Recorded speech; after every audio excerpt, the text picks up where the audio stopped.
Chapter 1. The boy who once defied death, the savior, the successor of Dumbledore, has now transformed into a pariah. The words on the Daily Prophet flickered and distorted incessantly, accompanied by a photograph of Harry Potter. The man appeared somewhat agitated, his eyes reddened and bloodshot as he waved his wand frantically at those around him. In Diagon Alley, people clutched newspapers, whispering to one another in clusters, engaged in fervent discussion, some denouncing, others lamenting or expressing heartache. A few faces betrayed a hint of excitement, as if witnessing the fall of a once exalted figure was a most gratifying spectacle. The deep-seated animosity that had long been brewing among certain groups finally culminated in today's events, serving as the proverbial last straw that broke the camel's back. One individual, unable to contain his anger, surged into the throng of gossipers, vociferously accusing, "If it weren't for Mr. Potter, would you even be alive to discuss others today? Child, what do you know? Perhaps a fragment of the Dark Lord's soul has invaded Potter's body.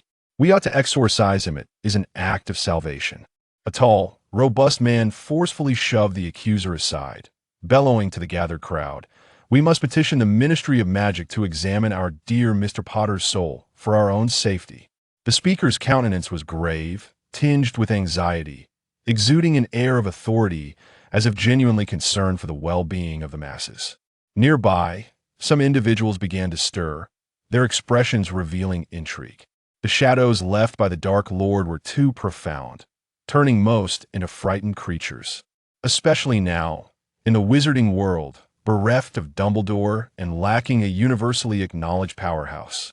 The recent war, coupled with the rapid advancement of Muggle technology, had left the wizarding community teetering on the brink. The emergence of surveillance and the proliferation of the internet had pushed the confidentiality laws to the edge of collapse.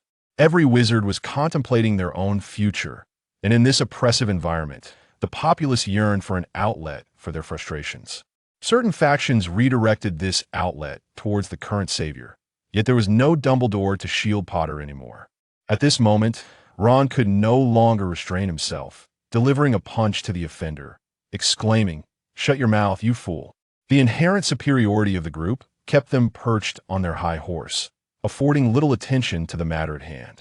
Pure-blood families seized this incident as a pretext for factionalism rather than a clarion call for unity. The burly man tilted his head, momentarily stunned, disbelief etched in his eyes. A companion nearby attempted to draw his wand, but halted upon recognizing a familiar face from the newspapers, wisely retracting his motion. Ron then swept his wand, declaring, "Incarcerus." Ropes ensnared the man, and he proclaimed, "Or on official business, we suspect this individual is a remnant of the Death Eaters. We ask for your cooperation." The crowd scattered like startled birds, while Hermione glared at the babbling fool, her lips moving slightly, causing the man to tumble to the ground, face first, with dirt filling his mouth. Inside Flourish and Blots, Luna gazed out the window at the chaotic scene, turning back to her book, remarking quietly, "Ron is surrounded by a swarm of bothersome flies." "Hermione, well done," Ron exclaimed, grinning broadly. He then addressed those nearby. "What are you waiting for? Hurry and apprehend anyone who is collaborating with that wizard. I want to see which faction they belong to." Hermione shot Ron an admiring glance. "You're quite observant." Her expression turned somber. "We must keep Harry in the dark a while longer. This group is no simple adversary. They know us too well, putting us at a disadvantage." Ron, noticing her distress, leaned down to embrace her, ruffling her hair, only to receive a playful swat. At that moment, two Aurors in the line began to whisper, "This Weasley, lacking in personal merit, certainly has found plenty of powerful allies married a minister, and the saviors, his brother, his father, and brother hold high positions, and even his current role was arranged due to these connections. Indeed, when a former captain was absent, he was meek. Now he struts about with newfound arrogance." From a distance, Ron caught wind of their remarks, his eyes flashing with embarrassment and resentment. Yet, upon seeing Hermione and George, he swiftly masked his emotions. "Ron, has Harry not written yet?" Hermione inquired anxiously. "Not yet. He must be feeling quite overwhelmed. He probably needs some time to recuperate," Ron replied, tightening his grip on his wand. George regarded Ron with a puzzled expression, his brow furrowed in skepticism. Number 12, Grimmauld Place. The newspaper on the table lay crumpled, with droplets of tea staining its surface. In the dimly lit room, a man curled up in the corner, his gaunt frame exuding an aura of despair, a lightning-shaped scar marring his forehead. At the opposite end of the room, an ancient television clashed with the antiquated decor, the screen flickering with the announcement. According to the Associated Press, Queen Elizabeth II has conferred a title upon Ms. Hermione Jean Granger during an outdoor ceremony at Windsor Castle. As the camera panned, Ron Weasley's smiling visage appeared on the screen. Upon hearing the familiar name, Potter's eyes glistened with unshed tears, filled with sorrow as he stared blankly ahead, the courage and conviction of yesteryear seemingly extinguished. His gaze shifted to the two smiling figures on the television, a complex mixture of disbelief and uncontrollable rage swirling within him. After the Battle of Hogwarts, he had applied to become an Auror, quickly ascending to captain due to his exceptional abilities and renown. He later wed Ginny. Hermione, too, found her place in the ministry, rising to the position of minister. Power, honor, and prestige had coalesced around this group, even causing the once mighty pure-blood families to shy away from their brilliance. Fame became his shackles. Vanquishing Voldemort earned him the title of the strongest wizard in the magical realm, with every move he made imbued with significance, magnified endlessly. Some, it seemed, could only share in adversity, but not in prosperity. Dumbledore possessed the capability and strength to manage such a heavy mantle of honor for Potter. It proved more daunting than facing Voldemort himself. The scars left by the battle haunted him. He initially dreamt of his godfather's fall, Dumbledore's plummet from the tower, and the haunting gaze of Professor Snape. In subsequent dreams, he found himself reaching out, desperately running forward, attempting to grasp them, only to stumble repeatedly, falling to the ground, staggering. Even when he finally succeeded in reaching them, everything would dissolve into nothingness at his fingertips. Vibrant bubbles, so ethereal, yet so fragile. Ultimately, upon awakening, he was greeted by a bright morning, tranquil moments, and the adoring gazes of others. Yet, he bore the weight of a harsh reality, accompanied by the pangs of his heart. Potter's mind was besieged with questions. He interrogated himself as to why he could not save them, why he had demanded their sacrifice, and why he felt entitled to bask in fame and fortune. Death Eaters cloaked themselves in the garb of pure-blood families. Escaping judgment heroes were laid to rest, covered with earth, succumbing to death. Meanwhile, he, the one they had shielded, remained powerless to alter the course of events, merely a hollow savior, deceiving himself into believing he had done his utmost. Overwhelmed, Potter slammed his head against the wall in a frenzy, blood trickling from his forehead, cascading down his cheek and staining his collar, seeping into his clothing. In the shadows, Creature observed the scene unfold, secretly elated, muttering, "The current master is a wretched half-blood, yet Creature must obey the commands of the previous master, serving one who does not belong to the Black family." With that, he vanished from the old house with a soft pop. During a mission, Potter had acted impulsively, resulting in the death of someone who should not have perished. On the day he was surrounded by reporters, he lost composure. In an instant, the discourse erupted. Potter surveyed the crowd, a sense of satisfaction washing over him, felt unworthy of such accolades. In the face of those denouncing him, he found an unparalleled tranquility within, allowing the chatter to swell. In a neglected corner, a golden pendant hanging from him emitted a faint, cold shimmer. In the distance, two figures cloaked in black lingered, hidden in the shadows, silently observing the nearly shattered savior, one radiating a predatory coldness, and the other gazing with compassion at the man ensnared in turmoil. A flurry of owls soared toward the home he shared with Ginny, the crimson letters screeching, scraping against the windows. The ones who had once protected him had long perished in battle. Moreover, a part of this predicament was undeniably his own fault, leaving him no grounds for defense. Potter accepted the accusations. Later, Potter, unable to bear the burden he imposed on his friend, voluntarily resigned from his position, paying the corresponding price. The valiant Gryffindor never loses the courage and confidence to face life anew. Ron and Hermione supported his decision, expressing that he deserved a well-earned respite. He began to compensate the family of the individual he had inadvertently killed, striving to make amends. He confided to his wife his desire to travel the world, declining her companionship. Potter commenced his wandering, bidding farewell to his friends. He strolled beside the pyramids of Egypt, traversed tropical rainforests, and listened to the chimes emanating from ancient temples in China. He would stand atop Mount Everest, gazing at the majestic world below, as barhead geese soared past, and the prayer flags on the neighboring peaks fluttered gracefully in the breeze. He would sit quietly in a CAF in New York City, observing the hurried Muggles bustling about, the skyline adorned with towering buildings, and the golden-red sun suspended amidst them.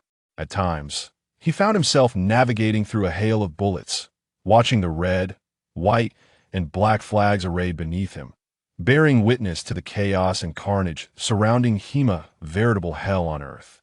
There were moments when he would still reflect on the loss of the free-spirited little elf, Dobby, cradled in his arms, forever entwined with the cursed mirror of Ariste and the lifeless forms of the Lupins.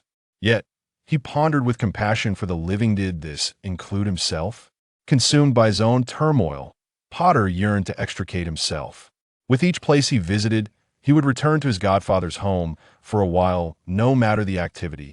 This haven provided him solace. The modest abode belonged to him and his godfather, unlike others. He gazed at the portrait of Sirius hanging on the wall, realizing that the person depicted was no longer present. It prompted him to think perhaps he should visit his father, and there was also Lupin. Once again, he returned to the ancestral home, a place inaccessible to all others. The evening sun slanted through the window, casting its glow upon the floor, gradually illuminating Harry. "Hey, Potter, I hear you've cowardly hidden away. The once great savior can't even handle such a trivial storm." A sudden burst of apparition erupted, and Draco's figure emerged, tall and imposing in a fitted black suit, emerging from the shadows. The golden sunlight glinted off his polished black shoes, an interplay of light and darkness. The composed and shrewd head of the Malfoy family had arrived at the home of his adversary. Potter slowly raised his head, his eyes reddened and his hair disheveled. Draco, momentarily taken aback, had never seen Potter in such a state, as they had always been at odds. "Hey, Potter, what's with you?" Malfoy approached, stepping from darkness into light and then back again. Potter remained at the threshold of light and shadow, quietly observing Malfoy's approach. He wished to lift Potter up, just as Potter had once lifted him from the depths of despair. However, upon noticing the greasy clothes Potter wore, Malfoy wrinkled his nose in disdain, mockingly saying, "When did you learn to dress like Snape?" As he spoke, he pinched Potter's hand with 2 fingers. Suddenly, he felt something hard and solid. Upon closer inspection, it was a box that Potter clutched tightly. Malfoy felt a sharp pain in his fingers as crimson blood flowed from his fingertips onto the pendant box. A flash of golden light illuminated the scene. "Potter, what on earth are you holding?" Potter's eyes widened in surprise. Malfoy had vanished unexpectedly. Now, silence enveloped him, reminiscent of countless days gone by, where shadows lingered. Dust danced in the sunlight, morphing into various images, both mysterious and radiant, and another flash of golden light passed, causing Potter's form to vanish as well. Only the television continued its relentless broadcast.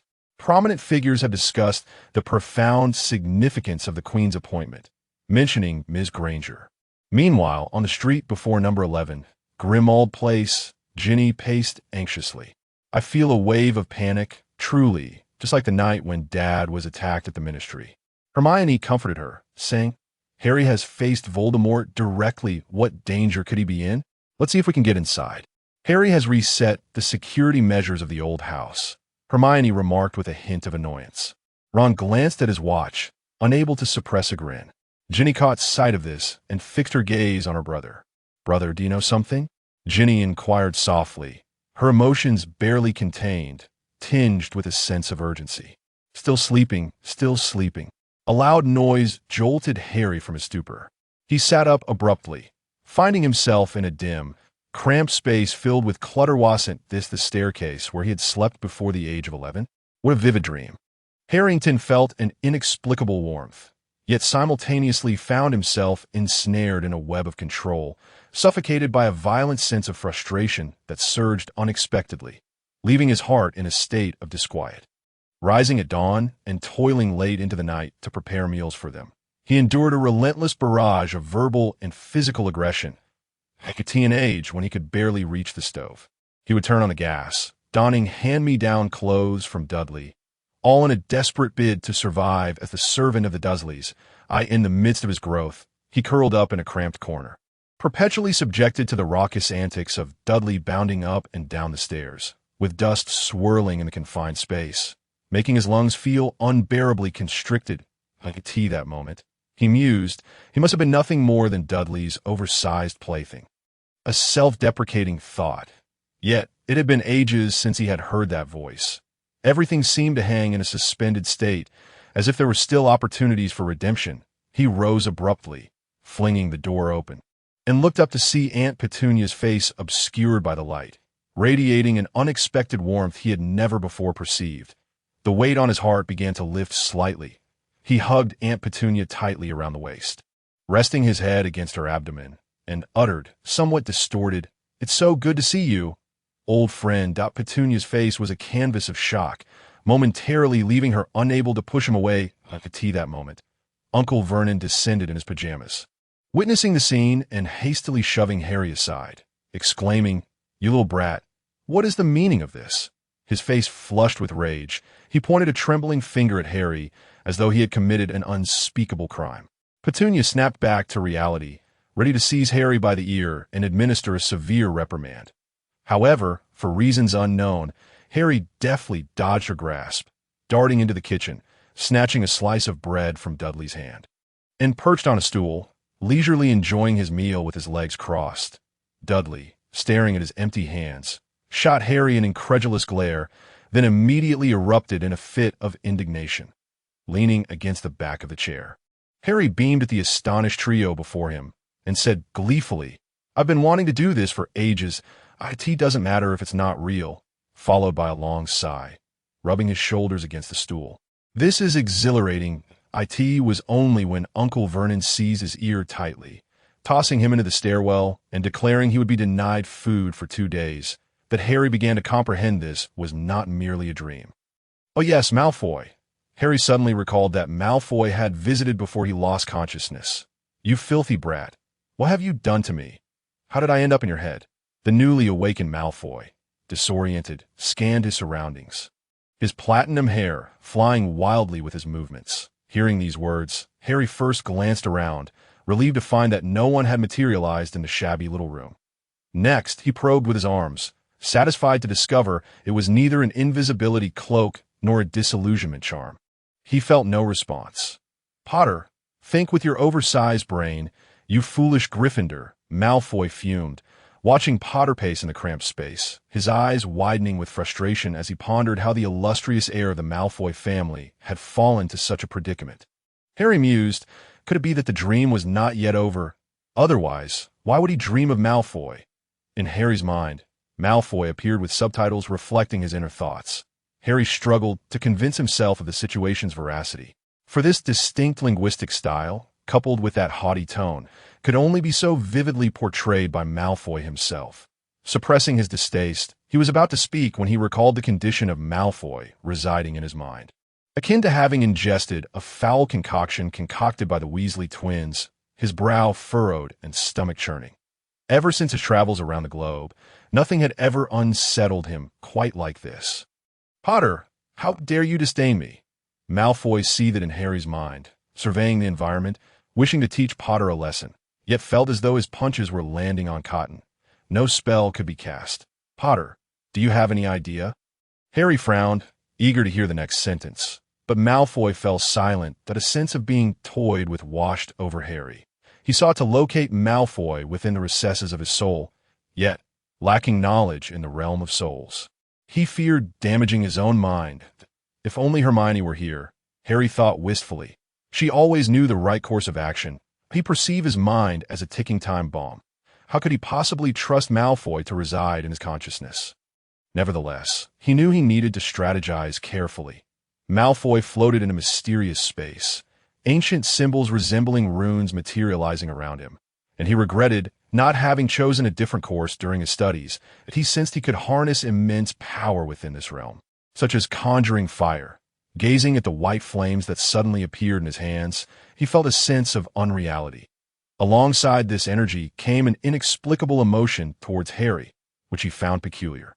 He inhaled sharply, consciously avoiding the thought. Who would want to feel such things for a filthy Potter? Reflecting on the earlier scene, Malfoy disdainfully wiped his mouth, convinced that the little creature must have other methods to silence him. He hovered beneath a starry sky, magic coursing quietly around him, different elements clashing and sparking, as Malfoy quietly embraced the sudden influx of power and emotion, waiting for destiny to unfold. Dear Master, there is more to this chapter.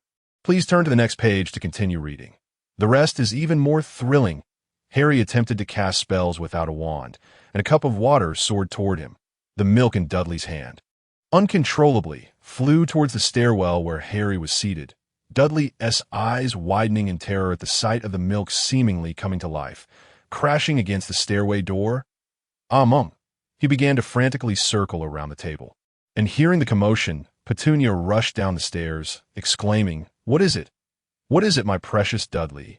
Upon seeing the scene before her, she first reacted with shock, followed by a complex expression, her eyes lingering with memories of the past. "Alohomora!" Harry stepped out from the stairwell, cheerfully greeting, "Good morning, Aunt Petunia. I'm a bit thirsty. This is Dudley's kind gift to me." He winked at Petunia before turning to the bewildered Dudley. "Thank you, cousin." He held the floating milk with one hand. Taking a sip, and a ring of milky white foam appeared around his mouth. He then raised his cup in a gesture toward Dudley before heading upstairs. Dudley's eyes were wide with disbelief. He attempted to snatch the milk, but the moment he approached, he was repelled. "Oh dear, Dudley." It seemed Petunia had finally caught on to Harry's unusual behavior, rushing to assist Dudley. Uncle Vernon, hearing the uproar, came downstairs and encountered Harry ascending the stairs. His mouth agape in astonishment, he was about to snatch Harry down, but inexplicably found himself floating down instead. "Petunia, did you let Harry out?" Vernon forced himself to ignore the oddities around him, hoping to find an explanation from Petunia. Petunia remained silent, her mouth opening slightly as she stared blankly at Harry's retreating figure. Vernon shifted his gaze, focusing intently on the floor, where a large mess awaited him. "Dudley!" Vernon gasped, spinning around to shout, rushing towards the stairs, only to be thrown back. With a splat, another mess appeared on the floor. Harry, listening to the furious shouts below, shook his head in resignation. Why was it still like this? Yet, the thrill he felt was hard to conceal. His mood quickly soured again as he thought, just wait. If this is real, I will not accept the original ending. The dull ache began to throb at his heart. He resumed renovating his little space, casting spells like the undetectable extension charm and the Muggle repelling charm, having long since dismissed the ministry of magic from his mind. Suddenly, an intense, searing pain engulfed Harry's head. A crimson liquid trickling from his nose to he crashed heavily to the ground, his small frame curling up on the floor. In quick succession, blood also began to flow from his ears, enduring the pain, which felt like fire scorching him. It was reminiscent of the excruciating torment he had faced in the past. Unable to suppress a scream, he was met with silence, followed by a piercing shriek in his ears. And then his mind plunged into darkness as he lost consciousness. The Dursleys were anxiously pacing at their front door, having suddenly realized they could not find their home at Hogwarts in the headmaster's office. Dumbledore sat in his chair, his gaze fixed on a corner of the room, the deep blue of his eyes lost in contemplation. The flames in the fireplace crackled, while several cockroaches scurried across the desk. Dumbledore grasped several items and placed them into his mouth, revealing an expression of indulgence. Suddenly, as if sensing something, he waved his hand, and immediately a shadow resembling a bat rushed in the vicinity of Dumbledore and Harry. A tremendous surge of magical energy erupted. Snape, his expression fraught with anxiety, slammed his hands on Dumbledore's desk. A few unfortunate cockroaches perished beneath Snape's palms, causing him to grimace in distaste. yet his hands promptly regained their cleanliness. Dumbledore's demeanor shifted to one of gravity, as the portraits of former headmasters on the walls began to stir. All aware of the implications, he tugged at the corner of Snape's garment, and with a soft pop, the two vanished from the office in the Tower of Nimotgard, Austria. An elderly man sat upon the floor, seemingly attuned to something, his deep-set eyes shimmering with a silvery substance, his furrowed brow eased, and he was rejuvenated with vitality. He murmured softly, "Albus, we have finally found a glimmer of hope. It is time I made some preparations." T number 4, Privet Drive in Surrey. Two figures suddenly materialized above the house. "Dumbledore, can't we go below? Look at the splendid location you have chosen." Snape remarked, his brow knitted, his face stoic, venom dripping from his words aimed at the world's most illustrious white wizard. "Let us descend and investigate," Dumbledore replied with a gentle smile, though that smile quickly faded. Harry lay sprawled on the floor, bloodied and pale, as if on the brink of departing this world. Healing spells proved ineffective. Harry continued to bleed. "Dumbledore, is this what you assured me? That he would be placed in a safe haven?"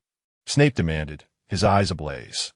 Dumbledore remained silent, gently lifting Harry in his arms. His gaze filled with concern and fury. He observed the Muggle-repelling charm and the concealment spell he had cast, deep in thought. "We must return to Hogwarts and seek out Madame Pomfrey." With another soft pop, personnel from the Ministry of Magic arrived belatedly. Gazing at the Dursleys milling about at the entrance, they fell into a state of silence. "What is happening?" In the hospital wing, Madame Pomfrey ushered the two out. Out! Do not disturb me here." Dumbledore stood outside, and with a word, summoned Fawkes that a crimson phoenix appeared, nodding in a human-like manner before settling atop Harry and shedding a few tears. Dumbledore suppressed his fury, his cerulean eyes seemingly pregnant with a tempest, evoking dread, as a violent surge of magic rippled through the air. "Snape," Dumbledore beckoned, gesturing slightly. Snape nodded and strode away purposefully. "Not simple. Indeed not simple." George remarked, "What do you think, Fred?" "Of course we should go in and take a look," Fred replied as the twins hid in a corner and quietly exchanged a high five, patiently awaiting Madame Pomfrey's exit before stealthily slipping into the hospital wing. "Wow, look what we have discovered. Little Harry, the injured Harry. Oh, poor little Harry, covered in blood." The twins chimed in unison, embracing the sight of Harry lying on the bed. Harry's consciousness entered a mysterious realm, beneath a starry sky with solid, thick soil beneath, teeming with peculiar flora. In the distance, shadows of colossal beasts loomed, while ancient golden script reminiscent of Neville danced nearby, seemingly alive. Not far off, Draco Malfoy, clad in a black suit, floated silently, his chin slightly raised. Bathed in starlight, his arms relaxed, eyes closed, and platinum hair gently swaying. Harry, observing the tranquil Malfoy, found himself momentarily stunned. They had always been adversaries, each longing to strike the other, yet an unspoken understanding had formed. Gazing at the seemingly harmless Malfoy, he recalled the hand he had once extended, leaving Harry uncertain of how to approach him. "Mr. Potter," a voice called from behind. Prompting Harry to turn swiftly, he beheld a white ferret floating serenely in the air. Memories stirred within him. Malfoy had indeed been transformed into a white ferret. A smile escaped him. "Young master, there is more to this chapter. Please turn to the next page to continue reading. The following parts are even more thrilling." The little white ferret attempted to adopt a serious demeanor, but Harry found it impossible to maintain seriousness in that moment. "This is a map awaiting your exploration, including Mr. Malfoy." The ferret ignored Harry and continued. "Periodically, the map will randomly absorb the nearest person to the host, siphoning their life force until death, leaving the host to decide whether to save them or not." The little white ferret seemed indifferent to how this information would affect Harry. Of course, the system exists to serve the host. The absorbed individual's wealth, soul, memories, and even curses and darkness will be inherited by the host. Please consider carefully. With that, the white ferret transformed into a burst of light and darted away, morphing into a vast, wondrous creature, soaring into the sky, its wings eclipsing the sun, vanishing in an instant. Harry struggled to process the magnitude of this information. From his extensive experiences, this space resembled a complete world. How had he entered this place? Was it truly about absorbing life? He felt compelled to validate the creature's revelations. As Harry approached Malfoy, he was abruptly halted by an invisible barrier, with a loud thud. His glasses nearly embedded themselves into his face. "Ouch!" he exclaimed, rubbing his face and grimacing.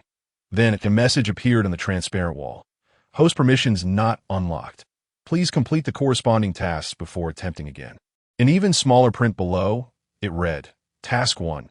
Eliminate Dumbledore's suspicions regarding you. Just as Harry squinted to discern the text more clearly, the white ferret reappeared on the other side of the wall. Its face pressed against the barrier, black eyes gleaming with a human-like mockery. "Oh, by the way, I forgot to mention, the map requires a significant amount of soul energy, so during the initial setup, I may have borrowed a bit of yours." "What? You used my soul?" Harry suddenly comprehended why he had been bleeding profusely. "Ah." He welcomed the creature with an overly polite demeanor, expressing his warm regards to its family, attempting to convey his utmost respect. "Wait, what was I supposed to do? Who was I meant to save?" Harry barely had time to voice his myriad questions before being abruptly expelled. The white ferret watched the polite boy in silence. Pondering his manners and mental fortitude require enhancement, IT silently adjusted the task level from light to deep crimson. The sound of notifications ringing out for an extended period. In the distance, Malfoy stirred, sensing the tightening of his restraints. A vague awareness that he was somehow connected to the little creature nearby. Suddenly, the world before Harry turned a blinding white, and then he was struck by a dazzling light, two nostrils materializing in front of him, allowing him to see the hairs within. Harry shrieked, "Whose unruly child is this?" The Weasley twins straightened up, standing by the bedside as they commenced their performance. Oh, how utterly heartbroken I am by Harry's reaction. George exclaimed theatrically. "Indeed, we kindly showed him the marvelous structures we've built within his nostrils," Fred chimed in. Harry found himself at a loss for words regarding the notion of architectural marvels within nostrils. He smiled, focusing intently on George, searching for any hint of embarrassment in his eyes, yet found none. Then he turned to Fred, a slight pang of sorrow sweeping through his heart. Harry furrowed his brow. Fred appeared flustered. "What is going on?" Madame Pomfrey entered the room, spotting the twins and immediately shooing them away. "Hurry, get to class. Do not disturb the patients." The twins slowly shuffled toward the door of the hospital wing, glancing back at Harry with each step, as if they were star-crossed lovers parting ways. Harry chuckled. What a pair of clowns, though he couldn't help but ponder their ultimate fate. What was their fate again? A wave of sourness surged towards Harry's eyes and nose.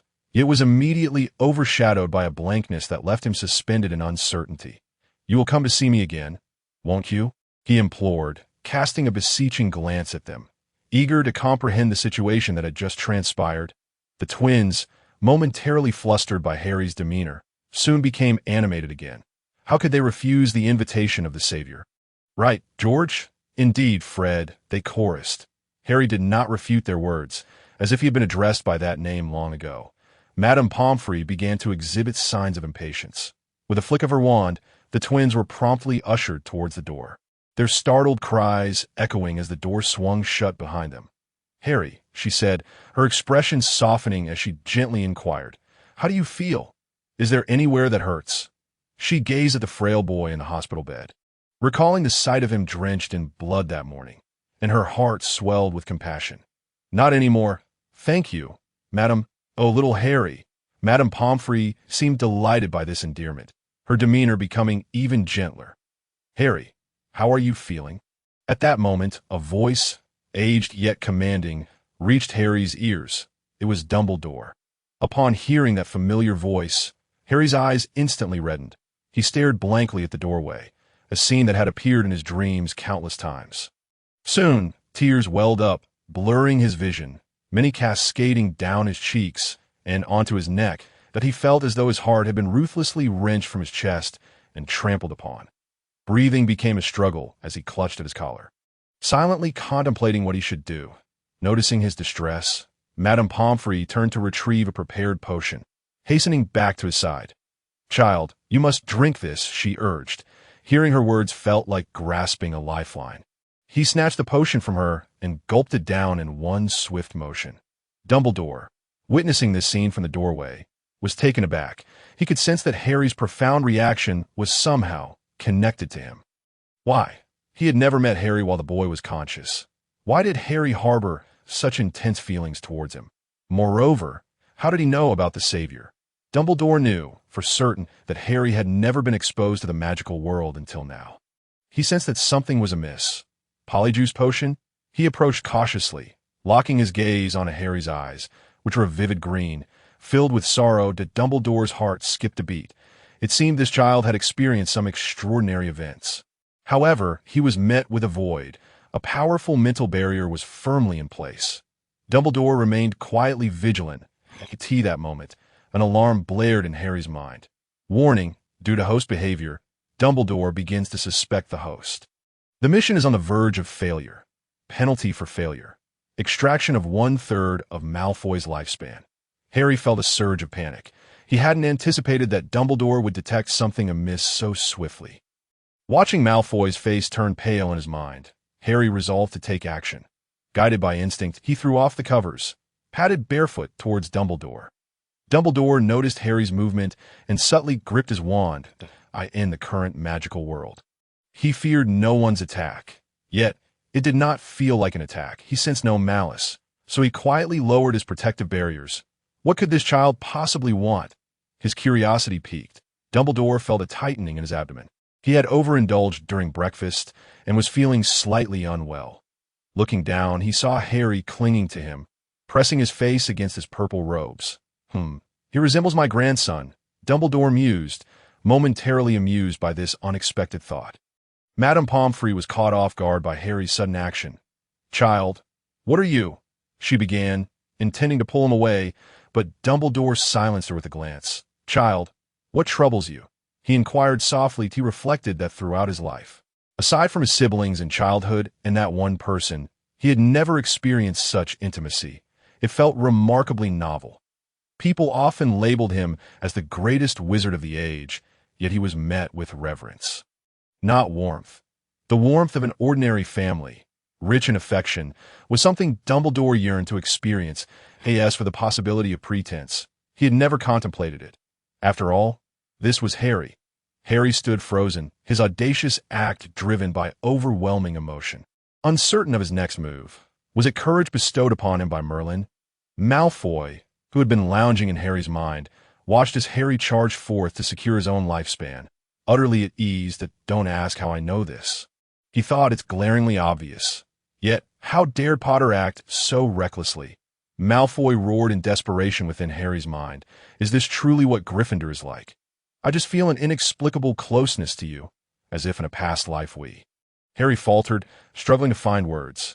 What could he say next? Should he mention that he died in a previous life? And if so, why?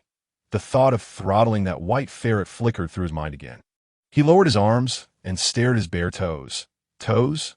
Oh, he had no shoes on. Harry's ears turned crimson, and he felt as though steam might erupt from them under the sunlight. Dumbledore perceived Harry's embarrassment, his eyes betraying a hint of amusement. Such a child, shy and bashful, should surely pose no significant issues. He had no intention of continuing to press Harry, so he empathetically seized the opportunity to speak. "Child, it is understandable that after suffering an injury, you might feel frightened and instinctively seek the comfort of an adult. The floor is cool. Why not rest on the bed?" Snape, stationed near the infirmary door, overheard this exchange and began to question whether Dumbledore had been replaced or if he had consumed too many sweets, for such saccharine words hardly seemed fitting for the greatest wizard of the age. Leaning against the wall, he felt reluctant to enter. Harry descended from the ladder, quickly returning to his bed and pulling the covers over his legs, leaning back against the chair. "May I ask who you are?" He forced himself to clear his mind and strive to appear as an innocent 9-year-old, exuding naivety and simplicity. "Child, I'm the headmaster of this school. You may call me Professor Dumbledore," he replied kindly. "Ah, a school, but I thought I was still at home." Harry feigned ignorance, drawing upon his well-honed acting skills in this all-too-familiar scene. "Child, it seems you need to be informed about certain matters," Dumbledore said, blinking and speaking gently. Yet Harry distinctly sensed a hint of wariness and caution in Dumbledore's eyes, a realization that Dumbledore himself remained unaware of. This revelation left Harry feeling slightly disheartened. The warmth of the earlier moment seemed to exist solely in a fantasy. Dumbledore, while perhaps benevolent enough to offer him refuge, had endured 2 generations of dark wizards, became the president of the International Confederation of Wizards, was recognized as the most powerful wizard, supported Fudge's rise to power, and navigated the treacherous waters of pure-blood families. He was feared by Voldemort, who would think twice before trusting anyone. Trust, for him, was the most extravagant of luxuries. Dumbledore would never easily lower his guard or relinquish his suspicions. Not even towards the so-called savior, especially now that there were glaring inconsistencies. Harry reassured himself internally. Flaws would not vanish simply because they were ignored. Rather, they would only grow more pronounced with the passage of time. He had never anticipated that his first encounter with the principal, whom he revered most, would unfold in such a manner. In no time, the Weasley twins had disseminated the news of Harry Potter's arrival at Hogwarts throughout the entire school, inciting a tremendous uproar. Percy, just returning from the library, spotted his 2 younger brothers rallying a group towards the infirmary, exclaiming that Harry had indeed arrived. He felt his temples throbbing. Well, although he was quite eager to see the legendary savior, he suspected that, given the twins' track record, this was likely yet another amusing ruse. They had previously claimed that Merlin himself had come. After all, Percy, with keen eyes, noticed Professor McGonagall in the distance and swiftly yanked the Weasley twins down from their perch. Whispering a threat that if they continued to shout, he would write to their mother, the twins exchanged wry smiles, mimicking Ginny's penchant for tattling, and, with a playful taunt "Come on, George," they snatched up some snacks and slipped away from Percy's grasp like eels. Observing this, the others dispersed, pondering whether this was yet another of the twins' pranks.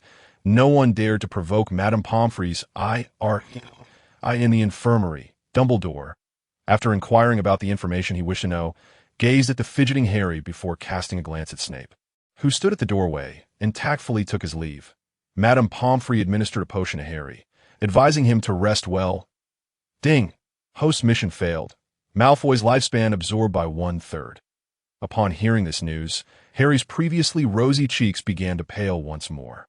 A warm current coursed through his veins, restoring his complexion to health, and his features began to undergo a gradual transformation. Harry's entire demeanor edged closer to Malfoy's as sunlight streamed through the window, illuminating his face. One side of his visage remained shrouded in shadow, while his wild brows, sharp as a sword, seemed to retract into their sheath, signifying their owner's indomitable spirit and calculated approach. His emerald eyes, vibrant with life under the sun, mirrored the depths of a dark forest in shadow, where light and darkness harmoniously merged upon his countenance, but a straight nose and rosy lips adorned his still pallid skin. Though he was but a child, he possessed an air of sacred dignity and nobility, as if he were destined to be a king from birth. Unaware of this transformation, Harry promptly closed his eyes, submerging his consciousness into his mind. Observing Malfoy's weakened state, guilt surged within him, and he felt an overwhelming urge to shatter the transparent barrier. Yet it would avail him nothing that in this brief moment. The exposed vulnerabilities were numerous. The Malfoy within his mind appeared somewhat speechless, his life force siphoned away, igniting a fierce anger within him. Mingled with a sense of helplessness, it seemed he would need to educate Potter. It was time to reveal some true prowess. Malfoy had grown significantly more composed, as if what had been drained was not merely life, but also his arrogance and prejudice, imbuing him with a newfound aura of credibility. "Potter, listen." Malfoy suppressed his emotions, clad in a black suit and shoes, slowly approaching the transparent barrier, beckoning to Harry. "What am I to do?" Harry, dressed in a white hospital gown and barefoot, hurried to the glass wall, urgently inquiring. Malfoy leaned closer to the barrier, gesturing for Harry to come nearer. Neither noticed that as they approached each other, a faint white circle materialized on the ground, forming a contract. The butterfly of fate fluttered gently, pivoting the trajectory of the magical world towards an unknown direction. While Harry lay unconscious, Dumbledore re-entered the infirmary, his expression inquisitive. He had just administered a potion that revealed magical manifestations, not a simple polyjuice potion. The polyjuice charm was not at play, nor had the magic of love dissipated. Then what was this anomaly? Was it related to a time turner, or had he traversed from another timeline?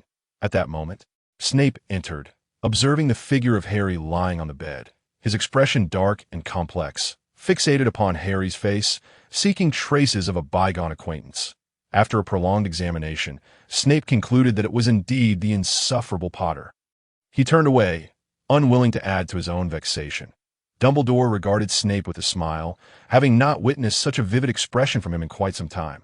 Snape murmured, "The Malfoy family is unaware of this matter." Dumbledore nodded, choosing not to elaborate further in the passage of time. All would gradually reveal its flaws. He resolved to keep Harry at Hogwarts, personally overseeing his education. The Savior had undergone changes unbeknownst to him, and he needed to spend time with Harry to assess whether this experience would impact his plans. As for the blood magic, he intended to have Harry reside there for a portion of each year. Ding! Kindly complete the next task. Has my first mission been accomplished? Harry inquired. The system ignored him, proceeding to issue the next task. Please deliver the maintenance fees for the Dursleys over the years within 2 hours. Harry felt a sense of reluctance. Why should he pay the family that had mistreated him? Yet, a flicker of conscience reminded him that they had indeed provided for him during those years. Caring for him in his childhood, S1 reborn, he grasped the significance of priorities and the distinction between gratitude and grievance that he held his nose and acquiesced that it was impossible for them to coexist as a family. His recompense was merely for the years in which, amid the turmoil of the Cold War and economic depression, they had nonetheless given him a place to call home. Gratitude was gratitude, and resentment was resentment. Harry pondered, even feeling a sense of impatience, treating that place as a mere inn, a transaction between both parties. As for the years of abuse, he thought it prudent to administer a small measure of retribution. Malfoy, observing Harry's thoughts, felt a pang of frustration. Truly, he was the savior, indeed a saintly Potter, he silently mocked, yet felt considerably reassured. Logically, having no kinship, and even having been adversaries for a time, he would have worried about whether Harry would abandon the endeavor halfway. Yet he was taken aback by how soft-hearted Harry was towards those who had mistreated him. How much more devoted would he be towards someone who once wished to assist him? With resolve, Harry seized the opportunity to sneak out while Madame Pomfrey was absent, but he needed someone to guide him. Although he was aware of the location of the headmaster's office, he couldn't very well venture there alone. Within a vast cavern, several dragons were gathered around a massive stone table the size of 16 basketball courts, upon which lay a mound of gold, silver, and jewels, surrounded by immense stone blocks inscribed with mysterious symbols. Beside the table were small stools towering 9 stories high. A diminutive white dragon fluttered to the side of a silver giant, barely reaching the height of the stool. "Mom, I'm still quite full from today." "Where did you eat?" "At the 19 cafeteria. The food there is decent, just passable." "Hurry up, stop chatting," a green mother dragon rejected. "All right, go play." "Okay, Mom, I'm off." The little dragon flapped its wings and soared out of the cave. The 19th cafeteria was filled with warmth and fragrant aromas, as the colossal beings shouted and played drinking games. The little dragon flew in, calling out, "Dad." The nearby giant dragon paid him no heed. "I took one to play with," the giant dragon finally acknowledged, indifferent to the little one's antics. The little dragon, feeling slighted, stormed out of the cafeteria. Harry exited the infirmary and walked a little further, catching sight of a tall figure in the distance. "Hey!" he exclaimed joyfully, quickening his pace. "Hello, upperclassman. Could you please guide me to the headmaster's office?" In the distance, a figure gradually approached, and Harry felt a pang of familiarity and unexplainable heartache. This person had a close relationship with him. He mused inwardly. "Is it really you, Harry?" "Hello. My name is Cedric," the young man greeted, exuding a comforting presence, handsome and warm, with a cheerful disposition that radiated like the sun, warming the hearts of those around him. From Harry's years of experience in discerning character, he could tell that Cedric was a genuinely upright individual. Instantly, Harry's fondness for him intensified. "Hello, Senior, I wish to visit the headmaster's office. Could you kindly direct me there?" "Allow me to escort you," Cedric replied, his charm evident as he affectionately tousled Harry's hair, beaming with pride. He took Harry's hand and draped his own school robe around him, saying, Be careful not to catch a chill. Harry tightened his clothes around him, somewhat puzzled by the kindness of this stranger and the familiarity he seemed to exhibit. It was noon, and the area around the infirmary was eerily quiet. Harry refrained from inquiring why Cedric was there, just as Cedric did not question Harry's purpose for visiting the headmaster. They traversed this alternate reality in harmonious silence, as if sharing an unspoken understanding. The first casualty of the war stood resolutely within the walls of Hogwarts, strolling through the corridors, the midday sun casting fleeting rays upon the floor, neglecting the visitor from another timeline. Cedric walked hand in hand with the young savior, advancing toward his own illustrious destiny. "Here we are, Harry. You may enter now. The password is Cockroach Cluster," Cedric announced as they reached the entrance to the headmaster's office. Harry bid him farewell, turned to face the familiar door, and called out, "Cockroach Cluster." The stone gargoyle reluctantly shifted aside, revealing the spiral staircase within. Harry ascended slowly, while Cedric watched his retreating figure, his eyes brimming with unspoken words, yet ultimately he merely pressed his lips together before vanishing, as if he had never graced the mortal realm. Inside the office, Dumbledore paused mid-meal, sensing an unusual surge of energy at the door. His surprise was palpable upon seeing Harry's sudden appearance. "What brings you here, my boy?" Dumbledore inquired, and Harry found himself at a loss for words, grappling with the absurd task imposed by the system. That moment, his relationship with Dumbledore felt rather tenuous, and he chided himself for his reliance on the headmaster. Sir, may I ask when I might return? My aunt and uncle must be quite worried about me," Harry cleverly prompted. Dumbledore regarded him with a sense of satisfaction. Familial bonds were indeed a treasure. "Fear not, Harry. I shall inform your relatives. For now, focus on your recovery. Madame Pomfrey will attend to your needs," he assured, inviting Harry to join him for lunch, to which Harry politely declined before exiting the office. Once outside, he took off running, the breeze tousling his hair and exposing the prominent scar on his forehead. With vibrant green eyes shining brightly, the spirited boy emanated determination, even if his hospital attire was somewhat conspicuous. The surrounding students were drawn to him, whispering, "Is that Harry Potter?" As they caught sight of the small, running figure, a wave of astonishment rippled through the crowd. To inquire about Harry's motivations would be to question the troublesome system at play. It was not merely the dwindling time that troubled him, but the ominous words trailing the task. Failure. Malfoy's lifespan decreases by 1/3. Success. Intelligence points increase by 10. Harry gazed at the new information manifesting in his mind with a mix of bewilderment. What in the world is this? He pondered. Name. Harry Potter. Age. 9. Physical fitness. 30 out of 100. Your health is not even on par with a Muggle. Appearance. 76 out of 100. You barely possess a face worth noting. Soul strength. 75 out of 100. Difficult to assess. 2 lifetimes, and this is all you've got. Intelligence level. 50 out of 100. Not even passing. It's a mystery how you became the savior. Magical power reserve. 20 out of. Understandable, as you're still a young wizard and decent among your peers. Plan affinity. 5 out of 100. Trust me, you lack talent in this area. Alchemy talent. 70 out of 100. You could activate this talent. Potion skills. 65 out of 100. You've inherited some of your mother's abilities. Combat skills. 70 out of 100. Adequate, considering your past as an Auror. Art of language. 3 out of 100. Best to remain silent. Flying ability. 80 out of 100. Acceptable, barely fit for professional league play. Harry felt a flush of embarrassment as he examined the panel. Noting the rather Snape-like tone of the commentary, as he ran, he collided with someone, hair flying to obscure his scar. "That I'm sorry," Harry exclaimed. Looking up, he was struck by a sense of familiarity. "Oh, you have an older brother?" he asked boldly, eyeing the slightly smaller senior. The young man smiled amicably. "No, I'm an only child." "And you are?" "I'm Cedric," the boy replied, leaving Harry utterly astonished, questioning whether everything he had just experienced had been a mere illusion. "Come on, Professor McGonagall is waiting for you," others called to Cedric. "Goodbye, little one," Cedric said, and Harry stood there, dazed as the other Cedric bid farewell. Suddenly, Malfoy's anxious voice echoed in his mind, urging him to hurry.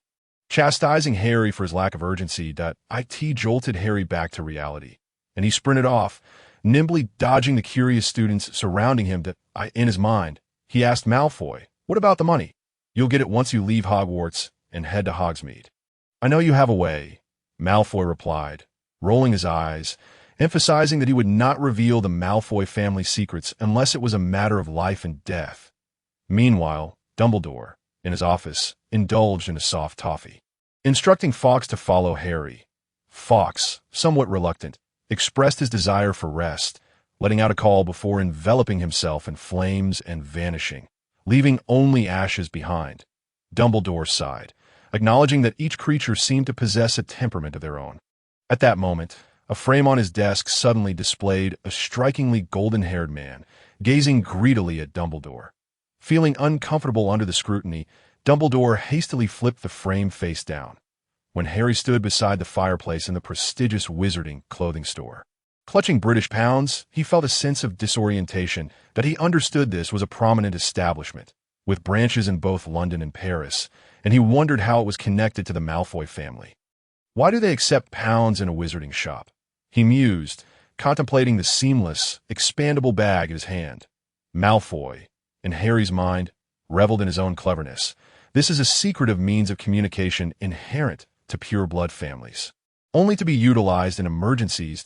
"If it weren't for you siphoning my lifespan, I would even think to tell you," he reiterated as soon as Harry laid claim to the money. Lucius Malfoy, far away in a manner, was informed of the event. "What? You say the Hogsmeade outpost has been activated?" Lucius pondered, lost in thought. Such measures were typically reserved for the head of the family, even during Voldemort's reign. They had never been employed. Lucius recalled Snape's recent visit and sensed that something was amiss. Who activated the secret communication point? What were they up to? A child, perhaps Harry Potter, came to collect some pounds. The report's tone grew uncertain. Lucius found himself perplexed by this odd turn of events.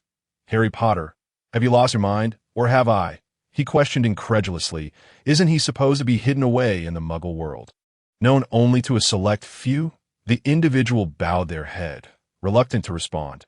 Lucius meticulously caressed the ring on his finger, lost in contemplation. When Harry once again settled onto the hospital bed, he immersed himself in the sensations of his body's transformation. Enveloped in euphoria, he felt an unprecedented clarity in his mind. Previously unnoticed details now shone like a lamp in the dark, glaringly evident. He could even brew a potion of good fortune with ease, despite Snape's piercing gaze and the venomous threats that surrounded him. Leading Harry to feel somewhat inflated with pride, he patiently analyzed his current predicament. There was an inexplicable presence in his mind that required constant vigilance, while he also needed to ascertain the state of his soul and save lives despite his fragmented memories. The issue was he did not even know who had perished. Fortunately, it seemed that every cloud has a silver lining. Harry noticed that certain individuals he encountered exhibited peculiar reactions, potentially indicating those who had passed on. But could it be that even Dumbledore had departed? Harry found it hard to conceive of anyone who could lead him to such a fate. Overwhelmed by a sudden and relentless barrage of questions, he resolved to sleep, hoping for a brighter day upon awakening. Ding! Task 1 for the host remains incomplete. Continue absorbing 1/3 of Malfoy's lifespan. This voice struck like a bolt from the blue, disrupting the arrangement between the two individuals. They surmised that this was likely a long-term task, given the absence of any time constraints. Furthermore, Dumbledore's trust was not something easily bestowed upon a 10-year-old boy and a head of household with mental deficiencies. Little did they know, the completion of this task disregarded fundamental principles. Without any special circumstances to dispel their doubts, they found it difficult to imagine how to alleviate their suspicions. Malfoy, in his mind, felt a pang of fear, acutely aware of his waning vitality and frail body. Observing Harry still lost in a stupor, he could not help but speak, his voice tinged with desperation. "Potter, no. Harry, in light of my past desire to save you, please, save me too." The proud young Malfoy lowered his noble head for the first time, returning to the state of perpetual anxiety he had endured as a Death Eater under Voldemort. That moment, Harry was jolted awake by this nightmarish revelation. He felt no comfort in this. It was never his intention for Malfoy to suffer so, especially not due to his own actions. The frail visage reflected in Harry's eyes displayed a lifeless pallor. Lips devoid of color, fragile as a soap bubble, easily shattered at a pang of sorrow twisted in his heart. Resolutely, he made his way once more to the headmaster's office. Inside, Dumbledore received a letter, the pale yellow envelope sealed with red wax, bearing a triangular emblem with a horizontal line inscribed within a circle. Dumbledore's heart sank. The wizarding world could not endure another upheaval. What did Grindelwald mean by this? He tore open the envelope and retrieved the letter, the elegant script leaping into view, reminiscent of earlier days. After reading, Dumbledore began to comprehend the gravity of the situation. He entered a trance of prophecy, envisioning a scene that seemed to depict the future of the magical realm. A portion of the world was shrouded in a faint luminescence, with both humans and wizards gazing skyward in trepidation. Human cannons aimed at the heavens, while competent aurors were scattered along the perimeter of the light. At the center stood Dumbledore, flanked by a rejuvenated Grindelwald, surrounded by individuals in bizarre attire, some ethereal, others ostentatiously grand. Opposing them was a young man who instilled terror in all, gripping his wand with an expression of disbelief. His face was obscured beneath the brim of his hat, exuding an overwhelming magical aura, as if a single gesture could bring about cataclysm. His left hand extended, green flames dancing wildly within it. Behind him, a cadre of figures cloaked in black loomed, their formidable presence rivaling that of Hogwarts' most seasoned professors. Witnessing this scene, Grindelwald was left blind, requiring potions for healing. Upon reaching this realization, Dumbledore understood that the future crisis of this world extended beyond Voldemort. He was merely a minor element within a larger scheme.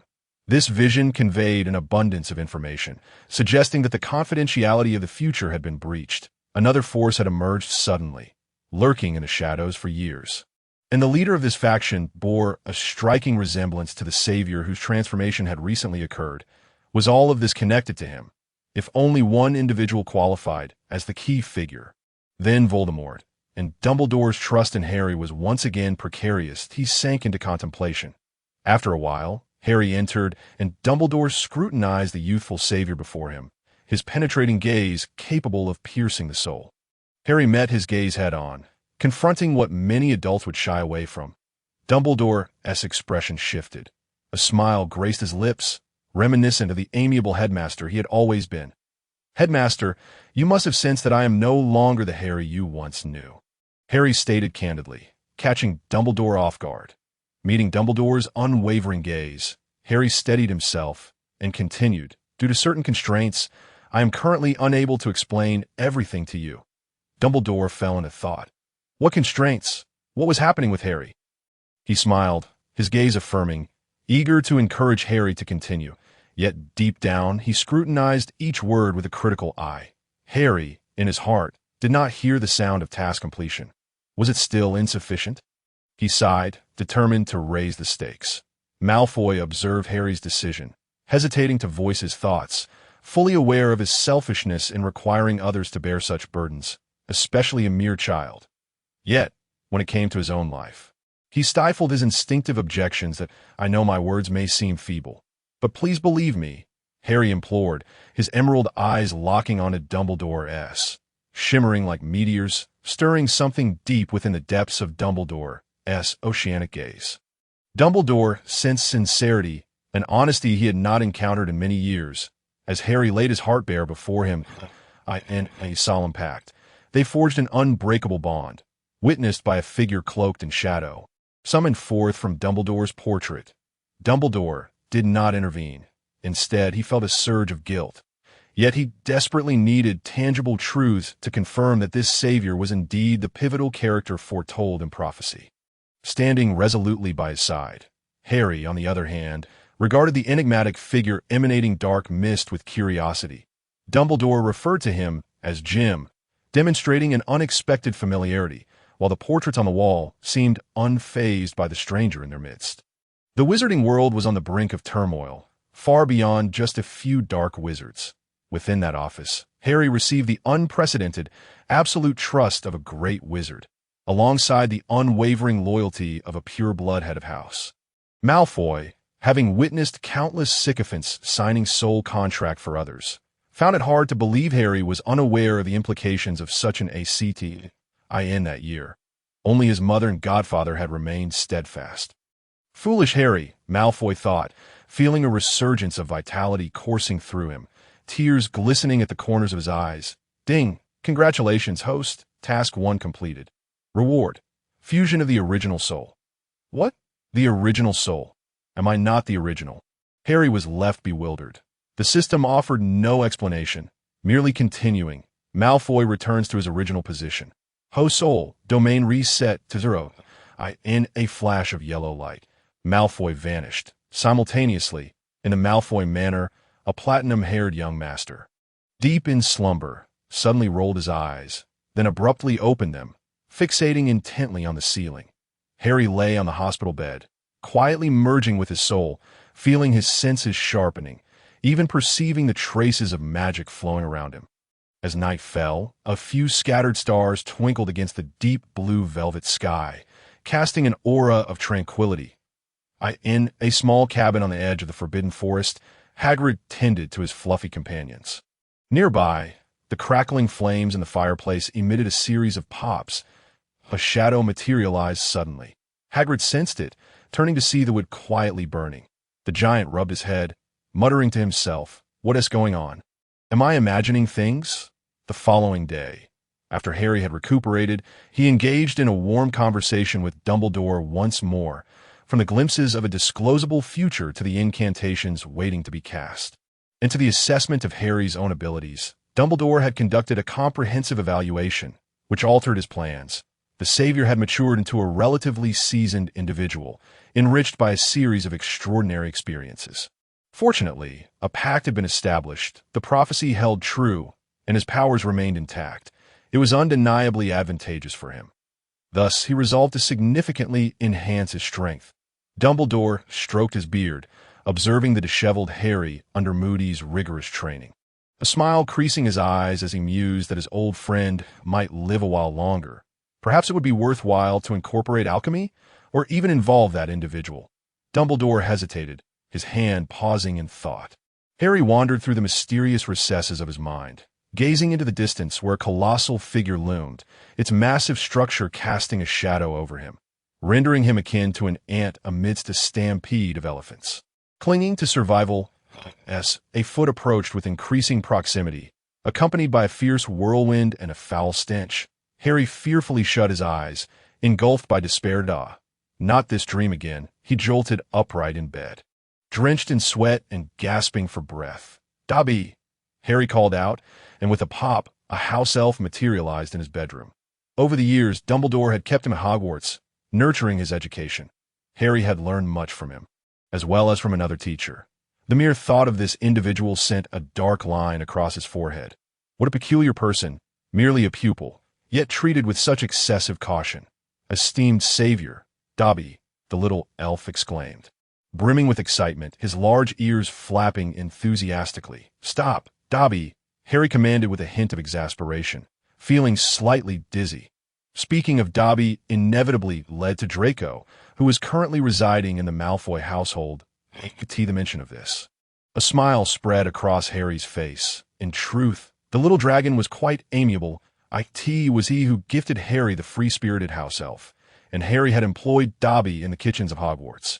Reflecting on Malfoy's haughty expression at the time brought a fond smile to Harry's lips. Upon Dobby's arrival, he dutifully adhered to the previous timeline's trajectory, albeit with some variations to in the past. The little elf revered freedom, yet this present Dobby was reluctant to accept the garments Harry offered, even resorting to extreme measures to thwart Harry's attempts to grant him freedom. Dobby halted his trembling form, his enormous eyes fixed on Harry, hands tightly gripping his small garments. "Dobby, may I ask you to escort me to platform 9 and 3-4? Would you kindly wait a moment for Mr. Harry Potter?" Dobby's initial excitement made his eyes widen even further as he declared, "It is my honor to serve Mr. Potter," mimicking a butler's bow. Harry had once sent Dobby to the human world to learn the art of butlery, a task he had undertaken somewhat bewildered by the system's demands. With a mental call to refresh himself, Harry felt rejuvenated in an instant. "Mr. Potter can perform wandless magic," Dobby remarked, accustomed to the sight before him. After all, he had seen even more extraordinary feats. With a sense of pride swelling in his chest, Dobby reflected, "This is my master. Do not inquire further." It was simply that the system had inadvertently absorbed Dobby. One per year. Truly remarkable. T. London, S. Platform 9 and 3-4. Thick smoke enveloped the entire train station, the crowd appearing hazy within its embrace, the crimson locomotive concealed in the dense fog. Akin to a monstrous beast, surrounding sounds erupted in a cacophony, children wailing amidst adult stern reprimands, and eccentrically dressed individuals colliding with pillars. Nearby, a Muggle, witnessing the spectacle, glanced down at his daughter, who was engrossed in her toys. As he raised his camera to capture the bizarre scene, he was met with the gaze of massive eye directed at him. In a moment of blankness, the Muggle-esque expression faltered, and he lowered his camera, staggering away. The child, realizing her father had vanished, burst into tears. The sharp cries attracted the attention of nearby passers-by, and a well-dressed lady, handkerchief in hand, gently cradled the girl. Not far away, Mrs. Weasley inadvertently caught sight of the struggling girl and remarked softly, "Such a young age, yet so troublesome." She then bent down to pat Ron, advising, "Watch how your brother gets through. Then you can follow." Oblivious Ron nodded obediently. Meanwhile, the lady covered the girl's mouth and nose with her handkerchief, pressing her face against her chest, as if soothing her. Gradually, the girl became still, nestled against the woman as if resting against her mother's bosom. A nearby Auror observed this and chuckled lightly, wondering if the couple had been quarreling. Harry sat quietly in the train compartment, gazing out the window, harboring a sense of grievance towards Dumbledore. Why must he be summoned out here? He was already residing at Hogwarts. Thoughts of making new friends drifted to Ron and Hermione, stirring a pang of sorrow within him. Why was that? In his memories, there was neither death nor betrayal.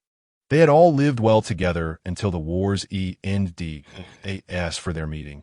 It had been orchestrated by Uncle Vernon in his previous life. Now, with time having elapsed, countless details had faded, let alone the specifics of the train station and the compartment he occupied. Suddenly, the compartment door swung open, revealing a platinum-haired young gentleman accompanied by a hulking bodyguard, whose short, stiff hair and massive frame made him appear rather dull-witted. "That you've arrived." Harry greeted Draco with a beaming smile. Draco, however, tempered his enthusiasm, nodding with restrained decorum before plopping down beside Harry. "So, have you encountered that foolish Weasley yet, along with the future Minister of Magic?" Draco inquired nonchalantly. Goyle, somewhat sluggish, turned his head, pondering what they were discussing. Worry crept into Harry's mind as he considered the crowded compartment and Draco's presence. Would he intrude? He opened his mouth, but refrained from speaking that a heavy silence settled over the compartment at the end of the train. Ron struggled with his cumbersome luggage. Finally locating a compartment containing only one small wizard, he entered, greeted the boy, who nodded in acknowledgement before lapsing into silence. An awkward atmosphere enveloped them. Ron stood by the window, quietly observing the scenery as it whizzed by. Verdant hills and flowing waters rushed past, the train speeding along as birds darted into the woods, the vastness of the sky invigorating his spirit. Lost in thought, Ron reflected on his origins from another world, having once watched the Harry Potter film series. Yet, the details had faded over time, with only the knowledge of Harry's eventual victory lingering in his mind. Oh. And the Horcruxes, he had crossed over at the age of 9, initially thrilled to be one of the protagonists, to closely interact with the Savior, wield magic, and become someone he had never dared to dream of in his past life. However, recalling the adventures he would have to face, he preferred to remain a bystander. How about being sorted in a Hufflepuff? Ron pondered quietly. From his older brother attending Hogwarts, Ron learned that Harry had arrived at the school at the age of 9, possessing a room within the castle, a stark contrast to what he had seen in the films. Could it be fan fiction?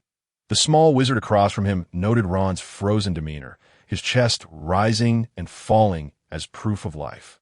Piquing his curiosity, he cleared his throat twice but received no response. Humph. The small wizard raised his voice, yet received no reply. With an elegant eye roll, he returned to his book. After a long pause, Ron finally snapped back to reality.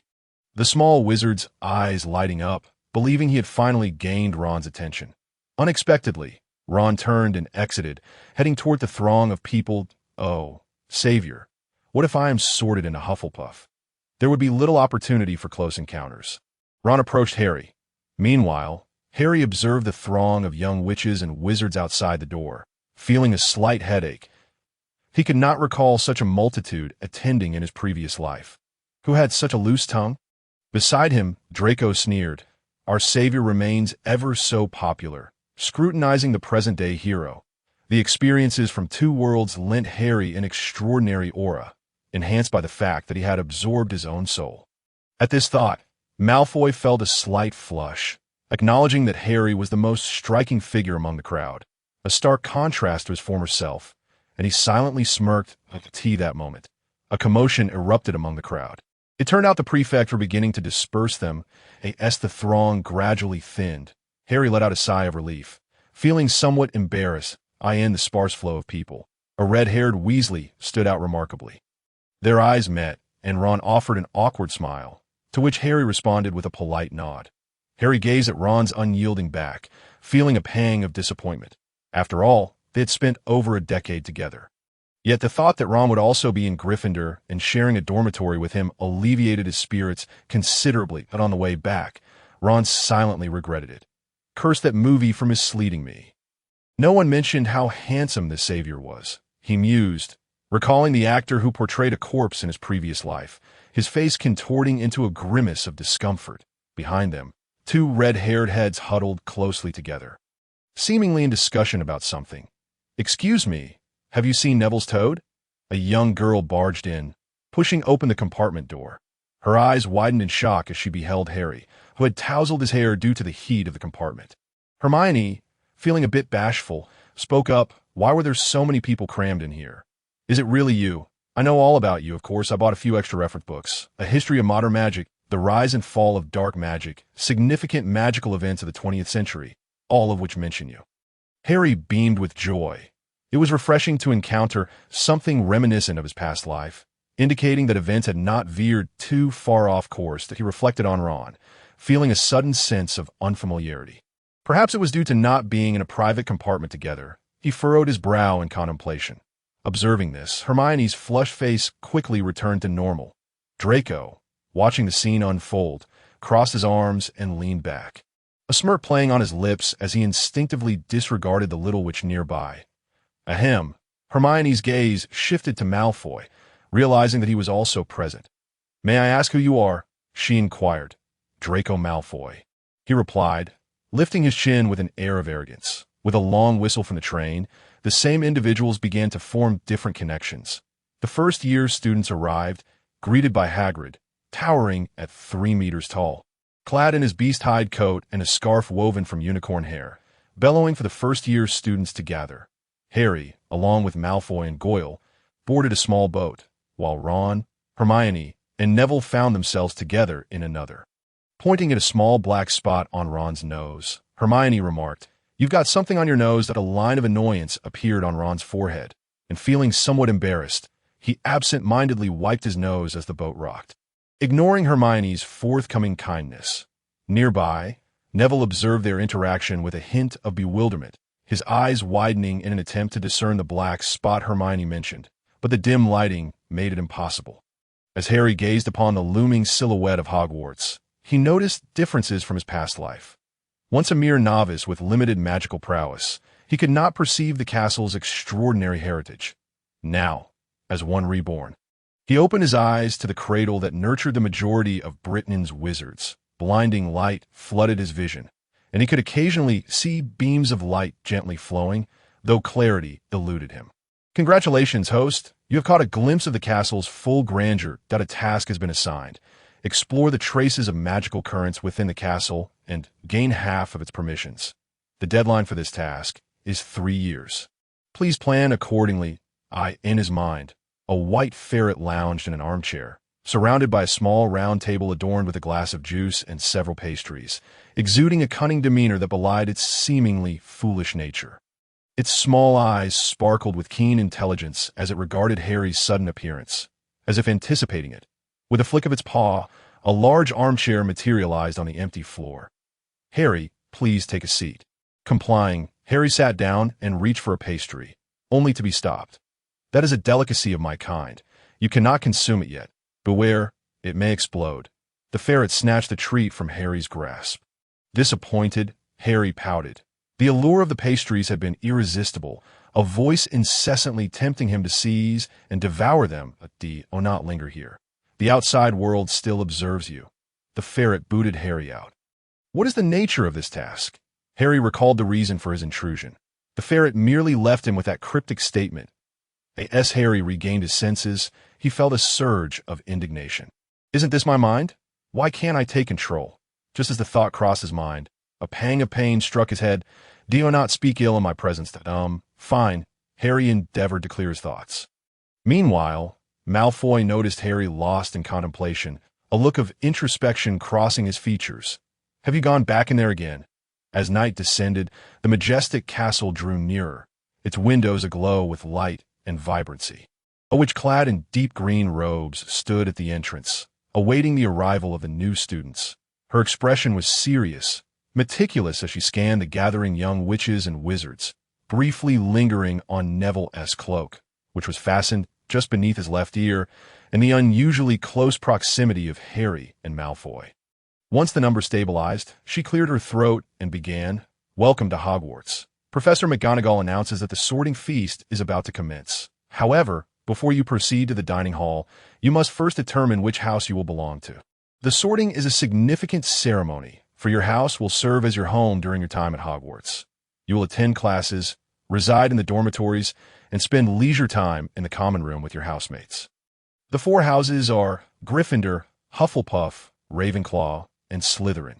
Each house possesses a proud history and has nurtured remarkable witches and wizards. Throughout your time at Hogwarts, your exemplary performance will earn points for your house. While any misconduct will result in point deductions at the end of the year, the house with the most points will be awarded the House Cup, a prestigious honor that I hope that regardless of which house you are sorted into, you will bring glory to your house. In a few minutes, the sorting ceremony will commence in front of the entire faculty and student body. I suggest you take this time to compose yourselves and appear presentable." Professor McGonagall's gaze fell upon Neville once more, and after a brief moment, she turned and left. That moment, the previously quiet young witches and wizards erupted in a chatter. "I heard from my brother that the sorting ceremony involves confronting a troll." "No, it's definitely about testing our spells to see if we can enter," one exclaimed. "But I don't know any spells." Listening to the discussions around her, Hermione felt a wave of anxiety wash over her. Softly reciting incantations as if rehearsing something, Ron, noticing her fervent focus, couldn't help but chuckle. Though he was aware of what lay ahead, he found Hermione's earnestness endearing. It suddenly dawned on him why Ron might eventually develop feelings for Hermione. As this thought crossed his mind, a faint blush crept onto his cheeks, prompting him to turn his gaze forward. Hermione sensed someone watching her and glanced around, but found nothing amiss. Before him stood a diminutive wizard, with one ear blushing like a ripe apple. The door creaked open slowly, warm yellow light streaming through the crack, illuminating the little wizard's face, while simultaneously revealing the enchanting sights within the castle to a pair of innocent, wide eyes. The grand hall was ablaze with light, thousands of candles floating in midair, beneath which lay four elongated dining tables, adorned with gleaming silverware. At these tables sat young wizards and witches clad in robes, while further afield, sorcerers of various attire, wielding formidable magic, mingled with ethereal, milky white specters that drifted about, eliciting a chorus of gasps from the young wizards. As he approached, everything unfolded before his eyes, a magical, wondrous, mysterious, and perilous gateway to the world of sorcery lay open before you. In front of the professor's table stood a chair, upon which rested a tattered, patched hat, marred by several cracks, hidden among the crowd. Harry gazed at this familiar scene, feeling a sense of calm that contrasted sharply with the anxiety of his previous life. His thoughts drifted into the skies, reminiscent of past events flashing through his mind like a carousel, sometimes continuous, but more often fragmented, lacking both beginning and end, appearing in his consciousness. Beside him, Draco seemed to sense something, gripping Harry's hand tightly, aware that this was their final moment together. This world would not permit the children of Death Eaters and the Savior to become friends. The lurking power of the Death Eaters would not allow it. Draco pondered how to explain his allegiance to Voldemort upon his return, knowing that Severus Snape was a singular entity, with others viewed as disloyal. Dumbledore would not permit it either. Otherwise, how would he have encountered the Weasley family in his past life? At a time when Harry was still unfamiliar with the wizarding world, even oblivious to common expressions like Merlin's socks. The first impression he received, courtesy of a traitor from a pure blood family, was that Slytherin was a gathering of malevolent wizards. The hidden threat of Voldemort was an even greater concern, lurking in the shadows, ready to strike at any moment. Moreover, Draco recalled the enigmatic presence in Harry's mind.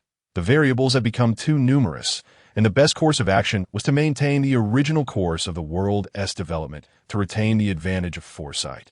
Harry called out to Draco in his mind, and sensing the connection, Harry responded, "What's wrong?" "It's nothing, just calling your name," feeling somewhat helpless. Ever since Draco emerged from his consciousness, certain symptoms had manifested, such as their shared thoughts. No one else in the world could be as close to them as they were to each other at that moment. The tattered hat had completed its song. A little girl with golden hair, tied in pigtails, dashed to the stool and sat down. "Hufflepuff," the hat proclaimed loudly. A wave of cheers erupted from the Hufflepuff table. The girl's cheeks flushed as she hurried to her table, her pigtails swinging. She randomly chose a seat, and the surrounding badgers gathered around her. As the line of students dwindled, the procession moved steadily forward. Hermione, just as in his past life, was sorted into Gryffindor. Harry shifted his gaze to Ron, noting that the sorting was still ongoing. It appeared Ron would be next. He exchanged a nod with Ron, who returned a slight acknowledgement, indicating they were still not very familiar with each other. Harry felt a twinge of disappointment at the proximity of Draco to him. "Harry Potter." Murmurs rippled through the surrounding tables as Harry approached. Setter from the Hufflepuff table waved at him, prompting Harry to smile and wink back. Simultaneously, the Weasley twins from Gryffindor clanged their plates in greeting, their smiles radiant. Harry's face flushed.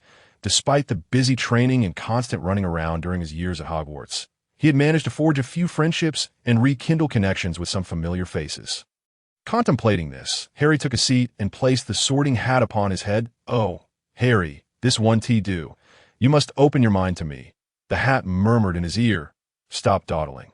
Let us proceed as we agreed upon. Quickly, sort me into Gryffindor." Harry felt a sense of resignation, aware that the decision was not entirely his to make, as the white ferret in his mind was not fond of prying eyes. After a prolonged silence, the hat drooped its tip in defeat. Perhaps it should have grown accustomed to this. After all, it had faced similar challenges in the headmaster's office before. "Gryffindor," the hat muttered softly. Since inheriting the will of Gryffindor, nothing had ever driven it to such frustration. "What?" Professor McGonagall, standing nearby, failed to catch the words. "Gryffindor," the hat declared loudly. Dumbledore, seated at the head of the table, wore a satisfied smile, while Snape's poker face cracked slightly, a hint of a smirk emerging. Reflecting on the years, Snape had just begun to see Lily's essence in Harry's eyes, only to find him sorted into Gryffindor. Truly, it was a Potter. Cheers erupted from the Gryffindor table, each person clapping fervently. "We have a Potter." The Weasley twins tossed aside their hats, high-fiving each other, while Percy laughed heartily. Sir Nicholas from Gryffindor joyfully bobbed his head, darting around the table. The Slytherin table sat in eerie silence. Although Draco understood this was prearranged, he felt a pang of irritation, glaring at Harry as he walked toward the Gryffindor table, wishing to express his displeasure. Alas, his ability to convey emotions was limited to a fleeting minute, and he had just spent his share witnessing Harry's unusual demeanor. Poor Harry sensed a chill creeping up his back, mistaking it for the presence of a ghost. Ron's sorting garnered little attention, save for his brothers. Amidst the clamor, he made his way to Gryffindor, where Percy embraced him, whispering congratulations in his ear. The Weasley twins approached, with Fred cheerfully placing a white ring-shaped object around Ron's neck, while George stood by, arms crossed, grinning. "This is a gift." Ron looked down, realizing it was a miniature toilet seat. Ron glared at his brothers, his smile strained. "All right, stop teasing him." Percy said, feeling a bit embarrassed under Dumbledore's watchful gaze. He nudged George, who, understanding the cue, noticed the stares from their classmates. With a shrug, he leaned down and took a playful bite from the toilet seat around Ron's neck. Harry watched the scene unfold, and Hermione's eyes widened. Was this how wizards behaved? It made her feel somewhat out of place, as if they were all so boisterous. Ron, though slightly annoyed, was unwilling to let his brother's antics get the better of him. Just as the words escaped his lips, a loud crunch echoed through the hall as the white toilet seat revealed a brown core, a sweet aroma wafting through the air, leaving Ron somewhat dizzy. It was chocolate. What on earth? He thought, bemused. Hermione exhaled. Thankfully, there were still some normal people around. Dumbledore, beaming at the scene, locked eyes with Harry and winked before raising his wand and casting a spell to amplify his voice. Welcome to Hogwarts, everyone. All eyes shifted from the twins back to Dumbledore as he spoke. I'll say just this. Fools, crybabies, and misfits, let us begin our feast. Instantly, the tables erupted with noise as Harry beheld the food that had suddenly appeared. Then turned to Ron, who had been pulled over by Percy. Hey, Harry greeted Ron, who seemed a bit shy. Hello, Ron stammered, feeling uncertain about being so close to the savior of the wizarding world. Yet Harry's warmth made it hard to appear too distant. He grabbed a piece of roasted meat from the table, devouring it ravenously, thus avoiding any further conversation with Harry. Harry, sensing something unspoken but saying nothing, felt that after so many years together, Ron was one of his closest companions. He knew his character well. Could it be the butterfly effect? As Harry munched thoughtfully, he pondered, it shouldn't be this way. Why is Ron different? It wasn't he until he retraced his steps back to the Gryffindor dormitory. Seated on his bed, gazing at Ron, who was busy organizing his belongings, that he failed to unravel the mystery. Feeling the weight of Ron's gaze upon him, Harry sensed something amiss. Had he been discovered? They were still as they had been in their previous lives, with the Swordmaster Neville, himself, Ron, and the explosive genius Seamus sharing the same dormitory. However, Harry chose not to break the silence that lingered between them. The four of them sipped the beverages Harry had brought from the Muggle world, introduced themselves to one another, and, feeling utterly fatigued, retired early for the night. As Harry lay in bed, observing Ron, who appeared to be in deep slumber, he raised an eyebrow and settled down himself. He needed to get some rest. Tonight, he had a significant task ahead, to address the problem at its source. The night passed without incident, in the morning. At the long table of Gryffindor, Harry sipped orange juice while perusing the newly distributed class schedule. The first class is Professor McGonagall's Transfiguration. He mused, recalling how he had been late at this time in his previous life. With a piece of bread clenched between his teeth, Harry departed from the dining table. Ron watched Harry's retreating figure, exhaling a silent sigh of relief. Upon entering the Transfiguration classroom, Harry found only one occupant. A small figure slumped over in the front row, nearly buried beneath a pile of thick books. Hi, Harry greeted Hermione, taking a seat beside her. The young girl seemed lost in the world of her books. Her eyes slightly dazed, it took a while for her gaze to sharpen, and upon noticing the handsome savior seated beside her, her cheeks flushed faintly. Anyone familiar with this history would surely not remain indifferent to the presence of the savior beside them. Hello, she greeted him, and seeing Harry's friendly demeanor, her tension eased slightly, allowing her to open up. I'm Hermione Granger, she said, extending her hands to Harry with enthusiasm. I rushed out the other day and didn't have the chance to introduce myself. My parents are Muggles, so I'm concerned I might struggle to keep up with the school's curriculum. The young girl appeared somewhat anxious. Observing her unease, Harry felt compelled to offer comfort to this somewhat naive future Minister of Magic. He had grown closer to Ron first. While his friendship with Hermione had developed gradually, he had never anticipated that someone so formidable in the future could feel such trepidation. Harry believed it was his duty to alleviate the concerns of his friends. One was eager to listen, and the other was slightly smitten. Thus, their conversation flowed naturally into tea that moment. A small cat stealthily slipped through the door, its expression one of satisfaction as it observed the two young witches seated in the front row. The fur on its ears twitched slightly as it eavesdropped on their conversation. When it heard the first-year students discussing how to implement the Patronus charm and the effects of a person's soul and emotions on spellcasting. McGonagall was taken aback and decided to test them. With a leap, the cat sprang onto the desk. That instant, Hermione spotted the suddenly appearing feline and let out a surprised exclamation, just as she attempted to reach out to pet the cat. Harry swiftly grasped her hand, pressing her back in her seat. Puzzled, Hermione watched as Harry approached the small cat, bowing slightly in greeting. Professor McGonagall. That McGonagall could no longer maintain her disguise. A flash of light enveloped her, and in the blink of an eye, she returned to her human form. How could I have been discovered? She wondered, considering the multitude of cats at the school. Drawing from her previous experiences, she had intentionally obscured the frames around her eyes and altered her fur color during her transformation. Who would have thought someone would see through her disguise? The cat professor felt a tinge of doubt in her shape-shifting abilities. Curiously, she inquired of Harry, "How did you figure it out?" Harry looked at Professor McGonagall. Perceiving that whether in her human form or as an animagus, she radiated an undeniable brilliance that he simply could not overlook. He was also particularly sensitive to the traces of magical energy around him. But that was something he could not reveal. In a moment of inspiration, Harry concocted an excuse to conceal this ability of his. "You see, I've been at Hogwarts for quite some time, and sometimes during meals in the Great Hall, I've overheard some upperclassmen discussing this matter." Professor McGonagall had no choice but to accept this explanation, but it also meant that she had missed the opportunity to frighten two young witches during her lesson.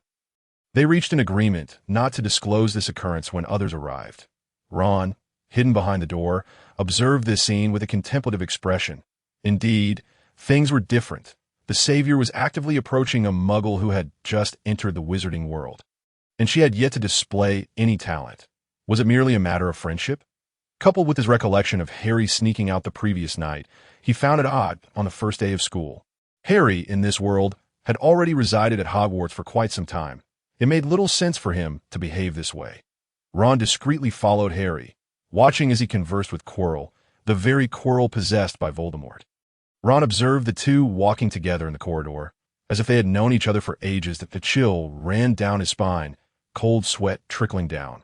What if the Savior were to ally with Voldemort? He certainly did not wish to witness Voldemort's reign over the wizarding world in the coming years, especially since his entire family was deeply entwined with the Order of the Phoenix organized by Dumbledore. But Harry's parents had been killed by him. How could he coexist peacefully with this person? Could it be the Imperius curse, or perhaps a Polyjuice potion? Or was it the fragment of Voldemort's consciousness within Harry awakening, consuming his original self? The more he thought about it, the more plausible it seemed. Was Dumbledore simply accepting of this situation? Ron felt a sense of foreboding regarding his future. He resolved to get closer to this Savior, to discern his true intentions and uncover the truth. As for Dumbledore, well, his current mental barriers were not particularly robust. It will be wise to steer clear of such powerful wizards as a time traveler. Meanwhile, Harry observed Quirrell, taller than himself, handsome, yet wearing a purple turban reminiscent of an Indian. Professor Quirrell appeared somewhat anxious. After all, upon his arrival, he had been compelled by a note to meet his arch-nemesis in secrecy at midnight. The note read, "Greetings, Mr. Voldemort. Would you like the Philosopher's Stone? Let us meet at the entrance of the trophy room at midnight." Using formal language, Quirrell inhaled deeply, a refreshing scent penetrating his mind, clearing some of the fog within. Harry tilted his head slightly, stealing a glance at Ron, who was quietly trailing behind, and couldn't he help but find the situation amusing. After all, Ron was the first to fall into the trap so quickly. He had ventured out only when the others in the dormitory were fast asleep. Harry aimed to test Ron's intentions. Thus, he had added a few drops of a sleeping potion to the drinks of the other two, ensuring they would not awaken unexpectedly during his endeavor to AS for Ron. If he were a typical young wizard, on the first day of school, still unfamiliar with his surroundings, he would surely be inclined to rest, especially in such a state of fatigue.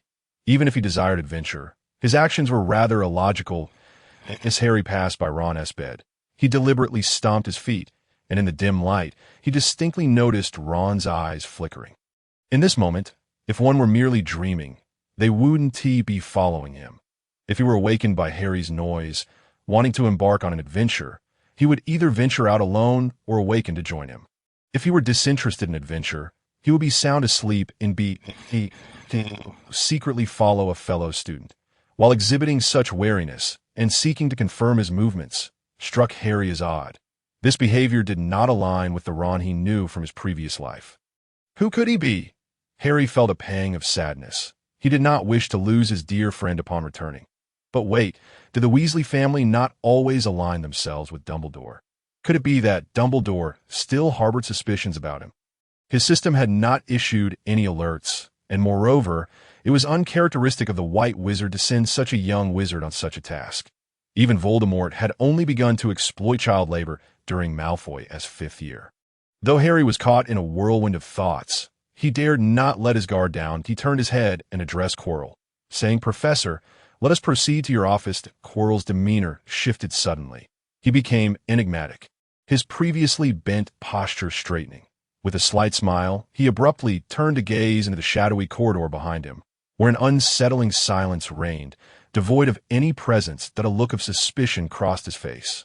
Yet still, there was no movement. Leaning down, Quirrell whispered into Harry's ear, "Very well." Afterward, he affectionately ruffled Harry's hair, a gesture that felt half coercive, half threatening. With his wand pressed against Harry, he led him toward his office. Their figures were closely intertwined, as if their souls were inextricably linked. Ron, observing from behind, noticed the unusual intimacy between the two. The dim lighting obscured the fact that Quirrell's wand was poised against Harry's neck. Harry remained impassive, exuding an air of relaxation as he smiled at the cautious professor. Suddenly, a meow echoed from the front, followed by Filch's voice. "Let me see which student is foolish enough to be awake at this hour. I shall deduct points from your house." His face emerged from the gloom, far from benevolent. After years of ineffectuality, he had become the caretaker of the largest wizarding school in England, an irony that had dulled his few remaining good graces. Upon seeing Filch, Harry turned to Quirrell, eager to witness his response. Quirrell waved his wand. "Ah, a disillusionment charm, but it won't suffice." Ron, witnessing this, muttered a curse under his breath and took off running. Naturally, in such a predicament. What else could he do? He had no desire to gain notoriety on his first day at school. Such an honor was better left to his brother. As for Harry, he would pray for him. After all, survival was paramount. Ron's scant conscience stirred. He couldn't bear to watch Harry fall into danger. What if he were under Voldemort's control, or if his own actions had inadvertently caused this? He turned and sprinted toward the office on the 8th floor. Panting as if racing against death itself, Filch approached, while Mrs. Norris prowled around their feet. Despite the use of the disillusionment charm, the little cat never seemed to connect with them, buying Ron some precious time. Harry watched this scene with curiosity, contemplating the charm. He felt a spark of inspiration for his upcoming plans. They strolled into Quirrell's office, and it was already midnight, the entire castle enveloped in a deep slumber.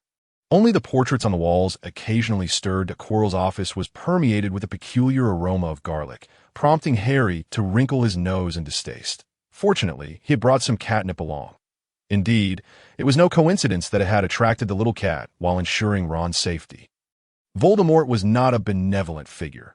If he discovered someone had witnessed a transaction between him and the Savior on the very first day of school, it would be disastrous. Before stepping out, Harry had checked the Marauder's map and noted Filch wandering nearby. He only needed to confirm Ron had followed. The rest was unnecessary. Once inside his office, Quirrell seated himself, hands clasped on the desk, scrutinizing the remarkably relaxed stance of Harry Potter, feeling a twinge of irritation at being overlooked. However, recalling the note he had received that evening, he scrutinized the 11-year-old boy before him. "Was that note you sent me today?" he inquired, probing for information. It had been a letter of admiration from a dark-haired boy, witnessed by none other than Dumbledore himself. Quirrell had been compelled to feign the demeanor of an ordinary professor, only to find himself exposed upon arrival. "I know you are Voldemort, but I am here to propose a collaboration," Harry stated, a smile gracing his lips as he conveyed his sincerity by presenting the Philosopher's Stone. To bolster his credibility, he divulged some details. "My mother's protective magic was bestowed by Dumbledore. He utilized her to eliminate you. Having sensed Peter's treachery, he believed this would aid in your demise. Thus he acquiesced." furthering his own agenda. Lowering his gaze, Harry removed his glasses and rubbed his eyes, which quickly reddened. Internally, he lamented the overwhelming minty scent. When he lifted his head, tears streamed down his face, his eyes swollen. His body trembling as if he had held back for far too long. Quirrell was taken aback. "Quick, release me," he implored, trembling as he loosened the turban, revealing the contorted visage at the back of his head, scrutinizing the inscrutable savior before him. "How do you know all of this?" Voldemort inquired, skepticism lacing his tone, though he was already half-dash convinced, in his mind, Dumbledore was not the saint others believed him to be. He was a hypocrite.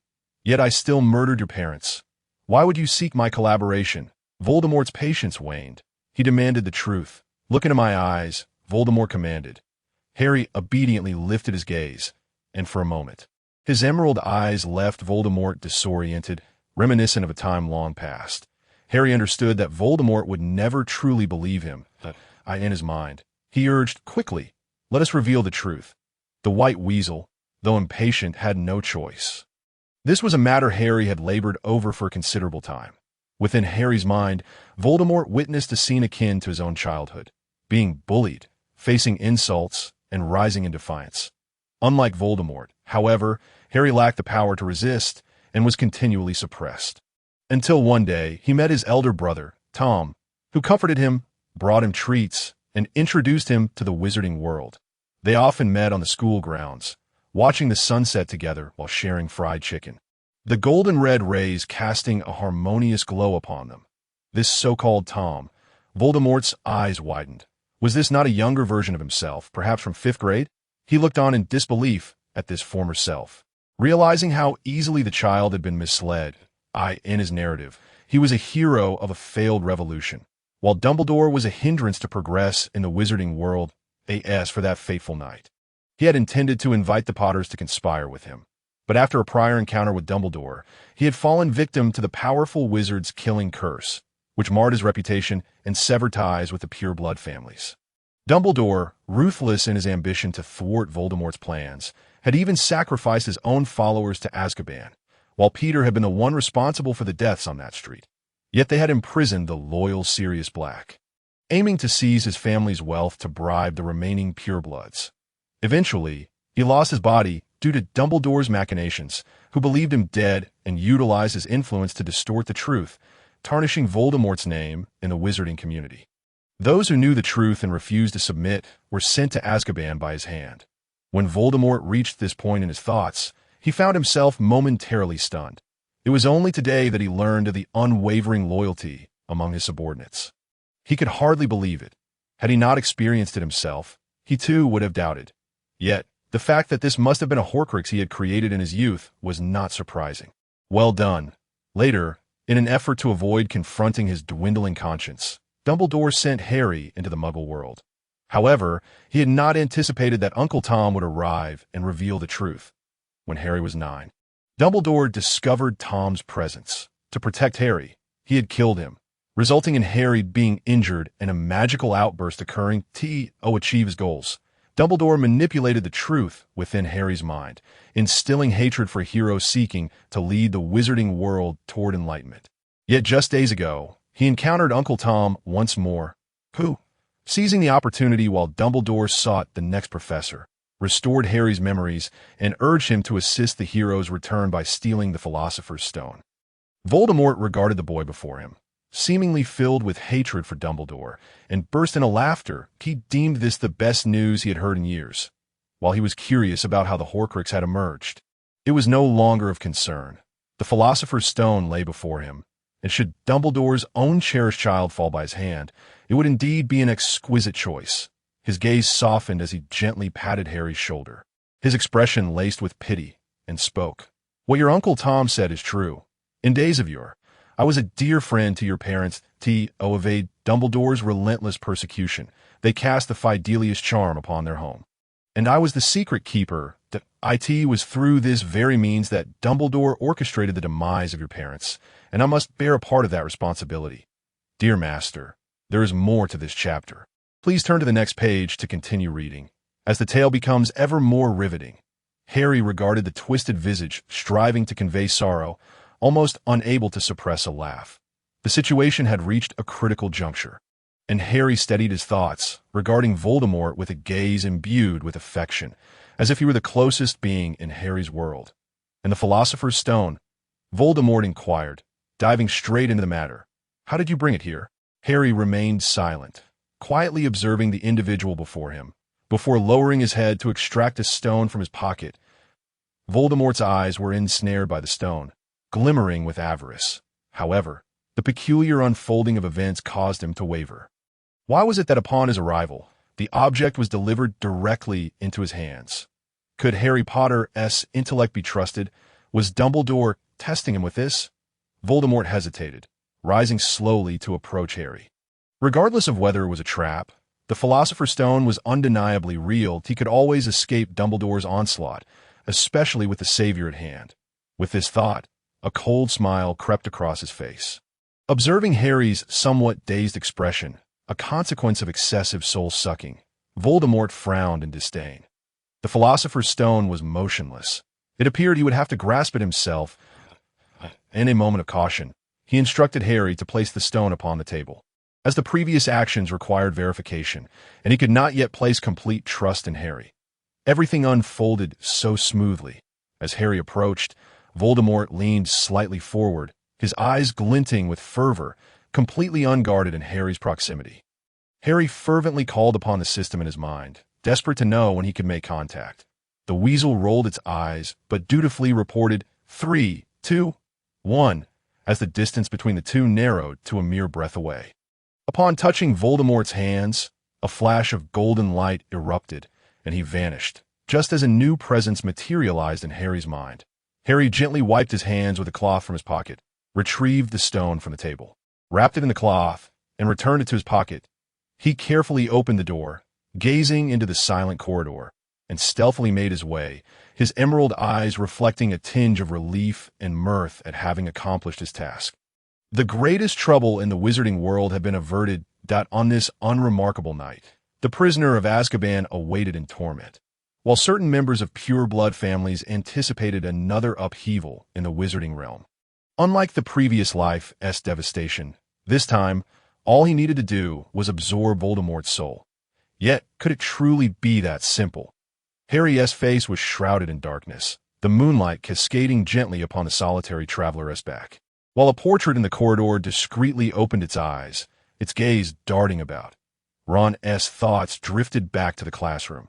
Sounds of chatter began to echo, filled with innocence and ignorance. He sighed, feeling a pang of envy, and entered the classroom, taking a seat beside Harry. Meanwhile, a small cat leaped onto the table, eliciting a smurf from the two nearby, and Ron's peripheral vision caught a glimpse of the feline's identity. Though he understood the necessity of remaining inconspicuous, the events of the previous night had nearly shaken him to his core.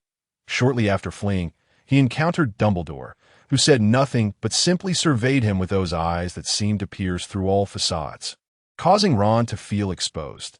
Dumbledore gestured for him to follow, and he witnessed Harry and Quirrell enter the room.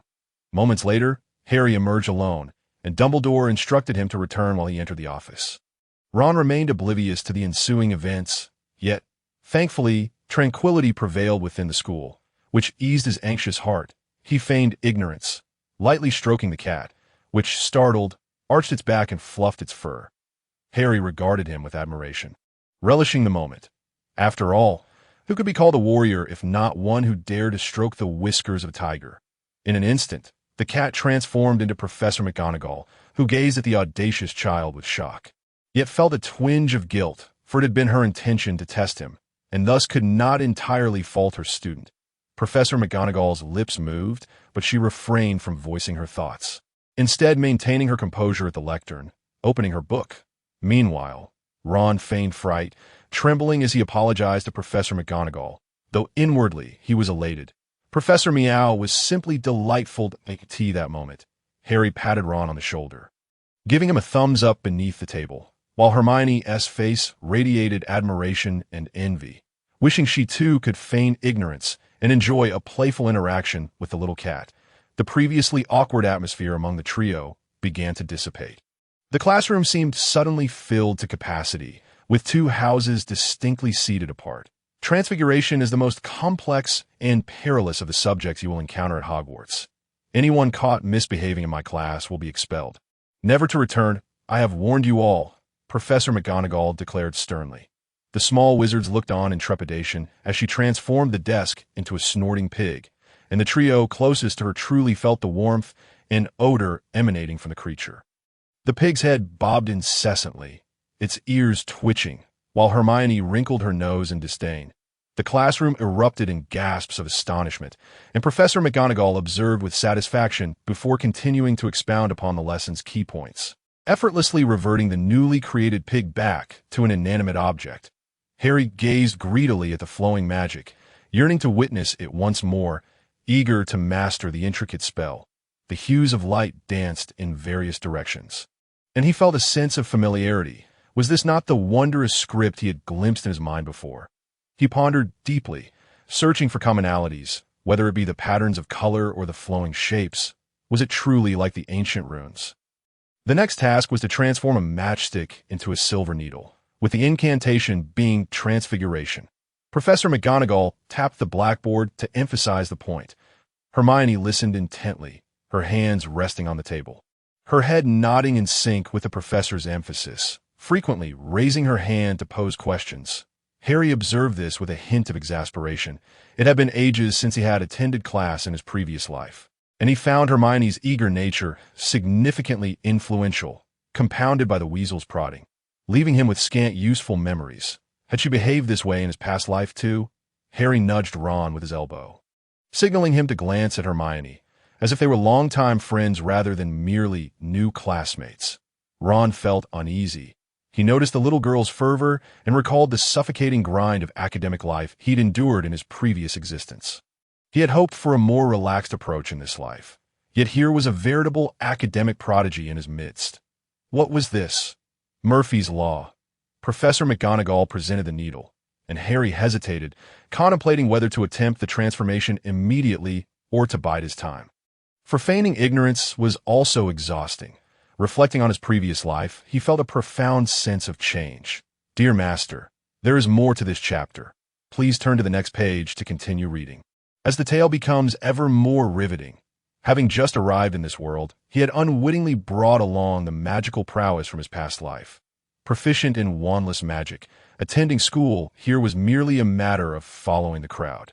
Devoid of any particular ambition, transfiguration, Harry resolved to test the waters, and the corresponding image of a silver needle adorned with a vine, lushly green with leaves, coiled around its tip, emerged in his mind.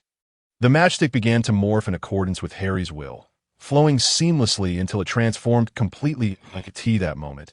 Harry observed the surrounding young wizards, who were diligently engaged in their tasks. Beside him, Ron fervently recited his spell. His face flushed a deep crimson, resembling a lion with ruffled fur. Sweat beads trickled down from his forehead, landing on his freckles, and ultimately dripping onto his collar, creating dark spots. Unable to contain his amusement any longer, he revealed a set of pristine white teeth in a broad grin. Ron, feeling a mix of embarrassment and irritation, shot a fierce glare at Harry. The first time he felt the savior was somewhat insufferable. Sensing the awkwardness, Harry instinctively covered his mouth, yet the glimmer of schadenfreude in his eyes inadvertently betrayed him, compelling Ron to react. Unable to resist, Ron extended his mischievous hands, reaching toward Harry's armpits. Unbeknownst to Ron, he had gradually shed his wariness towards the chosen one. Ha ha ha. Harry laughed while dodging, inadvertently bumping into Hermione. Hermione glared at the two rascals with indignation, especially upon noticing the exquisite silver needle displayed on Harry's desk, which only heightened her displeasure. Before she could voice her thoughts, Professor McGonagall, having heard the discordant sounds amidst the incantations from the back of the classroom, approached with a frown, ready to reprimand them. However, her ire diminished slightly upon catching sight of the silver needle that Harry had successfully conjured. Mr. Potter has successfully transformed a splendid silver needle. Points for Gryffindor, McGonagall proclaimed, her face lighting up with joy. Many young wizards, nearing the end of the academic year, still struggled to turn a mere matchstick into a complete silver needle. With such talent in Gryffindor, it seemed the House Cup would not be claimed by Slytherin this year after all. And McGonagall was elated. She raised the silver needle high, and the young wizards gazed in awe at the shimmering object. Sitting directly behind Harry was Seamus Finnegan, who watched the scene unfold with a tinge of disappointment. Vexed as he waved his wand in frustration, questioning why he could not achieve the same feat hearing the commotion around him, Harry felt his cheeks warm, but at that instant, a sense of foreboding washed over him. McGonagall also sensed something amiss. Armored protection. The two shouted simultaneously as Seamus's transformation spell unexpectedly resulted in an explosion, his hair transforming from a light brown to a charred black, standing upright like a startled porcupine. His face darkened. Resembling a person of African descent, he exhaled a breath, as if he had consumed edible charcoal. The surrounding young wizards, initially shocked and frightened, erupted into laughter. Without a doubt, Seamus had earned his infamous title. Prince of Explosions. It was no wonder that during the final battle of Hogwarts, he was tasked with blowing up that bridge, truly a case of making the best use of one's talents. Despite having protected his classmates, Harry's expression grew more grim. That moment, Malfoy's voice echoed in his mind, reminding him of the note he had caused Malfoy to lose yesterday. A chill ran down Harry's spine, his hands trembling slightly, as cold sweat enveloped him in an instant. If Voldemort were to discover his trump card and disrupt the course of events from his past life, he could hardly fathom what this world would become. Why had Malfoy discarded that note? Surely, under the system's control, he would not act against Harry's interests, especially after years of genuine interaction. Noticing Harry's odd demeanor, Professor McGonagall assumed he was merely overexerting his magical abilities and instructed Ron to support Harry to Madame Pomfrey's infirmary. Harry did not protest, recognizing that attending class in his current state was futile. The other young wizards whispered amongst themselves, marveling at the fact that the Savior could perform spells that most third years struggled with under such circumstances. With a hint of sympathy, McGonagall excused Harry from the assignment for that transfiguration lesson. Concerned for his friend, Ron carefully guided the slightly trembling Harry out of the classroom. That moment, Harry grasped Ron's hand, leading him to a secluded spot, his expression serious. Ron sensed the gravity of the situation. "Let us head to Dumbledore's office on the 8th floor first," Harry said. "I need to discuss something with the headmaster." "Do you want to return to class or accompany me?" Ron, glancing at Harry's current state, felt unease creeping in. After all, who would rush to class under such circumstances unless they were an overachiever? He chuckled. "I'll go with you." Despite having just exposed himself to Dumbledore the previous night, he still wished to stay by Harry's side. In that fleeting moment, Harry chose to cast a protective spell over them. Ron felt as if he had stepped into the magical world for the first time, sensing the lurking danger. The sound of the spell seemed to jolt him from the peaceful era of his past life. Harry caught a glimpse of Ron from a past life, smiling as he patted Ron's shoulder, taking his hand as they swiftly made their way to the 8th floor, by the time they reached the stone gargoyle before Dumbledore's office. Ron was breathless, admiring Harry with a hint of respect, his face slightly flushed.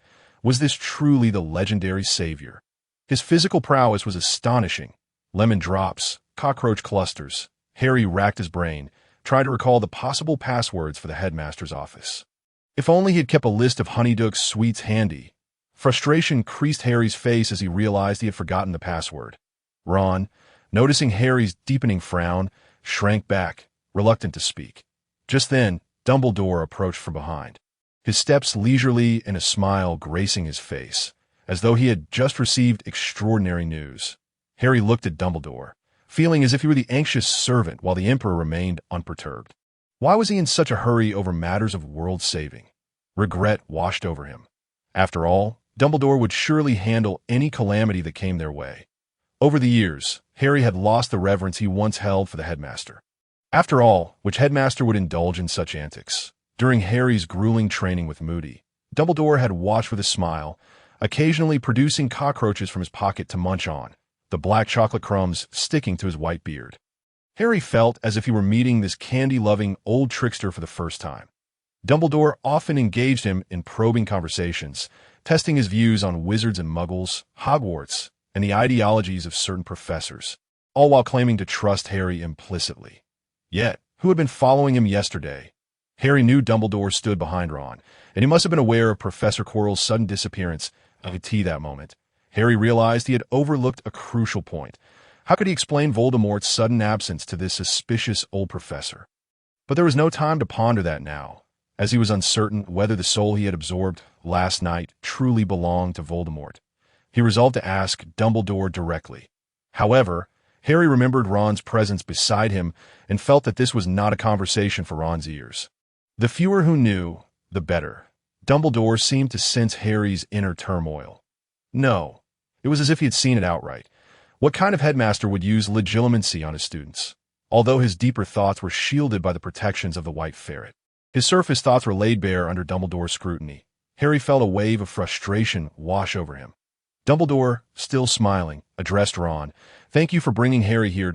I believe this class is Transfiguration, correct? Why don't you head back to class for now? We have some matters to discuss."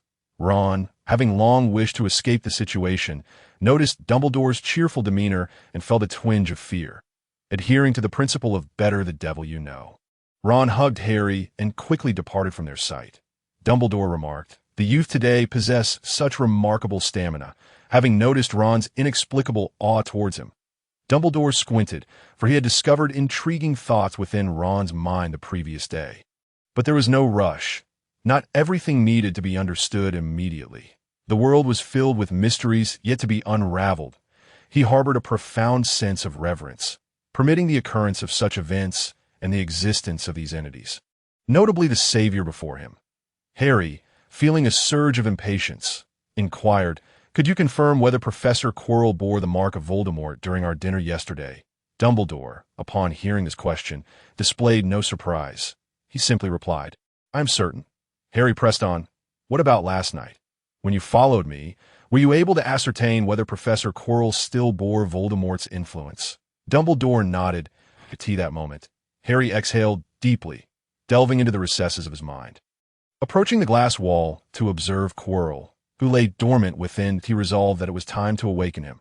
Harry refrained from explaining his sudden inquiries, and Dumbledore showed no inclination to probe further. This was the nature of their relationship over the years, since the day Harry had brought the house elf Dobby to Dumbledore, seeking to have him adopted in a manner akin to a past life.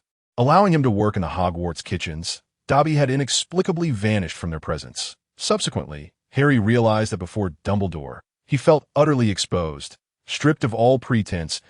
As Harry exited the office, he yearned for a tranquil place to assess Professor Quirrell's condition within his mind. And the room of requirement came to mind. It had yet to be consumed by the flames of a previous life, proving to be an ideal sanctuary. What? Had it been engulfed by fire? Harry suddenly recognized the inconsistency in his thoughts. Had the room of requirement indeed been destroyed? Was this yet another fragment of his fragmented memory? He chose not to delve further. The pressing matter was to investigate Voldemort's status. Moreover, with no classes scheduled for the day, he could devote himself to his own pursuits on the 8th floor. Standing before the tapestry, Harry concentrated, declaring, "I wish for a place to study ancient alchemy." Shortly thereafter, a door materialized before him, a grand, dark brown portal adorned with a tarnished brass handle, ancient and enigmatic. Harry was momentarily taken aback by the door's antiquity. He recalled having encountered something similar during his journey to the Himalayas, from which he had obtained a golden pendant. Though he could not recall the specifics of that visit, it seemed to him that from that moment onward, his magical prowess had surged, and he had become adept in areas that had once eluded him. In his mind, the white ferret observed this scene. Abruptly rising from its previous repose, it scrutinized the door through Harry's eyes, adopting a more earnest demeanor, its small black eyes sparkling with excitement as it awaited Harry's entrance. Oblivious to the anticipation surrounding him, Harry placed his hand upon the handle, twisting it with force, causing the door to swing open, and he stepped inside. The white ferret, however, was met with disappointment, for the interior revealed itself to be a nondescript classroom. At the far end stood a bookshelf filled with tomes on alchemy, and a window overlooked the Quidditch pitch where individuals were engaged in training. Below the window sat a pale green sofa, accompanied by a small white desk adorned with several pots of peace lilies. Harry found it curious that the sofa was green. Could it be that, deep down, he still favored Slytherin? The thought of Malfoy crossed his mind. and he swiftly dismissed the notion that he immersed his consciousness into that mysterious space, approached the glass wall, greeted the little white ferret, and began to observe Quirrell closely. He remained in slumber, the purple turban absent, revealing the back of his head. Suddenly, lines of text appeared on the glass wall. Task 15. Invite Malfoy and Ron to lunch. Deadline. Before 2 o'clock this afternoon. Task success. 10 to flying ability. Task failure. Absorb 1/3 of Quirrell's, Voldemort's, soul. The letters spelling Voldemort flickered and distorted, and it took Harry a considerable time to decipher them. Finally, a great weight lifted from his heart, and he emerged from his reverie, quietly awaiting the deadline for the task to arrive. The white ferret remarked, "Are you truly starving? You seem willing to consume anything." IT offered a word of caution. While you may amplify your magic, excessive absorption could lead to your own demise. When the soul surpasses the body's capacity, it may very well explode, the ferret advised, its tone earnest. Moreover, it glanced disdainfully. This is far too grotesque and filthy. It would taint your soul. Harry disregarded the warning, for he had encountered no abnormalities when absorbing Draco's essence. His loathing for Voldemort was profound, wishing for the obliteration of his soul into nothingness. Harry sat quietly on the sofa, watching the sun ascend to its zenith, his deep green eyes reflecting tranquility as he munched on the sandwiches Dobby had brought from the kitchen, while gazing at the alchemical books on the nearby shelf. Lost in contemplation, within the confines of his mind, Voldemort stirred, observing the scene around him, engulfed in darkness, with only a handful of stars visible against the vast expanse. The transparent wall loomed in the distance, rendering any spell casting futile. But he realized he had been deceived by Harry.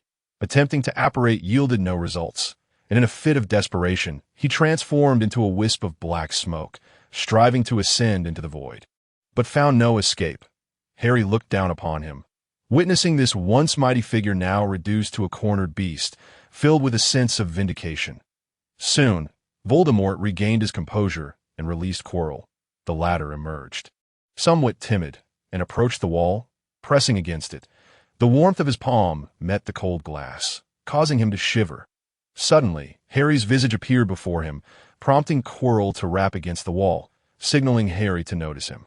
"Harry, dear Harry, I am your professor. Could you possibly let me out?"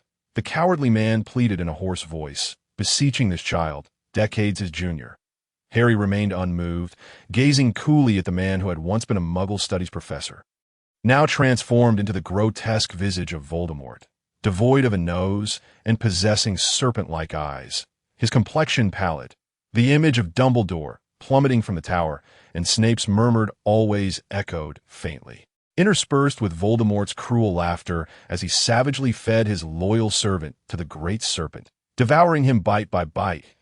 A mountain of Muggle corpses, the composed George, a woman striking Sirius with a green flash from her wand.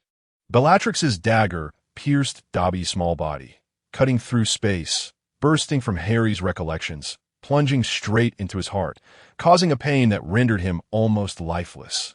Harry understood that Professor Quirrell might be under Voldemort's control, and absorbing Voldemort could lead to his own demise, yet he felt powerless. The system had already set the next soul absorption date. He had previously warned Quirrell to steer clear of the Albanian forest.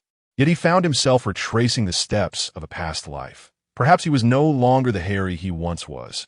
Hatred had clouded his judgment, incessantly tormenting him like a relentless parasite, robbing him of sleep. Determined, Harry steeled himself against Quirrell's desperate pleas.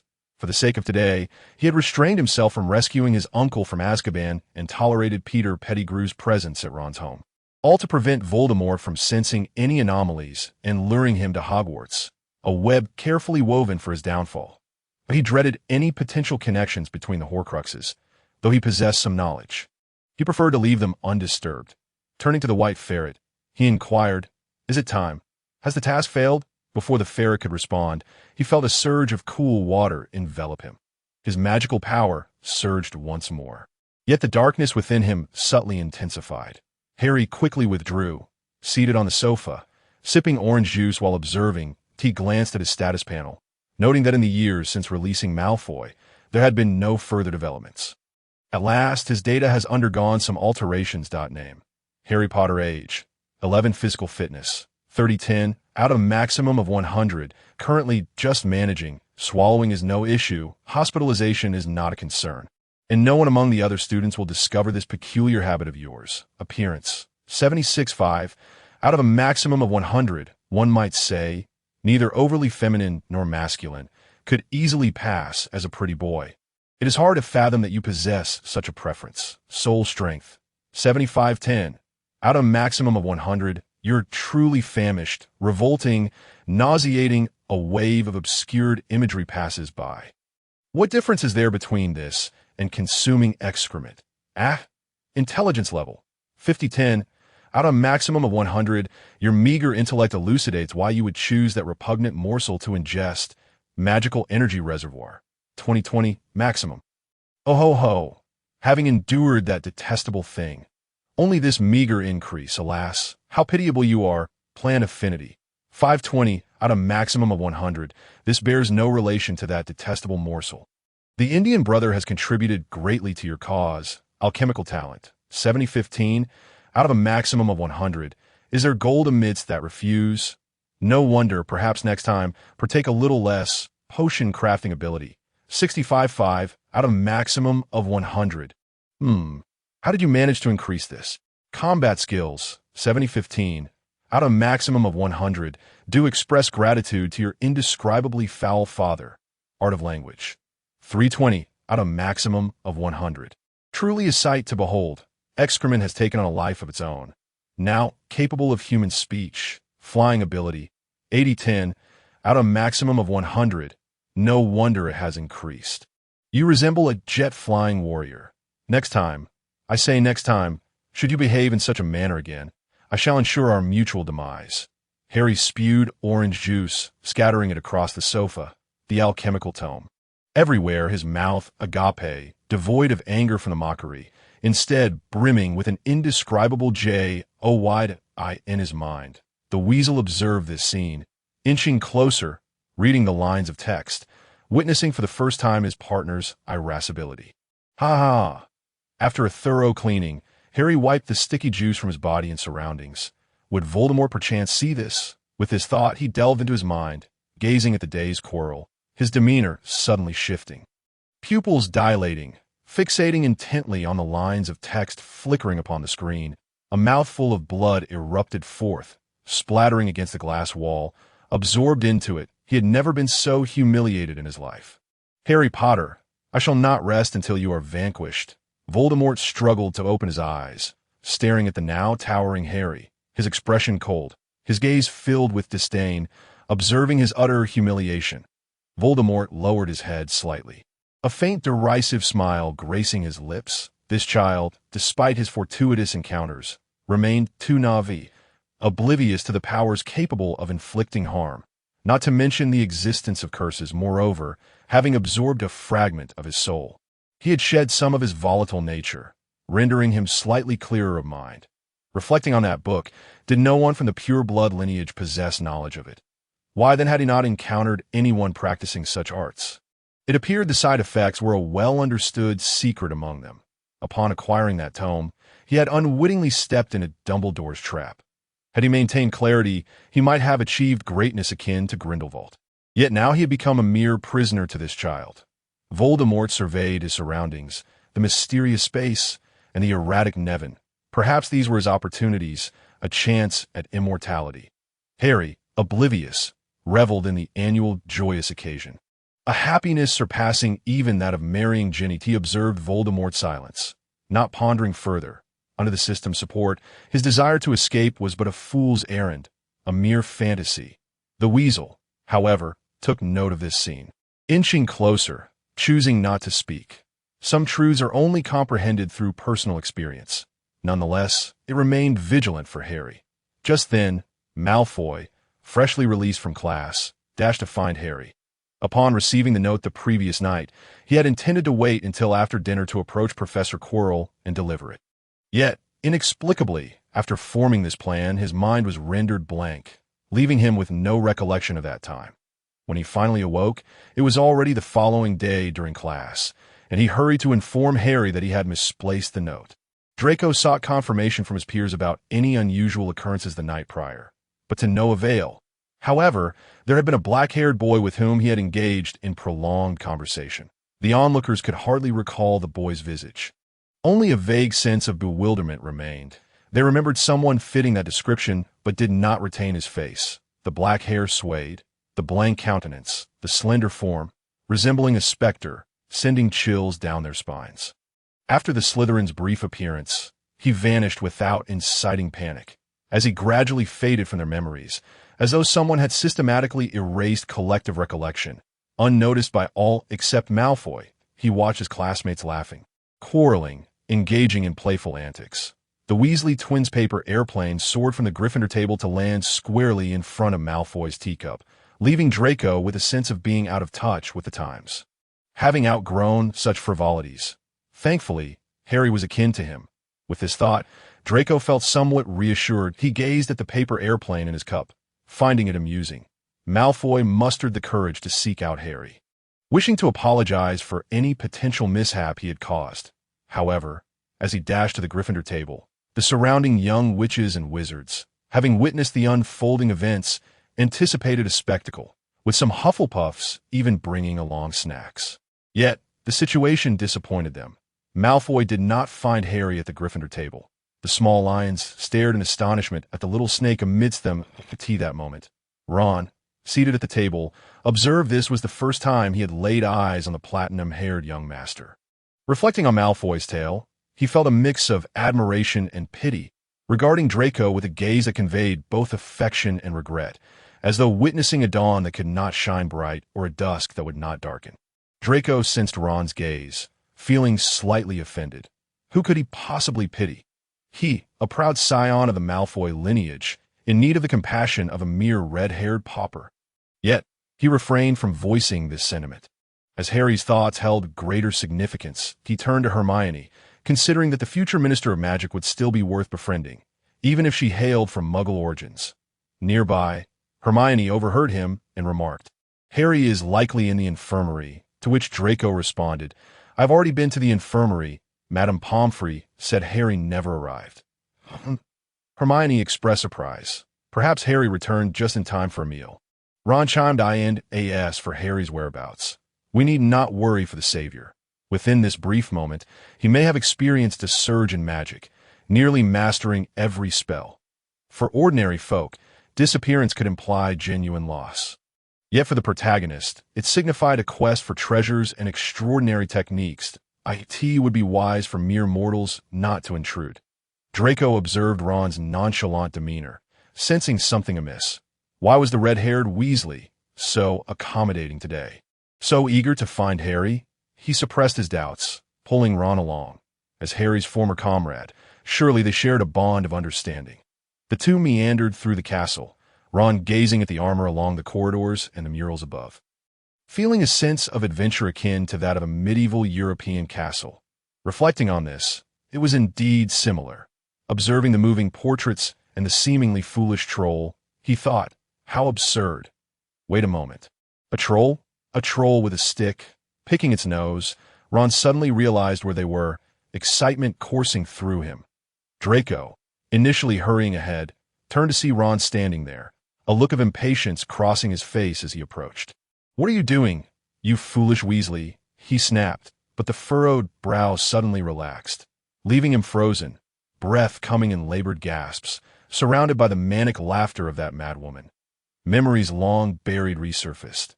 This was the very thing he had sought to evade since his rebirth. Now thrust unceremoniously before his eyes, countless instances of restoration, a father imprisoned in Azkaban, sycophantic individuals, Voldemort's heart-wrenching cruelty, and Dumbledore's cerulean eyes, the wand he clutched trembling even now. He could never become a ruthless person. Draco wished to convince himself that none of this had transpired, that Harry had been reborn, accompanied by something extraordinary, and that Voldemort could never stand against them. Yet, the heart tightly gripped by anxiety whispered to him that he had never truly emerged from that great battle. Ron turned in astonishment, spotting Malfoy standing there in a daze. He extended his arm, waving it before Draco's eyes. "What's wrong with you?" Ron inquired, puzzled. Draco seemed to snap back to reality, his gaze instantly filled with surprise. Turning back, Ron noticed Harry quietly standing behind them, a smile gracing his face. However, Ron felt a peculiar sensation. How could Harry seem somewhat different after just a brief absence? Upon closer inspection, it appeared that there was no significant change. Yet he seemed even more handsome. Did that count? The three fell into a momentary silence, until Draco broke it, elucidating the events of the previous night. Harry listened intently, not shying away from Ron. Harry was already aware that Ron had followed him last night, while Draco, regaining his composure, realized that Ron seemed to know about the Room of Requirement. Had his brother informed him, or had he and Harry made plans to gather at the Room of Requirement later? This thought left Draco feeling somewhat envious. Upon realizing that Harry bore him no ill will, he sighed in relief and bid Harry farewell, for there were classes to attend in the afternoon. Skipping was not an option. Harry turned towards the library, seeking out texts pertaining to the spells or magical creatures Draco had mentioned. Ron, however, found little interest in these matters. He was utterly exhausted and in need of a nap. The two tacitly ignored the question of why Harry was present there at the library's entrance. Harry hesitated, daunted by the throngs of young wizards studying within. Despite having once enjoyed a remarkable advantage over his peers, he had not developed an inherent thirst for knowledge. The weight of adult expectations compelled him to step inside and resolutely take a seat, grasping several books on magical creatures and alchemy. He forced himself to read. In his mind, the white weasel gazed at the man behind the glass wall, a madman, before glancing at the one who regarded books as adversaries, sighing in resignation. It appeared he had to make his entrance. Upon returning, Harry heard no whispers about Professor Quirrell. There were no reports of his disappearance. Nearby, several students who had attended defense against the dark arts praised Professor Quirrell, extolling him as the next Dumbledore, much to the ire of those who revered Dumbledore. Currently, the Great Hall was engulfed in uproar, Peeves gleefully tumbling about beneath the ceiling, brandishing a cream-filled piping bag and selecting his next victim. Occasionally, splats of white cream descended from above, eliciting exclamations of annoyance from the crowd, which only fueled Peeves' enthusiasm like a catalyst in a chemical reaction. The Weasley twins at the table joined the commotion. George stealthily aimed a firework at the entrance, intending to surprise the first person to walk through, while Fred hurled a specially designed balloon bomb towards the gathering of merrymakers. Bang! Glittering, shimmering confetti soared through the air. Sweet cream cascading towards the noisy throng. Some plunged into their books, others returned to familiar ground, landing atop cakes, while some settled into their abodes, transforming into a sugary liquid that explored the depths of their digestive systems. A little girl from Ravenclaw stood atop a table, her long, flowing black hair cascading over her shoulders, casually producing a leaf and softly humming a tune. Though her voice faded into obscurity, she remained engrossed in her own world. Oblivious to the gazes of others, cease this at once. A voice thundered, though few heard it. Only George quivered and ducked beneath the table. The newcomer was Snape, clad in a long, greasy black robe. His dark hair bore conspicuous dollops of cream, sliding down his locks, interspersed with colorful bits of confetti, rendering him akin to a dark chocolate cake adorned with bright candies. He shot a furious glance at Dumbledore, who was enjoying the spectacle, as if to say that he was not fooled by the headmaster's invisibility charm. Then, with an expressionless countenance, he began to clean himself. Though the suppressed fury was palpable, he parted the crowd, advancing towards the center. The young wizards, initially enthralled by the commotion, turned their furious glares into sheepish glances, lowering their heads, wishing to vanish into the ground. Harry, motivated by curiosity, trailed behind Professor Bad, only to find himself surprised by the sight of a flushed Ron and Draco, who stood behind him, pointing in astonishment. What was happening? Snape reached the center, and the raucous crowd gradually quieted, parting to accommodate him. The famed Hogwarts chill was well-deserved. The professor waved his wand, binding together the troublemakers at the forefront, including George, who had sprayed him with confetti, and Peeves, who had hurled cream. What is the meaning of this? Have your brains been filled with thistles? Truly a collection of foolish giants. Does the Gryffindor lion truly lack intelligence? When Snape noticed a few Slytherins among the culprits, he felt slightly awkward. upon spotting Draco attempting to sneak away behind Ron, only to be halted by Seamus. His expression darkened further. "Poor old professor must clean up your mess. Due to Gryffindor's provocation, I shall deduct 50 points. Ron's face turned even redder, glaring at Snape, his fiery hair resembling a blazing flame. Snape, sensing Ron's disrespect, declared, 10 points from Gryffindor. Hermione, hearing this, squeezed through the crowd to grab Ron, preventing him from acting impulsively. Snape's keen eyes caught sight of her, and upon receiving the news, hurriedly approached Professor McGonagall, who reluctantly declared, 10 points from Slytherin for acting impulsively. And you lot, he scanned the dim-witted giants, deeply concerned for the future of the wizarding world. In the hushed atmosphere, the girl blowing on the leaf atop the table became even more conspicuous. Ravenclaw shows disrespect to teachers. 10 points deducted. Snape, as if seizing an opportunity, swiftly deducted those points before she could descend from the table, spittle flying from his mouth and splattering everyone nearby. All of you will serve detention every weekend for 2 months. As the professor heard a chorus of groans, he smirked in satisfaction, only to turn and see Harry watching the scene with barely concealed glee. And you, Potter, for failing to intervene when your classmates erred, will also serve 2 months of detention. With that, he strode away, his cloak billowing behind him like a bat in flight. Only Harry, left in a state of astonishment, and Professor McGonagall, who had rushed over to reprimand Ron and the Weasley twins, remained. The professor reveled in her joy, while the students faced detention. Each had their own bright future ahead. Dumbledore, observing the cacophony of cries from the small wizards behind him, contentedly munched on his pile of cockroaches and left with a sense of satisfaction. The following morning, as the time for the defense against the dark arts class approached, an event Harry had eagerly anticipated, he found himself filled with curiosity about this so-called Professor Quirrell.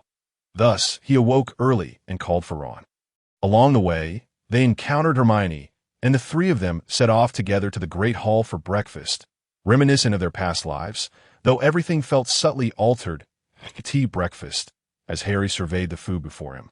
He found nothing but potatoes and an array of roasted meats. Despite having eaten British cuisine his entire life, he had never quite grown accustomed to it. Since embarking on his global travels and sampling various delicacies, he had come to regard these mundane offerings with disdain. Beside him, Hermione and Ron passionately criticized Professor Snape. It seemed Hermione still held a degree of respect for her teachers, but ever since that bat had added her to the detention list while checking, her view of Snape had soured. She now regarded him with disdain. This sudden action had disrupted her plans and shortened her study time. Hermione was a meticulously organized individual, and any disturbance to her schedule rendered her exceedingly irritable. Harry split his focus, listening with one ear, while the other half of his mind communicated with Malfoy that, in a brief moment, he had already devised a plan with Malfoy on how to track down that boy. However, with Harry's extensive experience from his travels and the years spent exploring magic with Dumbledore, how could he be completely at a loss regarding such magic? Could it be ancient magic? Even at that level, Dumbledore would surely not be stumped. Harry recalled the enigmatic door and that golden locket. Wait, when had he acquired a locket? His thoughts were consumed once more, and despite his efforts to resist, he ultimately found himself ensnared. The weasel in his mind looked on helplessly at this obstinate boy, pondering how this had come to be, knowing too much was not beneficial for him. Something is amiss. This system feels wrong. This world is not as it should be. Upon entertaining this thought, the weasel in his mind jolted upright in alarm, realizing that the entire glass screen was flashing red, demanding Harry's obliteration. Nearby, the struggling Voldemort heard this voice and his eyes glimmered with hope. This was an opportunity. Yet, what had this boy done to provoke such a strong reaction from this mysterious entity? Before Voldemort could ponder further, the flickering screen calmed, only to be replaced by rapidly appearing text, the red light intensifying, forcing Voldemort to shut his eyes, unknowingly sealing his fate. Task 17. Host, please concoct a thinking hat. Task duration, 1 minute. Task successful. Magic reserves increased by 10. Task failed. Absorb 1/3 of Voldemort's soul. Task 18. Host, please have Neela take you as a disciple. Task duration, 1 minute. Task successful. Alchemical talent increases by 10. Task failed. Absorb 1/3 of Voldemort's soul. Ding! Task failed. Punishment initiated. Before Voldemort could implement his grand designs, the system swiftly executed him, his essence absorbed by Harry. Ding, ding, ding. Harry's body scores surged upward. The weasel severed Harry's perception of this realm, fabricating a fade of normalcy. It was not yet time. Had progress accelerated? The weasel was greatly puzzled. It resolved to return to its clan to gather intelligence. Transforming into a colossal dragon that blotted out the sky, soaring to the highest heights, vanishing beneath the starlit sky. Harry felt a sudden surge of energy, but it was fleeting. Beside him, Seamus prodded Harry, who turned to meet his gaze, filled with uncertainty. Seamus's face flushed red. Was the savior truly this handsome? That thick black hair, those emerald green eyes, those rosy lips. He glanced down and blushed even deeper for the first time. Seamus experienced the benefits of England's openness, suppressing his thoughts, feeling a tad embarrassed as he apologized to Harry. Yesterday, during Transfiguration class, it had been his fault that Harry had exhausted his magic reserves. Coming from a wizarding family, he understood the harm excessive magical use could inflict on a young wizardess body. Seamus expressed his sincere apologies. He had wished to find Harry the day before, but hadn't caught sight of him until evening. Seeing Harry's fatigued expression, he had refrained from disturbing him, but now an opportunity had arisen. Harry graciously accepted the boy's apology, which only deepened Seamus's admiration for him. What a truly understanding person he was. As they settled comfortably into their seats, Harry gazed at Professor Quirrell, feeling an ominous sense of foreboding. Quirrell removed his purple scarf, revealing a striking personal charm. Harry quickly glanced in his mind. Voldemort was gone. Truly.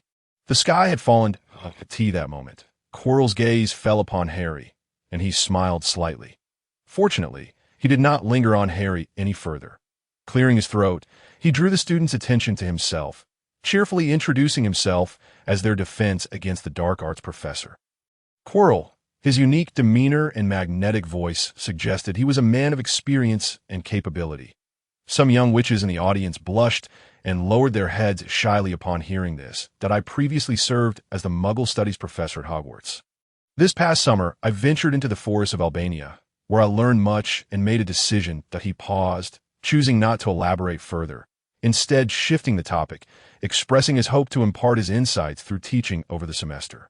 Professor Quirrell then instructed everyone to open their books, articulately and systematically discussing dark magic, its implications, the necessity of defense, and methods of enhancement. Harry found himself momentarily taken aback by the man's eloquence.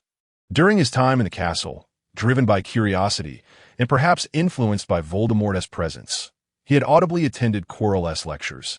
This version of Professor Quirrell, while elevated in ability and stature beyond the previous one, still retained his unique teaching style and verbal habits. He exuded none of the timidity, fear, or apprehension.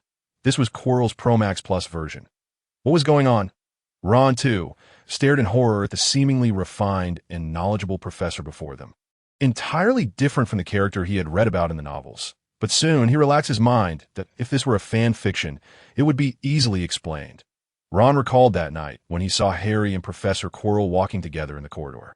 If not for that, considering Harry had spent time in the castle and had a close relationship with Quirrell, everything made sense. Ron felt a newfound closeness to Harry as the class neared its end. Harry lowered his guard and began contemplating what to have for lunch. Unexpectedly, Quirrell caught him off guard. I have a goal for all of you, and one of you has already completed it ahead of time. Quirrell's gaze fixed intently on Harry, prompting the surrounding classmates to follow his line of sight. Harry felt a prickling sensation on his back, discomfort flooding through him as he hastily stood up. Ron cast a sympathetic glance his way. Was this the price of being the protagonist, or would it be better to be an ordinary side character? Hermione felt uneasy as well, although the professor had posed numerous questions. He seemed to prefer self-interrogation and answering himself. So why had he called on Harry? She could have answered too. Quirrell appeared quite pleased with Harry's recognition and did not continue on, simply inviting him to the front of the class. I've heard that Mr. Harry here used the shield charm to save several classmates during yesterday's Transfiguration class, Quirrell said with a smile. Hearing this, Harry became cautious. He was uncertain of Quirrell's intentions. "Now, I will use the disarming charm," Professor Quirrell said, turning to Harry, "and you will use the shield charm. Let us demonstrate to our classmates." Chilo narrowed his eyes, scrutinizing the peer who had arrived in this world before him. Could this be his future master? A sense of indignation welled up within him. After all, how could an 11-year-old child, a mere brat, possibly defeat someone like him, who had dedicated years to arduous training for the sake of his clan? Was it merely because of his close relationship with the prince? Chilo fixated on Harry's eyes, hoping to discern the essence of the prince within them, feeling a mix of trepidation and anticipation. The rigid protocols of the past, with their harsh hierarchies, had etched a profound sense of fear of those above him into his very bones. Yet the ambition to unleash his potential in this foreign realm, coupled with the discontent of being suppressed, ignited a spark of courage to break free from his shackles. Chilo harbored a desire to see Harry suffer a setback, to humiliate him in front of their classmates, as a means of vindicating his own grievances. However, upon noticing the boy's diminutive stature, a flicker of disdain crept into his heart, with a flash of red light. His weapon surged toward Harry, propelled by fierce momentum and force that Harry's pupils contracted as he deftly sidestepped, evading Chilo's assault. This little fellow possesses some skill. His attack is not easily dodged. It would be impossible to evade without perceiving the trajectory of the magical strike. Harry offered an apologetic smile to the professor, murmuring a hesitant, "Sorry, that was just my instinctive reaction." The young wizards below gaped in astonishment, having heard whispers of Harry's display of protective armor the previous day, originally dismissing it as mere rumor. While the savior might possess some extraordinary attributes, to unleash spells that even seasoned aurors struggled to master on the very first day of school seemed far-fetched. Only those who witnessed it firsthand could truly grasp its authenticity, while others remained skeptical. Who could have anticipated that Harry could evade even the professor's attack? "Good lad, come again," Chilo expressed, now intrigued. Harry nodded, recognizing this as an opportune moment for real combat. As Chilo's strike approached, it stirred waves within the barrier Harry had conjured, causing those around to hold their breath in awe, admiring the heroic figure amid the fray. Ultimately, however, Chilo's adult stature conferred an undeniable advantage, allowing him to breach Harry's protective armor and send him flying. Chilo caught Harry mid-air, gently placing him down upon the podium. Regaining his composure, Harry acknowledged that despite retaining some power, he had encountered certain issues. His combat experience rivaled that of adults, yet his magical prowess was significantly diminished. He needed to devise a solution, as natural growth was far too slow. Despite the simplicity of the maneuvers, they stirred the hearts of the onlookers, erupting into gasps that gradually transformed into applause. Harry felt somewhat uncomfortable amid the accolades. After class, Harry sought to approach Chilo under the pretense of asking for advice, hoping to glean more about him, but Chilo deftly declined, citing the need for time to acclimate to the newly taught subject. What a slippery character, Harry inwardly scoffed. Meanwhile, Hermione had become a devoted admirer of Professor Chilo, her admiration evident as she exclaimed to Harry and Ron, "No wonder the Slytherin wizards said last night that Professor Chilo would become the next Dumbledore. I now see some truth in their words." Harry felt a wave of nostalgia wash over him, reminiscent of his second-year encounters with Professor Lockhart. The distant memory prompted him to remain silent. Ron, observing the savior's demeanor, chose not to voice an opinion. Instinctively keeping his thoughts to himself, in the dimly lit corridor, an eerie silence prevailed, punctuated only by the flickering of torches on the walls. "Quick, quick, this way!" A voice suddenly shattered the stillness. "Keep up, don't fall behind. Today, we shall see where Harry has gone." The speaker was a small boy with fiery red hair, followed closely by another with brown locks that a little farther back was a plump boy with chocolate brown hair. Resembling a walking confectionery, Ron peered into the distance, where a shadowy figure loomed at the end of the corridor. "Hurry up, we're running out of time." He couldn't afford to call out to Neville, who had lagged behind. Drawing upon his previous experience of trailing Harry, he stealthily followed behind. Meanwhile, Harry's eyes were wide open yet glazed, devoid of awareness. He trudged forward, head bowed, dragging his feet, with no one knowing his destination. Filch's little cat darted toward him, incessantly meowing. "Harry," seemed to regain a semblance of consciousness. He cast a disillusionment charm upon himself, just as the feline pondered the sudden disappearance of the figure ahead. Several conspicuous silhouettes further down the corridor caught its attention, and the little creature dashed forward. Surprisingly, 3 figures emerged, prompting Filch to rush out, his eyes gleaming with surprise and satisfaction upon spotting the trio of students wandering the night. "Which house do you belong to? Just wait until I catch you," he bellowed. Ron and his friends immediately took flight. "Why can't we catch a break tonight?" Ron lamented, raking his fingers through his tousled red hair and pulling along the lagging Seamus. They could not afford to fall behind. Where does Harry go every night? Ron's insatiable curiosity gnawed at him. During the day, Harry had claimed to be nowhere, which seemed implausible. Yet, there was no time for further contemplation. Being caught by Filch was no trivial matter. Upon reaching the Gryffindor common room, they found Hermione seated on the couch, illuminated by the flickering flames in the fireplace, her tightly pressed lips, taut cheeks, and crossed arms betrayed her simmering frustration. This was not good. Ron raged internally, though he maintained a compliant facade, feeling like a subdued spouse in Hermione's presence. Despite no longer being the same Ron, he felt as if the headmaster stood before him.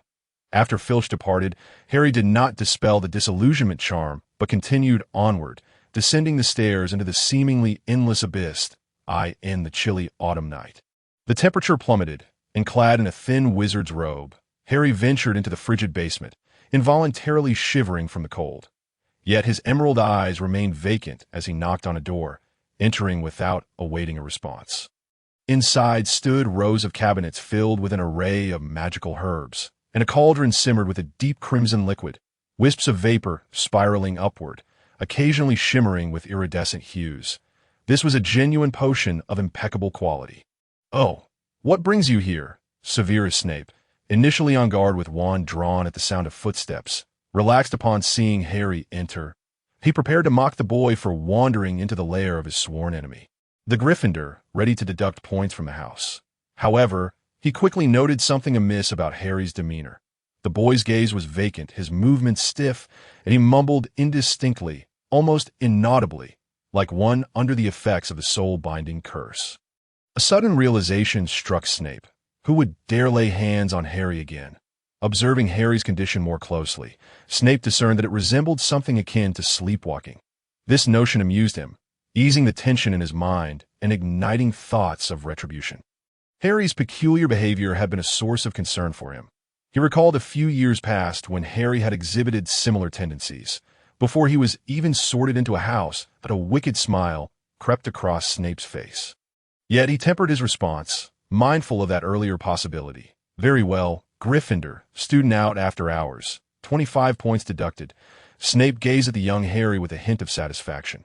Initially, he had worried about Harry's remarkable talent jeopardizing Slytherin's chances in the House Cup.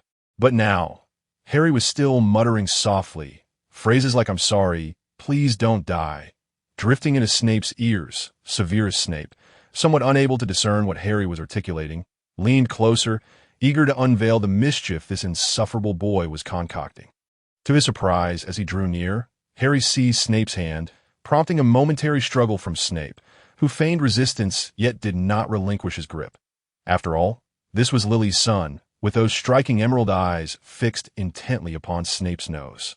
Snape froze, rendered immobile, as this wretched Potter increasingly mirrored Lily in his maturity. The weight of bygone days, the burden of unrequited love, and the guilt of losing his beloved surged within him, overwhelming him as he beheld an unconscious Harry. Ultimately, it compelled this perennial stoic, the double agent, to dismantle the barriers he had painstakingly erected over the years. He yearned to comprehend Harry's intentions. Harry extended his hand toward the bridge of Snape's nose, and Snape grimaced in distaste as the finger approached, furrowing his brow in disapproval. Regret washed over him. He ought not to have shown such weakness.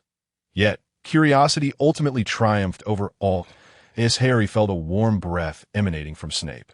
His previously vacant emerald eyes seemed to regain a flicker of life. He then placed his hand beside Snape's neck, pressing down. The vibrancy of life beneath his palm, the warmth of Snape's skin, filled Harry's eyes with tears, which, unable to withstand the pull of gravity, cascaded down onto his wizarding robe and the floor of Snape's office. Indeed, it was real. He was alive, and this was no mere dream. There he stood, no longer bleeding profusely from his neck, still taunting him with that familiar tone, continuing to deduct point from Gryffindor, as he always had. What? Deducting points? Harry jolted back to reality that he gazed into Snape's dark, brooding eyes, contemplating whether casting a memory charm on the professor might be a feasible course of action. He offered a conciliatory smile, attempting to evoke a semblance of sympathy from Snape, his eyes blinking innocently. This was his first attempt at charm. His dismay. The professor remained unyielding. From now on, every Monday night, you shall report to me for detention. A smile shifted from Harry's face to Snape's. Dumbledore sat in his chair, listening intently as Snape recounted Harry's escapades from the previous night. This evoked memories of that fateful evening when he had followed Harry, witnessing him enter Quirrell's office and soon after emerge. Dumbledore sensed that Quirrell had been absent for a spell, and, once Harry distanced himself, ventured inside for a fleeting glance. Quirrell sat there, brimming with excitement and fervor, his gaze alight with curiosity and wonder. Dumbledore could feel a marked difference in Quirrell from what he had witnessed at the dining table, though he could not articulate what had changed. Perhaps it was simply that Voldemort had vanished. Where might he have gone? After a few tentative inquiries, Dumbledore found that Quirrell could still articulate previous events with remarkable clarity.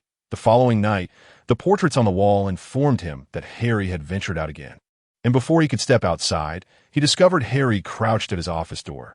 Dumbledore looked down at the boy, who had curled himself into a tight ball, a sight he had never before seen since he had brought Harry to Hogwarts following his magical outburst at the age of 9. Harry seemed to possess an uncanny mastery over everything, exuding calmness, resilience, bravery, and wisdom, qualities far beyond those of a mere 9-year-old, resembling instead a fully fledged savior. He was enveloped in enigma, yet dared to forge an unbreakable pact with Dumbledore. Though he could not fathom why Harry had made such choices, he wondered if it was linked to the mystery surrounding him. "Harry, is there something you wish to discuss at this late hour?" Dumbledore inquired, noticing Harry shivering in the chill autumn breeze. With a flick of his wand, he cast a warming charm. It was only then that Harry seemed to register Dumbledore's presence, his gaze vacant. Movement stiff, yet tears streamed down his face. Dumbledore stared at Harry, momentarily taken aback. "Are you listening to me? Surely our esteemed headmaster is not oblivious to the events unfolding around him." Snape's voice pulled Dumbledore from his reverie. "I can't hear you." "Indeed," Dumbledore replied, a hint of embarrassment coloring his smile as he popped a lemon drop into his mouth. The portrait of the fat lady behind him displayed a disapproving expression. No wonder some referred to him as Old B.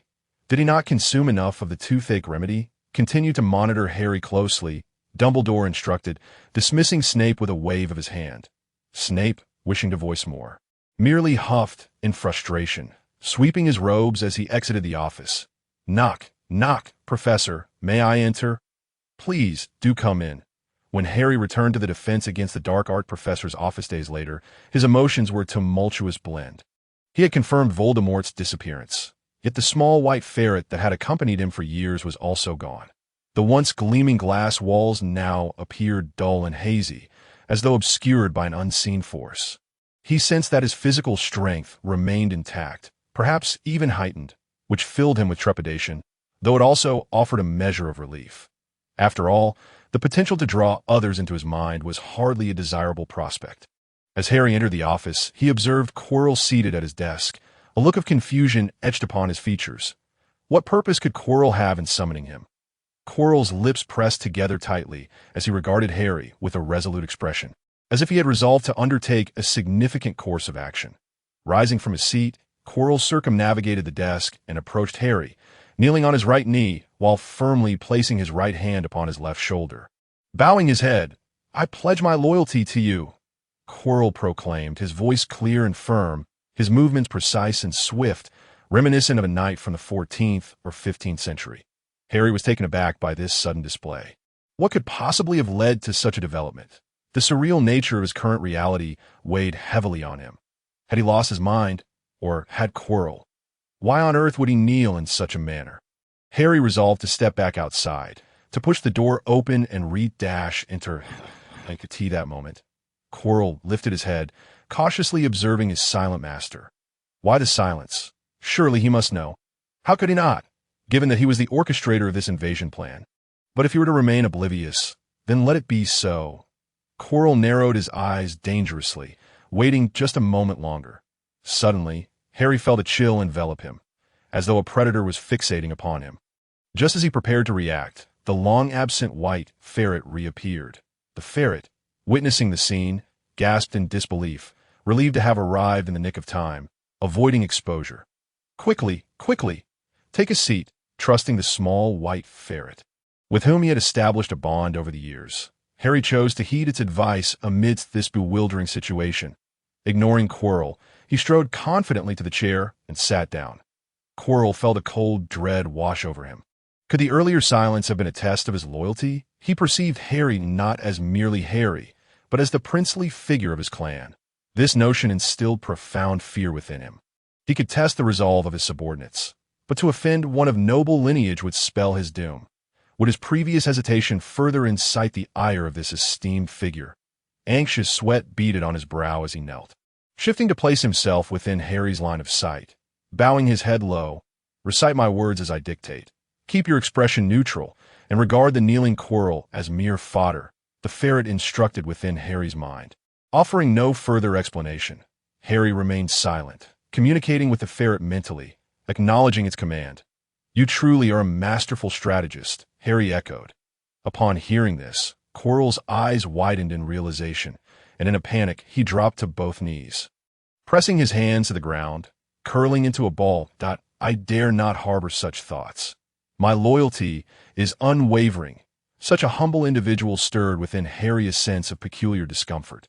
The person before him appeared to harbor an overwhelming fear, not of Harry himself, but rather of the white weasel residing within his mind. It dawned on Harry that the thoughts swirling in his consciousness were visible to the white weasel.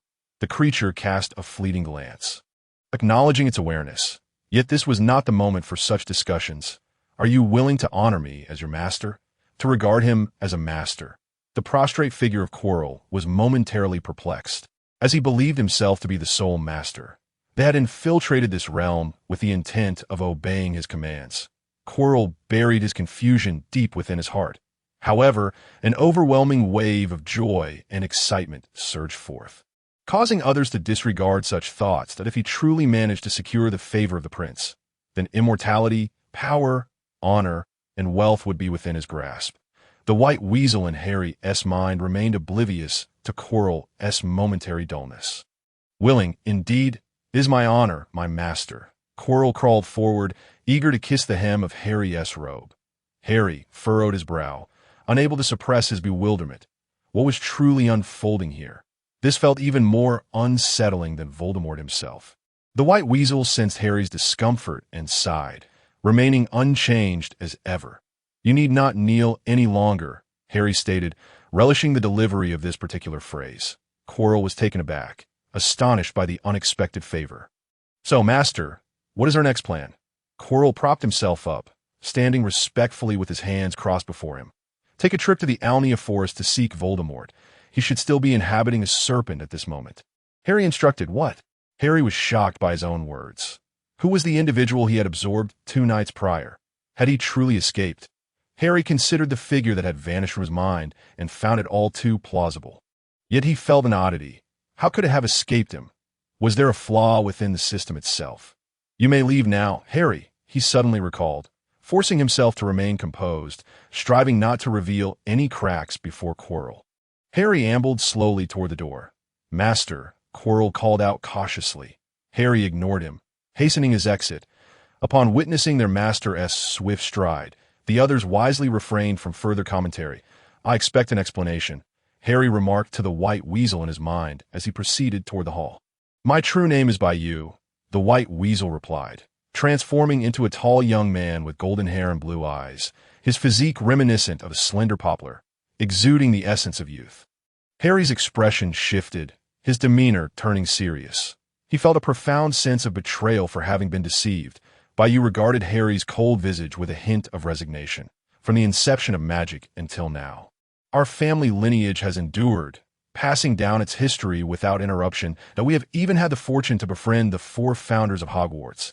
Harry's icy countenance softened slightly. He inhaled sharply, realizing that if this lineage had persisted for such a duration, the powers, influence, and wealth within this family must have reached a formidable zenith. The mysterious methods and abilities of this individual began to make sense. Our family has remained secretive to avoid disrupting the development of the magical world and to maintain the order of the magical realm. However, with the advancement of Muggle technology, the concealment of wizards has become increasingly untenable. Disagreements have arisen within the clan regarding our approach toward Muggles. Harry listened intently, inadvertently colliding with a small girl possessing black hair. "My apologies," he said, but as he turned to reconsider, he headed toward an unoccupied classroom. The girl regarded him thoughtfully before continuing on her way. Neither Harry nor Bayou paid any mind to this minor detail. The family has splintered into 3 factions. Point 1 is the War faction, advocating for the immediate control of Muggle elites while their technology is still in its infancy, aiming to restrict their development until the opportune moment to unveil the wizarding world, thus establishing wizards as a superior class over Muggles. Bayou paused momentarily before continuing. The second faction is the neutral faction, consisting of individuals who consider themselves above Muggles and believe that the current concerns are mere fabrications of paranoia. They observe the strife between the 2 factions, hoping to reap the benefits of the conflict. Bayou expressed disdain for their short-sightedness and excessive greed. "And what of you?" Harry inquired. "Patience, for I am about to elaborate on the third faction, the peace faction." Bayou responded, his tone tinged with pride. "This faction advocates for harmonious coexistence with Muggles. Naturally, we must retain certain measures to ensure the safety of our world. Initially, we must initiate a technological transformation within the wizarding realm while Muggle technology is still underdeveloped to fortify our own powers. Furthermore, we shall employ wizarding potions, magic, and all things enticing to Muggles to lure their elite into signing agreements. Our unbreakable contracts, we will also demonstrate sufficient force to quash any ambitions held by certain individuals within the Muggle world." Bayou seemed fatigued, but as if recalling something, he continued. "This world has undergone a transformation before, much like the one your teacher envisioned." He smiled, signaling Harry to proceed. "We also intend to subtly reveal the existence of wizards to the Muggle world through novels, testing their receptiveness to such notions, as well as conducting further research on the matter. I shall refrain from delving into further details for now. We will discuss these matters gradually in the future." "Understood. And what of this system?" Harry prompted. "Is it related to the factions you mentioned?" "Indeed," Bayou nodded. "This system is a treasure of my clan, long revered. It has been said that it can only be unlocked when a wizarding world faces existential peril. The treasure possesses immense magical power, capable of surpassing any individual.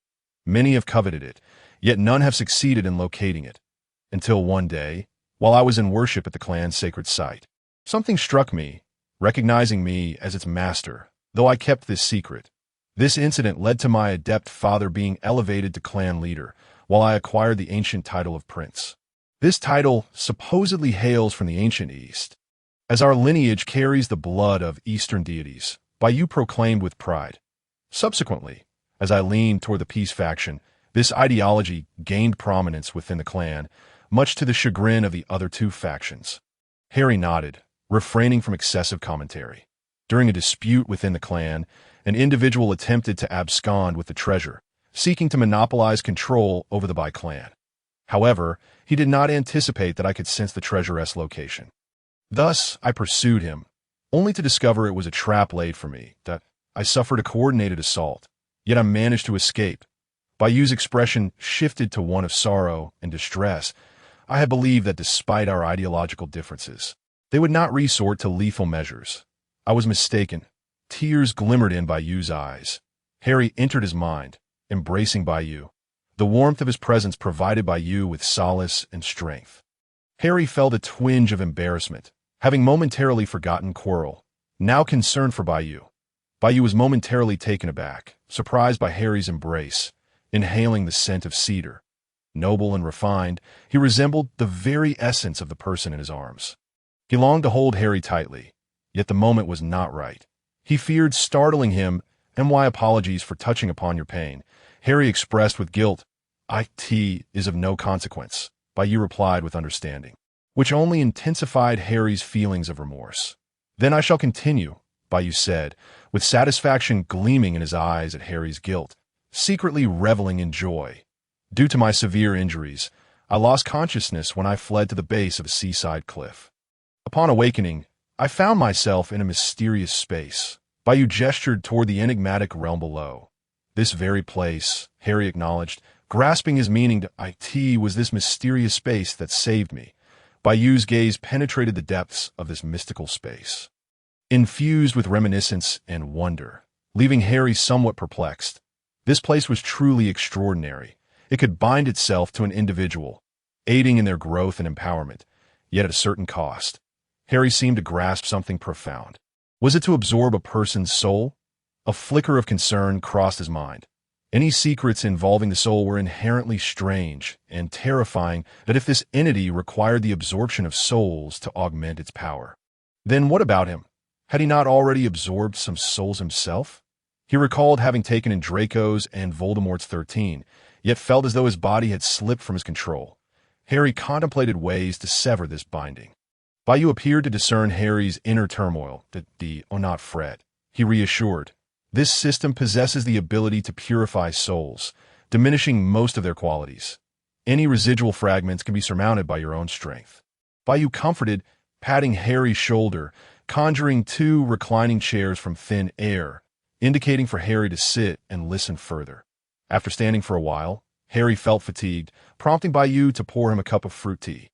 Harry, gazing at the vibrant, aromatic juice, swallowed hard and incredulously inquired, "Am I allowed to drink this now?" "You may indeed indulge," Bayou replied generously, filling the cup to the brim, his eyes fixated on it, as if eager to witness Harry imbibe the concoction. Although this was something he had longed for, Harry hesitated, an inner voice warning him against drinking it. Noticing Harry's reluctance to act, Bayou squinted, his demeanor shifting to one of dissatisfaction. "You were so eager to drink before. Now you hesitate. Are you toying with me?" Harry chuckled good-naturedly, diverting the conversation. "Please, continued, I'm keen to listen. There's no rush to drink." Understanding that Harry was still unwilling to consume the juice, Bayou refrained from pressing the matter further and resumed his explanation. "The soul is the most untouchable entity in this world, unless one is utterly desperate. Any wizard with foresight and ambition would never tamper with their own soul. I am aware of this. Hence, those claims of absorption were merely a ruse to motivate you to complete your tasks. But what of the power I feel surging within me?" Harry queried, puzzled by the contradiction that is inherent to the system. "The reason it can only absorb 1 soul per year is due to the gradual accumulation of power. Thus, the system can only bestow this much strength upon you annually." Bayou observed Harry's increasingly serious expression. Tinged with anger, he felt a twinge of fear and retreated a step. "Come here." Harry inhaled deeply, smoothing his chest with his hand. "I promise I won't harm you, truly." Bayou smiled cautiously, but remained unmoved. "What, then, is the purpose of binding me?" Harry pressed, grappling with this enigma. "This situation is rather convoluted," Bayou admitted. "Upon my arrival in this realm, my unfamiliarity with the entire system led me to inadvertently traverse into another world. Yours. I found myself ensnared in a vast expanse of snow-capped mountains, drawn into an ancient door, and was compelled into a deep slumber until the day you entered that door, at which point I instinctively attached myself to you." Bayou seemed to shudder at the recollection. By the way, I took the form of a pendant box. In the tranquil classroom, a trickle of young witches and wizards began to flow in, shattering the silence and pulling Harry from his reverie. "Harry, why are you here? Shouldn't you be in class?" A magnetic voice stirred Harry's awareness. He looked up to find a handsome face before him, Cedric, with his strong brows and bright eyes, exuding a gentle, refined aura akin to a gem of understated brilliance. "Wait, class." A sudden alarm rang in Harry's mind, sending a tremor through him. "Thank you, Senior. I will come back with a gift to express my gratitude." Cedric chuckled at Harry's sudden dash out of the room. "What just darted past?" Cedric's classmate, newly entering the classroom, spotted a dark figure racing out, stirring up dust and causing him to instinctively cover his nose. Cedric smiled wryly, settling down to peruse his book. Nothing much, just a forgetful little lad. The azure sky bore a few lazy clouds, while birds soared gracefully above, sparrows, eagles, and even a round-faced Scottish pigeon clutching a letter. Dear Master, there's more to this chapter. Please click the next page to continue reading, as the story becomes even more captivating. On a vast playground, the lush green grass stretched endlessly, with the occasional white petal peeking through, yellow-centered daisies swaying gently in the breeze, while wild dandelions scattered their fluffy seeds, taking root where the wind carried them. One fluffy white dandelion, seemingly curious about humanity, floated into the throng and landed delicately on the nose of a red-haired boy. Achoo! Ron sneezed forcefully, drawing the attention of everyone around. Embarrassed, he turned to Hermione behind him and exclaimed, "Where's Harry? Doesn't Professor Quirrell know he has class this afternoon? He hasn't even had lunch." Ron lamented on behalf of his dear friend. Indeed, within just a few days, bolstered by immense power and a calm demeanor, Ron had developed a fondness for this humble, hard-working, and handsome boy who had lost his parents at a young age. Much like the characters in the stories he had read, despite the myriad of secrets Harry held, Ron, aware of his alignment with Dumbledore's faction, accepted his fate with a sense of resignation. Hermione, too, felt a pang of anxiety. Glancing back at the castle doors, still devoid of any sign of Harry, she believed Professor Quirrell was not the type to allow tardiness, and if Harry missed the first flying lesson, he would surely be disheartened. Meanwhile, a small boy in the queue was gazing intently. "Hey, what are you looking at?" Pansy nudged Draco, eager for interaction. Observing the striking boy with his prominent nose and platinum hair, she leaned in closer, catching a faint scent of wood. Unbeknownst to Draco, Pansy edged nearer, her cheeks flushing slightly as she nervously fidgeted with her clothing. She cast a triumphant glance at the envious girls around her. Feeling a surge of pride, as for Draco, he had noticed that his ability to communicate with Harry's mind had been faltering since before Wednesday, causing him some concern. However, upon seeing Harry seated at the Gryffindor table during lunch, he breathed a sigh of relief. He had longed for an opportunity to discuss this matter with Harry, and the flying lesson seemed ideal, yet Harry's absence left him puzzled. Watching Madame Hooch approach, he grew increasingly anxious, even losing interest in the upcoming lesson. "I could see that moment," Zabini chimed in. "Oh, our young Master Malfoy is quite the dashing figure now." Zabini glanced at Pansy beside Draco and surveyed the envious girls fixated on him. Clearly dissatisfied, Draco shook off his thoughts, casting a fleeting glance at Zabini. Recalling distant memories, he mentally chastised himself for his earlier slip of the tongue. Why did he have to speak so carelessly? He remembered the astonishing transformation Draco had undergone in recent years. Though some found it peculiar, no one dared to voice their opinions, assuming it was simply a product of good family upbringing. Within the small circle of pure-blood families, Draco had risen to a position of leadership, once relying on his family's influence, but after enduring a few lessons, all had come to respect him. Now, let us commence roll call. Beginning with Slytherin House. Madame Hooch, with her neatly cropped hair, stood before a gathering of young wizards, her demeanor grave as she briskly commenced the roll call.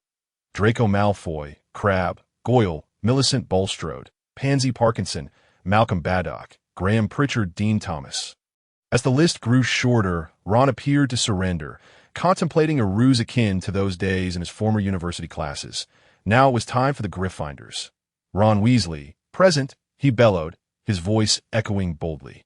The sheer volume of his proclamation caused Hermione, standing beside him, to feel a twinge of embarrassment, prompting her to subtly shift her stance. "Harry Potter," came the next call, met with silence, in a moment of hesitation. Ron faltered. He silently prayed for his best friend, reassured that this detention was inconsequential. "Harry Potter." Madame Hooch lifted her gaze from the list, scanning the young wizards with a hint of impatience. Had they not heard? The students, caught in her gaze, lowered their heads, a few attempting to raise their hands upon realizing Harry's absence, only to withdraw, not wishing to stand out. "Harry," he was called away by Professor Quirrell. Hermione's voice broke the stillness. "Oh, he hasn't returned yet." Madame Hooch inquired. "He's back now, Professor," Harry suddenly emerged from the crowd, standing before Madame Hooch. He offered an apologetic smile and a slight bow. "I'm sorry, Professor. Professor Quirrell summoned me to his office." Madame Hooch felt a twinge of embarrassment at Harry's bow, recognizing that his tardiness was justified and not his fault. Yet, she pondered the curious nature of Quirrell, despite knowing the students were in class, had still delayed him. "Let us continue with the roll call." "Very well. Children, let us commence our lesson." Madame Hooch dismissed the matter with a wave of her hand, allowing Harry to rejoin his peers, where he felt an overwhelming sense of familiarity alongside Ron and Hermione. "First, grasp your brooms and command them with your thoughts. Believe, shout, up." Madame Hooch instructed the young wizards on how to control their flying brooms. "Up!" Harry shouted, and instantaneously, his broom leapt into his grasp. With Draco Malfoy being the only other to achieve the same feat, Harry was unfazed by this occurrence, as even in his previous life, he and Malfoy had swiftly mastered the art of broom control. Furthermore, with the memories of their former lives intact, their proficiency with the broomstick was enhanced. Up, up. Ron's voice echoed beside him, causing Harry to chuckle, for the tone of Ron's calls resembled the varied notes of a piano, as he playfully performed a cheerful Scottish tune across the sprawling lawn. Meanwhile, Hermione's gaze was fixated on her broom, which stubbornly refused to move. It wobbled a few times, as if in disdain, even turning its back on her. The broom would rather twist on the ground than rise and rest in her hands. That Hermione's patience reached its breaking point. Madame Hooch instructed the students to line up, guiding each one on how to control their brooms, which offered Hermione a momentary relief. Yet her frustration mounted. She refused to accept any subject at which she did not excel. Harry and Draco locked eyes, each reflecting eagerness, despite their numerous past confrontations. Time had distanced them from broomstick flying, as apparition had supplanted it as their preferred mode of travel. In unison, they soared into the sky, prompting Madame Hooch to call them back down, but her attention soon shifted when Neville, for reasons unknown, soared into the air, reminiscent of their previous lives, leaving behind a crowd of classmates and teachers resembling ants below. Unlike Harry and Draco, Neville seemed unable to control his broom, while the latter two maintained steady control, with Neville flitting about like a startled monkey, emitting a cacophony of screams. "Come down. Steady yourself. Grip the broomstick," Madame Hooch shouted. Poor Neville dangled precariously in the air, swaying on his broom as the howling wind intensified his fear. Looking down, the other students appeared as mere dots, and the castle transformed into a vast, gray cookie, while the tentacles of a giant squid reached out from a nearby lake, stretching toward the distant mountains. "Ah, ah, ah!" The sound of Neville's terrified cries reached Harry, who felt a pang of compassion, memories of their past life flooding back. He glanced at Draco and then ascended into the sky, everything around him shrinking as he sped forward. The murmurs below fading into silence, his focus solely on the struggling Neville above. Draco followed suit. The crowd below gazed up in alarm at the three figures soaring through the air. "Don't you think there's something peculiar about them?" Harry Potter and Malfoy seemed to know each other. Not, shedding his previous indifference, turned to Pansy for insight. "I have no idea," Pansy replied, her eyes filled with admiration as she watched Draco ascend gracefully. Her affections now stirred beyond mere familial allegiance, while Harry, with his dark hair, was conveniently overlooked. "What level is he compared to my Draco?" Not received no response, his curiosity unsated as he cast a glance toward the castle's upper levels, as if seeking someone through the walls. Did Lucius truly approve, or had he already accepted the reality of Voldemort's demise? The alliance between Malfoy and Dumbledore had gone unnoticed by him at that moment. Zabini seemed to perceive Knott's musings. "Of course you wouldn't know. Their relationship appears quite amicable." With a casual elbow on Knott's shoulder, he continued, "They shared the same compartment on the train." That Knott's eyes widened in shock. "What? How did I not know this?" he exclaimed. "It seems many noticed. After all, someone announced Harry's arrival and even specified their location." Zabini shrugged, unfazed. Many saw Harry and Draco together, not realized he might have overreacted. This was not an unprecedented occurrence. As far as he knew, the Dark Lord had not yet perished. Was Lucius unconcerned? This was not his affair to fret over. He shrugged dismissively. returning to his usual aloof demeanor. For pure-blood families, supporting Muggles was inherently oppositional. Although he acknowledged that some of the Malfoys' enterprises lay within the Muggle realm, they had never brought it to light. Thus it was tacitly accepted. I suppose I should write a letter to inform my father, not contemplated. The currents of air swirled around Harry, causing his wizarding robes to billow, while his bangs were swept back, revealing a lightning-shaped scar and a pair of bright, resolute eyes.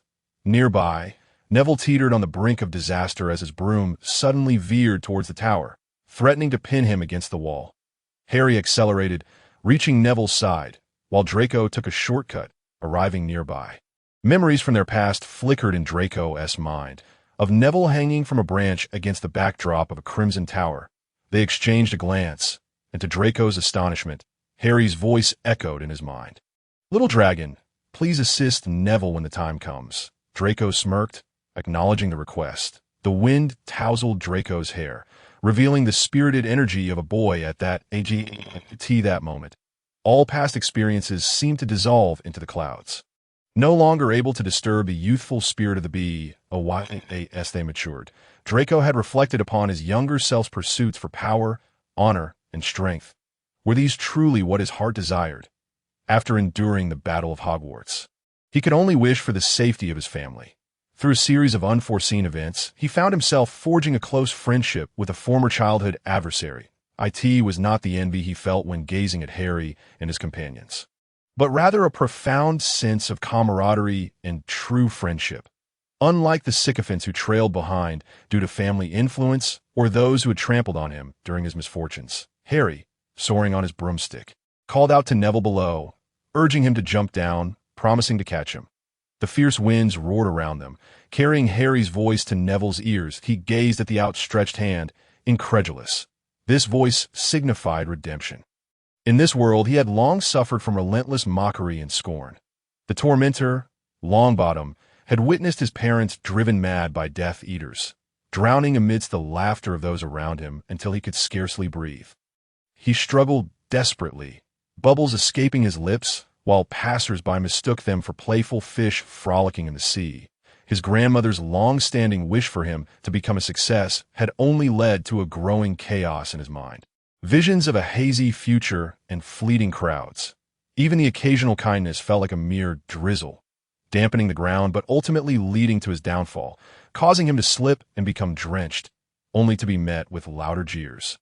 People were unwilling to invest their patience and time in one who appeared to have no future, a seemingly foolish individual. Yet an unexpected courage surged within Neville, perhaps awakened by Harry's encouragement, smoothing out the wrinkles of his troubled heart as if pressed flat by an iron.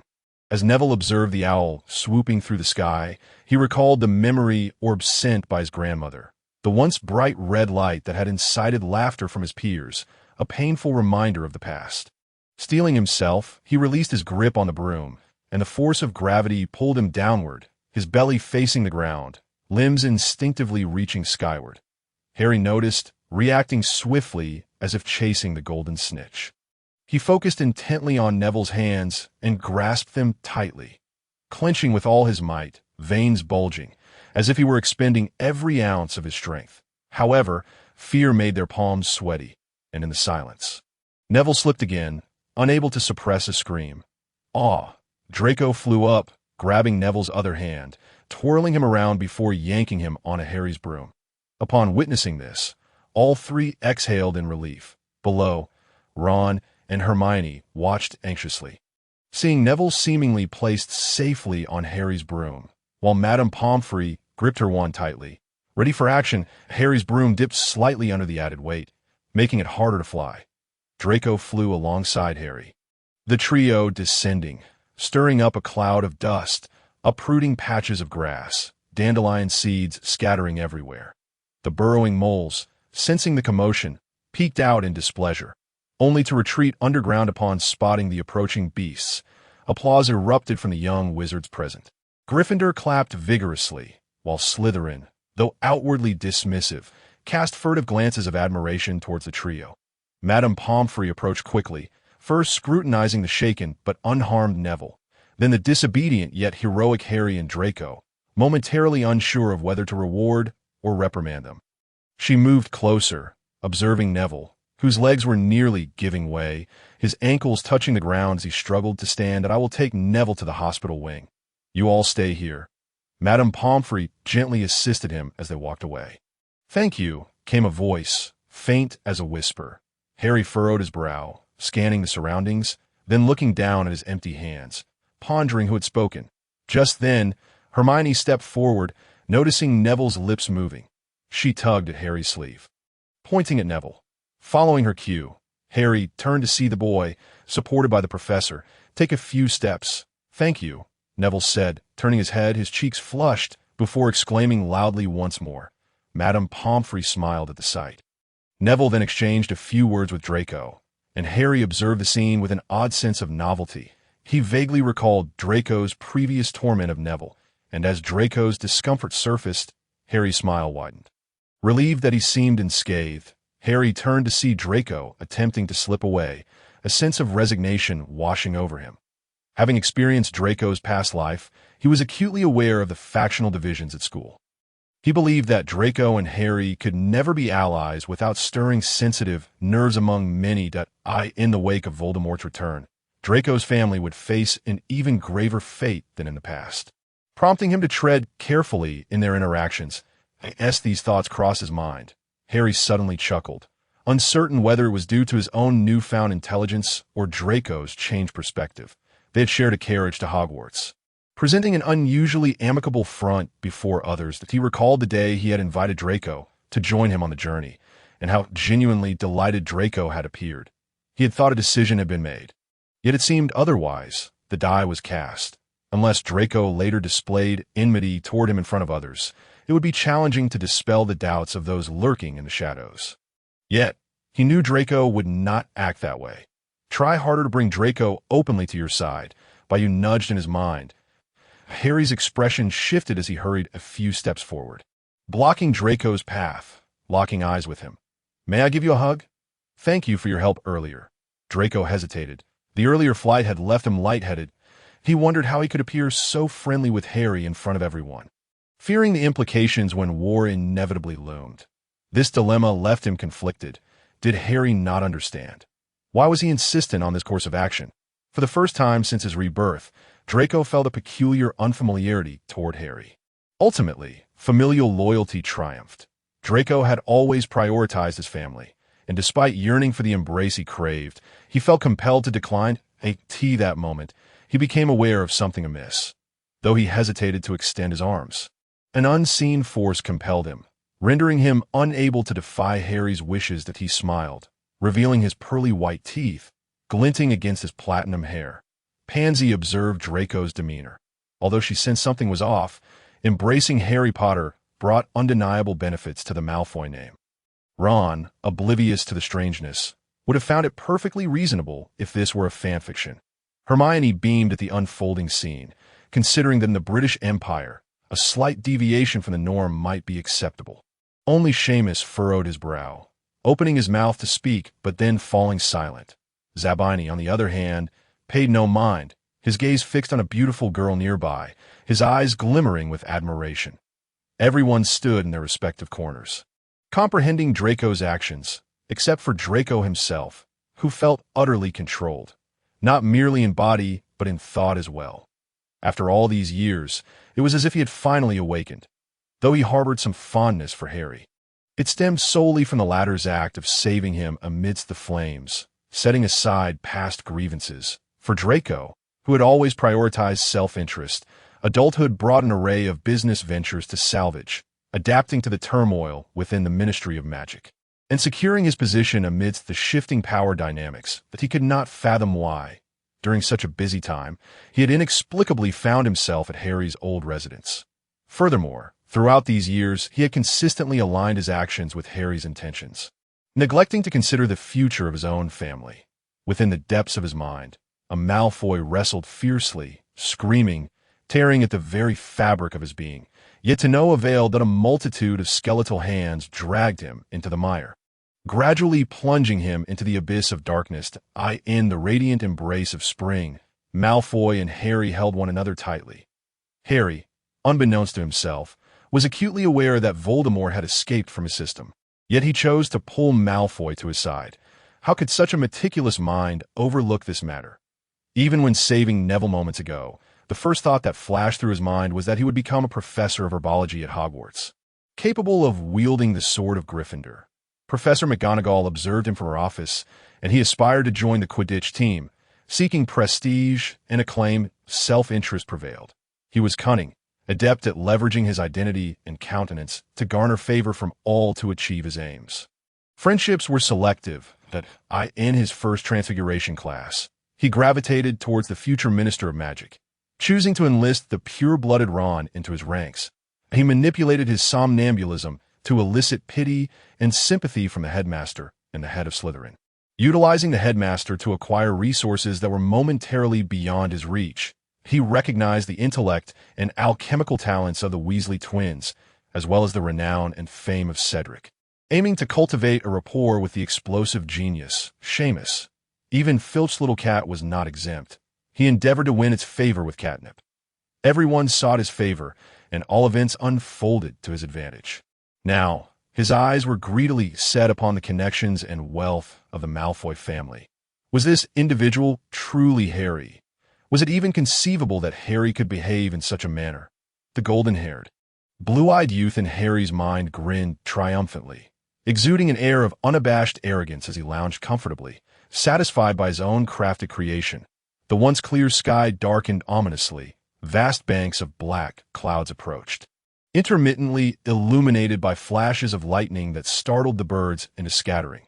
The wild grass on the lawn bent and twisted in the fury of the wind, while the girl's hair was tossed about wildly, and the wizarding robes billowed, filled with the chill of distant winds. Fluttering daisy petals obscured their faces, and more dandelions drifted towards the farthest reaches of the horizon, where the forbidden forest loomed dark and oppressive. By the edge of the forbidden forest, Hagrid observed the young wizards on the lawn with a tranquil expression that a seed from a dandelion floated past Harry's eyes.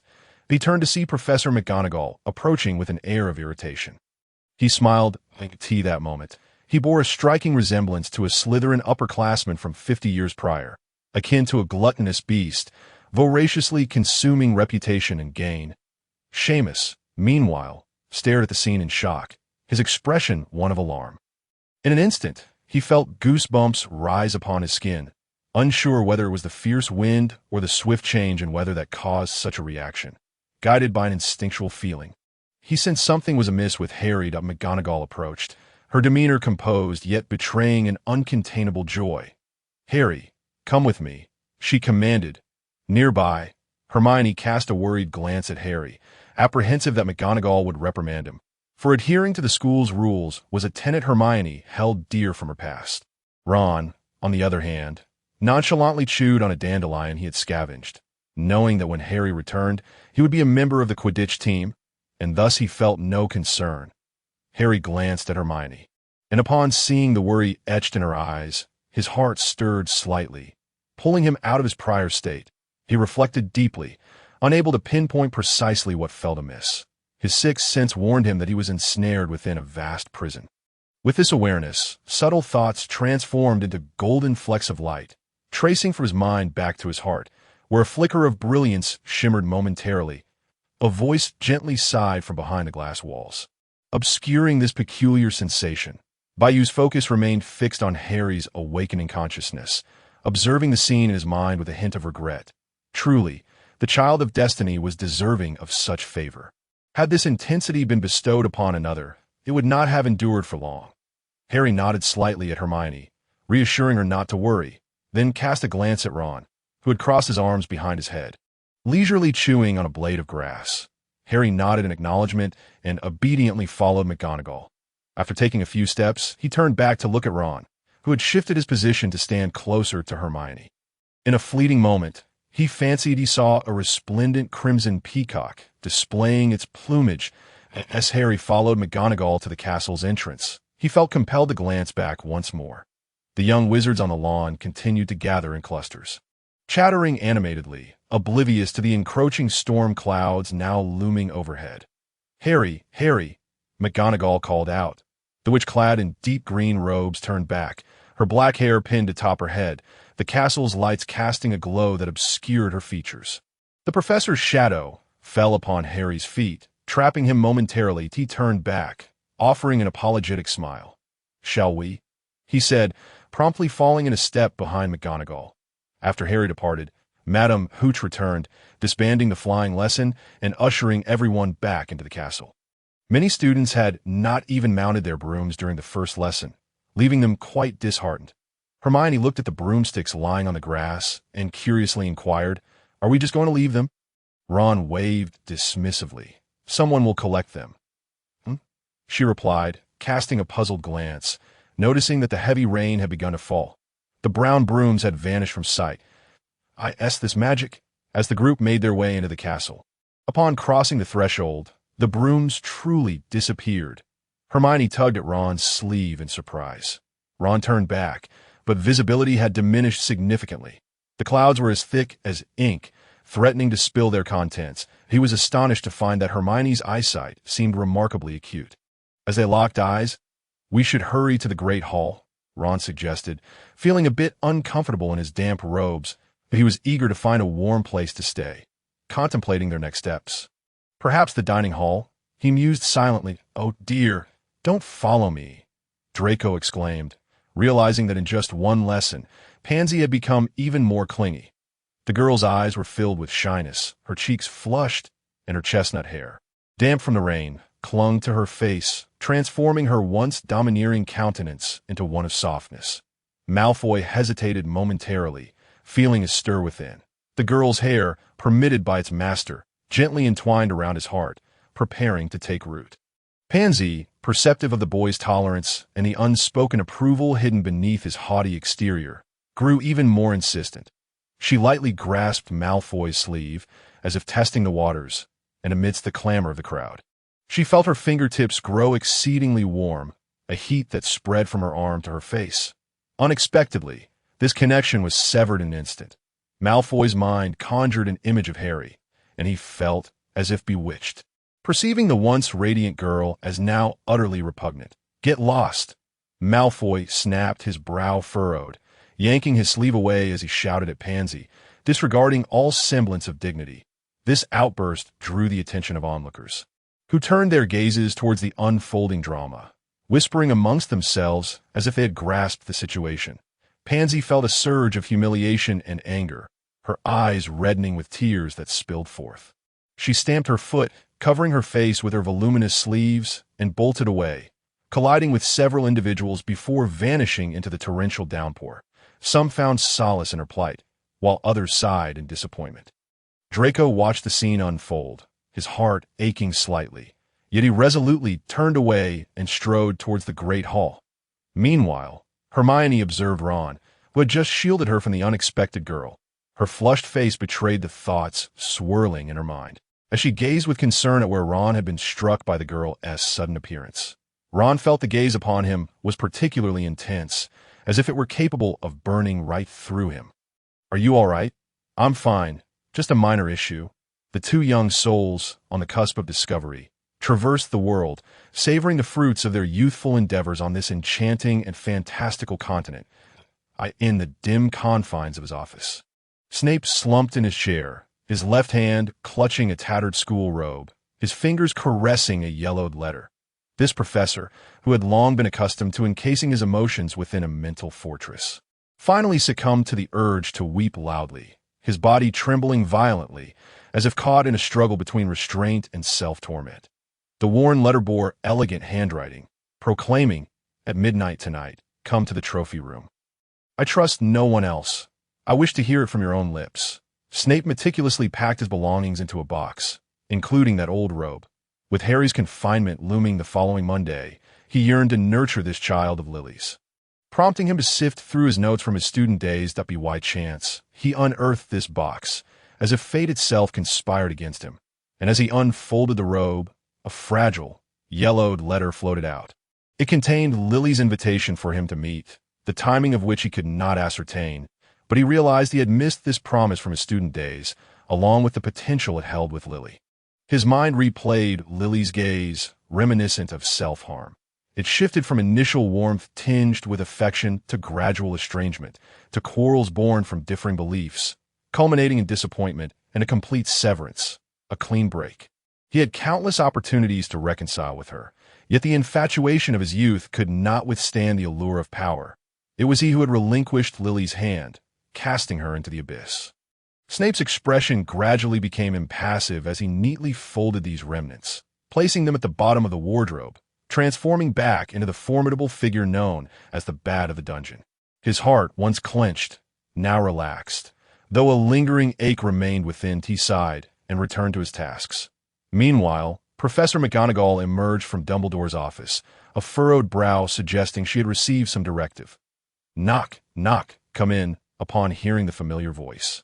Snape opened his office door to find Professor McGonagall standing outside. Although Harry was aware of his impending entry, rekindling his most cherished hobby brought him excitement as he hastened towards the Great Hall. Noticing Harry sitting alone, Bayou resolved to continue their morning conversation, sensing the allure had deepened. "Oh, you still wish to listen?" came the voice that suddenly emerged his mind. Harry paused mid-step. Could you choose a better moment? A cold sweat broke out across Harry's body as he felt himself teetering on the brink of collapse. The carefully cultivated emotions were abruptly interrupted, prompting Bayou to feel a flicker of irritation. Yet he swallowed his frustrations, saying, "Last time we discussed you taking that pendant box, so I bound it to you." What pendant box? After recent events, Harry had somewhat forgotten their morning dialogue.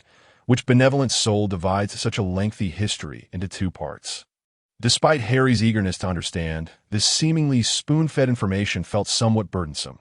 Yes, the pendant box you mentioned. Harry altered his tone, flattering Bayou. Observing Harry's sudden shift, Bayou recognized this as a pivotal keyword, albeit still unstable.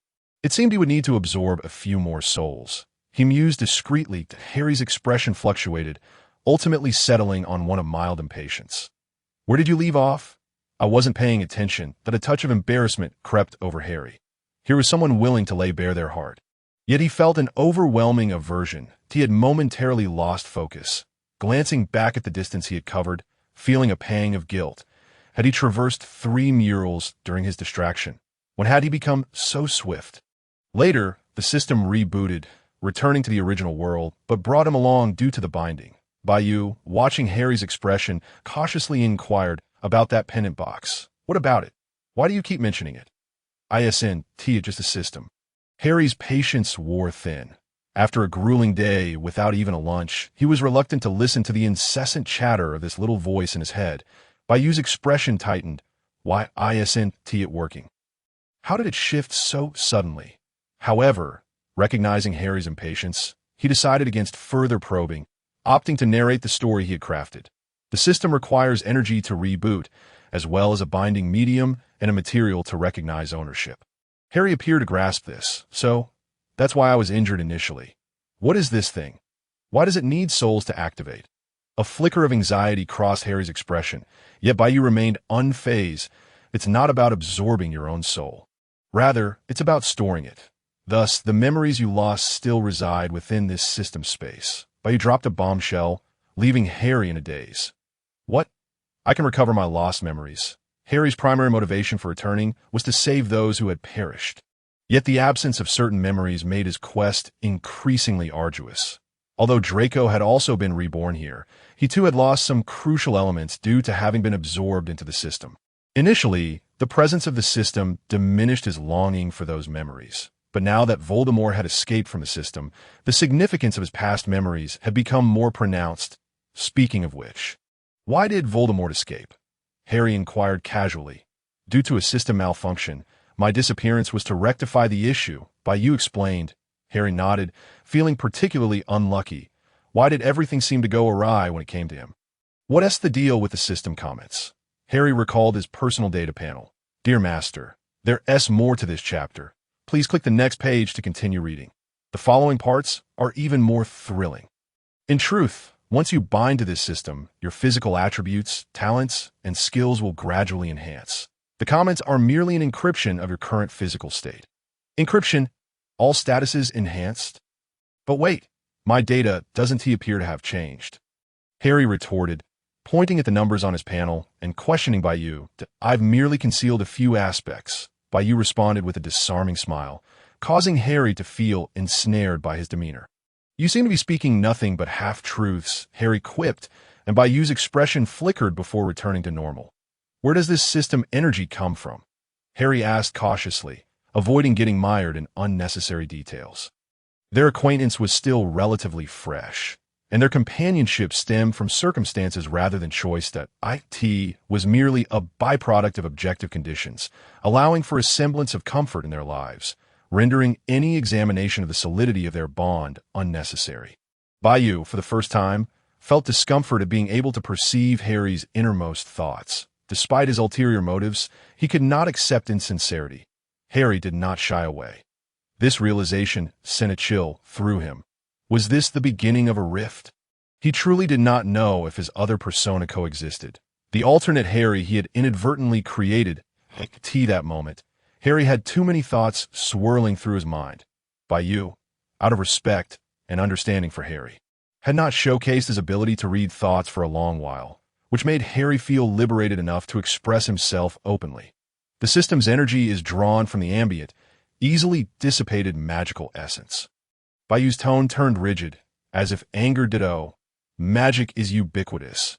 Yet due to various reasons, its concentration varies by region and is also influenced by the number of residing wizards. Bayou conjured a world map, upon which silvery particles flowed gently in the Scottish Highlands, now known as Hogwarts, as well as in the bustling Diagon Alley of London, the enchanting streets of Paris, the vibrant city of New York in America, the historic Moscow in Russia, and the majestic Himalayan mountains of China, alongside the revered Time Mountain in the central regions. These locales emanate an ethereal silvery essence. But no, there are two additional places. Harry pointed to the ends of the map, which indicated the South and North Poles. The colors were so vivid that they nearly merged with the white background of the map. What could account for such potent magical energy in these regions? Harry felt a twinge of confusion. As far as he knew, these areas were primarily inhabited by wildlife, and even the humans present were merely Muggle scientists conducting research expeditions in the polar extremes. "I cannot say for certain," White mused. "The North Pole might harbor remnants of ancient wizarding sites. The South Pole, however, boasts an imposing ice wall stretching over 3,000 kilometers." His gaze drifted, skillfully evading the topic. Despite the high concentration of magic in these regions, the frigid climate and geographical isolation deterred many wizards from residing there. Harry, somewhat enlightened, accepted White U's assessment, though a lingering sense of doubt persisted within him. Unable to pinpoint the flaw in the explanation, he momentarily forgot the pitiable sight of Professor Quirrell groveling before him, while White U discreetly exhaled a sigh of relief. They traversed a dimly lit corridor. Harry gazed out at the torrential rain. A sudden longing for the warmth of the dormitories washed over him, yet the persistent rumbling of his stomach urged him onward to the great hall for a meal. He navigated the long hallway, the rain forming a cascading curtain beside him, its delicate droplets sparkling as they danced in the faint light ahead. Accompanied by the rising din of chatter, he quickened his pace, only to be met at the corridor's corner by a girl weeping inconsolably, cradling herself in despair. Harry hurried past her, but the crescendo of her sobs compelled him to return, unable to ignore the heart-wrenching sight of a girl so utterly forlorn. Her robes were drenched, her dark hair clung to her scalp, and her head hung low, reminiscent of an abandoned young creature. With a heavy sigh, Harry cast a warming charm over her and dried her garments. Feeling a modicum of relief within himself, Pansy crouched on the floor, initially believing it was Draco coming to his senses and seeking her out, only to be met by the voice of an unfamiliar boy. She felt utterly humiliated to be found in such a vulnerable state, unbefitting a noble girl of her standing. Yet, amidst the cacophony of the rain, she sensed a long-lost warmth, her heart thawing from its previous chill. She wished to lift her gaze to see the boy, but was met only with the sight of his hasty departure. His dark hair, lean frame, and exceptional aura left an indelible impression upon her. A flurry of faces flashed through her mind, but she ultimately tucked his memory away in her heart, vowing silently to repay his kindness and to find a remarkable boy who would make Draco regret his actions. Upon entering the castle, The warm glow of the lights enveloped Harry, and he exhaled deeply, striding towards the Gryffindor table. The whispers of young witches surrounded him, tales of his and Draco's exploits during flying lessons having quickly spread throughout the school. Harry caught fleeting glimpses of shy glances from younger witches and bold stares from older students, feeling a mix of embarrassment and amusement. Among them, Draco's gaze stood out, almost scorching in intensity. Harry hastily seated himself between Ron and Hermione. Unwittingly shattering the budding romantic tension that had been brewing between the two, Ron appeared somewhat dejected, while Hermione, with genuine concern, inquired, "Professor McGonagall didn't give you a hard time, did she?" "No. She even invited me to join the Gryffindor Quidditch team." Harry replied in a hushed tone. "Wow," the young witch exclaimed, covering her mouth in astonishment. "That's absolutely brilliant." Ron, feeling a pang of jealousy, turned away slightly, though he recognized it was merely the privilege of the boy who lived. Deep down, he too yearned to soar through the skies, lamenting the missed opportunity from earlier that day, at tea midnight. The flames in the Gryffindor common room's fireplace crackled and popped, casting a warm glow in the damp space and dispelling the chill. A slender figure stood before the hearth, eyes glazed, movements stiff. It was Harry, lost in a trance. Ron, hidden behind the staircase, was determined to uncover what Harry had been up to that night. Strangely, Harry remained fixated on the flickering flames. Utterly motionless, within his mind a tumultuous storm raged. "Who are you?" Harry questioned, staring at a version of himself. Identical in appearance, yet exuding a sinister and regal aura. That "I am you," came the reply. "That I am the Harry who should have been sorted into Slytherin. The one destined for greatness, not the one betrayed by friends and treated as a mere pawn." The other Harry dripped with sarcasm. "That I will study diligently, enhance my abilities, and harness every resource at my disposal to fortify myself. I will protect my loved ones, rather than recklessly endangering them in the name of impulsive bravery." He stepped closer, their noses nearly touching, their emerald eyes locking in a fierce confrontation. "You are nothing but a fool. Sold out and still counting the coins for others," he whispered in Harry's ear. "You." Harry was engulfed in rage, yet he recognized the truth in those words. Even after all he had endured, he could not dispute the reflection he saw within himself. In a sudden motion, Harry swung his fist, striking the other Harry, who dissipated into thin air, only to reappear silently behind him. "What is happening?" Ron cautiously approached. Witnessing Harry slumped on the sofa, he tiptoed closer. The warm flames casting a sacred light upon Harry's face, enhancing his allure. Ron gazed, entranced. Harry appeared as though he were in a deep slumber, peaceful and harmless. His long lashes, like delicate fans, cast shadows beneath his eyes. A defined nose led down to soft, rosy lips that parted slightly with each breath, revealing a hint of white teeth. Just then, a brown-haired girl burst onto the scene, hands on her hips, demanding, "What do you think you're doing?" Ron jolted back, hastily shaking his head, internally chanting, I'm straight. He then resolved to carry Harry back to bed. After all, sleeping on the sofa was hardly appropriate AS for Harry's midnight escapades by the flickering fireplace. Ron chose to respect his friend's peculiar habits. Gently, he slid his arm beneath Harry's shoulders and legs. Despite the barrier of clothing, Harry's warmth seeped into Ron's skin, causing his cheeks to flush a deep crimson. Glancing down, he noticed Harry's collar had become askew during his restless slumber, revealing a faint birthmark nestled on his collarbone. Harry stirred slightly, as if stirred by a nightmare, resting his head against Ron's arm and gazing at the graceful curve of his neck. Ron inhaled deeply, feeling Harry's fresh, woody scent fill his lungs and invade his heart. Overwhelming him with emotion, he found himself cradling someone of similar weight, his legs moving swiftly as if pursued by a ferocious beast. And he promptly deposited Harry onto the bed before diving under his own covers, his ears betraying the tumult of his youthful thoughts. He pondered to himself, this isn't right. In previous lifetimes, encounters with handsome men and beautiful women were not uncommon. Yet upon arriving in a magical realm, one finds themselves enamored at every turn. First, it was Hermione, then Harry.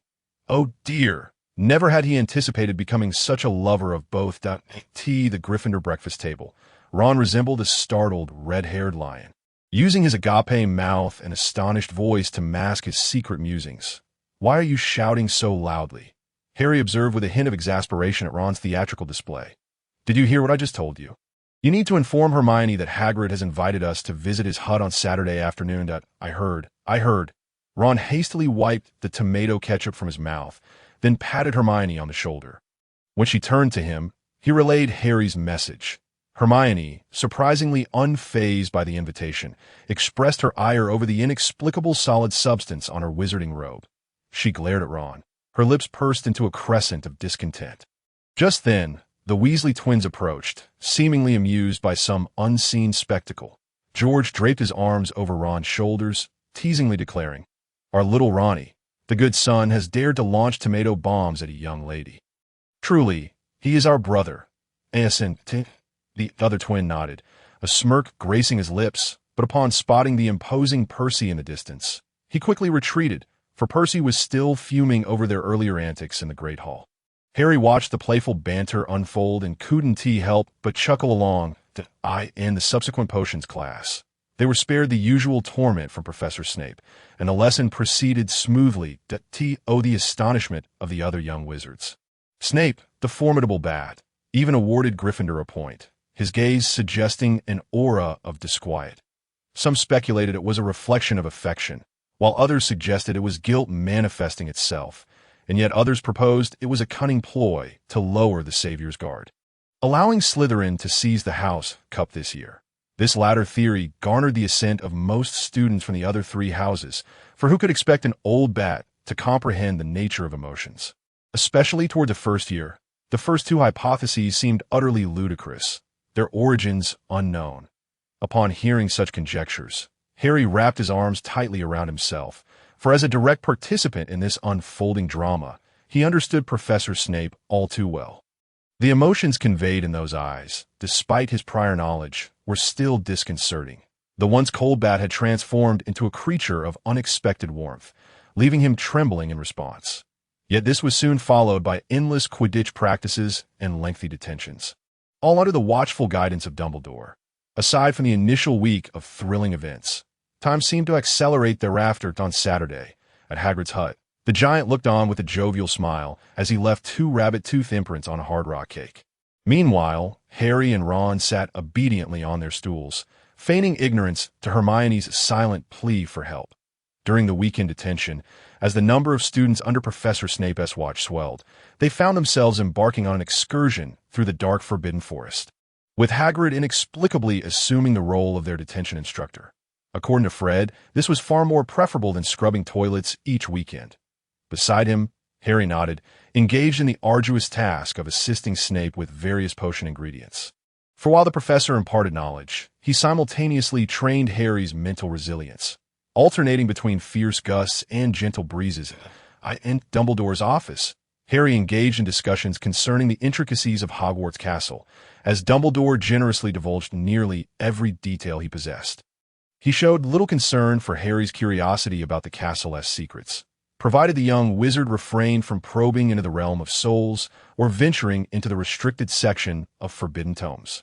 Bound by their contract, he would offer more resources within his capabilities. After Harry absorbed a staggering amount of knowledge and left, fatigued, he contentedly popped a Bertie Bott's every flavor bean into his mouth, only to grimace and spit it out. "Damn, that tasted like booger."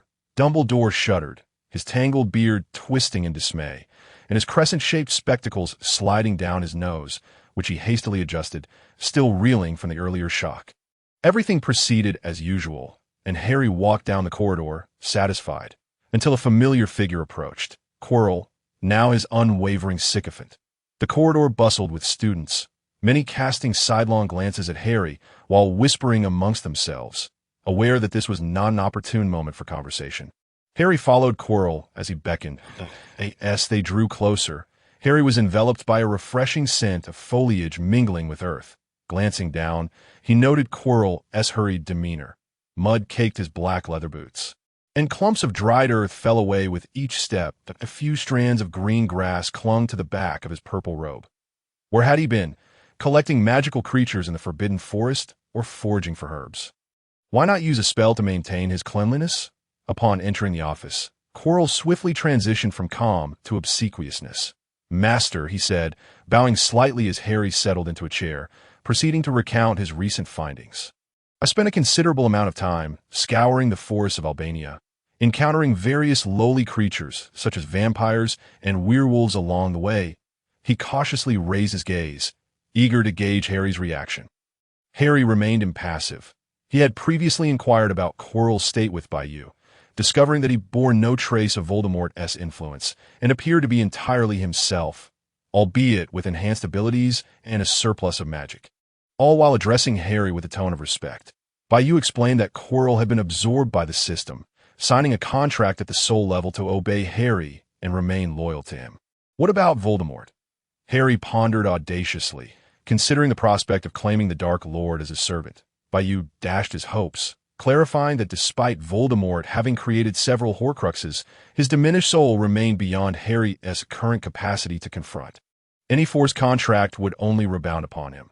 The system existed to amplify the Master's strength, not to implant a ticking time bomb. Quirrell's innate power, while formidable, had been weakened by Voldemort's parasitic presence. Yet Harry, having lived 2 lifetimes, could potentially subdue such an individual. Noticing that Bayou had not elucidated why Quirrell was so fearful, and acknowledging his need for capable subordinates to build his influence, Harry resolved that while subjugating others was not his intention, such fear might align with his interests. As for the system's 17th task, a long-term objective spanning a decade, it involved dismantling the statute of secrecy to ensure the wizarding world could withstand the advancements of Muggle technology.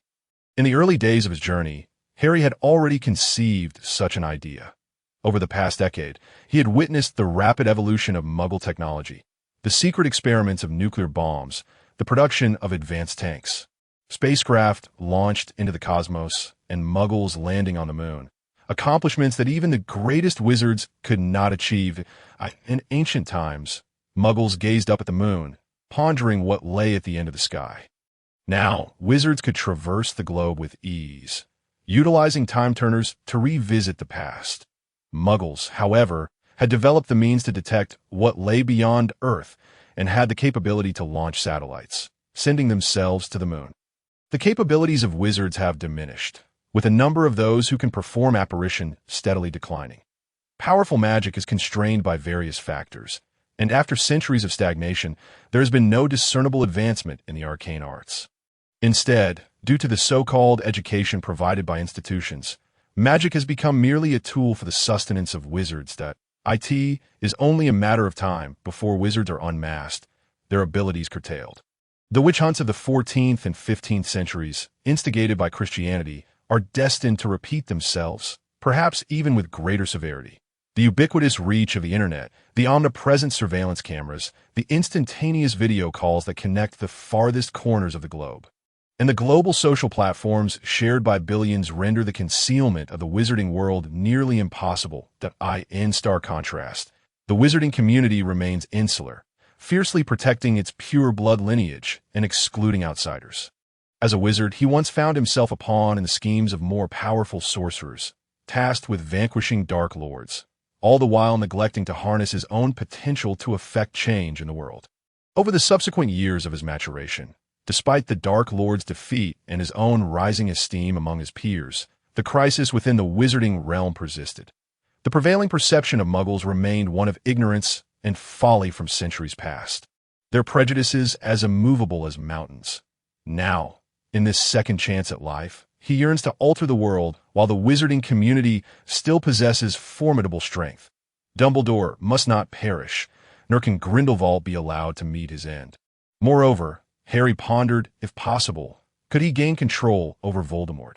In his mind's eye, Bayou observed Harry's lofty ambitions with a smirk before retrieving an apparatus from the glass wall, causing Harry to feel a sudden sense of deflation.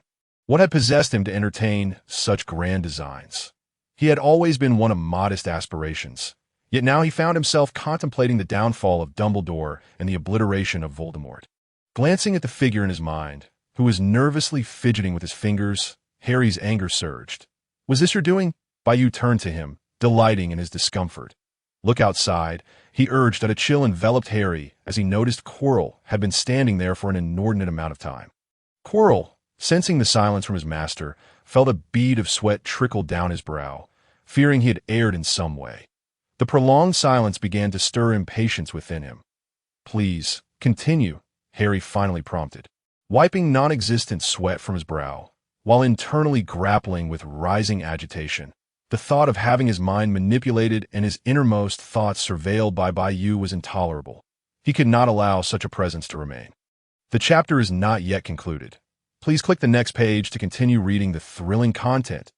Coupled with the recent revelations from Bayou, Harry suspected that this was all part of a grand scheme. He felt ensnared, and rather than reflecting deeply, he allowed his emotions to roam freely. A plan to evade surveillance must be devised. He ventured into the woods and discovered an alarming increase in serpents compared to previous years. Quirrell, masquerading as a Muggle, inquired with local residents, many of whom recounted tales of fellow Muggles being bitten by venomous snakes while foraging for herbs, some even perishing after taking just a few steps. He also noted the presence of strangely attired individuals entering the forest, which he surmised were wizards, their garbs serving as the best evidence. "This aligned with the information you provided me," Quirrell cautiously responded. "In the interim, I had utilized the Imperius curse to control several Muggles, implanting what they refer to as surveillance devices on them, compelling them to venture deeper into the forest. A few Muggles died. Yet during their fateful journey, they uncovered intriguing clues. Quirrell exhibited no concern for these lives, viewing Muggles as disposable tools. Harry was incensed by the wizard's indifference toward Muggles, but he slammed his hand on the table, startling Quirrell, who promptly fell to the ground. Trembling, "Do not employ such methods in the future," Harry warned, choosing not to elaborate further, wishing only to convey his disapproval. Long-held beliefs cannot be altered merely by fear, yet they can be constrained through it. Quirrell grasped Harry's intent, but speculated inwardly whether his master had devised another plan. They were invaders. After all, the diminishing of power in this world would only serve their purpose. Despite the inability to voice such thoughts openly, Quirrell's mind wandered to Dumbledore, the current headmaster, known for his affinity towards Muggles. If he were to discover Quirrell's treatment of Muggles, the consequences could lead to Azkaban. This realization filled him with gratitude toward his master, who considered every detail with meticulous care. Observing the guilt etched on Quirrell's face, Harry felt a sense of accomplishment, believing he had saved a few lives. Seeing that Harry had calmed, Quirrell was encouraged to rise. He continued, "One of the Muggles was devoured by a swarm of snakes before his death. Among them was a leader, feared by the smaller serpents. Adorned with emerald scales and black stripes, with red eyes, Quirrell then produced a desktop computer from his bag, an incongruous sight in a magical world, where Muggle technology seemed out of place. That he operated the device, revealing it to be a so-called National Technology Laboratory from the Muggle world, for which he had gleaned knowledge through the memories he had accessed. With an air of pride, Quirrell displayed the screen to Harry. The poor quality of the video struck Harry, who noted the rapid advancements Muggles had made in just a few years, filling him with awe and trepidation. The footage showed a writhing mass of serpents, their movements causing Harry's skin to crawl. The vivid red tongues flicked in the air, while the unfortunate individual below was rendered unrecognizable. Above, branches intertwined, obscuring half the sky, where Quirrell spoke of a diminutive serpent resembling Voldemort. Instinctively, Harry recognized it as Voldemort, though he found it curious that both eyes were crimson. One appeared deranged, while the other seemed pristine, akin to a split personality. "Keep watching," Harry instructed, rising to depart, patting Quirrell's shoulder in encouragement. Quirrell was taken aback by the gesture. Harry now intended to head to Hagrid's hut, with the confinement period stretching over 2 months. His mind was a tumultuous chaos of emotions, bubbling with frustration, yet unable to express it. Seizing the fleeting moment, he desired to stroll by the Black Lake to find solace. After days of relentless rain, the sun finally broke through, with droplets clinging to the verdant grass, accustomed to the foggy, drizzly atmosphere. The brilliance of the sunlit world appeared vibrant and invigorating, as if painted anew. As Harry ambled along, he bent down to pluck a dandelion, its wet petals devoid of fluff, and held it delicately. Marveling at it, He felt like a mere passerby in life, never having taken the time to simply be alone in quiet reflection. Upon reaching the edge of the Black Lake, the world around him fell silent. The clamor from the castle fading into the background, becoming indistinct. Past memories, heart-wrenching, painful, joyful, and furious, were consciously buried within him. Today, Harry wished only for solitude, gazing into the distance where the expansive sky met lush mountains and waters, each step revealing a picturesque scene, almost entrancing him. In the distance, tendrils of an octopus occasionally broke the surface, seemingly frolicking, while small fish leapt from the water, splashing back with a flourish, showering droplets that transformed into a kaleidoscope of diamonds in the air. The water refracted light, taking on an extraordinary hue. Breathing in the fresh scent of the surrounding flora, Harry felt as though he might transcend his physical form, sensing Bayou's presence had vanished, as if Bayou could no longer perceive him. What should have been a moment of elation left Harry feeling utterly indifferent. Harry merely lay still, as if all these events were unrelated to him. This world, could it possibly be illusory as well? It seemed to have been drawn back into the nightmarish echoes of his past life that he reclined, allowing the dew on the grass to dampen his garments. With his eyes closed, he savored the warmth of the sunlight upon his face, gentle and soothing, akin to a mother's tender caress. For a fleeting moment, he wished to remain in this tranquil repose, lingering in silence. Occasionally, a wave of sorrow surged into Harry's eyes, leaving a few tears that slipped into his hair at the temples. "Hey, wake up!" That the voice shattered the tranquility. Yet Harry felt utterly drained, even reluctant to lift his eyelids. Wake up, Harry, Harry, don't sleep." The voice grew louder, but gradually faded from his hearing that he longed to speak. But in an instant, he was pulled into a warm embrace, surrendering to a peaceful slumber. When he awoke, he found himself surrounded by white walls, filled with a familiar scent of herbs. Harry propped himself up, glancing around. The midday sun streamed onto his face, momentarily blinding him. He shielded his eyes with his sleeve, squinting slightly as tears welled up involuntarily. "How did I end up in the infirmary?" Harry inquired mentally, seeking an answer from Bayou. Silence answered him, and he felt a weight lift from his shoulders. Had he escaped? Whether he had or not mattered little. He merely wished for a moment's respite. Barefoot, he stepped outside, discovering no shoes by his bedside.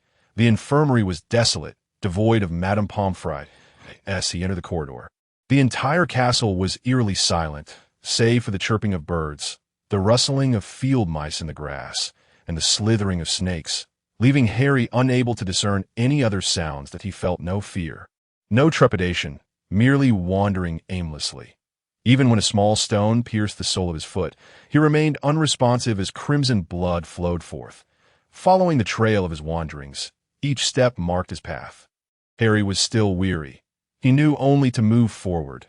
Though he was uncertain of his destination, he meandered to the edge of the Black Lake, his feet battered and worn.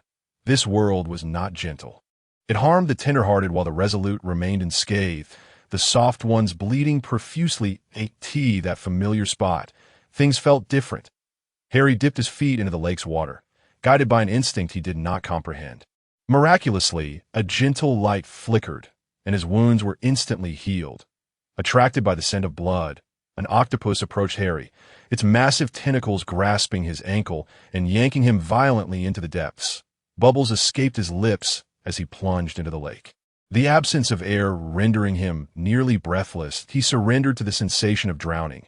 Gradually succumbing to the suffocating darkness, it felt as if an eternity passed, or perhaps merely a fleeting moment.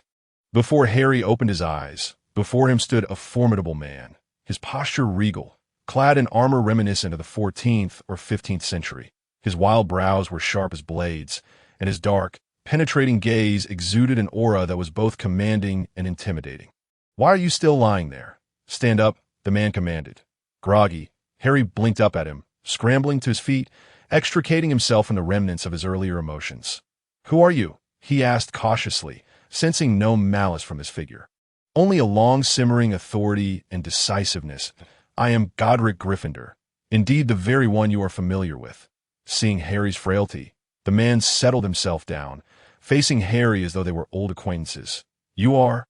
Harry's eyes widened in disbelief. His mouth agape. He had never anticipated encountering the founder of his house, a figure from centuries past, after being reborn. A legend circulated in the school, claiming that the octopus in the Black Lake was conjured by Gryffindor's enigmas, initially dismissed by many, who believed it merely a creature that had gained sentience over time to assist students. If memory served, Harry recalled being dragged beneath the lake by a dark octopus before he lost consciousness. Reflecting on that tale, he realized the man before him was likely the legendary Gryffindor, who had guarded Hogwarts for nearly a millennium, in a place imbued with such mystique, possessing the power to create a separate realm. Harry could scarcely conceive of anyone besides those four great wizards capable of such feats. Quickly, he rose, feeling it disrespectful to remain on the ground before this esteemed founder. He brushed off the dirt and grass from his body, gazing at the man with profound reverence. Yet, Gryffindor appeared somewhat bashful. Having initially seated himself to foster closeness with the young boy, he now found it awkward to rise again, especially with Harry looking down upon him. Indeed, I am the figure you envision. Gryffindor swiftly redirected the conversation, reiterating his previous statement. You have something small in your mind, he said, glancing at Harry's forehead, implying something significant. But I employed a few subtle measures to temporarily separate that entity from you. He explained. Thank you so much. Harry bowed deeply. Filled with gratitude, he had wondered why he could no longer connect with the system in his mind. Initially a source of assistance, it had morphed into something more akin to a surveillance device, restricting his freedom. Gryffindor sensed the boy's unease, but chose not to elaborate further. You are the first to enter this space in a millennium, signifying that Hogwarts has chosen you, as have we. Gryffindor stated, brushing off the remnants of grass from his attire and standing up. Oh. Harry was puzzled, unsure why so many things he had never heard of in his past life had suddenly emerged since his rebirth. You should be aware of the founding of Hogwarts, that I, along with 3 others, arrived in this land and established this castle. Gryffindor spoke slowly. Yes, Harry recalled snippets from Hogwarts history, particularly the tale of how Rowena Ravenclaw dreamt of being led to the cliff by a boar, which inspired the school's name. However, many believed that due to the relentless persecution of wizards by Muggles, the 10th century was perilous for them. Thus, the founders constructed Hogwarts in the Scottish Highlands, casting numerous protective spells to shield it from Muggle intrusion. Harry had heard countless versions of this history, interpreting it in various ways. Now, he yearned to hear the first-hand account from one of the key figures involved. Gryffindor seemed to perceive Harry's thoughts. Some aspects of history are accurate, and we have passed them down as warnings. Unfortunately, the passage of time has distorted many meanings, and numerous admonitions have been dismissed as mere myths. Gryffindor wore an expression of mingled frustration and resignation, yet there was a calm acceptance in his demeanor. Observing Harry's bewildered expression, he chuckled wryly. It appears Rowena was correct. We cannot transcend the limits of time to provide warnings to those a millennium hence. Therefore, we must build our influence to empower the wizarding world, ensuring they do not fall into despair. It seems they have not utilized it well. Have they? Harry mused, scratching his head. Feeling somewhat lost, he looked at the man before him, wishing to offer comfort, but all that remained was an overwhelming respect and awe. The Hogwarts motto, Draco Dormiens Nunquam Titilandus, truly conveys its literal meaning. Do not disturb a sleeping dragon. Gryffindor spoke with increasing urgency. Harry was still puzzled. Unable to grasp why one should fear a dragon, he recalled the dragons from his past life and considered the 12 uses of dragon blood noted on chocolate frog cards, sensing that this dragon was unlike the ones he had known. Otherwise, it would not evoke such profound intimidation in 4 great wizards that we once ventured to the Earth's poles, seeking to uncover the mysteries of this world. Gryffindor paused. Yet in truth, we uncovered a staggering conspiracy. We were merely livestock in captivity, yet he seemed to have recalled something, as if, despite enduring the healing passage of millennia, he could not shake off the shadow of the past. This chapter is not yet complete. Please turn to the next page to continue reading the captivating content. What? Harry felt a sense of disbelief as he gazed at the man before him, questioning whether he had lost his sanity to entertain such an absurd dream. Bayou's assertion was somewhat comprehensible. After all, with the existence of a time turner that defies temporal constraints, if traversing two worlds could be deemed a treasure's effect. It merely surpassed his understanding by a slight margin. Yet to claim that a wizard possessing such formidable magic could manipulate hearts, disregard the limitations of lifespan, and breach the confines of space to escape the shackles of time, such a powerful and wondrous being was merely food for others. How utterly ludicrous! It was akin to someone asserting that a harmless black ant, measuring less than 10 millimeters in length, could gnaw its way through the entirety of Earth, ultimately leading to the destruction of the solar system. Even the Muggles, equipped with formidable weapons, pondered whether to coexist peacefully or face annihilation. Wizards were never afraid of atomic bombs. If they wished to launch one, they would first obliterate the Muggles' lands, engaging in a mutually assured destruction.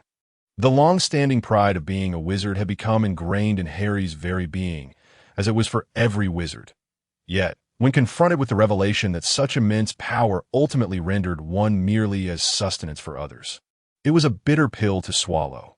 Despite having experienced a previous life, having acquired the rationality and contemplation of adulthood, coupled with the meticulous cultivation by numerous aurors and Headmaster Dumbledore, Harry could not suppress his laughter. He even doubled over, clutching his abdomen, trembling as he sat down, his gaze devoid of reverence as he regarded the man before him, his eyes ablaze with fury. Deep down, he sensed the possibility of truth in this revelation, whether gleaned from the system or the map Bayou had provided, which depicted the poles in an overwhelmingly rich silver hue. He also recalled witnessing the transformation he had undergone in the past. Morphing from an innocuous creature into a majestic dragon endowed with wings, wisdom, magic, and formidable weaponry, he had buried this realization deep within, even persuading himself to believe Bayou's elaborate fabrications. Was he unaware of the fragmented memories that had faded away? Did he not recognize the overwhelming power coursing through his veins, which he felt incapable of fully grasping? Was he oblivious to the nauseating reality of absorbing others' souls as a foundation for his own strength? When his soul was ensnared during the infamily incident, it served no significant purpose. The system had claimed to draw upon external magical energies as fuel. Why then did it require his soul? Why were the captured souls so intricately linked to the Horcruxes of Voldemort, with such precise memory alterations and conflicting narratives? Did he not perceive the sudden emotional upheaval as Draco traversed into this realm? The dependence he had developed? Was he blind to the fact that a powerful, enigmatic being was monitoring his innermost thoughts, controlling his actions, potentially endangering those around him? Did he not notice the quivering figure of Quirrell on the ground, the tremors of his body, and Bayou's evasive demeanor? Was he truly unaware of the ominous undercurrents at play? He had never believed Bayou's fabrications from the outset. This was precisely why he had insisted on forging an unbreakable contract with Dumbledore from the beginning. If he were to be labeled as a saint, he would accept that. However, to exhibit such softness towards someone he had previously opposed for so long was beyond his comprehension. He was not imprisoning his soul for Draco, but rather for those he cherished, for the warmth of the home he had sought in his previous life for his timid and cowardly self. This included his friends, those he held dear, his beloved godfather, the esteemed headmaster, and his soulmate with whom he shared a profound connection that he feared that being controlled by this sudden emergence would compel him to commit acts detrimental to the magical world. No one knew the resolve and ruthlessness with which he had made this decision, not even considering the possibility of mutual destruction. His relationship with the system was one of mutual exploitation and vigilance. Once the system demonstrated its ability to manipulate his thoughts and intentions, it was more than mere surveillance. It was akin to the Cruciatus Curse, a form of control. Harry felt an increasing sense of disgust and trepidation. If such a being were to be unleashed and fall into Voldemort's hands, he could only shudder to think of the world's fate. He lived each day in a state of trepidation. Even when Voldemort escaped the system, he exhaled a sigh of relief. Initially, drawing Voldemort into this system had been a desperate measure, as his memories only recalled the incident in his first year when Voldemort infiltrated Hogwarts to steal the Philosopher's Stone, an invaluable memory. Despite knowing that absorbing it would alter his soul beyond recognition, he still made that choice, having even selected a burial site for himself in Godric's Hollow. Once Bayou let down his guard. He intended to extract secrets leading them both to oblivion. But why? Why? Why did Gryffindor have to reveal this to him? Why tear apart his fragile self-deception? Why illuminate the truth that for all these years he had merely been a puppet in someone else's scheme? Why had such a heavy burden been thrust upon him, leaving him no room even for death? Why must he shatter his ostrich-like delusions? It was akin to being ensconced within an impenetrable fortress, where one person awoke while another remained in slumber. Should he awaken that person and confront the brutal reality together, or let him die in a beautiful dream? This posed a daunting dilemma, and Harry chose to perish in the dream, clinging to his heroic fantasies, evading the cowardice within, comforting himself with the thought that he had done his best. As Harry pondered this, his eyes filled with bloodshot hues, he charged forward, gripping Gryffindor's neck with ferocity. Gryffindor offered no resistance. He merely gazed at the boy with pity, for those who entered this space inevitably bore the burden of that entity. Being chosen by it was both a blessing and a curse, for the fate of this world rested within his hands. Tears streamed down Harry's face, cascading uncontrollably, causing his body to weaken as he collapsed onto the grass. Now I shall continue to this moment. Gryffindor appeared somewhat cold, yet inexplicably cruel, indifferent to the boy's emotional turmoil. For millennia, those who knew the truth had succumbed to despair. The decline of ancient magic had begun at this very juncture. Only a few had chosen to struggle for survival within this harsh reality. The experiences of those days need not be elaborated upon. The establishment of Hogwarts served not only to nurture wizards, evade Muggles, and perpetuate our own ideals, but also to construct a sanctuary for wizards facing persecution. Gryffindor fixed his gaze firmly upon Harry, seizing his collar, compelling him to meet his eyes, all in anticipation of him, the destined one, awaiting the glimmer of hope spoken of by Ravenclaw. Observing Harry's blank stare and fearful demeanor, as if attempting to retreat into the illusions of the past, Gryffindor felt a sense of frustration. Do you not understand? We have schemed for this moment for a millennium. Slytherin ventured into the abyss in search of truth, unable to turn back, forced to watch as he delivered himself into the jaws of the tiger. Hufflepuff reignited the life of Hogwarts under dire circumstances, ensuring its continuity to this day. Ravenclaw, having witnessed these events, foretold your glimmer of hope would come at a great cost. I sacrificed myself, confining my essence within this space created by the four of us, shielding it from the life outside. Young Master, there is more to this chapter. Please turn to the next page to continue reading, for the excitement awaits. Gryffindor's eyes glistened with unshed tears, yet he refrained from letting them fall. You must gather your strength. That I understand that you are currently under the influence of that entity, but there is always a possibility for change. This space is beyond its surveillance. We can strategize here. And time flows slightly more expansively than outside. Exiting and entering will not alert it. Harry's eyes brightened, his pupils darting within their sockets. As if he had finally regained his composure, Gryffindor's words instilled a flicker of confidence within him.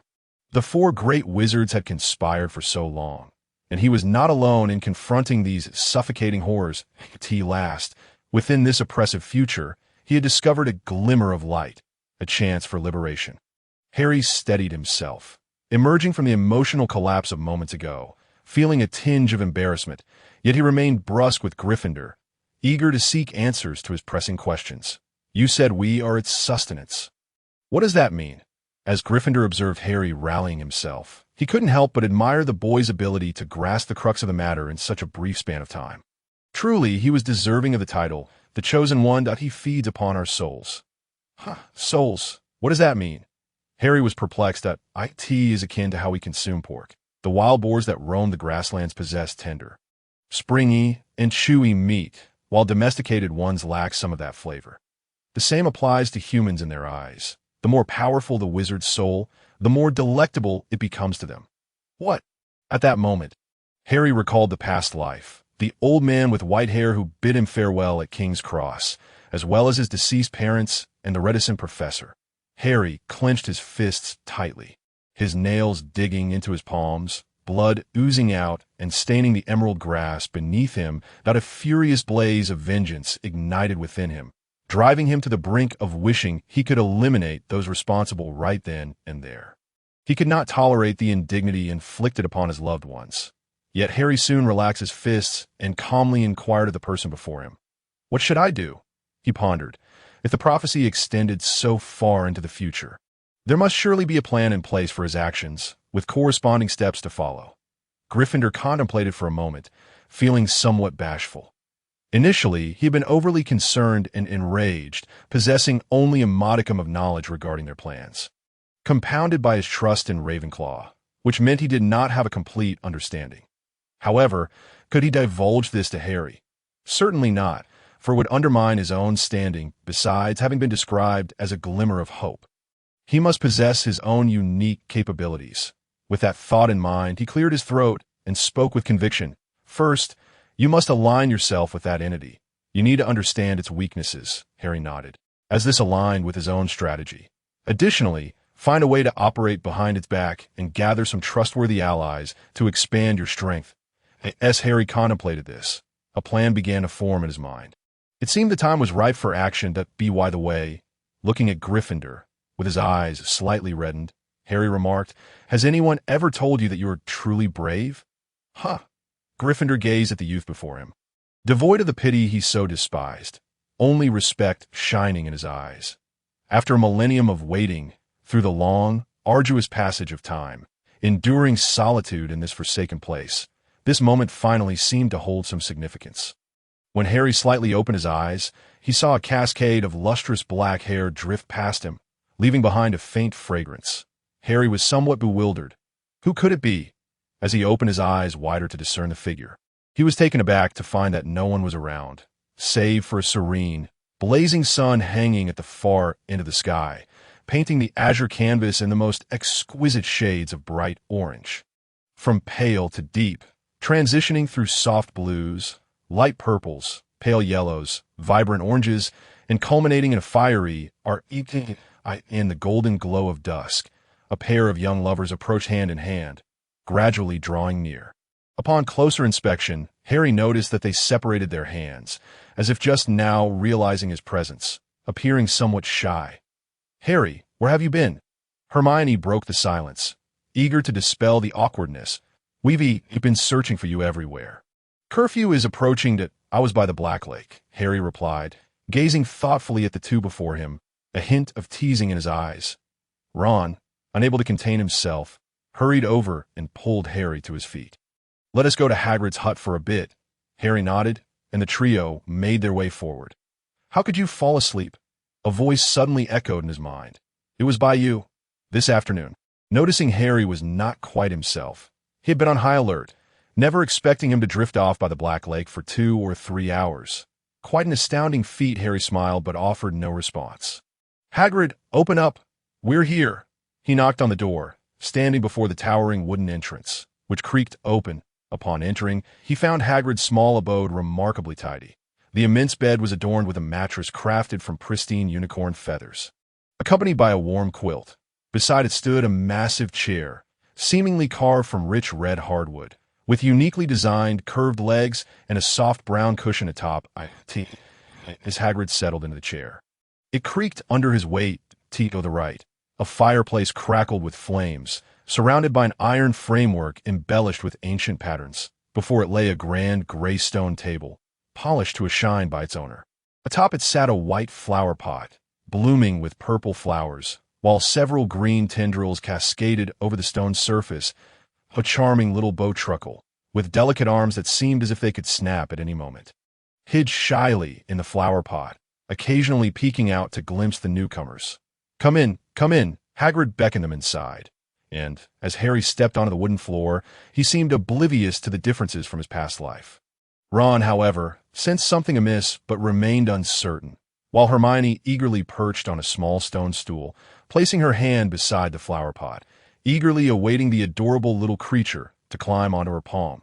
The bowtruckle, sensing the kindness emanating from the young girl, cautiously revealed itself, its tiny arms fluttering as if making a decision, before it leaped onto Hermione's thumb. The unique sensation against her hand made Hermione giggle with delight. So adorable. The wizarding world is simply marvelous. Harry watched the scene unfold, a smile gracing his lips as the firelight danced upon his face, illuminating his noble countenance with an ethereal glow. Hagrid appeared particularly jubilant, excitedly sharing, "Tonight, during detention, I'm taking you to the Forbidden Forest to see this little fellow. While patrolling the outskirts, I stumbled upon its trail and followed it to its nest. It's simply precious." Hagrid's face radiated joy, his massive beard shaking with his laughter, while the rocking chair creaked rhythmically beneath him. Feigning curiosity, Ron inquired, though he was genuinely intrigued by the little creature, glancing around with a sidelong glance. He recalled that the hut he had seen in the dormitory cinema had not appeared so comfortable. Could he have remembered incorrectly? But soon enough, he succumbed to Hagrid's enthusiastic hospitality, as if a door had been opened within him. The rock cake, softened to perfection, was exceptionally fragrant and delectable, paired with a pot of sweet tea and sizzling sausages cooked over the fire, garnished with spices. Ron swallowed hard and soon began to devour his meal ravenously. Having barely eaten dinner while searching for Harry.as for Harry, he needed no reminder. In his memories from the past, Hagrid had always been a fiercely loyal and trustworthy friend. Even Dumbledore had once remarked that he trusted Hagrid with his very life. Hermione lowered her gaze, breaking off a small piece of rock cake and offering it to the bowtruckle, waving it enticingly before its eyes. The little creature seemed enticed, leaping onto Hermione's hand and wrapping its tiny arms around the substantial morsel. "No, no," Hagrid interjected, preventing the little one from indulging in unfamiliar food. He turned to Hermione and explained, "This little one usually feeds on insects. No one has ever fed it rock cake before." Hermione chuckled bashfully. Her cheeks slightly flushed. Outside, the sky gradually darkened, and the torches at the entrance flickered to life, illuminating a small patch of ground. Soon, the students due for detention arrived in small groups, a dozen or so. Their voices laced with complaints. "It's all Wood's fault.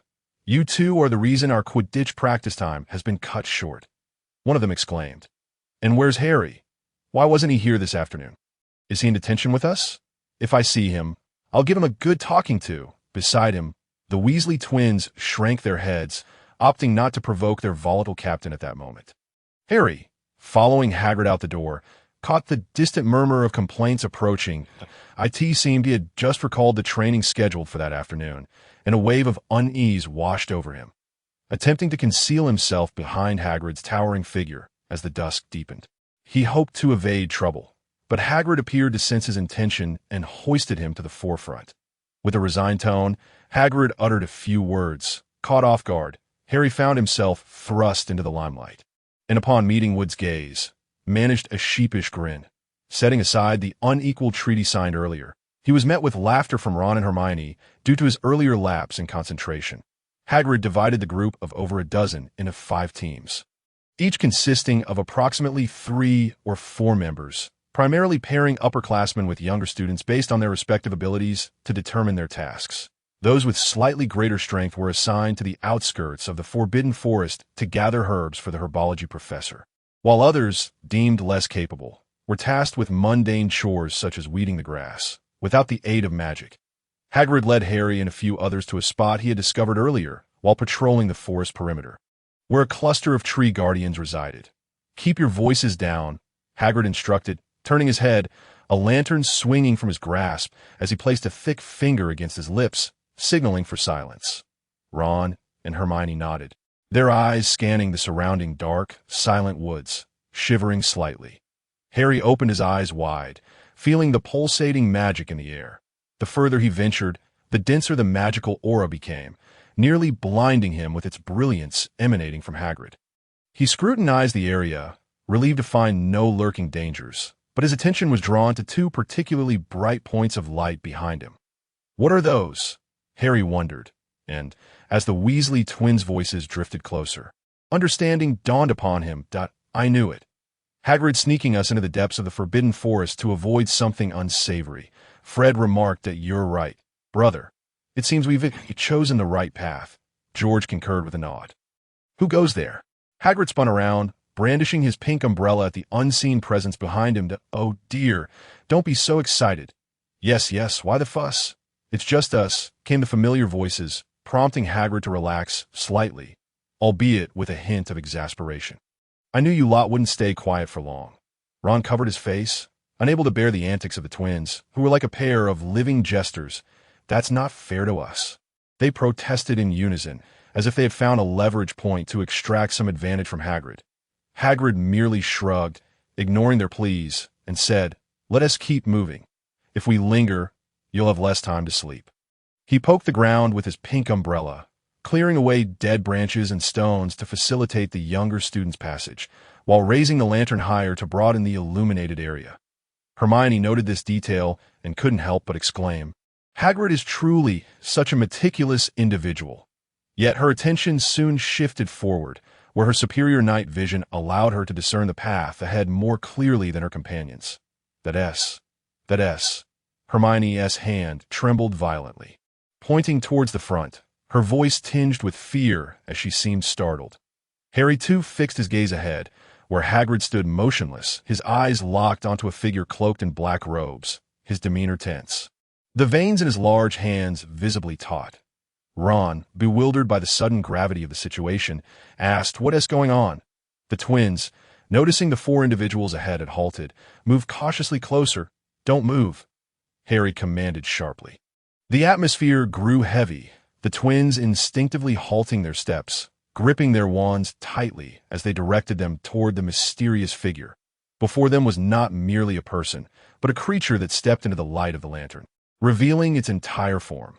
Cloaked in dark robes, it displayed a gaunt, bluish arm with prominent veins, blue liquid coursing slowly within. Its wand hand resembled a chicken's foot, with long, sharp nails stained with dried blood and remnants of flesh. Beneath a tattered hood, only a sharp chin was visible, with what appeared to be traces of blood on its lips, the mouth slightly agape, revealing a gaping void devoid of teeth or tongue. The other arm remained hidden beneath its robes, from which emerged writhing creatures resembling both snakes and worms, accompanied by a gathering of black spiders and scorpions. The rustling sound was unsettling. Hermione could endure no longer. The creature's horrifying presence exceeded her comprehension, and her piercing scream startled the birds from the trees, causing nearby students to look up, while older students drew nearer. Having heard the commotion, Hagrid feigned calmness, urging, "You all need to leave." Yet the slight tremor in his form betrayed his true feelings. The spell shot forth from behind, aimed at the creature before them, with a mere flick of its wand. The figure effortlessly dispelled the sudden attack, erasing any trace of magical aggression without a sound or effort. My Lord, there is more to this chapter. Please click to the next page to continue reading. It only gets more thrilling. The figure approached, undeterred by the assault, resembling a programmed automaton. Avada Kedavra! A beam of green light struck the ground at Hagrid's feet, prompting the creature to tilt its head mockingly, relishing the palpable terror of those before it. Then came a swarm of creatures. Serpents slithered forth, venomous frogs perched on branches, their eyes glinting menacingly, alongside Grindylows, redcaps, and lurking in the shadows, a creature with 8 eyes. Accompanied by distant howls. "Run," George urged, stepping forward, gripping Ron's hand, signaling to Fred, who nodded and took hold of Hermione's hand. "Harry, go," they shouted in unison.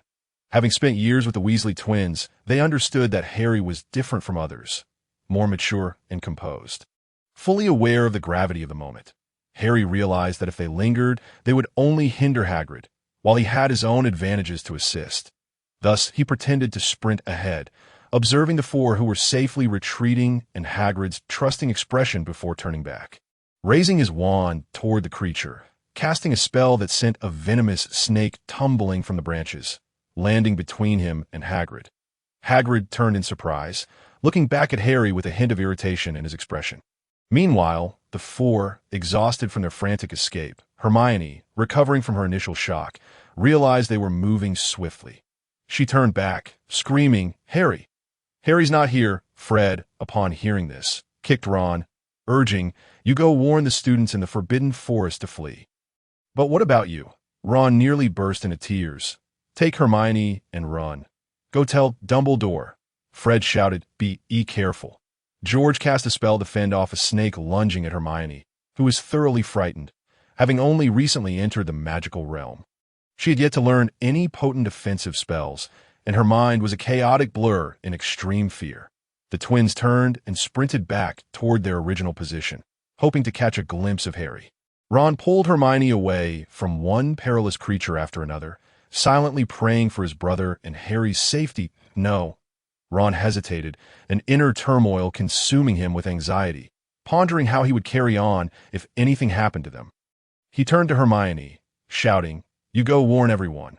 I'll find them." With that, he shook off Hermione's hand and brandished his wand like a club, striking a scorpion that lunged at them. Be careful.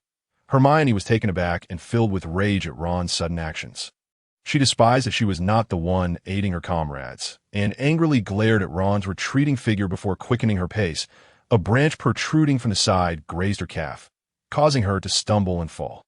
In that moment, a scorpion clamped onto her stocking, the pain jolting her and serving as a warning that those who remained stationary were in far greater peril than she was now. Tears streamed down Hermione's face as the surroundings rushed past her eyes. She could not afford to search for them now. Someone must warn the upperclassmen. Someone must inform Dumbledore. Bastards. A bunch of bastards. Hermione cried, cursing amidst her tears.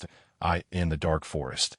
Only the moonlight filtered through the intersecting branches, casting a faint illumination on the path ahead to Merlin's socks. What sins did we commit in our past lives to encounter such a troublesome junior? Fred lamented, collapsing to the ground as a small snake blocking their path was sent flying. Could you be quiet and save some strength? What about Harry, left behind there? We still have Hagrid, George retorted with annoyance. Fred fell silent. Did you bring any weapons? He asked, glancing aside. That I did, George replied. The two simultaneously pulled several dung bombs from their clothing, sharing a knowing smile. Aragog, what brings you here? Hagrid exclaimed, his expression filled with sorrow upon seeing the enormous eight-eyed spider before him. The mysterious figure cast several light spells, the nature of which was unknown, all of which Hagrid deflected with his pink umbrella. The occasional spells that slipped through were swiftly dealt with by Harry using the Bat-Bogey Hex. Venomous snakes approached, but the poor little snake became a shield for the two. Aragog moved its legs, slowly crawling towards the mysterious figure, crushing several frail saplings beneath its weight as they toppled to the sides. The enormous spider's legs were covered in coarse black hairs, nearly as wide as a person. The spider obediently halted beside the mysterious figure, its 8 eyes darting about, small venomous creatures on the ground scattered in panic. Those unable to escape were crushed under Aragog's weight, splattering various colored juices that flowed into the underbrush. The figure extended another arm from beneath the black robe. This hand was unlike the first.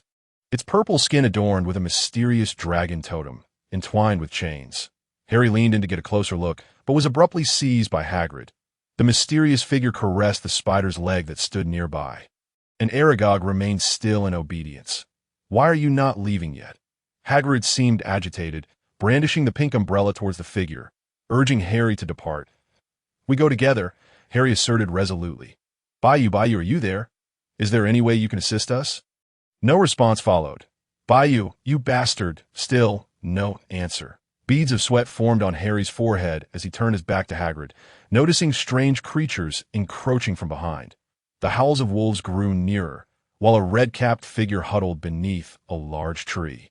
Weeping like a little girl, Grindelwald, with his green, rugged claws, glared intensely at the two before him. Suddenly, Harry felt a damp heaviness in his hair. Trembling, he reached up, realizing it was likely some creature's saliva. Almost immediately, his hands began to tingle, purple creeping from his fingertips. This the end for me, he thought. Just then, a massive stone plummeted from above, crashing onto Harry's toes. Harry's cry was muffled as he covered his mouth with his hand, glancing down to see a stone serpent. No, a petrified serpent, turned to stone by some wizard's spell. The creatures ahead remained motionless, fearfully eyeing the tree to Harry's right, where he could distinctly hear the sound of scales scraping against bark, and branches falling around him. Damn it! A basilisk! The mysterious figure halted, seemingly lost in thought, standing still while fixating on Hagrid, as if to witness the two being devoured by the multitude of magical creatures.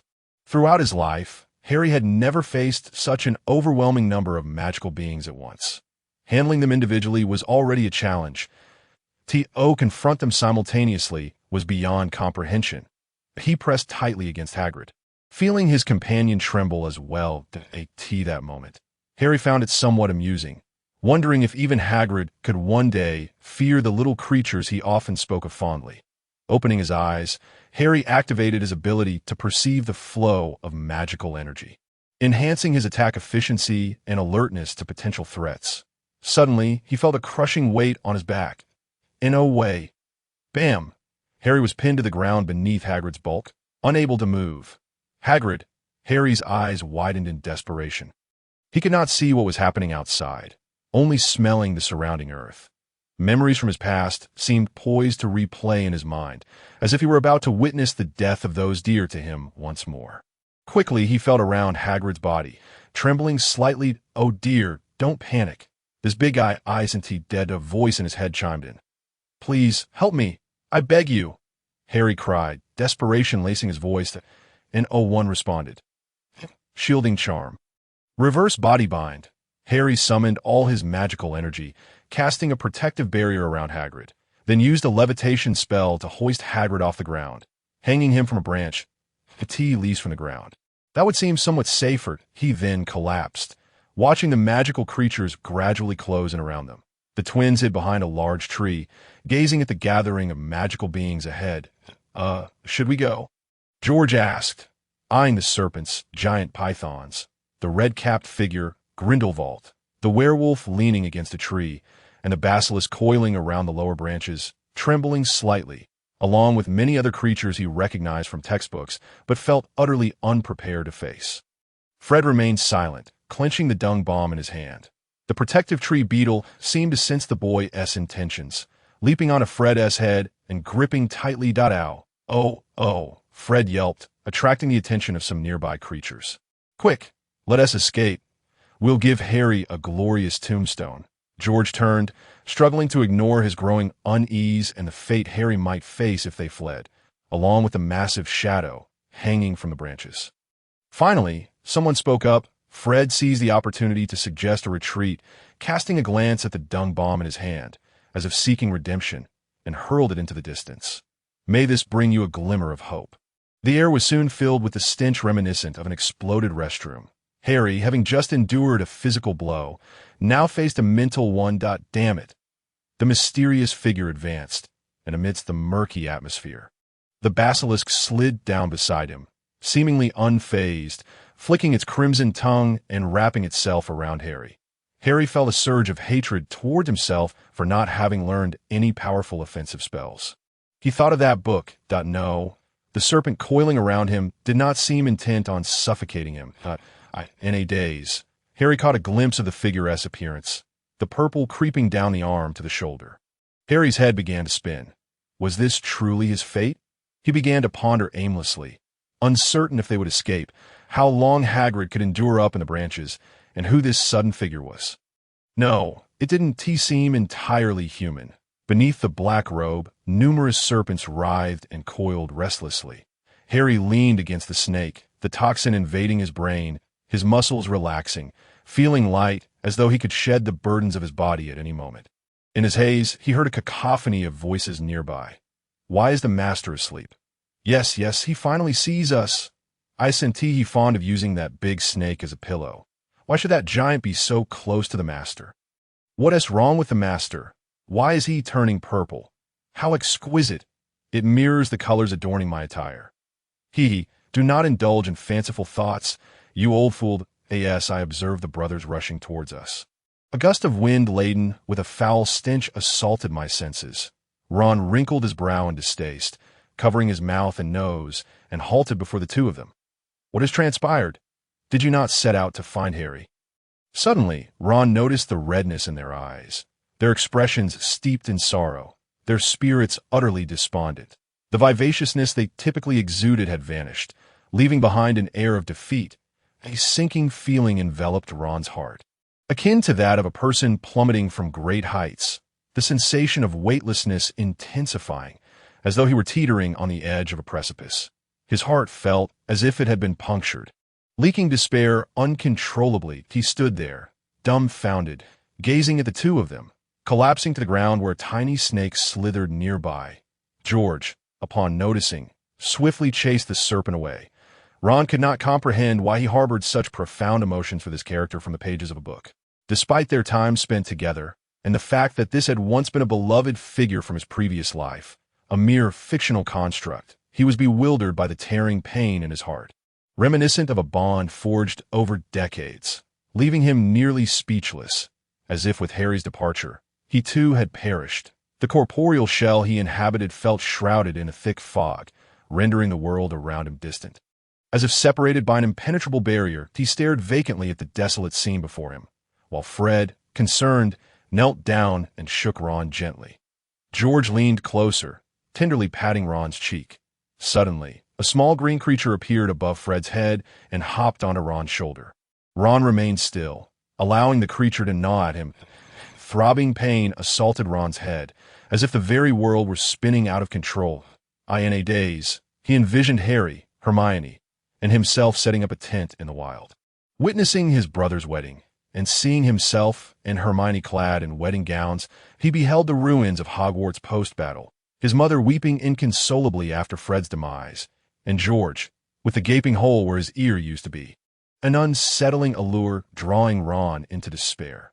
Meanwhile, Hermione sprinted frantically, encountering the first upperclassman. Would, please, tell Dumbledore and the other professors, we encountered a dark wizard. Hagrid stood alone against him to allow us to escape, while Harry and the others stayed behind. Hermione could not fathom why she felt such terror towards the cloaked figure, akin to a lamb facing a wolf, a small fish instinctively avoiding the larger predator, or the visceral dread evoked by the sound of nails scraping against a chalkboard, an ancestral fear inscribed in her very bones. Unerasable through the ages, the fields of chives had been harvested time and again.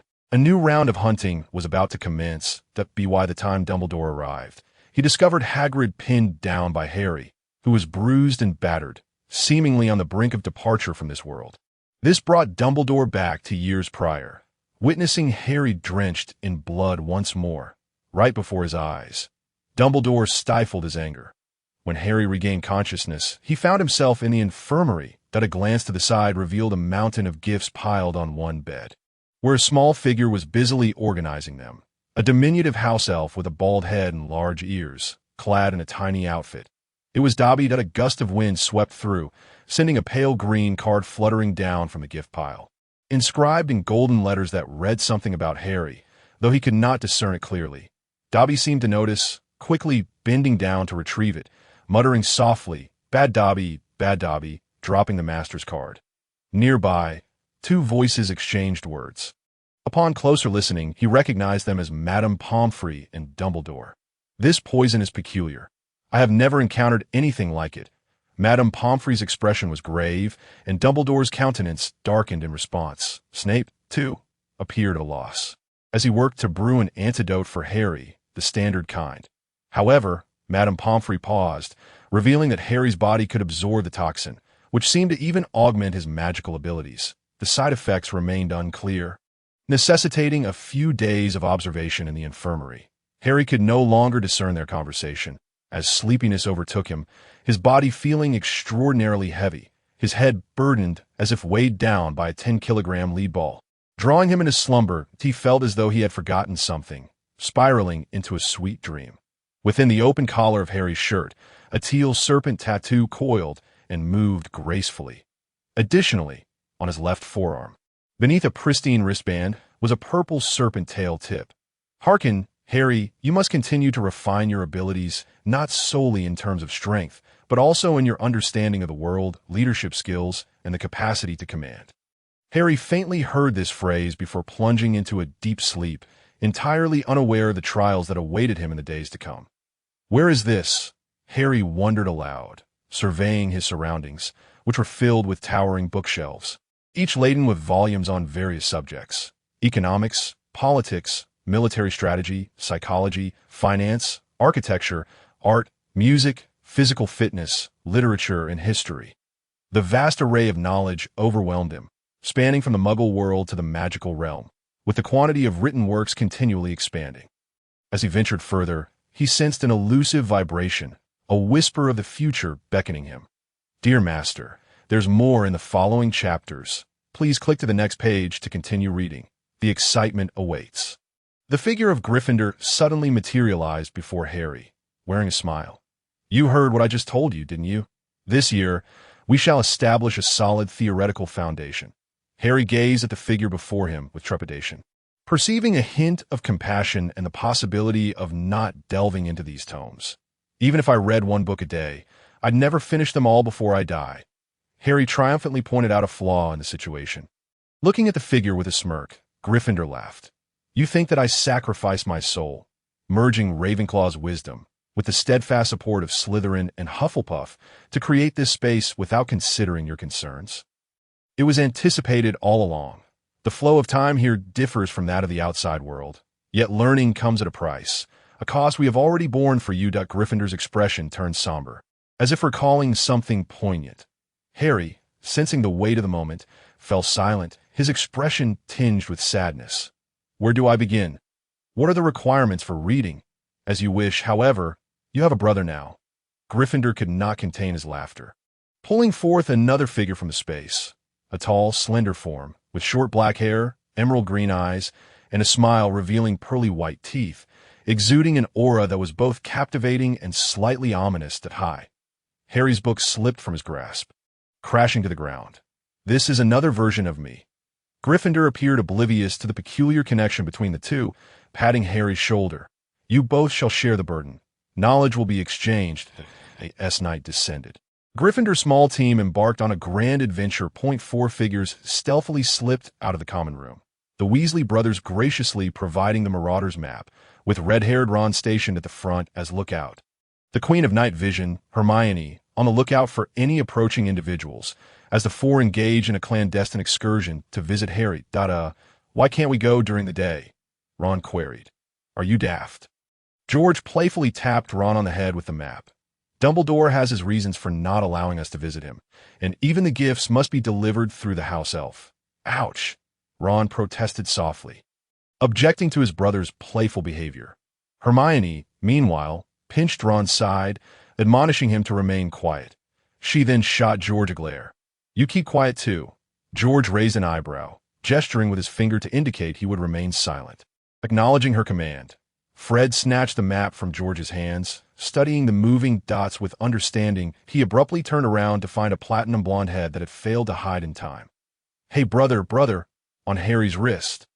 A segment of serpentine tail transformed into two heads, entwined in an intricate dance. The azure one flicked its forked tongue, its diminutive head betraying a hint of impatience. The violet counterpart stirred, exclaiming, Oh, please don't strike me. The azure serpent appeared, somewhat aggrieved. Ching gang, have I perhaps offended you?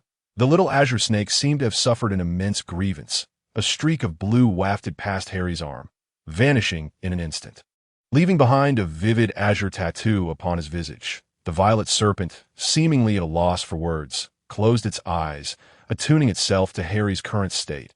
Logically, the venom should have been fully absorbed by now, and he ought to have awakened. You, keep your distance, Harry frowned, casting an annoyed glance at the individual clinging to his back, unaware that his face could contort into such expressions, which he found utterly repugnant. With a heavy thud, he placed the book he had been holding down upon the desk, an emphatic statement of his ire, hoping that this person would take the hint. Oh dear! Harry set aside the tome on financial management and institutions, knitting his brows in deep frustration. Which imbecile filled this with nothing but Chinese characters? I can't decipher a single one. Have some pity on me. He leaned forward, resting his arms on the desk, his eager hands yearning to grasp something. I am you, and I reckon you don't particularly enjoy reading. Do you? How about joining me for a game of Quidditch? Harry felt a flicker of temptation. It must be said that this individual struck a chord within him. Yet considering the current circumstances, his teeth itched with irritation, genuinely believing this person harbored no good intentions. Raising an eyebrow, that Harry's mouth contorted into a peculiar shape, revealing half his teeth and upper gums, a clear display of his impatience. Little pedant. From a distance, a smiling Gryffindor observed the interactions between the two children. Scratching his head, feeling that the development diverged somewhat from what he and the other three had initially envisioned. Yet he placed his complete trust in Ravenclaw, convinced he had anticipated such a scenario. "Hey, brother, brother," the azure snake scuttled back, nudging its head against its brother. "Shall we not wake our master? Our manner of meeting seems rather amiss. Why does our master appear so burdened?" The violet serpent pondered, agreeing that the performance had concluded and the mission of a liaison was accomplished. Why did their master seem to act as if he did not recognize them? The violet serpent opened its gaping maw, revealing its sharp teeth, preparing to strike fiercely, when suddenly the door to the infirmary creaked open. Quickly, the first to peek through the crack is a red head. "Hurry inside." A slender hand emerged, forcefully pressing Ron's head down. Ron stumbled forward, pushing open the infirmary door. "Hurry, let us hide beneath the cloak." "Hide where?" the brother inquired. "Fool, anywhere is fine as long as it's not exposed." "Oh?" Outside, the Weasley twins hesitated. "George, you go in first." No, you go first. Upholding the commendable tradition of respecting the elderly and cherishing the young, you should enter first. Brother, you're older, so you should go first." Hermione, already inside, observed the duo outside as if they were engaged in a comedic routine, pressing her lips into a straight line. "Come on, you two, move faster than a tortoise." Queen Hermione efficiently pulled the two hesitant individuals into the infirmary, unaware of the events transpiring between the twins and Harry, only knowing that if they didn't hurry, they would be discovered by patrolling professors. "Harry," Ron approached the bedside, noting Harry's furrowed brow with concern. He seemed to be in a restless slumber. After this ordeal, he resolved to cease probing into the secrets surrounding Harry, choosing instead to follow his innermost desire to be a good friend. Hermione also felt a twinge of worry, though she was irate that Harry had not accompanied them. She sensed that Harry did not seem as weak as he outwardly portrayed. He appeared to be the type of scholar who, with effort, could surpass the ordinary. The moonlight was cold and gentle, far more approachable than the sun, yet not everyone could ascend to the heavens. This sense of powerlessness deeply pierced Hermione. This feeling of helplessness, of surrender, of abandoning her companions and fleeing in disarray, she vowed never to experience again. Ron had gleaned the circumstances from his brothers. Though he was angered by their inaction, he understood deeply that such a situation was beyond the capacity of two third-year wizards. He was also particularly curious about how Harry had survived such an ordeal. Why had Hagrid pressed him down? Rumors swirled within the school. Some unearthed Hagrid's mother's history as a giant and his prior imprisonment in Azkaban for allegedly harming classmates. Many believed it was Hagrid who led Harry and others into the Forbidden Forest with the intent to eliminate the Savior. It was a well-known historical dilemma that during the reign of the Dark Lord, giants had been their formidable allies. Many subscribed to this theory, yet Ron did not believe it. Neither did Hermione, nor did those who had interacted with Hagrid, as someone whom Dumbledore trusted implicitly, who could retrieve the Sorcerer's Stone from the vault and represent Hogwarts to contact the giants in the valley. Ron knew this was merely another attempt to malign him. As Harry lay in slumber, the four surrounded his bedside. Ron quietly shared his thoughts with the Weasley twins. Their expressions were peculiar. They neither affirmed nor denied his words. Fred gently tugged George's sleeve, signaling him to remain silent. George nodded subtly, while Ron immersed himself in his deductions, oblivious to this detail. Hermione, however, felt certain that the twins were concealing something from them. "What is this?" Harry pointed to the book in his hands, its cover emblazoned with Cyrillic script, his expression turning hostile as he interrogated Gryffindor. "What do you take me for?" "Why, isn't it translated into English?" Harry had initially harbored grand aspirations of utilizing the differential flow of time to enrich himself significantly, only to find himself thwarted at the first hurdle by his illiteracy. This is the manifesto of the XX party. Gryffindor chuckled, as though Harry held a fascinating treasure in his hands. Harry relinquished hope, realizing that this unreliable ancient figure, despite retaining the appearance of his youthful self, was far from dependable. Draco hesitated, unsure whether he should enter.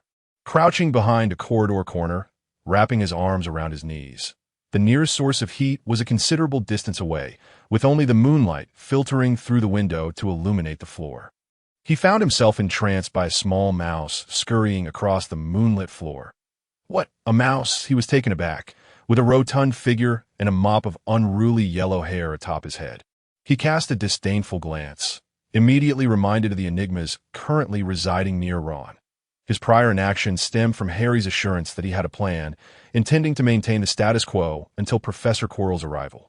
Now, Draco's mind was swirling with 1,000 ideas on how to exact a severe punishment on that despicable traitor, the minion of Voldemort, the very rat that had once humiliated his family so mercilessly.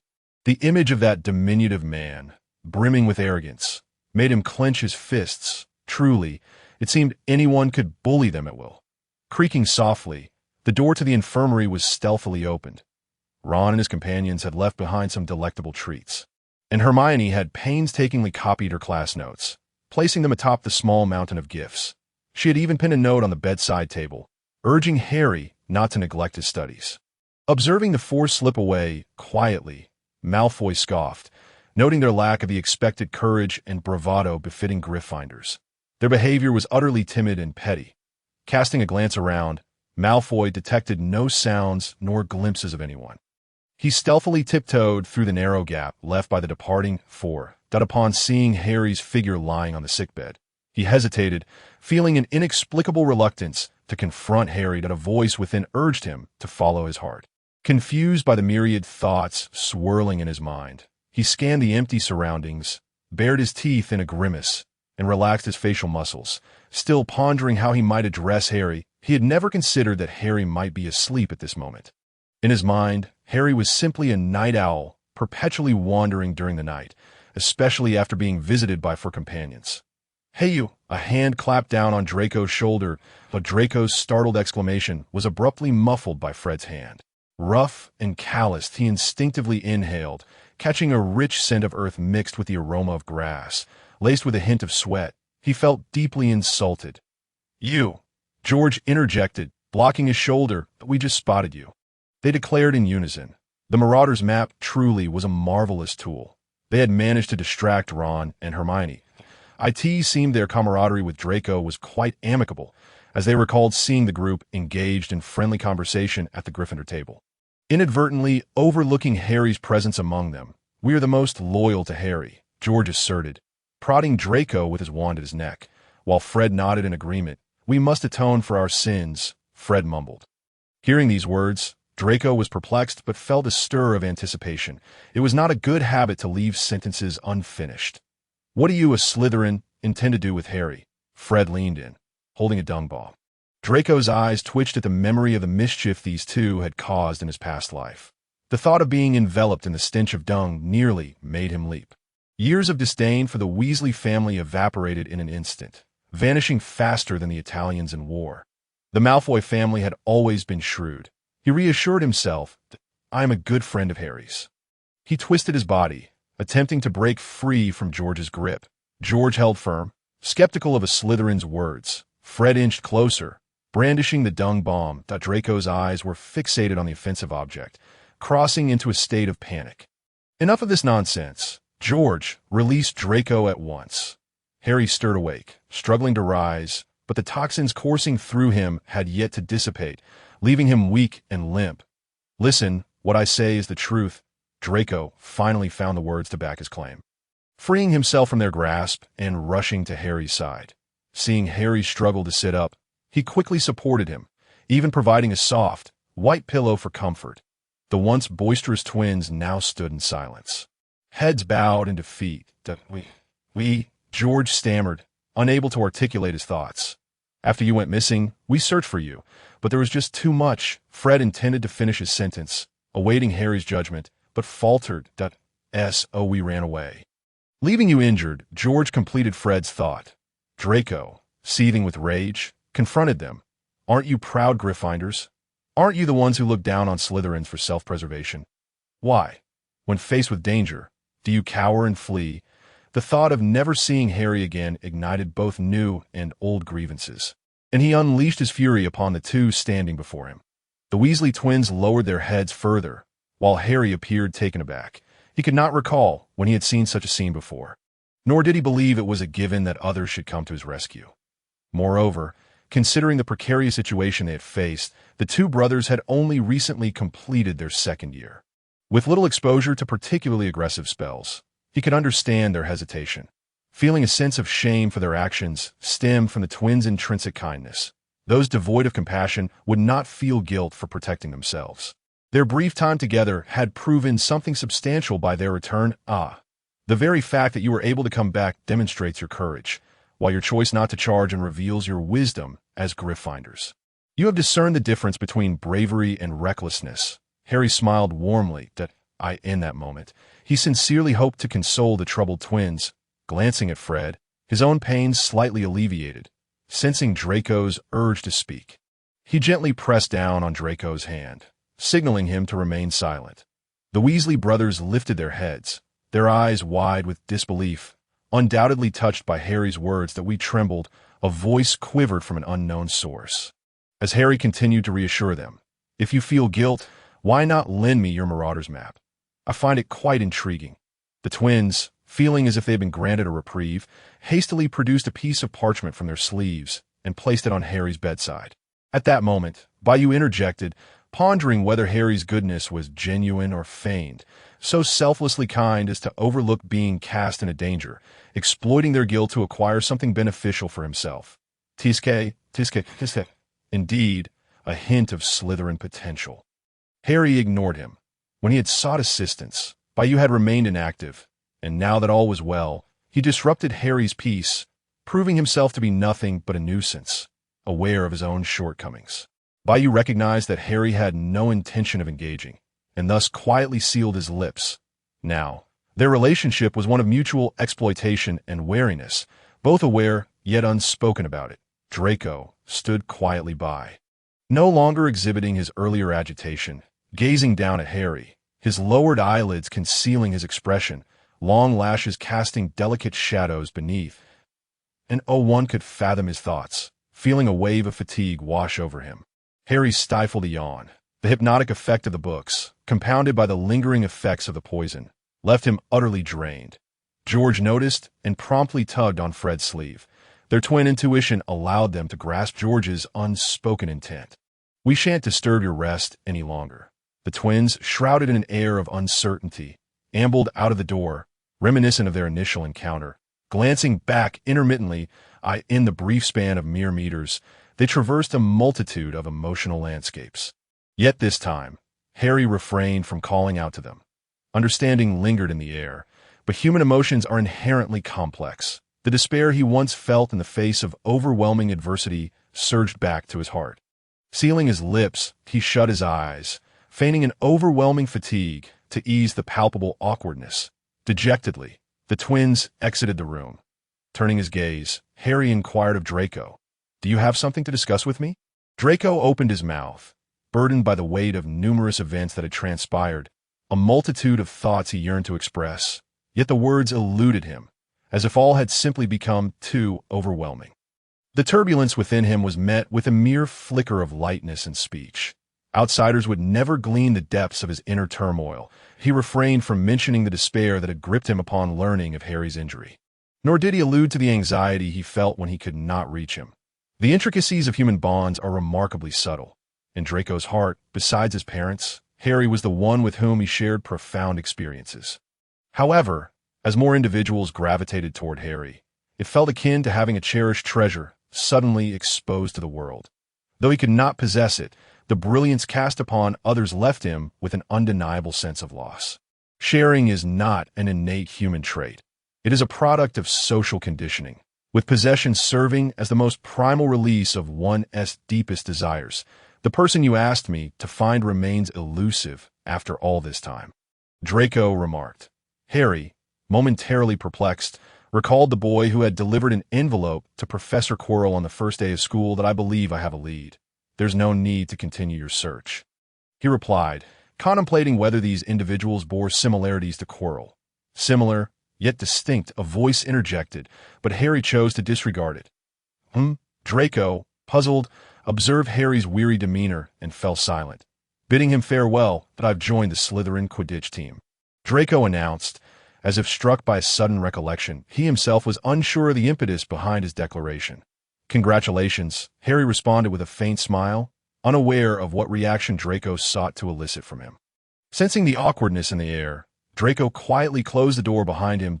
"Oh dear, I feel utterly stifled. Why are these people so incessant in their chatter?"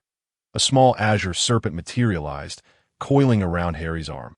Its tightly packed scales brushing against his skin, leaving a damp sensation that made him uncomfortable. "All right, could you please be quiet? 5 of you combined can't match your incessant talking." A violet serpent appeared on the white hospital sheets, striking the azure serpent with its tail. "Release him. Can't you see the master is uncomfortable?" Initially startled, Harry's mind wandered back to the moments before his unconsciousness. The mysterious figure, or rather, a collective of serpents. The immense serpent that had coiled around him, comparable to a basilisk, was a stroke of fortune that he had not been suffocated by it. The sense of pressure resurfaced in his heart. "Who are you?" Harry inquired with curiosity. "Master, you don't remember us?" The azure serpent wailed, releasing its grip and bouncing excitedly onto Harry's chest, wriggling about. Though Harry harbored no fear of snakes, his first interaction with a creature was during his childhood at a zoo. He was apprehensive of erratic serpents, especially those of unknown origins. Feeling the awkward sensation against his body, Harry grimaced, his mouth contorting into an odd shape, attempting to dislodge the creature from his person. "My apologies, Master. Gang has missed you terribly and is rather excited." The violet serpent observed, swiftly pulling the azure one away with a deftness that was almost painful to witness. The two serpents intertwined, the violet one sticking out its tongue in an effort to present its face to Harry. "Master, it's only natural that you don't remember us." Nearby, the azure serpent lamented, "Wah, my brother no longer loves me." One human and one serpent shared a moment of mutual exasperation. The violet serpent was interrupted mid-sentence, its body tightening further in an effort to silence the azure one, for it felt that in a past life it had perished from its own words. Witnessing this scene, a familiar sensation washed over Harry. It felt oddly reminiscent that, "Oh, it's all right. You can let him go," he said, feeling a pang of sympathy for the obedient violet serpent. The violet serpent remained unmoved, knowing that releasing the azure one would only exacerbate the situation. "Master, we have come to assist you," the violet serpent declared, explaining that they had been adopted by a future version of Harry deep within a forest. One day, Harry had inexplicably used a magical artifact that transported them back in time, instructing them to showcase their abilities to their past master, ensuring their adoption. Harry adamantly refused to accept that this future version could possibly be himself. He could not fathom possessing such a peculiar sense of humor. There were too many magical creatures. He mused. "Did you summon all these beings?" he asked, adopting a tone of cautious inquiry. "Indeed," replied the azure serpent, seeming to take pride in its role. "Our abilities have significantly diminished due to the passage of time, allowing us to summon only creatures of lower danger levels. Once we regain our strength, summoning legendary beings, such as phoenix dragons and cheilants, will be a trivial task." The violet serpent, though maintaining a calm tone, could not hide its pride and sense of accomplishment. That truly so." Harry felt a surge of joy within him. "However, even at our most powerful in a past life, we could only summon a single red phoenix." The violet serpent confessed, lowering its head in apparent disappointment. That is quite all right. Summoning a phoenix is already impressive." Harry quickly reassured it. "Brother, are you certain this is our doing? Or is it the old man Dumbledore's?" The azure serpent interjected, "He loves to nip at us, much like one might savor spicy snacks." As the two serpents began to tangle once more, entwining themselves into a colorful braid, Harry's thoughts drifted far away. He found himself at a loss as to how he might explain this situation to Dumbledore, still viewing himself as a victim in the unfolding drama. "Your power is truly formidable now." A voice echoed in his mind, laced with a mocking tone. "But do not forget the tasks assigned by the system. These two pets are merely your aids, ensuring your strength is amplified." Harry was jolted from his reverie. The warmth of the room suddenly pierced by a chilling breeze that sent shivers through his hand, as if the skin and bone were two separate entities, one cold and one warm, ready to part ways. The sensation intensified, causing him to curl in on himself as the pain from his recent transition resurfaced. This pain felt different. His heart plummeted, as if descending into a freezing abyss. And his body was besieged by an unbearable itch, compelling him to scratch at areas he could not reach, leaving him in a state of confusion and helplessness, blood seeping from wounds onto the sheets. His eyes throbbed painfully, veins bursting with crimson streaks, blood trickling from the corners. "I know you have been concealing secrets from me." A figure by you floated in the air, its presence imposing, garments billowing as if stirred by an unseen wind. The surroundings glowing faintly in response. Bayou sensed something amiss with Harry, something he could not articulate. Observing Harry during his slumber by the Black Lake, the consciousness within Harry felt somewhat alien. Bayou scrutinized closely, yet could discern nothing amiss, though an instinctive unease lingered in his mind. "This serves as your warning," he proclaimed, delivering a sharp reprimand followed by a sweet promise, cloaking his intentions in grandiosity. "I seek your assistance in creating a corporeal form for myself, so we might conspire together for the future of the wizarding world." He paused momentarily before continuing. "I can assist you in returning to your original world." The phrase returning echoed in Harry's chaotic mind, leaving him to ponder, could he truly go back? Was it even necessary for him to return? His subconscious had shielded him from contemplating the events of the past years in this world. Whether it was due to his soul being siphoned away or his own self-imposed isolation remained a mystery to all. The sudden disturbance startled the two small snakes frolicking nearby. "What has caused the master to act up again?" "Hurry!" The two snakes darted into Harry's embrace, instantly transforming into tattoos. A wave of refreshing coolness enveloped him. And as a sweet fragrance filled his nostrils, Harry felt as if he had returned to his mother's warm embrace. Drifting into a deep slumber, in his mind, Bayou appeared increasingly agitated. Was this an attempt to thwart him? Had the future Harry finally broken free from his control? The once golden locks now dulled, and dark clouds gathered in his azure eyes. What was unfolding? Could someone provide an explanation? "Stop indulging in sweets," Snape commanded, using a spell to knock the orange candy from Dumbledore's mouth. "Well done." A portrait on the wall depicted an elegantly dressed lady who leaped in support of him. "Oh, not be so tempestuous. Maintain a tranquil demeanor," Dumbledore remarked with a smile. "Ultimately, it was my fault." Snape appeared somewhat remorseful, a hint of guilt breaking through his otherwise stoic expression. Had he not, in a fit of temper, confined Harry, he would not have been so vulnerable to attack. It seemed that Harry could not leave the castle for some time. Quidditch practice was off the table, and a nighttime detention was to be arranged. Snape had his own schemes in mind. Fortunately, Dumbledore saw through him and cheerfully declined, stating that there was no need to cancel training. He would handle the detention arrangements, observing the unassailable expression on Dumbledore's face. Snape realized the futility of the matter. However, a detention would suffice. Harry remained unaware of the tragic events that awaited him. The next morning, when Madame Pomfrey opened the door to the infirmary, a piercing scream erupted as scarlet blood soaked the sheets. The metallic scent mingling with medicinal aromas, delivering a jarring shock to Madame Pomfrey. The pristine white walls, adorned with vibrant greenery, starkly contrasted with Harry's dire condition. Madame Pomfrey rushed inside. Dumbledore, alerted by the commotion, hastened to the scene, his white beard dusted with brown chocolate crumbs. "This is the third time," he exclaimed, protecting the infirmary, his azure eyes blazing with fury. A sharp gaze swept the surroundings, and the sound of his wizarding robes billowed ominously. The overwhelming magical energy from his rage shattered the castle walls, causing the entire structure to tremble. Professors and students in class looked around, while the ghosts within the castle sensed the turmoil and gathered at the infirmary's entrance. Fish in the Black Lake surfaced, and a gigantic squid swiftly approached the shore, while the portrait at the infirmary door became overcrowded with onlookers. Professor McGonagall was among the first to arrive. Though Dumbledore had calmed, an unsettling aura emanated from him, leaving the professor silent, with only the gaping hole in the wall narrating the recent turmoil. That a piece of red stone tumbled down, revealing tufts of dark brown, furry hair. "What has transpired, Professor Dumbledore?" asked Hagrid. Hogwarts was in disarray.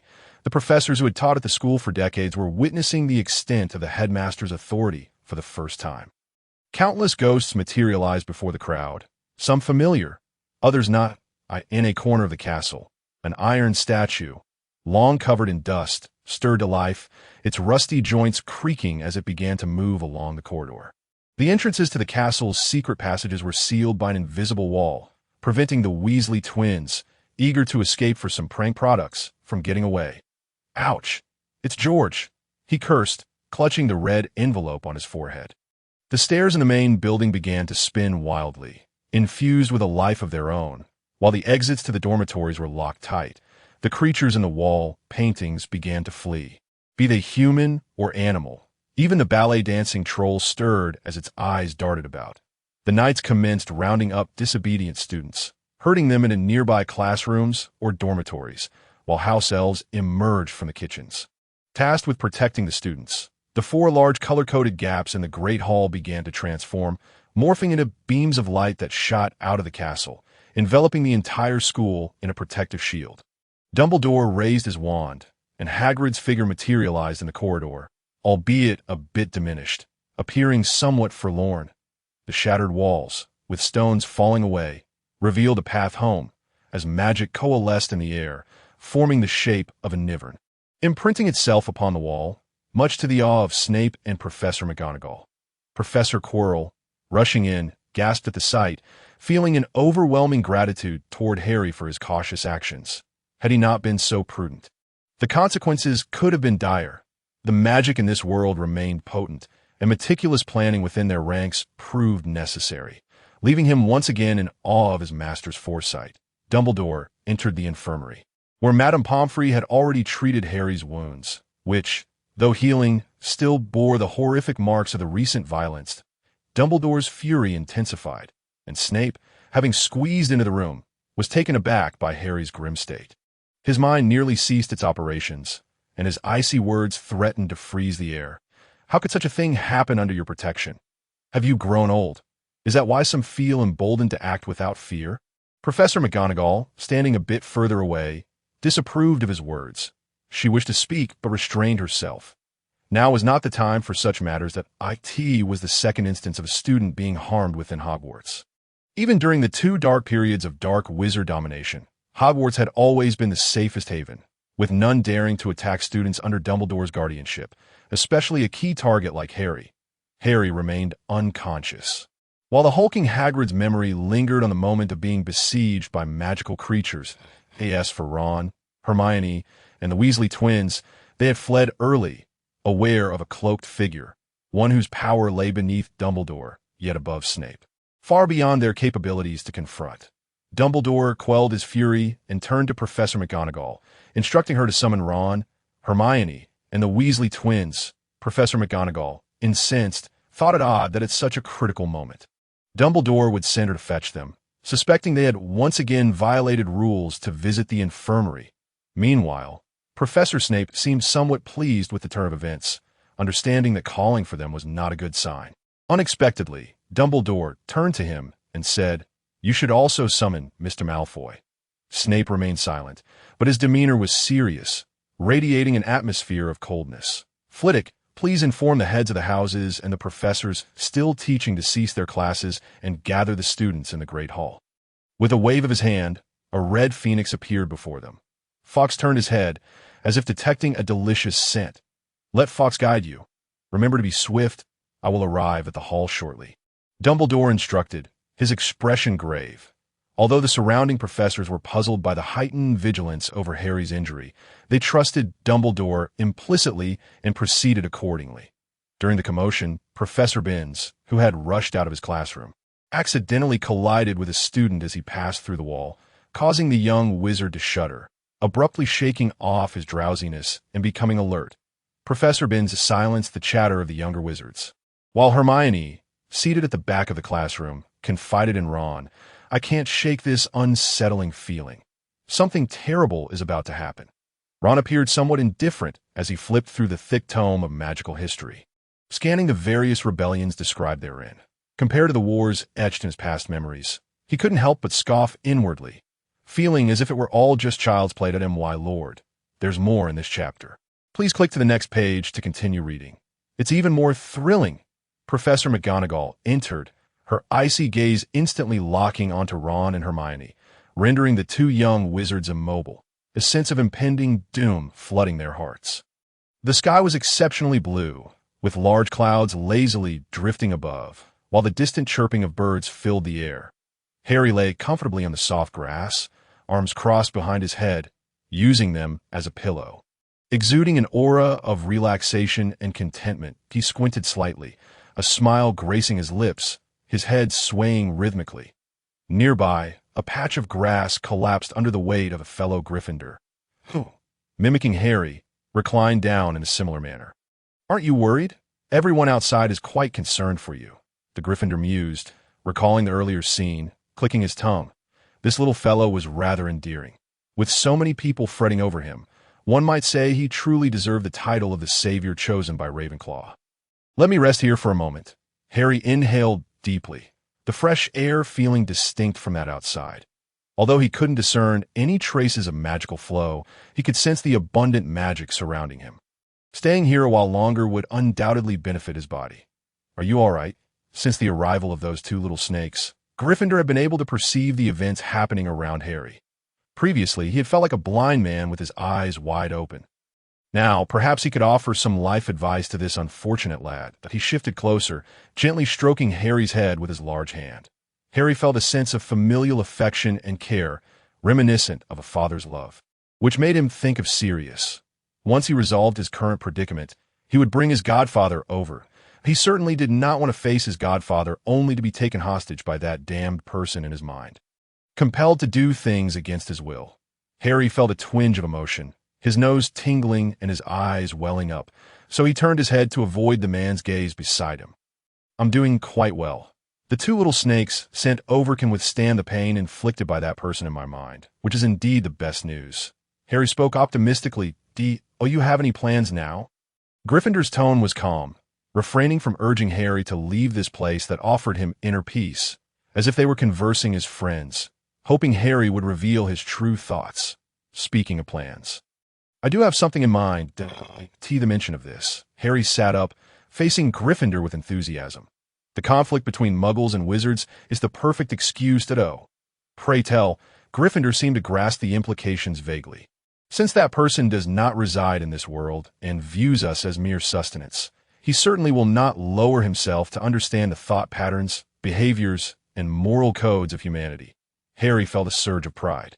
After all, this was the first time he had contemplated such a complex issue using his own intellect, that if he seeks to manipulate me using this excuse, then I must establish my own influence to achieve the very objective he speaks of. However, whether the group I assemble will mediate the conflict between Muggles and wizards or confront these foreign beings is something he cannot definitively claim. Have you considered that your every action is under his control, including your innermost thoughts? Gryffindor posed a question. Moreover, how can you be sure that your subordinates, in the face of such a harsh reality, will possess the courage to fight? Perhaps they think, what does it matter after death? If our souls are consumed, so be it. Gryffindor continued to inquire. Well, although I currently lack the ability to clarify what you mean by having one soul devoured, I firmly believe their intentions are not as simplistic. Harry asserted confidently. If one were to claim that souls are consumed after death, there would be no need for such behavior as sending one's subordinates into the human world. Gryffindor paused, as if something was surfacing in his mind. But the protective mechanisms of his brain prevented him from causing himself harm. Indeed, it was not that simple. As for the monitoring you mentioned, my earlier statement is a response to this situation. Precisely because he lacks understanding and is limited in capturing our lifestyles, his interpretation of my words is also skewed. Different individuals can perceive the same event in markedly different ways, leading to varied outcomes. The discrepancies in understanding from these outsiders could be even more pronounced. Harry smiled, full of assurance. Thus, I shall openly recruit my followers right under his nose. Rising to his feet, Harry began to pace with excitement, as if ready to charge forth and take decisive action. Gryffindor gazed at the young boy before him with a mixture of pride and concern, for he did not believe Harry to be particularly sensitive or quick-witted, capable of employing clever strategies. Internally, he felt a twinge of anxiety. Yet, to avoid dampening the only glimmer of hope, He remained silent. As for the individuals I wish to recruit, I must gradually inform them that not everyone possesses such a formidable capacity for psychological endurance.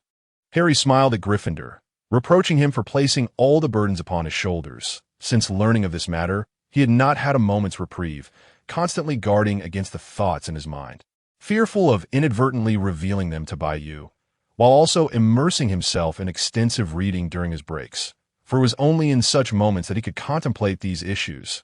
Gryffindor turned his head away, offering an embarrassed smile. Young ones must understand. I've been alone in this space for so long, enduring immense psychological pressure. Finally encountering someone, I simply had to express myself as, "Oh, how do you plan to recruit them? And how will you initiate action?" This is no trivial matter. Human beings are incredibly complex creatures. You cannot be certain they won't betray you one day, especially in the face of such formidable power. Gryffindor expressed his concerns. This boy, although possessing a strong soul and seemingly reincarnated, did not appear to have much experience in the art of recruiting followers. For a moment, Harry fell silent, hesitating, as this aspect indeed posed a considerable challenge. Suddenly, another Harry appeared before him, garbed in attire he had never seen before, tight black leather, a black jacket adorned with a jingling silver necklace. His right ear bore a black earring, and he swept his bangs aside, having dyed them white while clad in black leather boots. Turning around, Harry beheld this alternate version of himself, feeling an intense irritation. How could that person be so insufferable? Familiar images flooded his mind. Wasn't this the style of the showmate? The sudden interruption shattered his earlier ambitions, providing a refreshing distraction for his frayed nerves. "Come here," Harry smiled slightly. The other Harry halted his jingling steps, a look of hesitation crossing his face. "I can't shake the feeling that this person harbors ill intentions." Meanwhile, the twins, having been caught by the night, grumbled as they stumbled towards a familiar spot. Upon seeing that tall figure, they instantly transformed into models of obedience. Simultaneously, Professor McGonagall arrived with Ron and Hermione. While Draco had been standing there for quite some time, unable to bring himself to look at the former headmaster he had inadvertently caused to perish in his past life, Dumbledore remained silent. And upon seeing the four approaching, Draco realized that the events of last night's escapade had been exposed. Anger surged within him. He was certain that one of them had seen Harry and failed to return to their dormitory, thereby revealing the incident. It must be the Weasley twins. He glared menacingly at the two of them. Unintentionally, Draco lifted his gaze to meet Dumbledore's eyes, and a familiar sensation washed over him. There exists a peculiar sensation, one that often envelopes him when he finds himself under the shadow of Voldemort. Hiss! The thought of the Dementor's kiss sends a shiver down Draco's spine. Albus Dumbledore merely raises an eyebrow. Intrigued by yet another amusing little rascal, as for George and Fred, having caused mischief all too frequently, they mistakenly assume the professor has come to settle scores. They lower their heads and shuffle past, occasionally stifling a sneeze, the enchanting aroma wafting from the nearby suits of armor, laden with centuries of dust, enticing them without restraint. When they finally lift their gazes and discern the four figures before them, a wave of relief washes over them. It is a comfort that they are not here to face retribution, as for visiting a fellow student. Surely that would not warrant a parental summons. Even if it did, they could easily concoct an excuse about visiting a friend to placate their parents. Dumbledore's expression remains serene as he observes the four young wizards below, a pair of twins blissfully unaware of the truth, playfully jabbing at each other. Meanwhile, Hermione and Ron engage in hushed whispers. The clever young which has already deduced that their nocturnal escapades have been exposed. Ron wears a rueful smile, wishing to avoid lingering in Dumbledore's presence. After clarifying the events of the previous night, Dumbledore releases the young ones and permits them to visit the injured Harry. The two Harrys are escorted by Gryffindor to the library, where Gryffindor promptly halts their playful antics.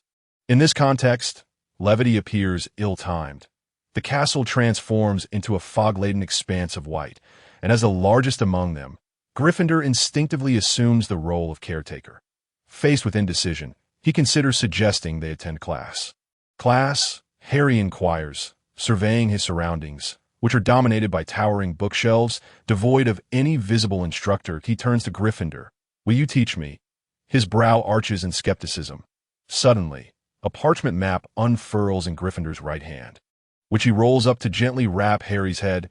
Is it too much to ask for a modicum of respect for your elders? Harry turns away, silent, harboring a quiet resentment.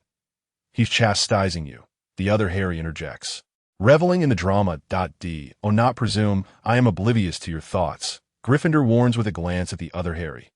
TSK, tis preferential treatment, the other Harry remarks, a hint of sadness in his tone as he retreats. The sound of his tinkling necklace gradually fading, his dark figure merging with the mist. What did you do to him? Harry inquires curiously. You ought to be cautious around him. Gryffindor refrains from responding. Recalling the earlier playful exchange between the two Harrys, his heart harboring doubts about the additional life form within Harry's body. You comprehend how the other you came into existence? Gryffindor queries. Harry ponders, recognizing that his emergence was born from the skepticism of those around him, his arrival stirred by Bayou's instigation, and his existence propelled by Gryffindor's influence. Knowing himself best, Harry maintains a sense of compassion and care for this new presence. In truth, they're the closest to each other in the world, far surpassing the recently manifested Gryffindor, the ill-intentioned Bayou, or Draco, who traverse from the same realm. She bears another name, Hallie, a girl who once represented the deepest pain within him, an alternate persona born from his struggles in a past life. This persona embodies his innermost desires for freedom, spontaneity, and unrestrained existence, marked by intellect, wisdom, and kindness. Thus, where he sensed Bayou's intent to exploit this other self. His heart swelled with fury. As the embodiment of Harry's hopes, she would not suffer the same fate of Voldemort's hands, nor would she bring sorrow to Snape in a previous life. This female aspect of him might escape the burdens of his tragic destiny, a manifestation of his avoidance and weakness. Moreover, she shares in the profound anguish and pressure he bears within. Human nature is inherently self-absorbed. Thus, Harry crystallized his deepest hopes and most painful burdens into this unique entity, facilitated by Bayou's intervention. Next, he contemplated finding a body for Hallie, a thought that lingered in his mind. As if sensing something, a slender girl appeared in the distance, her long, raven-black hair cascading down. Bright emerald eyes sparkling, lips like rubies, and a delicate neck adorned with a silver necklace embellished with blue gemstones. Clad in a black gown, her slender waist flared into a voluminous skirt. Hallie approached Harry with a smile. Her expression radiant. Harry's cheeks flushed with warmth. It was the first time he beheld his creation in such a form, embodying both his finest and most flawed traits. Initially, when Hallie appeared as a male figure, he felt a mix of surprise and anger, yet a secret thrill coursed through him. In this vast world, he finally found a sanctuary for his spirit.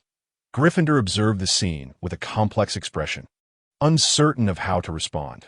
Seeing the two Harrys embrace, he questioned whether such behavior was typical for a savior. After a lifetime of experiences, he had never encountered such whimsicality. Dismissing the need for classes, he expelled the two from this space, needing time to quell the tumult within his heart. The two materialized in Bayou's realm, their black evening attire harmonizing with the mysterious atmosphere. Harry frowned, feeling a disquiet within. Were you thinking of me just now? Hallie tilted her head, a golden crown gently resting upon her hair, slender hands appearing beside her. Harry turned to see Bayou hovering above. His azure eyes filled with a predatory interest directed at the girl. I did not anticipate you were a girl. You have concealed it well. Bayou compelled Hallie to turn and meet his gaze. What do you intend to do? Harry approached, pushing Bayou's hands away. Do not lay a finger on her. Bayou's interest only intensified. Was this Harry's hidden secret? He relaxed, contemplating whether his previous actions towards Harry had been excessive. Observing the two, identical in visage yet differing in gender, emerging from the same essence, his desire to explore reached a zenith. With a grand gesture, he decided to spare them for now, intending to revisit this curiosity later. Harry felt a wave of contentment wash over him, as if a gentle breeze had swept through, reminiscent of the sensation of dipping his feet into the Black Lake in Gryffindor's mysterious space. Meanwhile, Quirrell entered the infirmary, gazing at the slumbering Harry, who appeared vibrant and imposing, and he couldn't help but wonder if their eyes had failed them. The Master's magic remains profoundly intricate within his heart. Admiration for the Master swelled anew. Harry opened his eyes, adjusting to the darkness, and, having been subjected to the harsh glare of light, his eyes involuntarily shed a few physiological tears, tilting his head slightly. He noticed that the towering pile of gifts beside him had vanished, leaving only a few black notebooks on the pristine white sheets. "Master, you are awake," Quirrell said, a sycophantic smile adorning his face as he bent slightly at the waist. Offering Harry a cup of warm water with both hands. Observing Harry's dry, chapped lips, Quirrell retrieved a box of cotton swabs commonly used by Muggles from his pocket. "Shall I assist you?" "No, thank you," Harry replied with a strained smile. Finding Quirrell's peculiar behavior intriguing, it seemed that surviving for so many years in the wizarding world had not been easy for him. Quirrell was indeed a paradox. Simultaneously looking down on Muggles while possessing an unusual fondness for their possessions, be it cotton swabs, computers, or cameras, exhibiting an extraordinary obsession and affection. Harry scrutinized Quirrell, pondering whether this individual might be swayed to his side. Quirrell, feeling the intensity of Harry's gaze, began to feel uneasy. Could it be that the Master was aware of his previously disrespectful thoughts? His legs, acutely attuned to the Master's sentiments, dropped to their knees with a thud, kissing the hard floor while his spine bent into an arc, performing the deepest of bows before Harry. "What are you doing? Get up," Harry exclaimed, struggling to rise, simultaneously growing more vigilant of Bayou in his heart. What kind of person was he? Fool. In an instant, Harry felt as if he had matured. She donned a shimmering silver fishtail gown, seated upon the plush sofa conjured by Bayou, beside which was a slight indentation. The owner of the indentation, clad in a sleek black suit with a flamboyant purple tie, leaned closer to discern Harry's thoughts, a faint glow illuminating Bayou's face, revealing a mixture of astonishment and offended anger. Suddenly, his right palm emitted a burst of bright light, as if he were about to embark on another endeavor. Harry, adorned in golden high-heeled shoes embellished with sparkling gems, gracefully approached Bayou, the pointed heels echoing softly against the ethereal ground, creating shimmering circles of light beneath her feet. Her slender fingers reached out, resting gently on his exposed wrist. Bayou, feeling the soft touch upon his wrist, the delicate skin, and the refreshing scent of flowers, inexplicably found himself seated on the sofa, drawn by this force. "You must be feeling quite pained," Harry remarked, biting her lip and smiling, saying little else. Bayou returned the smile, conjuring a comb from thin air, the black teeth weaving in and out of his golden hair as he began to groom himself slowly. That moment, Madame Pomfrey entered with a box of potions, her eyes widening in astonishment at the sight before her. Weak and trembling, Harry struggled to support his own body, his arms quaking, lips parched, and cheeks flushed as if he were burning with fever. Meanwhile, Quirrell maintained a poised stance, legs slightly bent, hands resting on the bed, arms spread wide, resembling a spider not entirely accustomed to human existence, creating numerous creases as if poised to lunge at Harry at any moment. "What are you intending to do?" Madame Pomfrey exclaimed, dropping her tray, shards scattering across the floor, one piece hurtling towards Quirrell's trousers, followed by a piercing scream. Harry looked on in shock, astonished as Madame Pomfrey dragged Quirrell away. Quirrell's expression turned bitter. He opened his mouth slightly, pointing at himself, his eyes pleading for help.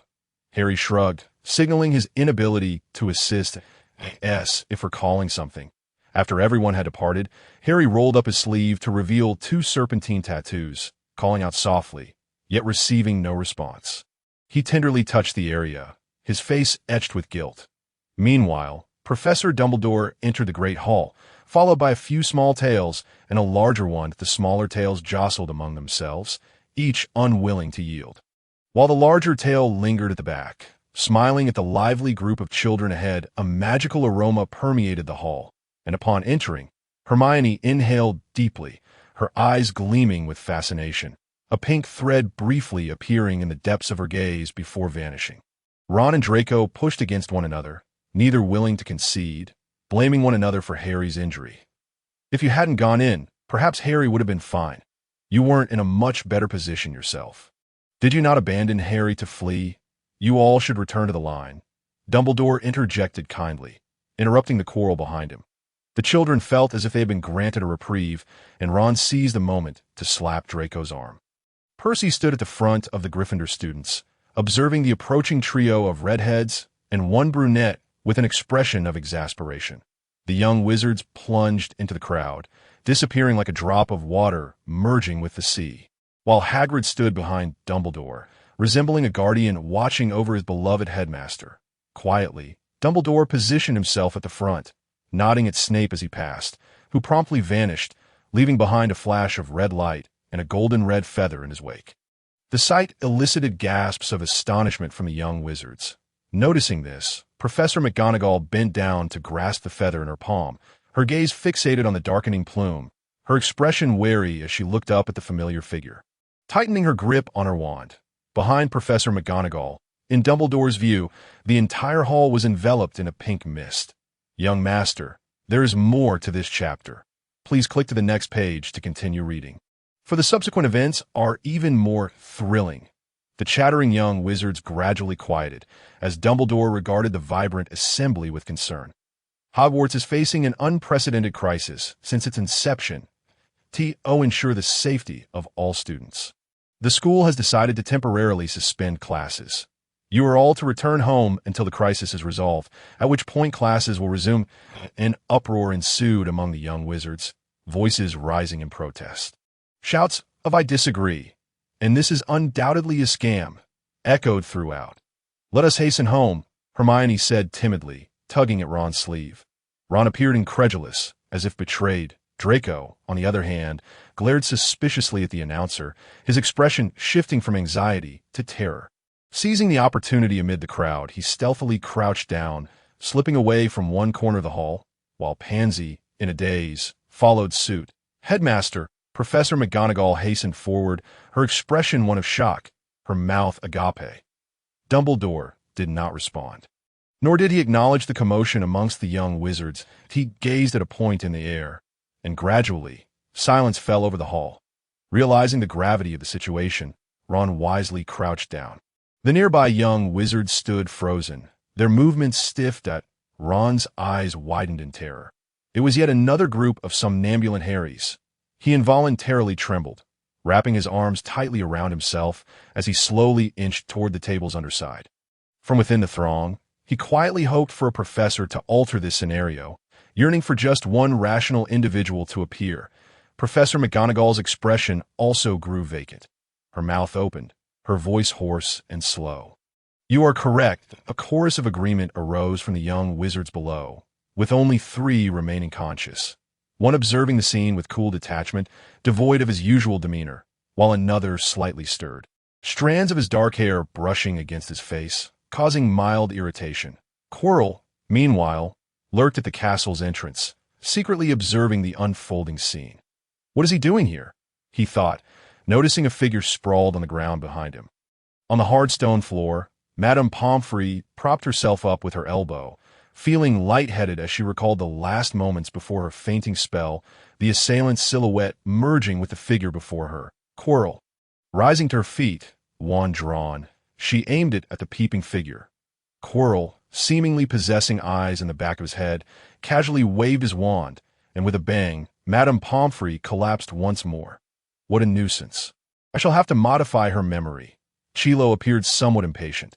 He used a levitation charm to assist Madame Pomfrey to the side, his gaze firmly fixed on the unfolding scene in the hall. "We shall return home and inform our parents that Hogwarts has been closed," he declared. A shiver coursed through him. Such a sight, no matter how many times one beheld it, remained unsettling. Perhaps I should inquire with the master about what I should do next. Chilo mused, recognizing that a subordinate who does not share the burdens of their superior is not a worthy aid. Why has Hogwarts suddenly been ordered to close? Meanwhile, Draco, who had just dashed out of the hall, caught sight of Professor Chilo ahead and felt a surge of delight within. At last, this school had a rational individual. He cast a glance back, but the throngs of zombies still instilled a sense of dread. He quickened his pace, seeking some semblance of safety, yet his thoughts drifted to the reports he had seen in his previous life, regarding Voldemort's demise. To think that Professor Chilo's departure in their first year was due to being possessed by Voldemort. The image of that noseless wretch made Draco abandon his decision and instead head to the infirmary to find Harry. Harry would undoubtedly know what to do. However, why does this person seem to traverse the same path as me? Upon learning the news, Harry propped himself up with weary determination, threw on a coat, and urged Chilo to lead him swiftly to the great hall. In his mind, Bayou displayed a smug expression, which did not go unnoticed by the observant Hallie. She turned to him, a hint of skepticism in her voice as she softly inquired, "Is it you?" Bayou remained silent, casually reclining on the sofa with one leg crossed, while his other hand rested nonchalantly on Hallie's wrist. Hallie did not resist. Instead, her gaze remained fixed on Bayou, yearning for a definitive answer. Bayou ignored her, his thoughts drifting back to the day he first encountered Harry. The cacophony of noise, screams, and cries flooded his mind, intensifying his inner turmoil. Abruptly, he released Hallie's wrist and vanished in an instant. "Crazy," Hallie muttered, shifting her attention back to the unfolding chaos outside. Draco watched in astonishment as Chilo entered the infirmary, too stunned to react as he noticed the two of them walking closely together, Chilo occasionally supporting the nearly faltering Harry. The midday sun gradually illuminated Draco's shoes, casting doubt on the nature of their relationship and filling him with a sense of betrayal, which quickly dissipated, replaced by a rising worry. The clumsy control was evident, while the insidious manipulation penetrated deeply within. Draco escaped from the rigid crowd, yet he remained unaware that he was ensnared within a cage all along. He stepped forward, grasping Harry's other arm. The atmosphere among the school's staff and students felt peculiar. Chilo glanced at the suddenly emerging Malfoy, instinctively swallowing some words, leaving only those suitable for public discourse. Malfoy seized the opportunity to speak, declaring that Dumbledore intended to disband the school. Initially, the surrounding students reacted with astonishment, yet soon they inexplicably began clamoring to go home, while the professors remained silent. Now, uncertainty loomed. Malfoy hastened his pace, for Hogwarts was one of the places most deeply intertwined with his emotions. Harboring all his pain and joy, the most splendid moments of his life, he did not want to see this school dissolve so suddenly and inexplicably. Harry furrowed his brow. He had just heard from Chilo that Dumbledore was certainly acting strangely. The portraits on the walls stirred restlessly, having learned through various channels that the headmaster intended to close the school. Screams, uproar, and weeping filled the air as the gathering of creatures brandished wooden sticks, chanting incoherently, but a portrait on the wall observed the chaos with a detached gaze, as if it had witnessed such scenes countless times before. The clanging of iron instruments and the sound of stone colliding grew louder, and from the corridor emerged numerous suits of armor, accompanied by the scents of dust, earth, and rust. This amalgamation of odors assaulted Harry's nostrils, prompting him to cover his nose while gripping his wand tightly. At that moment, several house elves appeared, one of whom, wearing a deep brown rag, appeared ancient and bowed deeply before Harry and his companions. The headmaster has commanded that Harry Potter rest in the infirmary. The elf's eyes brimmed with guilt, while the others behind it continued to bow, repeating apologies. Harry was unwilling to squander time in this manner. Suddenly, a well-dressed house elf, donning a human butler's attire, appeared before the trio. "Quickly, stop them. Chilo, move those suits of armor." Chilo recognized this as an opportune moment to demonstrate his worth, yet he felt a quiet trepidation.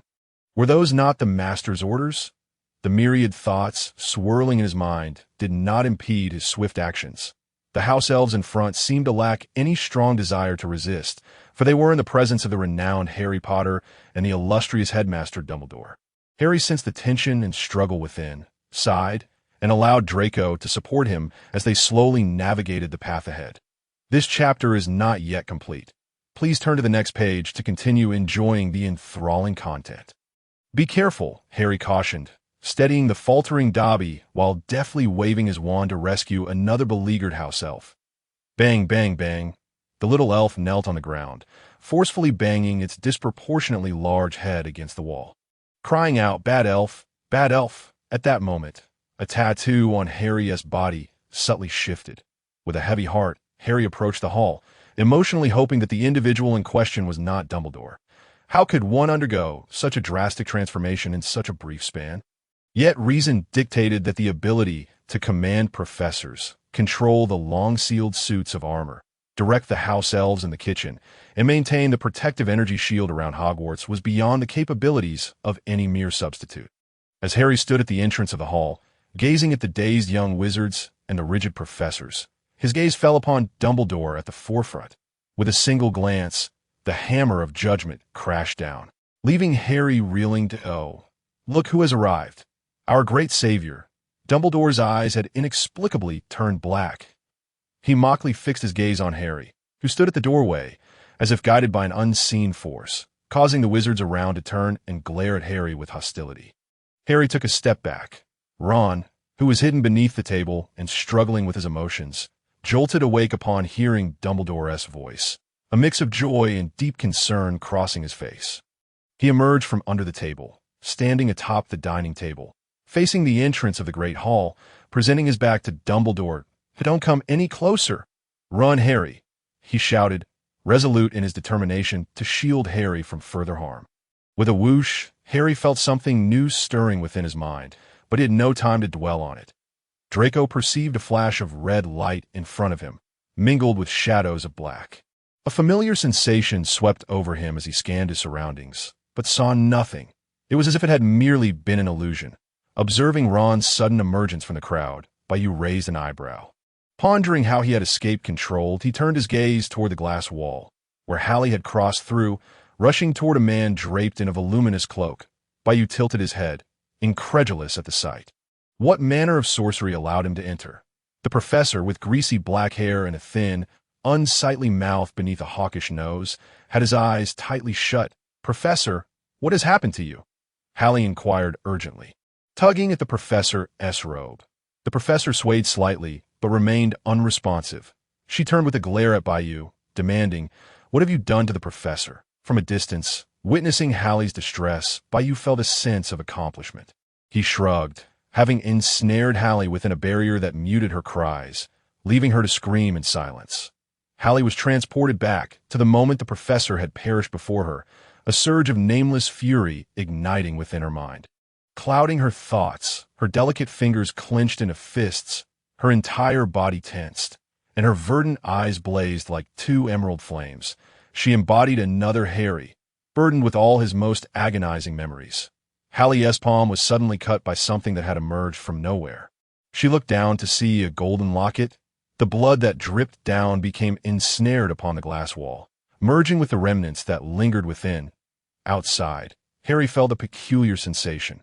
He yearned to take a glance, yet was obstructed by a dense, white fog. The inscriptions upon the glass wall continued to flicker dimly, with some words obscured while others boldly proclaimed, "Mission: seize Hogwarts authority and depict Hogwarts." This was precisely the system task that Harry had long overlooked. Bayou expressed his dissatisfaction with Harry's lackadaisical attitude and orchestrated today's events, all the while probing Dumbledore and issuing a warning to Harry, in addition to capturing Snape. This had been a long-conceived plan, as he had finally discovered a bug within the system that allowed him to ensnare the potion's master he had coveted for so long. This man's soul would suffice. Even Harry's own anomalies were selectively disregarded by him. It was time to settle the score. However, action aside, exposure was not his desire, except for that red-haired boy standing upon the table. How was he not under control? Bayou narrowed his eyes, his middle finger twitching slightly, and a new line of text appeared. Failure penalty. Absorb 1/3 of Snape's soul. He then observed everything unfolding from Harry's perspective, and soon he fell silent. The fury within Harry gradually receded. She compelled herself to maintain composure. Deception was not her forte, and if she allowed her emotions to dictate her perception, she would be unable to discern this individual's true intentions. Harry gazed at Bayou, who suddenly seemed to lose consciousness. His head slumped against the sofa. She noted this detail. During their brief encounters, he had always been meticulous about manners, and it was unprecedented for him to be so lax as to sprawl across a soft couch. Lost in contemplation, Harry pondered whether he had simply fallen asleep. Given his controlling nature over Harry, it was implausible for him to succumb to slumber at such a critical moment. Harry sprinted to the forefront. The zombie-like little wizards turned their heads to face Dumbledore, who remained silent. The spark that once illuminated his eyes seemed to have been extinguished, as if the words just spoken had not originated from him, leaving him only capable of uttering insipid, ambiguous remarks. Ron trembled atop the table, regretting his earlier impulsiveness amidst the bizarre scene, while Hagrid, the hulking figure, stood steadfastly behind Dumbledore, motionless since the onset of events. Harry was beset by doubts. Voldemort lacked the capability to orchestrate such occurrences, leaving only fragments of thought in his mind. He dared not delve further into those thoughts and tentatively took a few steps forward, the figures ahead resembling statues. Upon seeing Harry approach, Ron scrambled down from the table and dashed behind him, clutching Harry's sleeve tightly. Draco cast a scornful glance before joining Harry on the opposite side, shoving Quirrell aside. Observing Harry's movements and the two new arrivals, Quirrell felt an acute sense of crisis. Were they here to usurp their master? Ron's approach was unimpeded, as if time itself had frozen in that moment. An unseen pink mist surged forth from the castle's entrance, traversing the corridors and towers, gliding over the surface of the Black Lake, where the colossal squid slowly sank beneath the waters, and the armors that had been wandering the corridors gradually returned to their original places. Everything appeared to have been cleansed. Even Dobby, entangled with the house elves, seemed to lose his spirit, trudging forward in a daze, while other house elves, having vanished, reappeared in the kitchen, mechanically wielding spatulas. Little Master, there's more in this chapter. Please click the next page to continue reading. The following is even more thrilling. The portraits on the wall could not exit Hogwarts. The connection to the outside world had been severed, and, as the pink mist passed, they too fell into slumber. Harry cautiously approached, skillfully navigating the throng of people as he brandished his wand, moving to the forefront while urging Draco and Ron to remain behind, to exercise caution. He scrutinized the venerable figure before him, an uncanny sense of familiarity washing over him. It was as though he recognized him, yet did not. The snowy beard rested upon his chest, with a few wayward strands dangling from his lips, and his azure eyes resembled glass orbs, beautiful yet devoid of vitality. The crescent-shaped spectacles perched upon his nose, and he donned a purple robe adorned with stars. It was the quintessential image he had come to expect. Even the most familiar of faces bore no indication of anything amiss. That Dumbledore's fingers, hidden beneath his robes, twitched slightly. As Harry passed by Professor McGonagall, her robe snagged him momentarily. The professor turned stiffly, lowering her head slightly to regard Harry. He froze, attempting to take a few steps, noting that the professor exhibited no overtly aggressive behavior. Her wand in hand, armor in place, she conjured a protective shield around herself before casting a levitation charm to distance herself from the ground.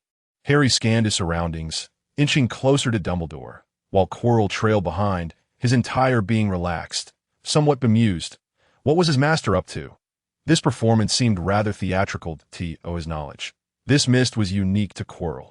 Despite his urge to chuckle, he stifled his mirth. Observing Harry before him, he felt as if he were a lamb led to slaughter. In that instant, Dumbledore regained his faculties, waving his wand, and a thick rope as wide as a man's arm sprang forth, breaking through Harry's shield and binding him tightly. Ouch! That hurts! Harry grimaced in pain. Call you a brute is an understatement. Dumbledore approached, crouched down, and gently patted Harry's left cheek. Simultaneously, he confiscated the wand tightly gripped in Harry's hand. Placing it into Professor McGonagall's possession, he regarded Quirrell, who aimed his wand at Harry, and with a mere flick of his wrist, shattered the protective barriers, ensnaring Quirrell as well. Quirrell feebly attempted to resist, but soon succumbed to a comfortable position.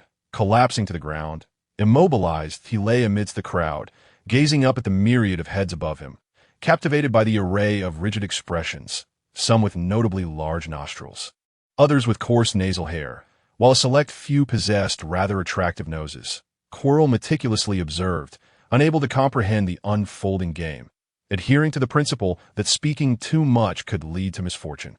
He chose to remain passive and watch his master's antics. He stifled a yawn, the tranquil atmosphere inducing a sense of drowsiness. Ultimately, he felt assured that he was in no danger. Draco, quick-witted, seized the opportunity when Harry instructed him to remain outside the throng.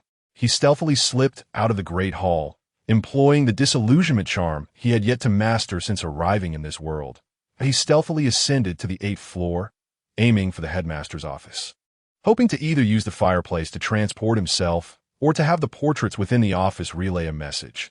Meanwhile, Ron anxiously bounced outside the crowd, unable to discern the events transpiring within, yet wary that rushing in might inadvertently burden Harry further, torn between his instinct for survival and his guilt towards Harry. When he witnessed Dumbledore suddenly move, he leaped onto the dining table and hurriedly advanced into the fray. However, he had scarcely taken a few steps before being pinned down by the instructed little wizards. Ouch! That hurts! Who is this? Ron, filled with fear and trepidation, surveyed his captors. Neville sat heavily on his legs, while the astute Hermione snatched the wand from his grasp, and the Weasley twins bound his arms, their clumsiness belying an unexpected strength, as if they had forgotten the very essence of magic. Cedric winked at him. One of you is still conscious. Ron felt as if he had glimpsed a savior. Over here, despite being under Dumbledore's scrutinizing gaze and finding himself in a precarious position, Harry remained unfazed. The enigmatic figure in his mind continued to withhold answers, the white mist growing ever denser. Yet he felt no panic, for he understood that his mere existence held a peculiar significance for the mysterious presence in his mind. He would not meet an untimely demise so easily. However, what of his companions? And where had the true Dumbledore vanished to? Who are you really? Harry inquired, the coarse rope constricting his wrists causing discomfort, his recently ailing body still bearing signs of weakness. Dumbledore, finding it cumbersome to look down for too long, waved his wand, unceremoniously tossing Harry onto a chair. I am indeed Dumbledore. He tilted his head slightly, retrieved a piece of candy from his pocket, and tentatively took a bite. Ugh, it was excessively sweet. He felt as if cavities had already made themselves at home in his teeth. Glancing at the discarded candy on the ground, Harry grimaced, wondering if this was the caliber of his subordinate. It seemed rather unimpressive. He gestured for Harry to look at Quirrell, who lay sprawled on the floor, and Harry indicated that this was not his concern. Quirrell, Harry called out loudly, feeling an overwhelming sense of disdain. What manner of person was this? Ron, who had quietly slipped away, glanced back, puzzled by Harry's loud summons of Quirrell, but was swiftly pulled back by Cedric. We need to hurry. I know a place where we can send a message to the outside world. Cedric cast a lingering glance behind him, his eyes filled with profound reluctance. The most pressing task was to inform the real Dumbledore that Harry was in peril, and Hogwarts was in danger. Seemingly resolved, he turned away, taking Ron with him as they stealthily made their escape. Who is it? Who called me? Quirrell stirred, as if awakening from a dream, the mist still as hypnotic as ever. He yawned and leisurely stood up, leaning against the dining table, his bleary eyes fixed upon the two individuals locked in a gaze before him. Were you playing at some sort of cosplay? Harry could hardly bear to look, while Dumbledore watched this colleague, who was supposed to be his ally in grand schemes, with a pang of disappointment. Feeling somewhat unreliable, he seized the opportunity to vent his frustrations before their identities were revealed. Fainting spell, hanging bell. Dumbledore casually cast 2 spells, removing the out-of-place individual from their sight. He paid no mind to the few small ants that had scurried away. After all, they had no evidence, did they? Those who spoke too much would merely be deemed mad. Furthermore, there was another person who was Harry's subordinate. The surrounding wizards moved their heads in response to Dumbledore's actions, while Quirrell, completely unaware, found himself suspended from the ceiling. Harry observed that these bewitched individuals posed no real threat and chose not to intervene, reasoning that they were likely colleagues. Harry suddenly leaped from his seat, breaking free from his restraints, and produced another wand from his sleeve. He flicked it, feeling somewhat unaccustomed, and pointed it at the individual before him. "Tutto." Dumbledore appeared surprised. "How did you escape?" He glanced down at the severed rope, acknowledging that, although he had used minimal force, it was beyond what an ordinary young wizard could manage. A green and a purple snake emerged from Harry's sleeve, one leaping onto his left shoulder, hissing menacingly, while the other coiled obediently around his wrist. Master, master, how well have we performed? The green snake nuzzled against Harry's cheek, prompting a gentle smile from him as he felt its silky, smooth texture. He cradled the purple snake in his palm, holding it lightly. You've both done excellently. Remember to cling tightly to my robe. Harry's gaze hardened. Now that he was certain Dumbledore was not who he appeared to be, he could engage in a decisive confrontation. You haven't let me finish speaking. Dumbledore evaded Harry's attack, some of which he found rather troublesome. His expression began to twist as he collapsed to the ground, melting into an indescribable liquid. Harry felt a twinge of nausea as he stared at the unrecognizable mass on the floor. Who are these people? In an instant, that mass transformed into a stooped old man, trembling, clutching a white envelope. If deeply insulted, the old man raised his staff defensively. Harry hesitated, reluctant to delve into the truth, feeling as though everything was somehow his fault. Master, the old man quickly knelt, placing his staff before him, lifting the envelope above his head. Please, take a look at this letter. Out of Harry's sight, the old man's wrinkled face morphed into a youthful visage, shifting between male and female, old and young, formless. Finally settling on a satisfactory face, he grinned widely, appearing respectful while internally brimming with audacity. Harry trembled as he opened the envelope, the contents striking him like a bolt from the blue. Who was slandering him? The old man extracted a strand of white hair from his arm and respectfully offered it. This was sent to me with the envelope. When did you send this letter? Harry inquired, addressing Bayou in his mind. Oh, that would be the day you want to play Quidditch, Bayou thought to himself, recalling how he had erased that segment of Harry's memory while controlling a gray Scottish fold pigeon as it flew by. Bayou remained silent, prompting Harry to remember his first day in this world, a night spent clinging to Dumbledore's leg. Did you pull the hair out then? Harry asked, somewhat nonsensical as Harry opened the envelope. The surrounding individuals sprang into action, returning to normalcy.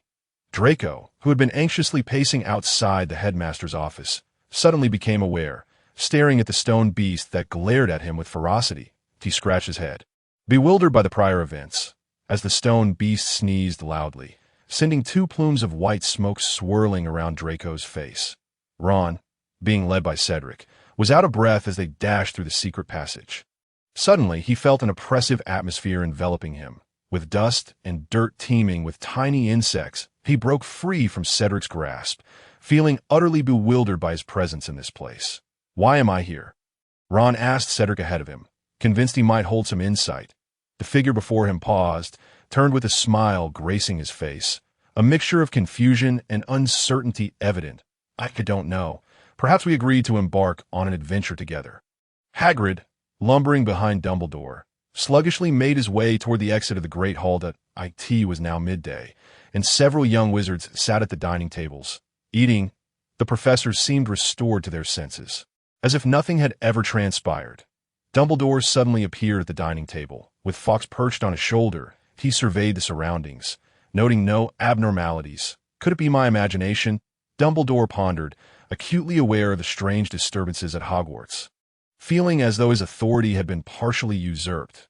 The previous night, Harry had been injured in the Forbidden Forest, and while Harry slept, he conferred with Madame Pomfrey. She informed him that although Harry's body would absorb the toxins, he would still require rare herbs for healing, which were currently unavailable at Hogwarts, plants that only grew in distant eastern lands. Dumbledore had been tirelessly searching for them, pulling out a silver, shimmering branch from his pocket, sensing the herb's glow intensifying. Upon his return, he felt something was amiss at Hogwarts. He consulted the portraits he carried with him, but they informed him that access was blocked. Thus, he had to perform multiple apparitions, with Fawkes' assistance, to arrive at the school so swiftly after sensing the disturbance. Yet, everything appeared normal, igniting a quiet alarm within Dumbledore. He feigned normalcy, engaging in conversation with Professor McGonagall, who asserted that nothing out of the ordinary had occurred. Dumbledore began to select items from the dining table, calling for Hagrid. "Why are you here as well?" Dumbledore inquired, genuinely pleased, for he rarely saw Hagrid dining in the Great Hall. He believed Hagrid's childhood experiences had cast a shadow over him, causing him to shy away from social interactions and retreat into his own world. Fortunately, he had visited Hagrid's hut before, marveling at its exquisite and comfortable interior, which was unlike what one would expect from a giant. He was delighted that Hagrid could live life earnestly. Hagrid turned around, beaming with a goofy grin. His immense figure made the nearby young wizard shy away, accompanied by murmurs of mild complaints, a bit embarrassed. He bid Dumbledore farewell and exited the Great Hall, the moment he stepped outside. He nearly collided with Quirrell, who strolled in yawning. Moving sluggishly as Quirrell passed by, he felt an unsettling sense that he had been seeing this individual everywhere lately. Quirrell turned his head to gaze at Hagrid's receding silhouette, while Harry sat opposite them, lowering his gaze. The frail old man remained kneeling there, slightly lifting his head to cast a sidelong glance at Harry. Capturing the bewilderment etched on his face. Through years of life experience, he realized he might have been deceived. Fortunately, he possessed a few subtle tricks to mask his true intentions, having prepared for two possibilities. For the first time, the old man felt grateful for his inherent caution, refraining from causing chaos at Hogwarts as instructed. The command felt amiss, yet the markings above were undoubtedly correct. Observing the new master before him, who seemed yet to accept this reality, he wisely chose to remain silent. The bustling crowd around them appeared oblivious, seemingly accustomed to this bizarre scene. The envelope in Harry's hand grew increasingly warm. As the kneeling figure murmured, "I dwell within this envelope. Master, should you require my assistance, you may open it." He refrained from elaborating, aware that it was not the opportune moment for discourse. This envelope possessed the power of invisibility, shielding him from the gaze of the world. However, its concealment could only be triggered by holding it. Other methods proved futile. The old man added, transforming randomly into a beam of light, which then vanished into the envelope.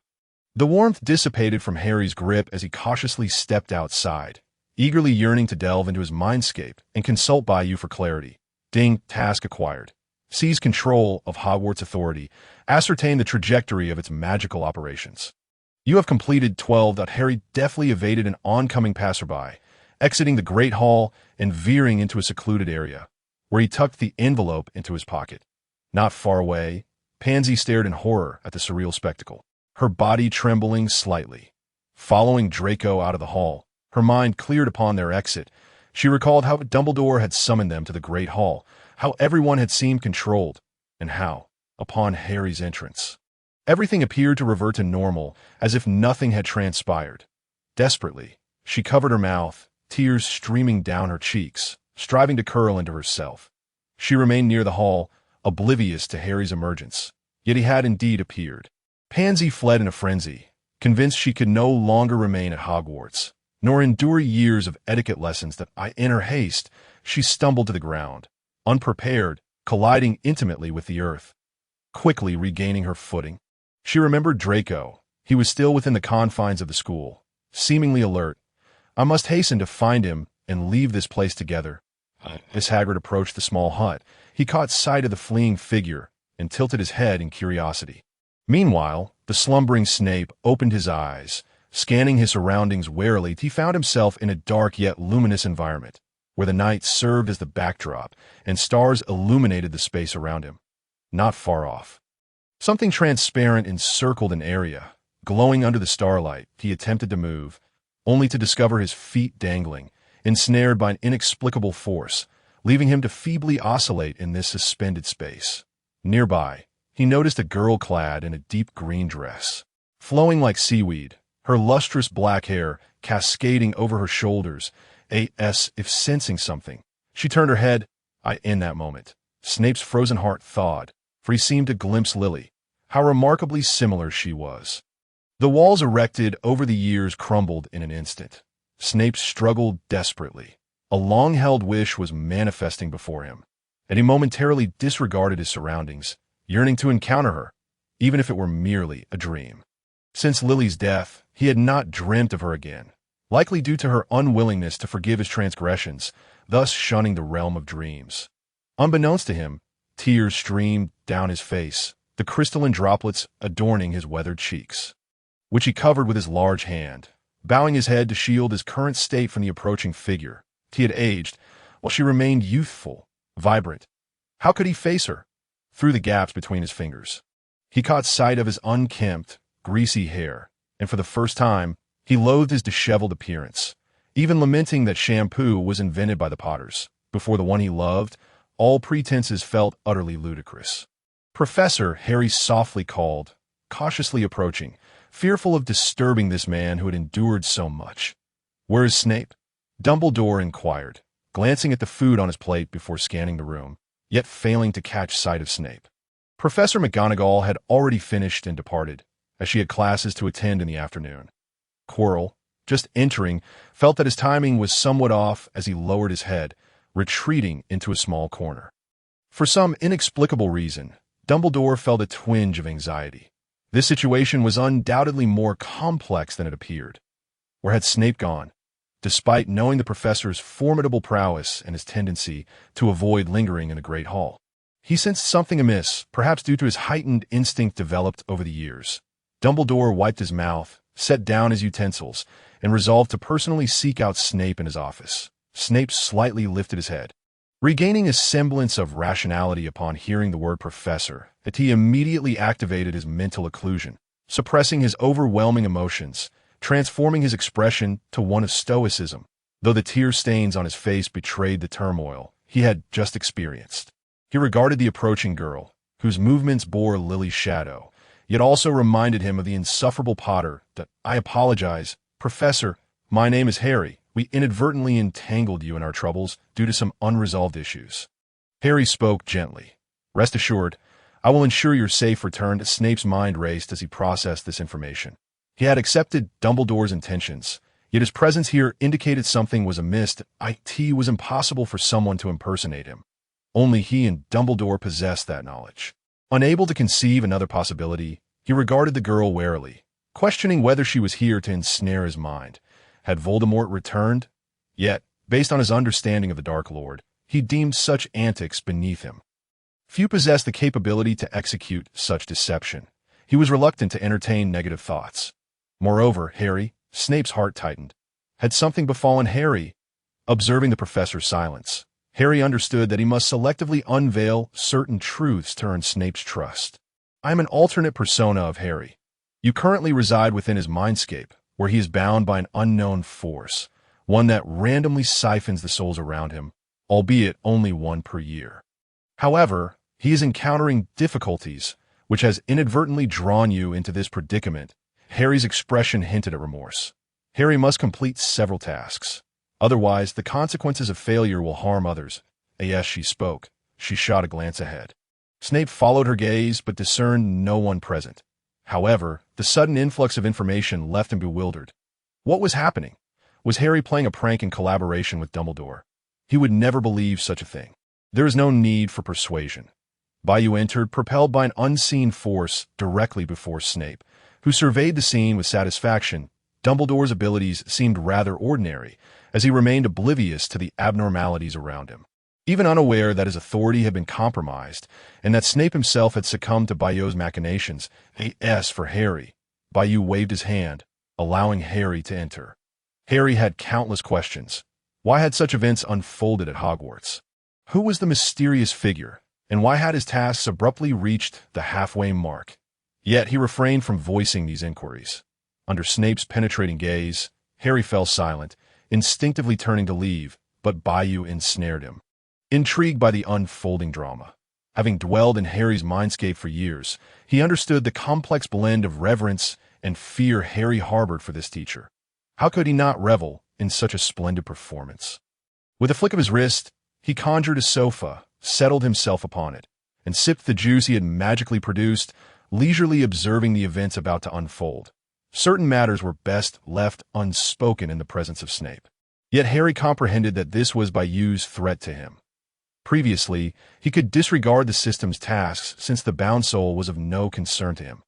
However, with Voldemort's escape, now replaced by Snape, he was compelled to devise a means to fulfill them. Oh, you have anything to say? Foolish troll, what do you intend to do with your old professor by orchestrating this scene? Despite being in a disadvantageous situation, Snape was unwilling to concede to the son of his former adversary, unleashing venomous words upon Harry without restraint.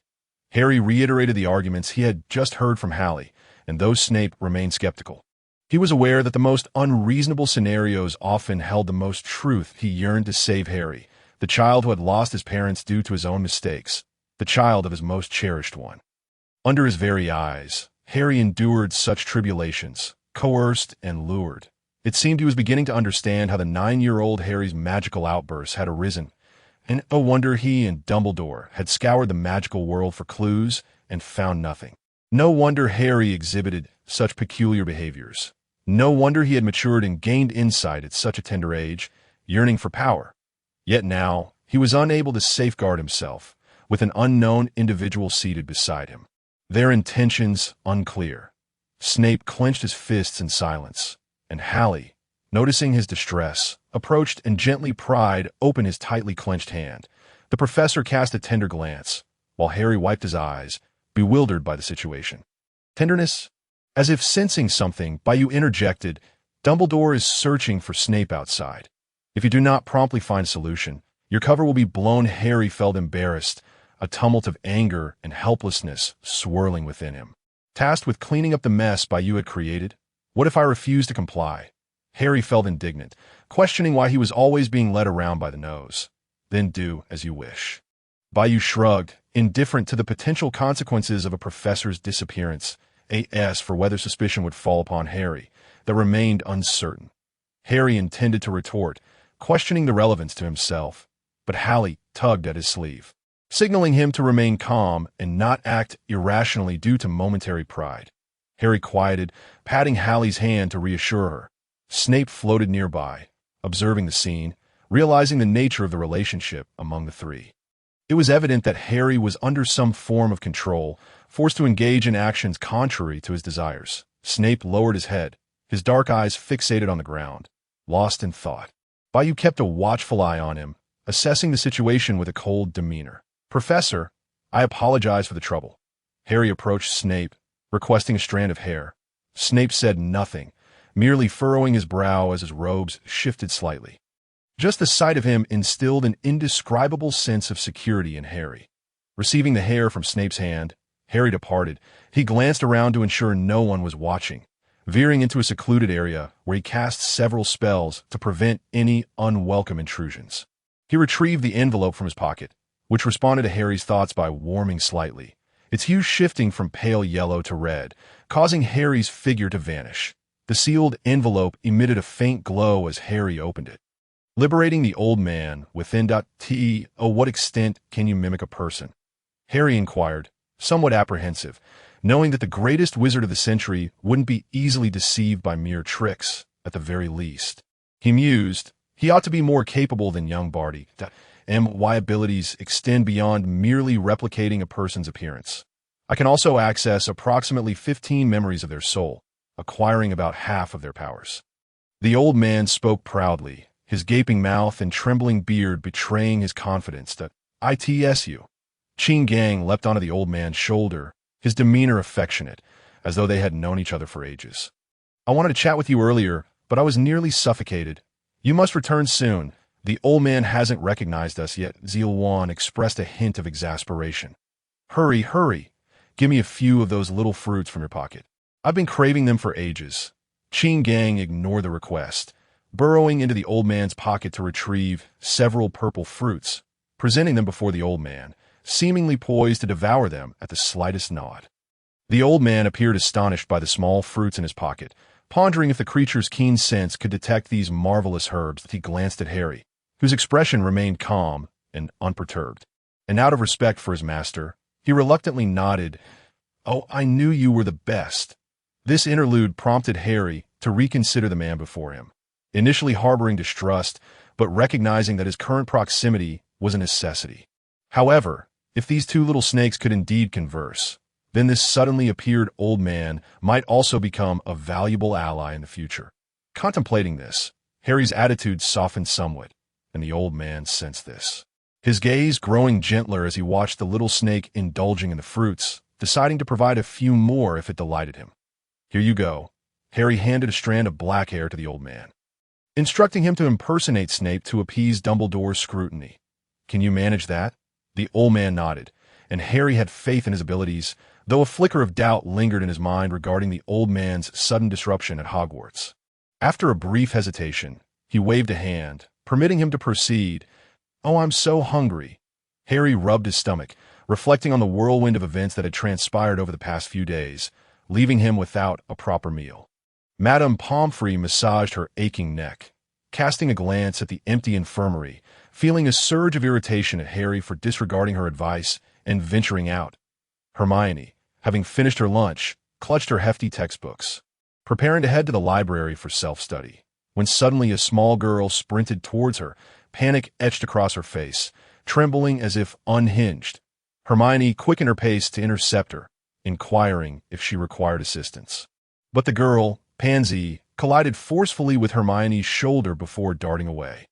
Ouch! Hermione felt her arm sting as if bruised, and clutching her stack of books, tears welled in her eyes from the sudden impact. Her irritation flaring. Truly ungrateful. She resolved to ignore her should she encounter difficulties in the future. In the distance, two figures appeared, and the shorter one rushed towards Hermione upon seeing her fallen form. Hermione looked up at the outstretched hand, recognizing the familiar face, and her emotions surged uncontrollably, tears spilling as her feelings erupted like a geyser. She grasped Ron's arm to rise, while Cedric approached, bending down to help gather her scattered books. Gently asking, "Are you all right?" Hermione gazed at the handsome boy before her, her cheeks tinged with a delicate flush, embodying both shyness and indignation. She felt bashful for exhibiting such a vulnerable expression in front of a stranger, and enraged that her goodwill had been trampled upon moments earlier. "It's nothing," she murmured softly, clutching her books tightly, and hurriedly departed. Ron watched Hermione, who had so pointedly ignored him, revealing a toothy grin tinged with exasperation. At that moment, Pansy was lost in a daze, feeling as though she had been running for an eternity in this wretched place that seemed to have no end, eternally eluding her little dragon. She spotted a tall, slender silhouette ahead, clad in a fitted black suit, with golden hair, and ran towards it in delight.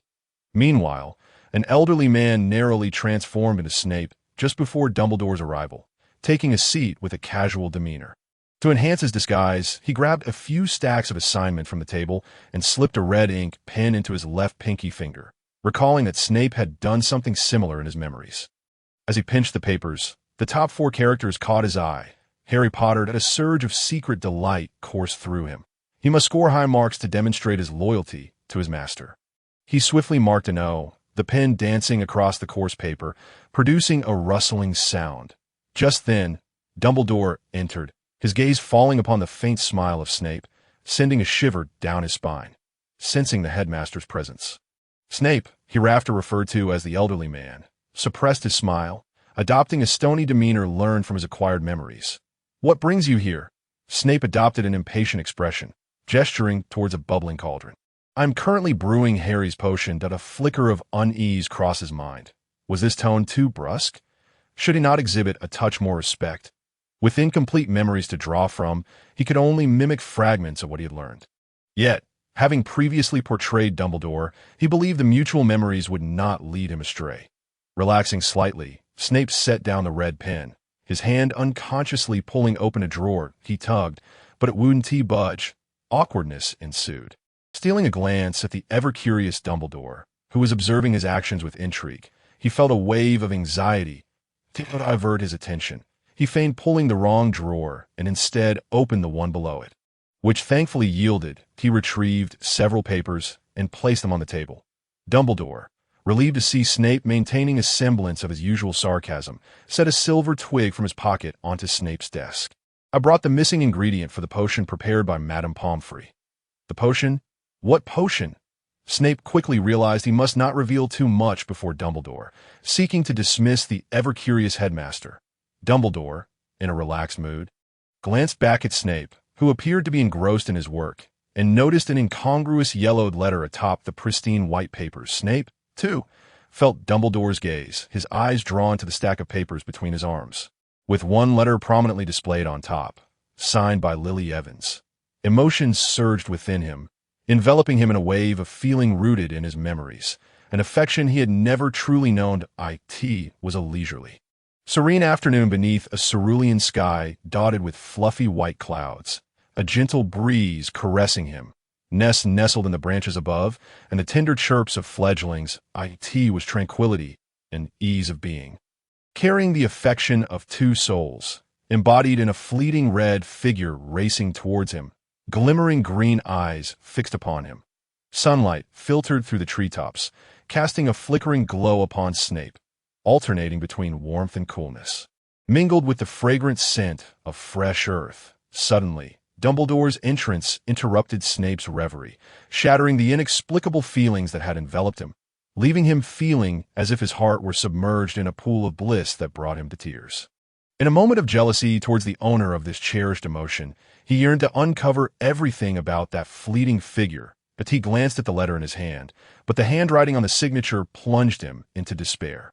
Harry quietly hid nearby, watching as Dumbledore entered, observing the office remain undisturbed, and seeing the headmaster emerge with a smile that reassured him. His attention was drawn to the icy sensation on his wrist. A small purple snake timidly peered out, somewhat shyly speaking, Gang is still inside. Inside? What inside? Harry inquired. It's on the old man, the snake replied. This gluttonous creature prompted Harry to roll his eyes. Ron and Cedric walked together to the dining hall. Ron curiously studying the tall, handsome boy beside him, a first-year wizard. He had long heard tales of this dashing Hufflepuff upperclassman, and having read about the hero who perished in the Triwizard Tournament, he felt both sympathy and admiration. Cedric, undeterred by Ron's curious gaze, spoke softly and kindly, sharing amusing anecdotes from his own experiences while engaging Ron with questions that eased any sense of awkwardness, making the atmosphere feel as refreshing as a spring breeze. How do we get to that secret passage? Ron asked with curiosity. Cedric momentarily faltered, quickly masking his surprise as they neared the dining hall, where the previously bustling crowd had thinned considerably. Cedric did not respond directly, but pointed towards the long table ahead. But if we don't hurry, we'll miss dessert. Ron, now aware of the imminent mealtime, dashed towards the table. Harry obediently returned to the infirmary. On his way to the dining hall, a student called out to him, informing him that Madame Pomfrey was looking for him. Harry had transformed the two restless little snakes into tattoos, quietly listening to Madame Pomfrey's gentle concern without uttering a word in protest. Seeing Harry's compliant demeanor softened her heart, and with a sigh, she entered with a silver tray laden with food. The enticing aroma awakened Harry's appetite, and he swallowed hard, gazing at the stern lady before him. She sighed again, turned, and left a potion for him, instructing him to take it after his meal. Harry felt a wave of relief as the blue tattoo glowed, leaping into the air and transforming into a tangible form, accurately landing atop a piece of roasted meat. Delicious. Master, this is exquisite. I'll help you with some, so you won't feel any stomach pain. Harry watched the little creature that had suddenly appeared, gritting his teeth, but ultimately saying nothing as he eagerly joined the fray for food. After finishing his meal, Harry found a moment to delve into his mindscape, noticing the altered subtitles on the glass wall. Clenching his fists, the sharp nails pierced his palm, blood trickling down to the void below, creating ripples. Arms crossed, observing from the back, coldly regarded the scene. But suddenly his expression shifted as he noticed Harry lying on the sofa, asleep. Yet Harry was aware that she had retreated into Gryffindor-esque space to read. Bayou approached, whispering in Harry's ear, I advise you to complete your tasks honestly. Otherwise, he glanced at the glass wall where a floating man lay, eyes closed, arms relaxed, unsure if he was asleep or awake. Harry distanced himself with disdain. Turning to Bayou, I want to go in. Bayou did not object, waving his hand to meld a door in the glass wall, and Harry entered without looking back. Bayou watched Harry's retreating figure, feeling an unsettling dissonance. Why did it feel like Harry was pleading with him, yet he felt like the one in control? A strand of light golden hair playfully fell across his forehead, obstructing his view, and he rubbed his eyes, feeling an itch in his lashes. Harry awoke, sprawled on the sofa, one hand resting upon his abdomen, his eyes wide with astonishment as he gazed at the silhouette of Bayou. Was he merely imagining things? As he crossed through the glass wall, a refreshing sensation coursed through him, invigorating his entire being. His thoughts were a whirlwind, yet the notion did not linger long. He quickly cast it aside. "Professor," Harry called out, hastening towards him, crouching down to observe Severus Snape, who lay on the ground, eyes shut, his dark robe splayed out like a puddle upon the floor. At a loss for words, Harry felt the urgency of the previous moment dissipate, leaving him with the sense that he ought to say something, yet all that could be uttered had already been spoken. "Will you hurt yourself if the task is not completed?" Snape opened his eyes, regarding the young boy before him with an unsettling calmness, the child of his beloved, the offspring of his adversary. Harry was momentarily speechless, biting his lip and casting his gaze downward. He pondered whether the physical torment he had endured could be deemed sufficient. The fear that had torn through him resurfaced, and the wounds yet to heal began to bleed anew. Witnessing the usually composed student in such disarray, Snape remained silent, realizing he had gleaned the answer he sought. That night, while the others slept soundly, Harry stealthily slipped out of the Gryffindor dormitory. He planned to explore a small portion of Hogwarts, including the kitchen and the chamber from his past life, where, as far as he knew, the basilisk still resided. He recalled the scene from the previous night, the apparition of the creature that seemed both like and unlike the basilisk. He summoned 2 small snakes. Ready to inquire further into the matter, as he walked, he cast a disillusionment charm upon himself, feeling the cool sensation envelop him that in one hand. He held the Marauder's map, carefully surveying his surroundings. The professor's patrol was still a considerable distance away. Notably, a new name appeared in Snape's office, Filius. Raising an eyebrow, Harry mused, "So the old man's name is Filius?" He pondered how familiar it felt, reminiscent of Dumbledore's habitual pacing in his office, the impression of his footsteps fading away repeatedly. Harry inadvertently glanced at the name of the man in his dormitory, unmoving, closely nestled beside Ron Weasley. Harry thought, "It seems I have an undertaking ahead of me." He opened his eyes, diligently observing the magical currents flowing through the castle. As he moved, he began to explore, discovering various indentations and scorch marks, each whispering tales of the castle's ancient history. A sudden gust of wind swept through the corridor, brushing past Harry and causing the parchment in his hand to flutter. It was as if the wind possessed a soul of its own, swirling around him, that a painting on the wall depicted a knight from the 15th century, riding a magnificent red steed, clad in tattered armor. One hand grasped the reins, while the other held a wand, an odd sight indeed. The knight widened his brown eyes, his red hair flowing, as he beheld the parchment that had suddenly appeared in the corridor. His helmet tilted slightly, and he moved his lips, stirring the thick red beard beneath. "Come quickly. There's a young wizard wandering about at this hour," he bellowed, pride gleaming in his eyes, his mouth stretching into a grin that revealed his yellowed teeth. The steed seemed to sense its master's joy, rearing up on its front legs and neighing loudly. The commotion soon roused nearby portraits, filling the corridor with chatter. That moment, Harry tucked the parchment into his pocket, abandoning the idea of summoning the snakes, and hurriedly darted away.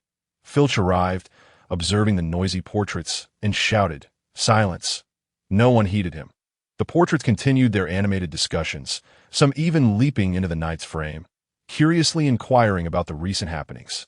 A kind-hearted lady informed Filch that it was the man on the red horse who had initiated the ruckus. Filch approached the painting, bending slightly in a servile manner, cautiously asking, "Might you have seen the little wizard roaming about at night?" The knight, perched high upon his steed, regarded him with disdain before galloping away into the distant mountains. Filch lowered his head, clenching his fists, while Lady Loris nuzzled against his ankle, her gentle touch easing his anger. He sighed in resignation and limped away, cradling his small cat, the shadows of the distance swallowing his figure. With the absence of the main subject, the fervor of the discussions gradually waned until silence enveloped the corridor once more. Harry, having retreated to a safe distance, continued to observe the castle's magical flow. Initially, he struggled to comprehend it all, but after absorbing some souls and entering the Gryffindor space, his vision underwent a remarkable transformation. Perhaps it was a deeper understanding of the essence of magic. He gazed at the swirling letters, feeling a sense of familiarity. Where had he encountered such sights before? As he traversed the barrel, he pressed on, spotting a painting of a fruit bowl in the corridor. He gently scratched a pear within the painting, laughter resonating throughout the tranquil space. Harry retrieved the parchment map, surveying his surroundings. discovering that the kitchen was merely a wall away, with few names inside, while Dobby was moving about slowly, accompanied by several unfamiliar ones. Before long, the pair morphed into a green door handle. Upon pushing the door open, he was immediately surrounded by a group of eager little wizards. "What would you like to eat, sir?" The great savior has arrived. Their enthusiasm intensified, accompanied by faint sobs. Despite his prior experiences, Harry felt a touch of discomfort at their fervor. Dobby, squeezing to the forefront, called out softly, "Harry," before turning to the other house elves, declaring, "This is Dobby's master." Harry felt his cheeks flush, a wave of embarrassment washing over him as he addressed Dobby. "I'm a bit hungry. Could you bring me a glass of orange juice and a small cake? And to all of you, thank you for your warmth." Standing protectively before Dobby, Harry shielded him from the throngs of eager house elves. Upon hearing this, the little elves expressed their disappointment and gradually dispersed. Dobby, with his large eyes, gazed up at Harry, producing a handkerchief to wipe his nose, tears spilling forth as he dashed away. The kitchen was a spacious room with a lofty ceiling, as large as the great hall above, surrounded by gleaming copper pots and bowls piled against the stone walls. To the far end stood a large brick fireplace. 4 long wooden tables adorned the kitchen, mirroring the 4 house tables in the hall above. Harry stood at the kitchen entrance, earnestly examining this enchanting space, realizing that the kitchen lay directly beneath the great hall, with a rectangular dining table further back, presumably set aside for the professors. Navigating carefully around the little elves bustling at his feet, he approached the 4 long tables, scrutinizing their intricate carvings, marveling at the magic behind them, if traversing through space as a body was akin to apparition. What of objects? His curiosity piqued. He yearned to unravel the underlying principles, recalling that this was a proud creation of Hufflepuff. Suddenly, a phrase flickered in his mind, resonating with the voice of Gryffindor. Harry's heart raced with excitement, yet his instincts urged him to refrain from dwelling on it. "It's all right," a resounding voice echoed within him, seemingly attuned to his inner turmoil, "that I have found a way to communicate with you without by use knowledge. Your thoughts will selectively manifest in both realms, meaning whoever converses with you will glimpse your innermost desires." And a surge of joy coursed through Harry as Dobby presented him with food. The long-standing taboo was lifted, igniting within Harry a desire to dance, an eagerness to share his newfound happiness with someone. Spotting the little elf before him, he impulsively embraced Dobby. Though the sensation was peculiar, Harry held him tightly, a grin stretching from ear to ear. This joy seemed to be contagious, as Dobby's eyes welled with tears. "Master is hugging Dobby! Master is hugging Dobby!" The depth of surprise overwhelmed Dobby, causing him to faint into Harry's embrace. Looking down at the limp little body cradled in his arms, Harry offered an embarrassed smile, feeling a tinge of guilt for reducing Dobby to such a state. Before him stood the legendary wizard, renowned as the savior of all beings, who had not only rescued them from peril, but also liberated their tormented house elf community. The other house elves gazed on with envy. Never before had a wizard shown them such kindness or approached them with such warmth. House elves, beings of considerable intelligence, possessed a magic untouched by wizards, yet centuries of servitude had deeply ingrained the notion of subservience in their very essence. The long-standing inequality was suddenly shattered before their eyes, and they could sense the affection Harry held for Dobby. Indeed, he was the greatest wizard in the world. Gently, Harry placed Dobby onto a nearby stool and crouched down to address a standing house elf at eye level, requesting, "Could you please look after him?" This was a conversation rooted in equality and respect for an intelligent life, a seemingly ordinary act rendered precious in a world defined by hierarchy, perhaps in his previous life.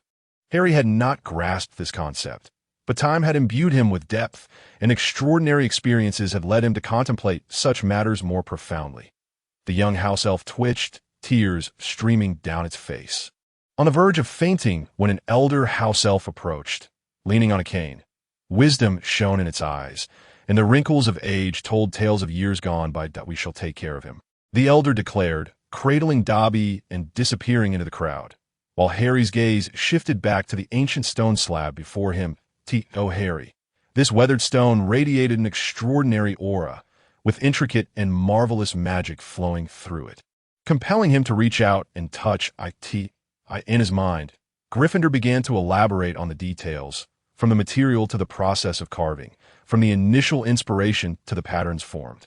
The storage of magic to the realization of spatial transfer. Harry felt as though he had unlocked a new realm, where the application of magic stirred his heart with excitement. A millennium had passed since Gryffindor and his companions, and some traditions had dwindled due to the passage of time, while others had evolved in understanding, leading to varied interpretations of the same words. Coupled with significant historical upheavals, the filtering of ancient magic and the simplification of modern spells had caused magic to gradually lose its original visage. Akin to a renaissance, a revival of magical essence rather than mere artistry. In another part of Harry's mind, Harry stared at the empty space before him, lost in thought for a long while, before glancing at the slumbering bayou not far off, sensing that something had transpired. In the distant Alnia forest, a small snake slithered through the grass, its tightly arranged scales bending the vibrant green blades, leaving behind a corrosive trail. The forest gradually opened up, becoming brighter, accompanied by the rising volume of voices. Among them was a man donning a brown hat, clad in denim, his feet shod in Martin boots. A costly leather belt adorned with black gems cinched at his waist, and a black leather vest draped over his frame. Leaning against a nearby tree, he gazed into the distance, his demeanor calm yet bored. A black stone hung from his waist, flickering with a faint red glow. The small snake cautiously approached, raising its head, its gaze imbued with a human-like contemplation and ferocity. It circled behind the man. Ascending the tree, he leaned against, scattering the ants that scuttled upon it, before leaping onto his neck and opening its mouth wide, revealing sharp fangs, ready to strike. Ack! The sudden cry startled those nearby. What happened? A modestly dressed man approached cautiously, wearing a fawning smile. It's nothing. Please continue with your tasks. The man leaning against the tree replied, his expression unchanged, as if the sound had not come from him at all. Meanwhile, Draco observed Pansy, who was entwined around him, with growing impatience. Initially, he thought her merely lovesick, but now he considered her somewhat unhinged. For several days, she had incessantly murmured in his ear about how Hogwarts was a facade, controlled by unseen forces, and how she felt an overwhelming proximity to others, acting like a mouse cornered by a cat whenever she encountered Dumbledore. True, Professor Snape seemed particularly friendly, often expressing a desire to return home, though her parents had thwarted that wish, insisting she transfer out of Hogwarts. Draco, witnessing Pansy's erratic behavior, discreetly followed her at a distance, his face obscured by a black scarf, resembling a miniature bat. He spotted Harry in the corridor ahead, clutching books, and his eyes brightened as he quickly approached. Harry's gaze, however, passed over Draco and landed on a shadowy figure lurking behind the wall. Memories of Snape's words echoed in his mind, recalling that recently, Pansy had been unusually close, babbling nonsensical thoughts. Combining this with Draco's insights, he realized that Pansy's memory had not been wiped that day. Uncertain about her, as his proficiency in memory-modifying spells was less than stellar. He noted that Pansy displayed strong aversion to others' proximity, leaving him a loss about her sudden disappearance. Especially with Dumbledore keeping watch, he decided to bring this matter to Harry's attention, who, after hearing from Draco, found solace in the fact that Pansy's experiences had led her to distrust everyone at Hogwarts. Keeping her silenced, it seemed imperative to devise a solution. Harry, clutching his books, patted Draco's shoulder, signaling for him to follow. Nearby, a group of young witches observed their interaction, whispering amongst themselves, falling silent as the two approached. What are they up to? Draco wondered, equally perplexed. Not far away, Hermione and Ron, walking together, watched Harry abandon them. Exchanging exasperated glances, they noted with concern how close the two boys had become, or perhaps, how their bond had always been intimate. Harry felt a stirring within his robes, soon realizing that two small snakes coiled around his arm, indicating they had something to convey. Just do as I say for now. Arrange to meet Pansy, telling her you wish to walk with her by the forbidden forest around midnight. Harry whispered to Draco. Feeling a flush of warmth creep to his ears, Draco instinctively stepped back, perplexed by Harry's choice of such a secluded time and place. Yet he complied. After parting ways with Draco, Harry made his way to the Quidditch pitch, where Wood greeted him. "You should change into your gear." Harry nodded, already aware that training time was upon him. Reflecting on his recent intensive practice, he felt as if he had trained for 8 centuries. At times, passion might not endure indefinitely. Fatigue slowly eroded it, leaving only perseverance or obligation behind. Perhaps age had rendered him self-deprecating, a thought that lingered in his mind. Upon entering the empty changing room, Harry removed his outer black wizarding robe, revealing his inner garments, as 2 small snakes emerged from the folds of the robe. Master, we have contacted the basilisk," one snake, Chingang, announced. "Indeed, the basilisk wishes to meet you tonight at midnight." The other, Xylan, added. "Where?" Harry inquired, shedding his inner layer to reveal his toned physique. Placing his glasses on a nearby bench, by the edge of the forbidden forest, Chingang replied, "Oh, I see." Harry donned his athletic attire, putting on his glasses and stowing away his discarded clothing in the wardrobe. While outside, voices reverberated. Chingang adorned the leg of Harry's glasses with its form, while Xylan settled on Harry's sportswear. "Come quickly. Let us commence our training." Fred entered the room, specifically reminding Harry not to lose track of time, while casually handing him a broomstick. Ever since that incident, the twins' care for Harry had been meticulous, to the point that even Ron often felt a twinge of jealousy, unable to discern who was truly the brother of whom. Harry soared into the sky, gliding through the cloudless expanse above, his keen gaze swiftly locating the erratically darting golden snitch, which he adeptly grasped in his hand. A Wood's voice rose from below, exclaiming, "Well done, Harry. This time, we shall deliver a minor shock to Slytherin." The distance and altitude rendered Wood's voice a barely audible whisper, with only the murmurs from Slytherin filtering into Harry's ears, likely concerning Quidditch. George approached on his flying broom, exclaiming, "Fantastic, Harry! This victory in Quidditch is surely destined for Gryffindor."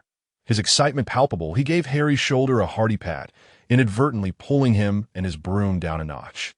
George's expression turned sheepish as he casually glanced at the small serpent motif adorning Harry's sports attire.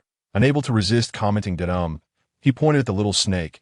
"As a member of Gryffindor, we usually sport lions." He glanced down at the roaring red lion on his own garment, then back at the purple snake on Harry's robe. Where did it go? Was his vision deceiving him? Harry cast a puzzled glance at George, then followed his gaze downwards, finding nothing remarkable upon his red team uniform, which bore Gryffindor's emblem. George fell silent. Observing the dynamic lion on George's attire, Harry assumed George wished for him to don a similar design and remarked, "I'll ask Hermione for assistance." George scratched his head, pondering whether he had achieved his aim. Within Harry's mindscape, a portion contained by you, who sat on a sofa with a table strewn with several stacks of white paper, fervently scribbling something. The glass wall displayed that the exploration of the castle had reached 70 completion, with 13 of permissions granted, while the countdown of time steadily progressed. Inside the glass enclosure, Harry was engaged in conversation with Snape. And as he gazed at the familiar girl before him, Snape felt an overwhelming desire to remain in this space, his expression softening in harmony with her cheerful chatter. In another part of the mindscape, dozens of souls floated before Gryffindor, some exuding vast knowledge, others embodying decisive authority, while a few wore smiles, and even more were seen stitching with needle and thread in midair.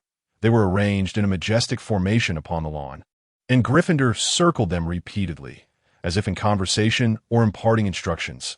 "Please ensure that you provide ample lessons for these 2 individuals, and arrange for more of that book as well." From among the souls emerged a leading figure, exuding a gentle demeanor and an ample stature, with glossy black hair, who gracefully approached Gryffindor, bowing slightly and performing a courteous curtsy. "Very well, sir." Gryffindor, with a gentle countenance, "Help the ghost to stand, that I trust you completely. It is time to introduce you to the master of this space." Their hands overlapped, the ghost passing through Gryffindor's broad palms, embodying the essence of unity. After the Quidditch match, Harry was drenched in sweat. He swept his bangs aside, revealing his bright, emerald eyes. The rosy hue from exertion tinted his cheeks, radiating a vibrant vitality.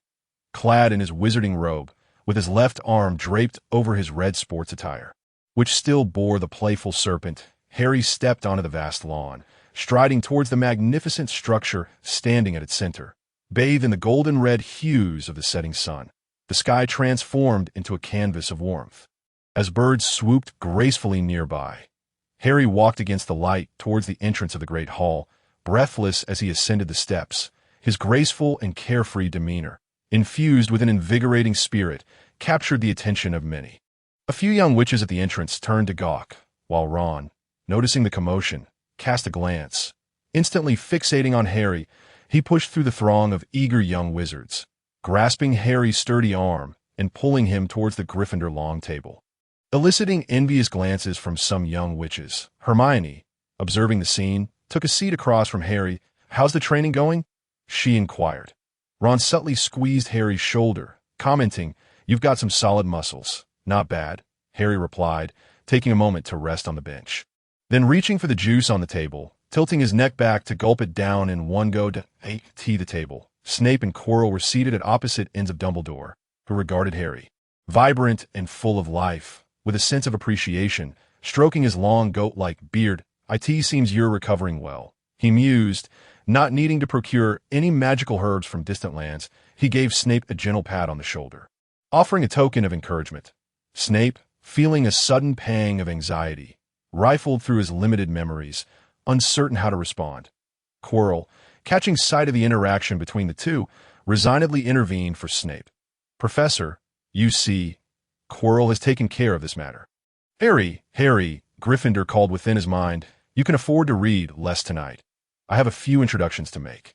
Harry paused, his hand with the utensils hesitating, as George, standing behind him, misinterpreted the moment, assuming Harry disliked the food on his plate and placing some candies from the joke shop beside Harry's dish. "Thank you," Harry said.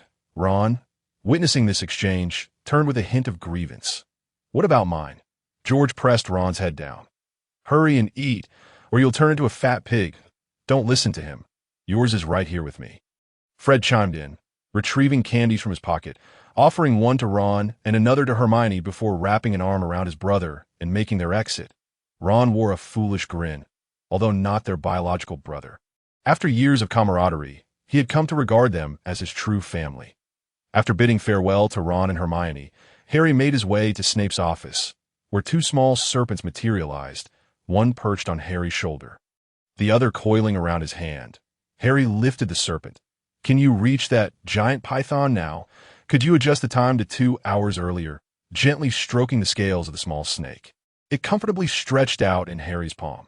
"Yes, that can be arranged," Xylan replied, instantly transforming into a tattoo, while Qinggang, unwilling to be outdone, vanished as well. "What are you doing here?"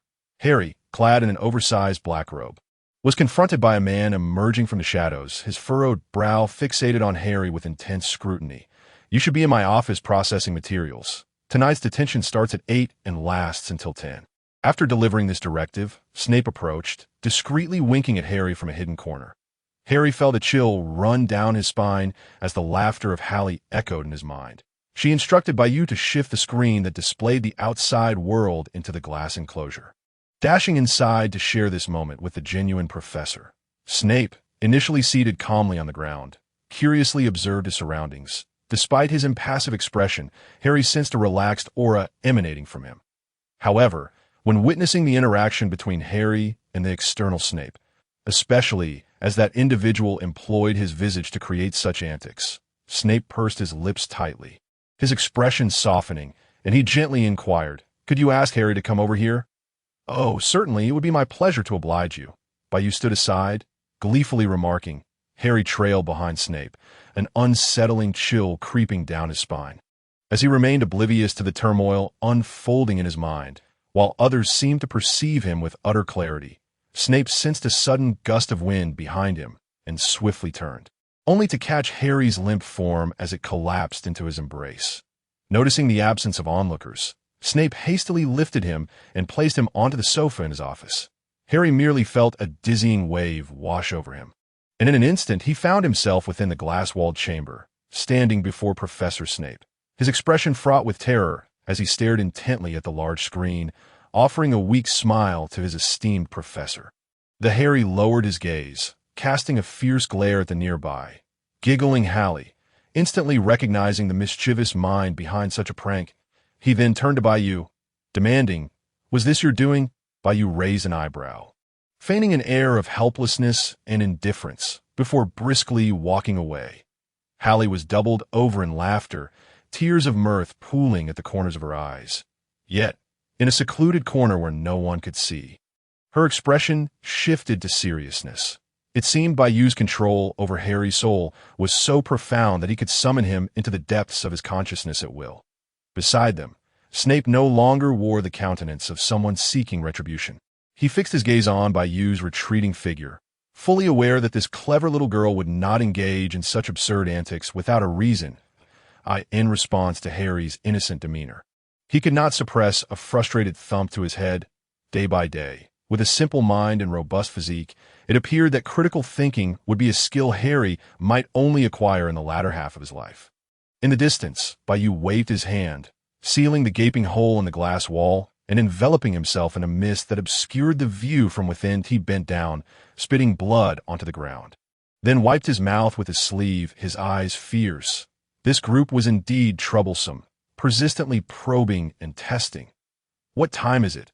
Harry asked, having lingered in his consciousness for a while, as he sat up on the sofa, addressing Snape, who was engrossed in grading assignments. Around 9 o'clock came the voice from the man whose head remained bowed. "Is there truly a vial of pink potion beneath that grove, capable of altering others' memories?" Harry inquired cautiously once more. "If I say it exists, then it does. Do you think I would deceive you about such a matter?" Snape's tone softened as he recalled something. "I will soon be unable to maintain my transformation. Could you possibly spare another hair?" Harry felt time was of the essence, responding with a hasty, half-hearted agreement as he made his way to the door. Snape sighed in resignation. In truth, he did not particularly need it. A single hair could sustain the transformation for a month, and there was still ample time before it would conclude. However, he desired to delve deeper into the girl's memories. "Shoo, hurry, come this way, and avoid being seen by patrolling professors and Filch," Draco urged, tugging at the air beside him. "Wow, Draco, you're amazing," a feminine voice chimed in, revealing the anxious Pansy. "Can you really resolve my predicament? Shouldn't we slip away quietly while they are distracted?" Pansy inquired, her tone tinged with eagerness and anticipation. "Yes," Draco replied, feeling a pang of guilt for deceiving her. It was uncomfortable to betray someone's trust. However, he steadied his resolve. He was certain Harry would be fine. He was merely assisting in addressing Pansy's current dilemma, rather than living in a perpetual state of paranoia towards every professor and student in the school. The more he contemplated, the more justified he felt. He quickened his pace, hand in hand with Pansy. Pansy's cheeks flushed as she shyly curled her fingers. Though she could not see the person beside her, she could feel the warmth emanating from the one she had admired for so long. Drawing closer, she caught a whiff of a pleasant scent, causing her face to redden even further. That moment, on the edge of the dense forest, Hagrid's hut emitted a gentle warmth, illuminating the surrounding earth. "Has that python arrived yet?" Harry fretted, urging the two small snakes hanging from the branches to hasten, as time was running short before he would encounter Pansy. "Why did you insist on bringing Pansy to this location?" Ching Gang inquired, jumping onto Harry's shoulder and tilting his little head towards Harry's nose, his tone curious and slightly irreverent. "It was Phileas who informed me." Harry patiently explained that "I'm not particularly adept at memory modification and require some auxiliary means." "Then why drag Draco into this?" Zilwan chimed in, equally intrigued by this history. He had once listened to Draco recount in the future, his face contorted with rage, as if he wished to leap up and confront the headmaster. Yet upon seeing Harry standing before him with that silver wand, he dared not utter a word. These thoughts lingered in Zilwan's mind, yet each time he opened his mouth to speak, he felt as though his life was in jeopardy, prompting him to wisely choose silence. Because Pansy only trusts Draco, Harry raised an eyebrow, a hint of mockery in his gaze. Nearby, within the dark forbidden forest, a rustling sound gradually grew louder. Harry glanced over to see green eyes floating in midair, occasionally blinking in a surprisingly human manner. "Master, you have finally come to find me." A deep male voice resonated in Harry's ears, laced with a hint of affection. The large serpent slithered closer, lifting its upper body and aiming its head at Harry. As if preparing to pounce. What do you want? Harry stammered, taken aback by the creature's imposing stance, instinctively stepping back while raising his wand at the endearing monster. Qin Gang interjected, "You truly are hopeless. Always clumsy, yet the master is smitten by your charm." Recalling the suffocating sensation from their first encounter, a surge of frustration ignited within Harry.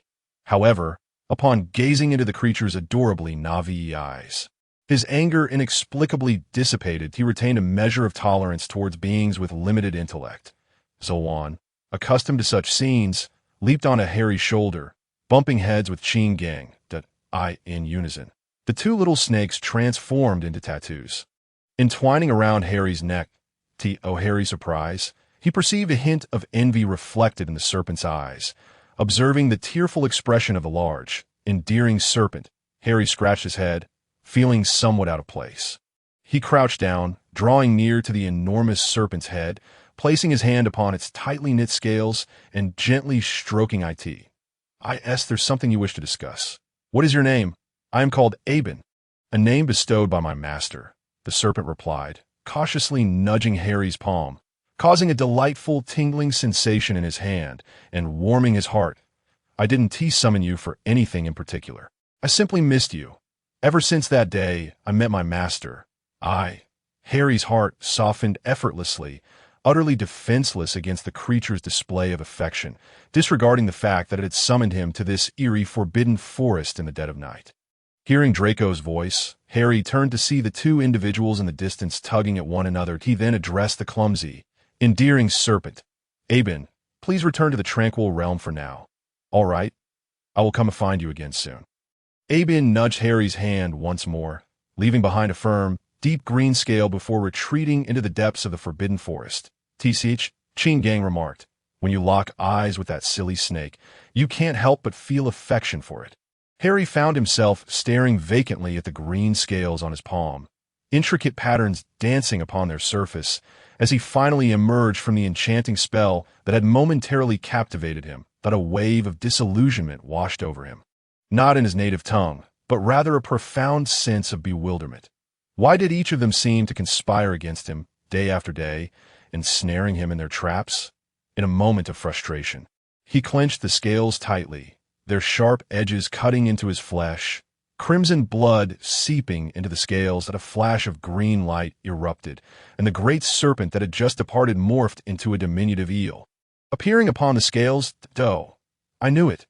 Alban's voice shifted from its usual deep timbre to a high-pitched quack. I just knew it. Even the typically composed Xylan could not suppress a chuckle.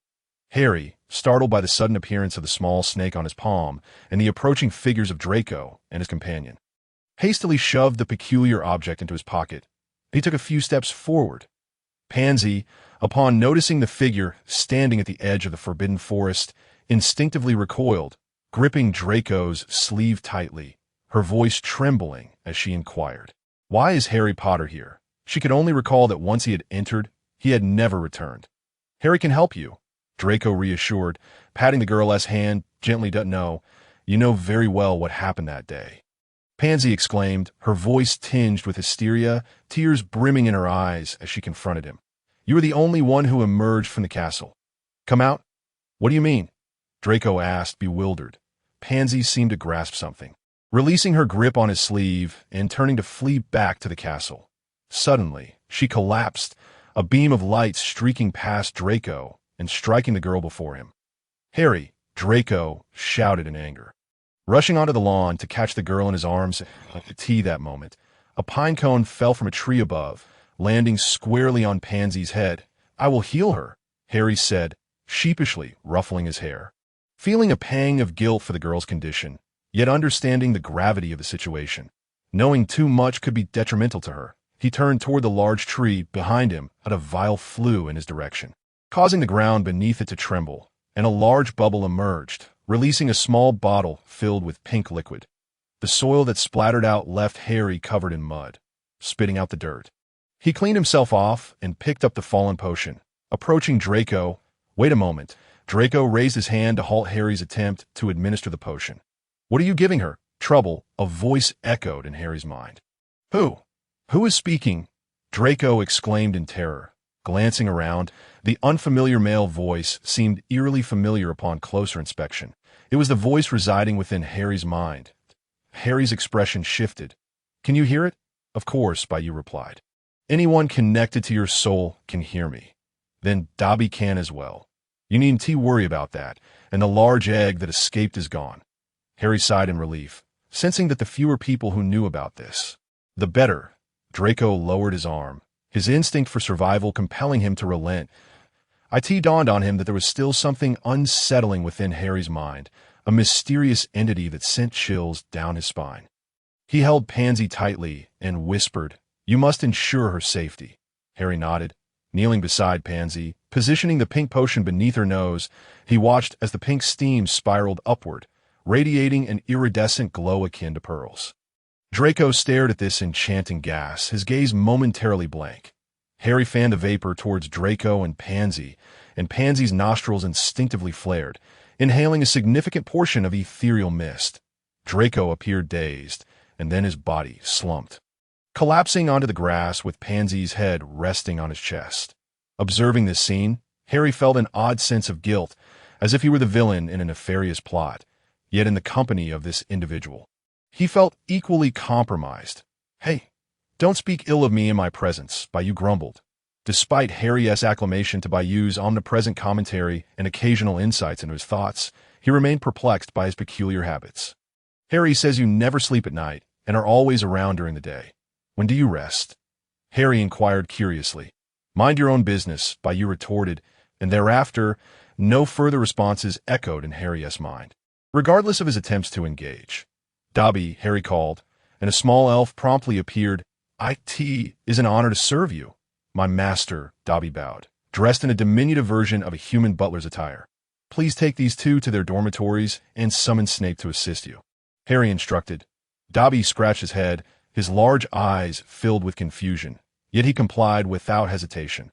Dobby approached the two on the grass, grasped one in each hand, and with a snap, they vanished from Harry's sight.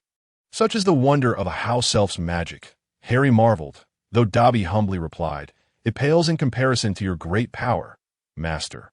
Within Harry's pocket, a small black snake stirred, its shrill voice prompting Harry to cover his ears. Actually, a juvenile voice emerged from Harry's neck. "Since we have just met, it would be best not to speak yet." The young spirit, transformed from the green stalk, leapt into his pocket. Harry chuckled shyly, refraining from contradicting its statement. Bearing the weight of 3 small companions upon his clothing, he meandered back toward the castle.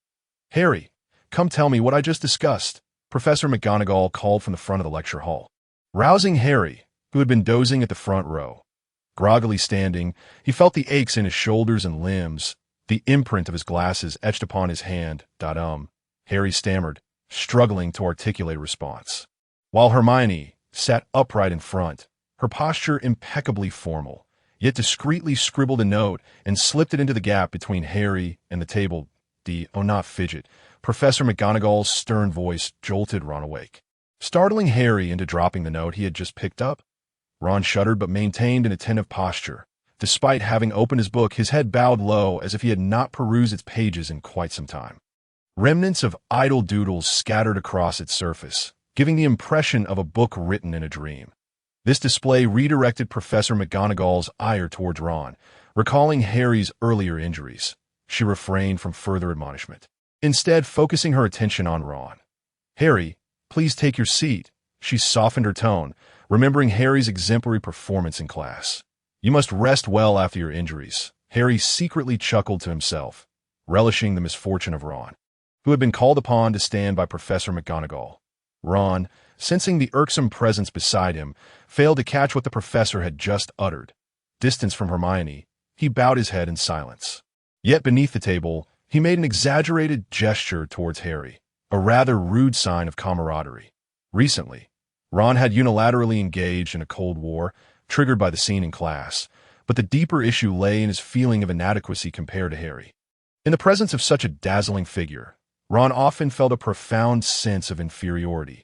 Harry's exceptional academic prowess, remarkable talent in spellcasting, adeptness in potion-making, outstanding Quidditch lineage, handsome visage, perfect physique, and magnetic charisma, coupled with his innate title of the Chosen One, rendered him a veritable beacon of brilliance. Even Hermione, typically so accomplished, often spoke of Harry with a tone imbued with admiration and reverence. Alongside Hermione's subtle affections for Harry, jealousy gnawed at Ron's heart like a venomous serpent. Ron frequently pondered the disparity he perceived. Having once encountered Harry in the pages of books, he had imagined him less extraordinary. Was it possible that Harry, much like himself, had merely exchanged souls? He darkly speculated as he observed the Professor's fondness towards Harry, along with Dumbledore's constant guidance. Ron often felt an inexplicable sense of wrongness about it, perhaps stemming from his origins in a world devoid of magic. Despite all he had experienced, a lingering uncertainty about the existence of magic persisted within him, leading to a lack of confidence in wielding his own powers. The contrast was stark. Being inherently average, Ron found his deficiencies even more pronounced in the presence of excellence. When he first arrived in this world, he held a certain arrogance, yet his instinct for self-preservation and desire to be the protagonist constantly conflicted. Perhaps the Sorting Hat had discerned this inner turmoil and placed him in Gryffindor. Ron, a familiar voice called out. Interrupting his heavy thoughts, he turned to see Harry, wearing a congenial expression, which elicited a resigned sigh from him. Recently, he had contemplated leaving Harry in perilous situations, weighed down by a deep sense of guilt. Coupled with his past affection for Harry as a character from a different realm, Ron recognized that his recent antics had been unreasonable. Observing Hermione's cautious demeanor, he approached Harry and patted him on the shoulder. "Let us go grab some lunch together." Snape, seated on the sofa, observed the unfolding drama with a quizzical frown. He pondered how he had never recognized the multitude of flaws in Weasley. Despite his own mediocrity, seemed to harbor grievances about everything. Harry bore no affection for Ron either. Dark memories from their fourth year, of cold wars and hurtful words during their time of wandering. And Ron's boastful claims after becoming an Auror haunted her. "Why am I even recalling this?" she mused, settling beside Snape, resting her head against the sofa and closing her eyes to slip into another realm. In a lush green meadow, a striking girl suddenly appeared. Sensing the magical fluctuations that a Gryffindor emerged, grasping Harry's arm and pulling her into a Hogwarts classroom. "Let me see," the Gryffindor exclaimed, pulling out a long sheet of white paper filled with dense writing. "Today you should attend, social psychology, behavioral economics with a magnifying glass." The Gryffindor scrutinized the paper. "In dance class, plus something called capital by marks. Today you're studying Muggle subjects. Tomorrow you'll swap with Harry." He's learning before the Gryffindor could finish. Harry dashed around the table and snatched the paper from his hands. Harry is supposed to learn comprehensive use of runic language, magical herbology, and overview of Quidditch tactics. Harry flipped through the suddenly appearing books on the table, opened the one on runic language, and was immediately bombarded by a flood of tiny, confusing script that overwhelmed her senses. It felt as if she had taken a sedative, her mind swirling in confusion. "Forget it. Let Harry continue studying. I refuse to engage with this nonsense." Disdainfully, Harry tossed the dusty, thick book onto the table and settled down to examine the hefty tome on capital, surplus value, labor productivity, socially necessary labor time, and those incomprehensible formulas. Ugh. Harry slumped onto the desk, her head crashing against it, arms flopping limply. "Why must we study this?" With wide, emerald eyes and fluttering lashes, she pitifully stared at the standing Gryffindor. "Can I opt out, or let Harry study all of it instead?" The Gryffindor paid no heed to her pleas. As he heard elegant footsteps approaching, a look of delight crossed his face as he swiftly moved to the front of the classroom and opened the door. An elegant lady stood at the threshold, her demeanor warm, her presence refined. Upon witnessing the Gryffindor's actions, Harry understood that her teacher was about to arrive. She straightened her posture, adopting a dignified demeanor, and tucked her hair behind her ears. "Good day, Professor," she greeted as the poised lady approached the podium, her beauty blooming like a rose gifted by time. Harry rose, bowed, and sweetly greeted her. "Very well. Let us commence our lesson," the professor replied. Resigned, Harry immersed herself in the exhilarating yet daunting learning experience. The Gryffindor discreetly retreated, closing the door quietly behind him. That moment, a gentleman in a well-tailored suit approached, exuding an aura of sophistication and the wisdom that comes with age. "When will my student arrive?" "Isn't it nearly time for class?" His voice carried a persuasive quality. The Gryffindor nodded respectfully, admiring the man who had achieved great feats in the Muggle world. "I shall fetch Harry immediately. You may proceed, that I will ensure he is well informed." Satisfied by this assurance, the man turned and briskly walked to the front classroom. The Gryffindor, feeling anxious, thought it peculiar that Harry had not yet arrived. He vanished, entering a mysterious space, gently tapping a character before calling out, "Harry, Harry, it's time for class. Find a place to rest and come join us." Yet, no response echoed back as Harry and Ron strolled side by side through the narrow corridors and bustling crowds. Hermione trailed behind with her books, watching the rekindled friendship between the two with a smile. "Who is that?" Harry wondered aloud, noticing a girl with sleek black hair who seemed oddly out of place amidst the noise. He felt inexplicably drawn to her. "Oh, that's a Ravenclaw girl," Hermione answered from behind. "Many say she behaves oddly, is quite reclusive, and lives in her own little world, not very adept at socializing. She was even standing on a table during that detention with Professor Snape."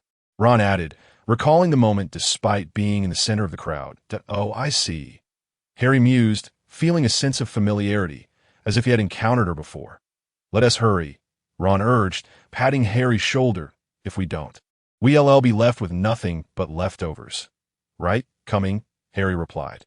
The girl with the black hair watched the trio pass by, a gentle smile gracing her lips. "The flavor of today's lunch is rather delightful," Harry remarked, wiping the grease from his mouth as Ron offered him a cup of juice. "No, thank you," Harry shyly smiled. "I'm off to the dormitory for a nap. Would you care to join me?" "No, that won't be necessary." Hermione shook her head, her book swaying slightly in her hand as she indicated her intention to head into the classroom to review the material. "And you?" Harry turned to Ron. Ron's expression wavered, although he was reluctant to push himself so hard. Especially after recently reconciling with Harry, he felt it was essential to mend a rift between them. Yet, he understood that without discovering his own purpose and strengthening his abilities, issues would inevitably arise between them again. He desired to stand shoulder to shoulder with Harry. "No."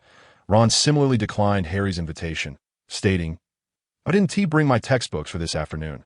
Could you please grab them for me from my bedside table on your way to class?" Harry was somewhat taken aback, yet he felt pleased by Ron's change of heart. "Sure," he nodded emphatically. "I will definitely remember to bring them." "Good luck to you both." Hermione observed the interaction between the two boys and couldn't help but chuckle. "How adorable." Harry and Ron parted ways in the corridor, and he strode back to the dormitory, passing through the common room and heading towards his quarters. The dormitory was eerily quiet at that moment. The curtains were drawn, allowing only a sliver of light to seep through. In the furthest bed, a lump indicated that Seamus was nestled within, seemingly fast asleep. Harry set an alarm and placed Ron's requested textbook alongside his own. Quietly making his way to his bed, pulling back the covers, and laying down. As was his custom, Harry plunged his consciousness deep into his mind, isolating himself from the outside world, erecting a thick barrier akin to an advanced form of mental shielding. He cautiously entered the realm of his inner thoughts. During this time, Bayou had not taken precautions against him, allowing him free access and reverting to their previous mode of interaction. Severus Snape, lounging on the sofa, stifled a yawn out of boredom, closing his eyes while peering through a narrow slit with one eye, observing Harry as though he were a thief. Internally mocking, he thought, typical Gryffindor. Acting without a shred of caution, so brazenly that he must be counting on me not to notice. This was clearly mischief. Hi, Harry greeted Snape, who ignored him, opting instead to keep his eyes shut and avoid conversing with the fool. "You've been coming quite frequently lately." A familiar voice emerged from behind Harry. Bayou's eyes sparkled as he flashed a bright smile, his expression ambiguous, his tone laced with curiosity. Startled, Harry turned to Bayou and offered a sheepish smile, his left cheek betraying guilt while his right hinted at ulterior motives. I just came to sleep." Harry averted his gaze, pointing towards the glass wall. "May I sleep on the sofa inside?" "Sure, considering you've been completing your tasks diligently lately." Bayou studied the subtitles on the glass wall, which accompanied a map of Hogwarts, many areas illuminated. Harry ventured out nearly every night, exploring places that were inconvenient to access during the day. Even the girls' restroom, it must indeed be quite a challenge for him. However, witnessing the task progress reach 95, Bayou's demeanor softened further. Aside from the Chamber of Secrets with the basilisk, a small portion of Ravenclaw's common room, and the restricted section of the library, along with a few professors he had not interacted with much, such as Sybil Trelawney, who would teach them divination, and the care of magical creatures professor. Harry had already visited most places. The Hufflepuff common room was where Cedric had taken him, where he received a warm welcome from the little badgers, while he entered the Slytherin common room under the shadow of Malfoy's influence. Due to the Malfoy family's intimidation and Harry's own fame, few dared to speak out. With a Marauder's map given to him by the Weasley twins, Harry traversed every hidden passage within the castle. Even entering the Headmaster's office under the pretense of asking Professor Dumbledore questions during his extra lessons, he could see this moment. The voice of Gryffindor echoed in Harry's mind. He did not respond, instead gazing at Bayou with longing. "You should hurry in. What is wrong with you, enjoying sleeping here?" Bayou waved his hand dismissively, finding it bothersome to open the door for Harry every time. Bayou's slender fingers rested on Harry's forehead, and he felt a cool sensation touch him before suddenly pricking at his skin. "You can come in whenever you like, just don't keep bothering me." Bayou gestured dismissively and vanished in an instant. Within his domain, Harry could hardly stir up any significant trouble, as Bayou possessed absolute confidence. Oh, what a delightful surprise. Harry passed through the glass wall and sat down beside Snape, who was already asleep, quickly shutting his own eyes. Snape felt the indentation beside him, glancing at the two identical faces and sensing the warmth radiating from them, awkwardly rising to his feet. "Sorry," Harry gasped as he bent over. Placing his hands on his knees and wiping the sweat from his forehead, he had been teleported to the edge of the Black Lake, realizing he was running late, and thus sprinted toward the castle. Observing Harry's disheveled state, Gryffindor cheerfully patted his shoulder, urging him to hurry. "The teacher is still waiting for you." Harry straightened up, calming his breath as he walked past the nearest classroom, catching sight of the deeply furrowed expression on Harry's face, eliciting a smirk of schadenfreude. Approaching the large door, Harry felt no sense of relaxation typical of entering a professor's classroom. Instead, his heart raced with anxiety. He lowered his head to inspect his attire for neatness.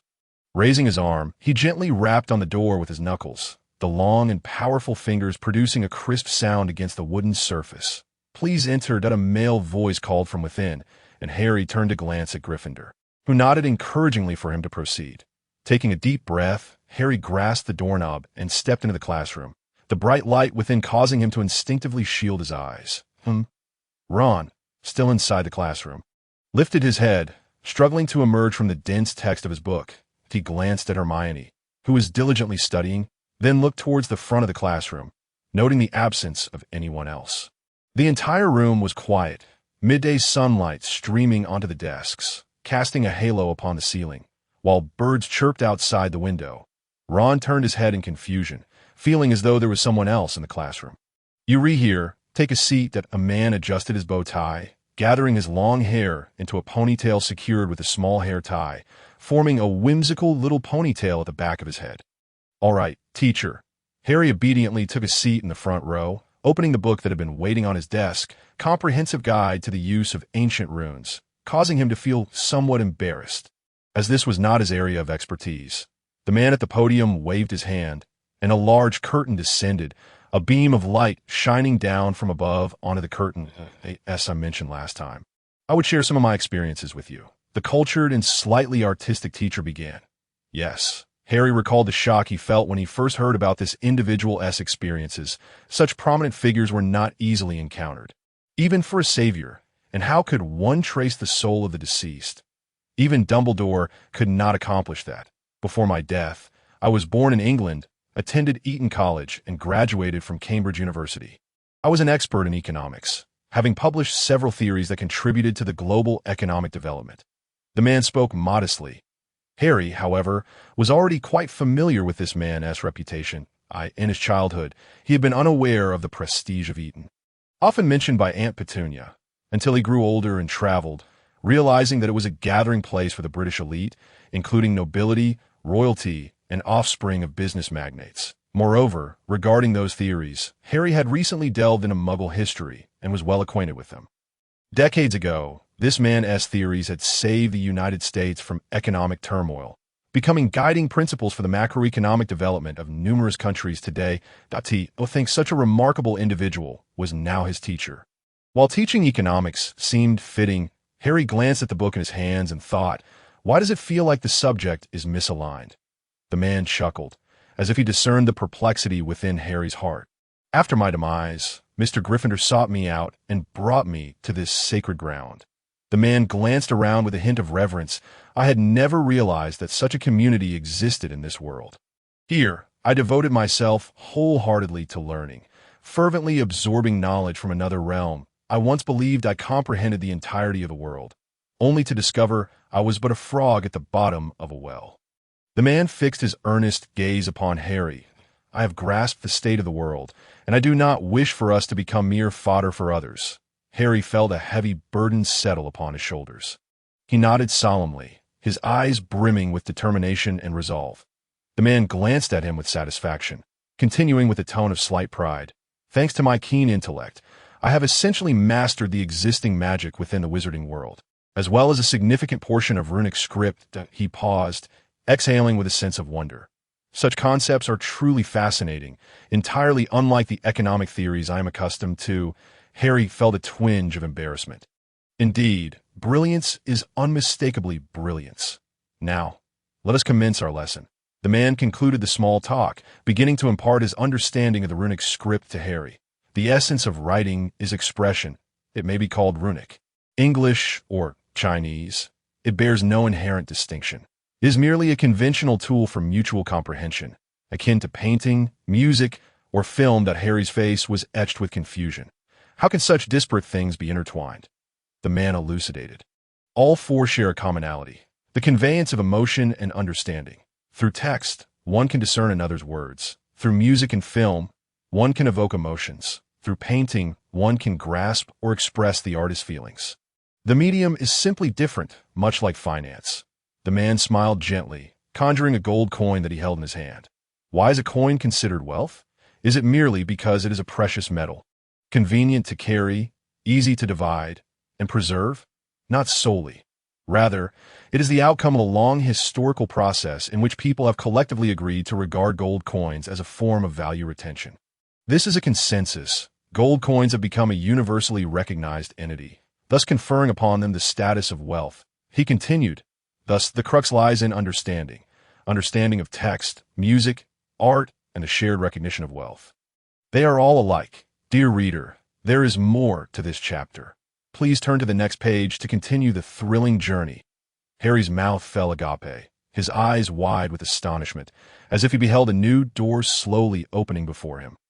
Now, the understanding between individuals transformed into a comprehension of magic and nature. Humanity's grasp of magic coalesced into mysterious patterns, facilitating communication with magic, thereby controlling and utilizing it. Upon hearing this, Harry shuddered, straightening his back. His gaze fixed intently upon the man. Professor, I understand the mutual comprehension between individuals, but how can one comprehend magic? What is there to understand about it? Harry inquired. How do you typically cast spells? The man countered. Harry furrowed his brow, pondering the process of casting spells. It felt as though energy coursed through him, and upon uttering the incantation, it manifested. Harry inhaled sharply. Such a commonplace occurrence had never prompted him to delve into its intricacies. Your body is capable of storing, absorbing, and transforming magic. This is an inherent understanding of magic inscribed within a wizard's genes. Muggles, however, cannot comprehend magic due to their physical limitations, rendering them unable to contain it.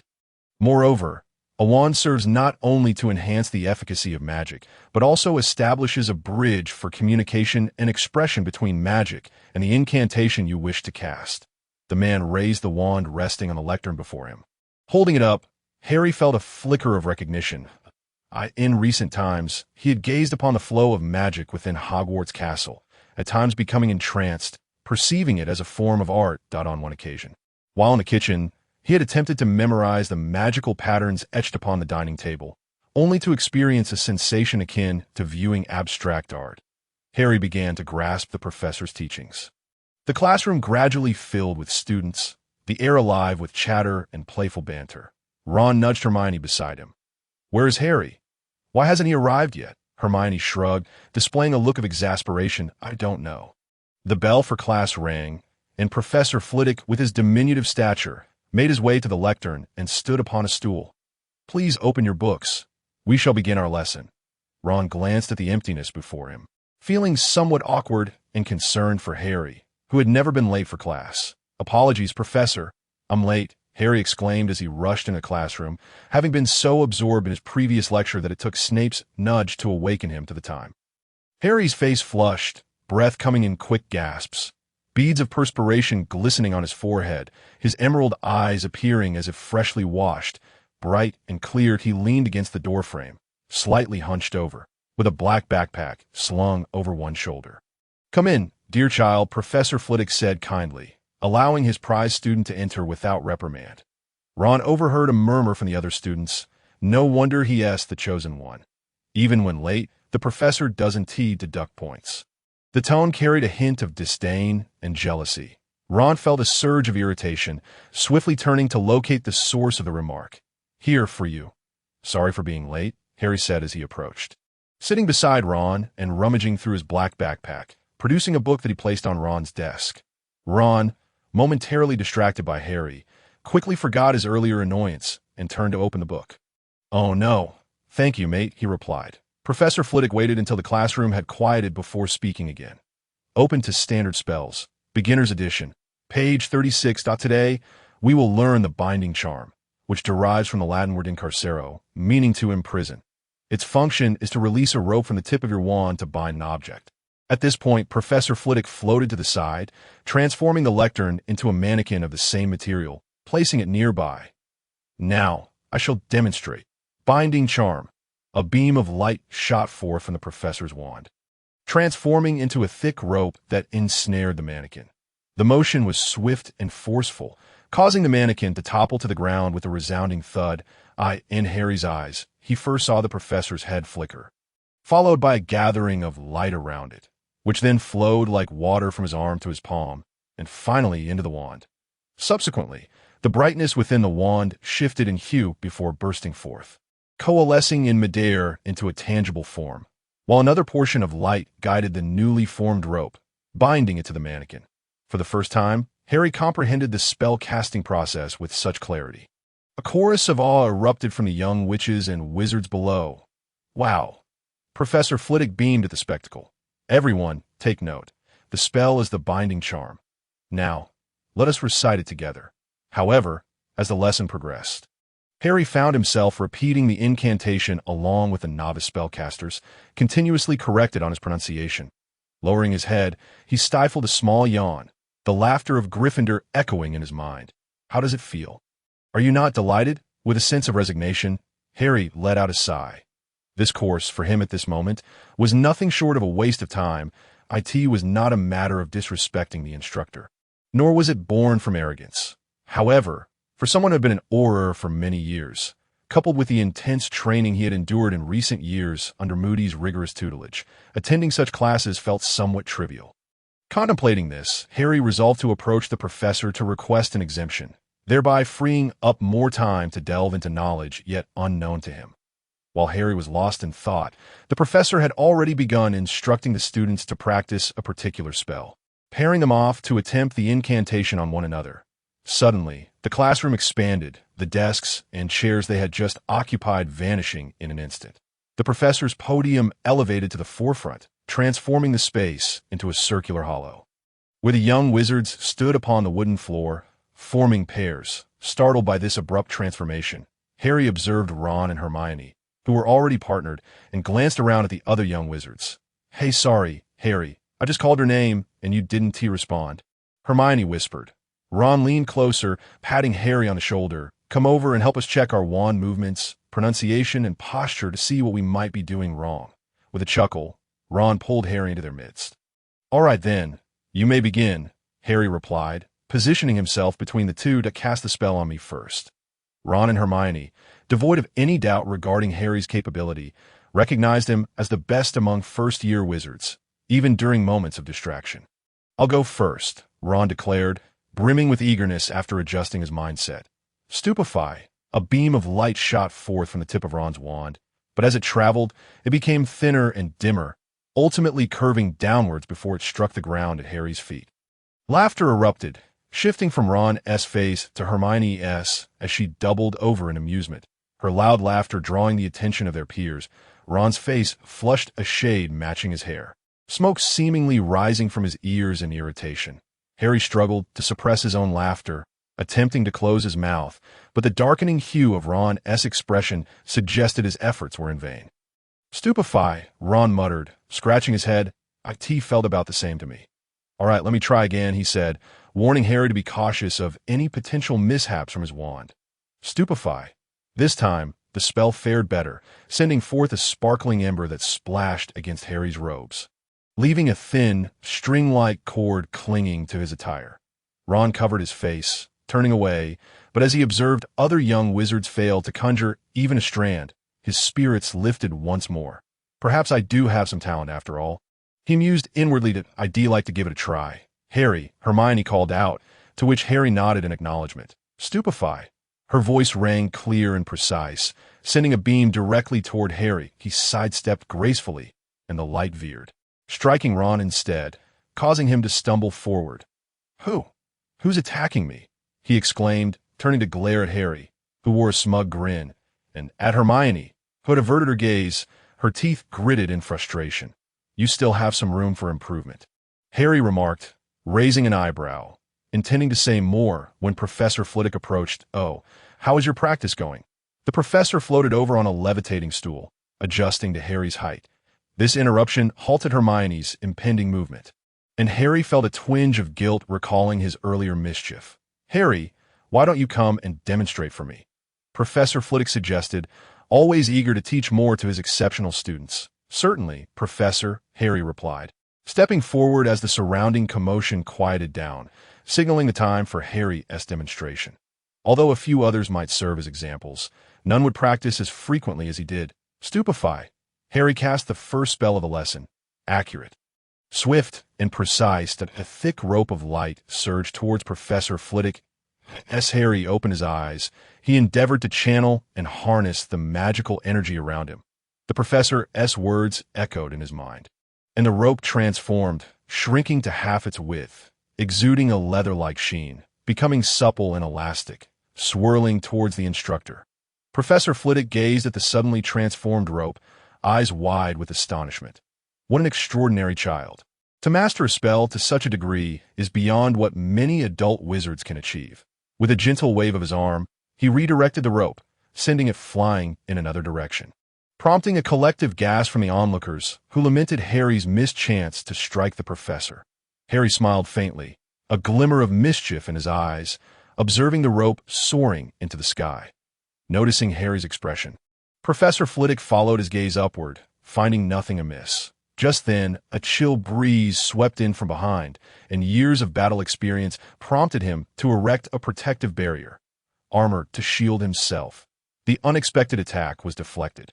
Turning around, the professor discovered yet another length of rope. He floated closer to Harry, curiosity evident in his gaze. "How did you achieve that? Did you cast 2 spells in succession?" Harry shook his head, raising his hand to summon the 2 ropes back. "That I merely altered the form of the attack," he explained. Professor Flitwick's eyes brightened. "Are you suggesting you modified the spell?" "Not exactly. I simply expressed the spell in a manner that suited my intent." Harry reflected on the earlier incident, envisioning how one strand of magic had transformed into rope while the other had vanished, drifting behind the professor.